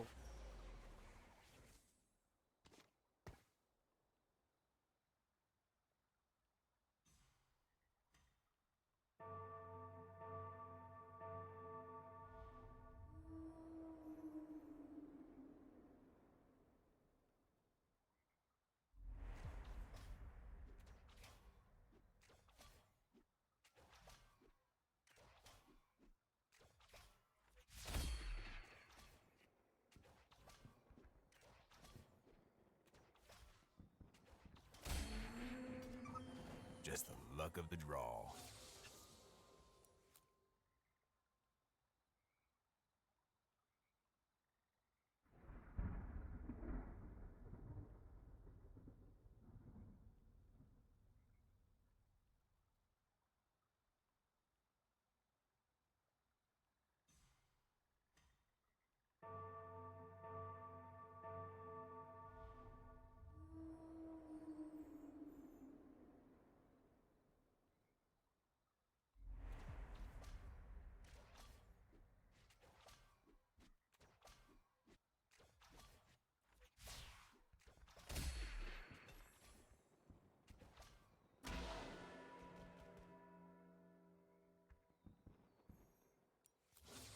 This world will be the first step on my road to conquest.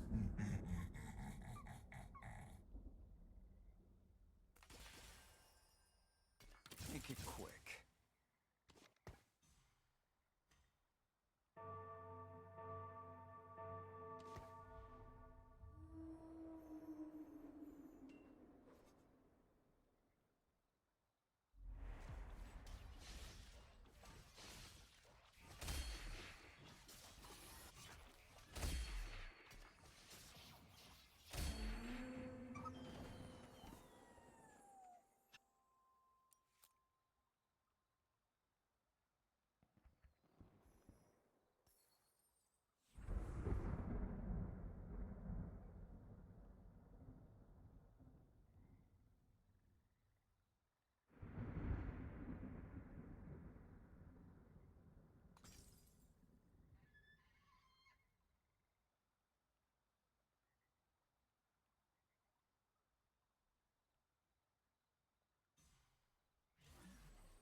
We're in the middle of negotiating a price out here.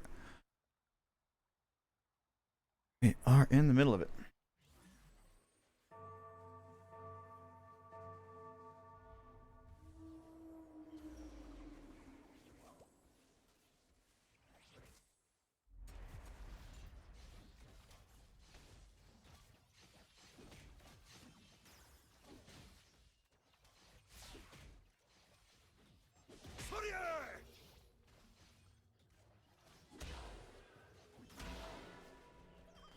Exterminate.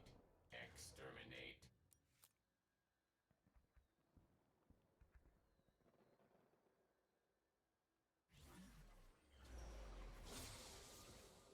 Wait, what?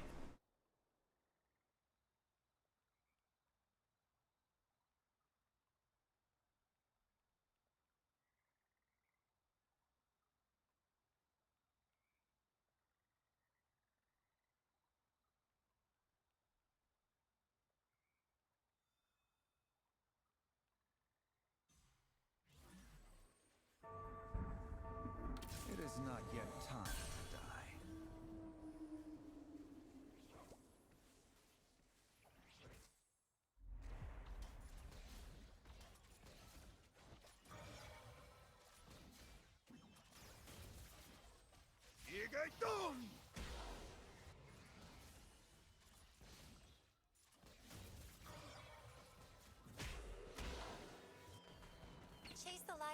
means you're going to get burned.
End of the timeline, punk.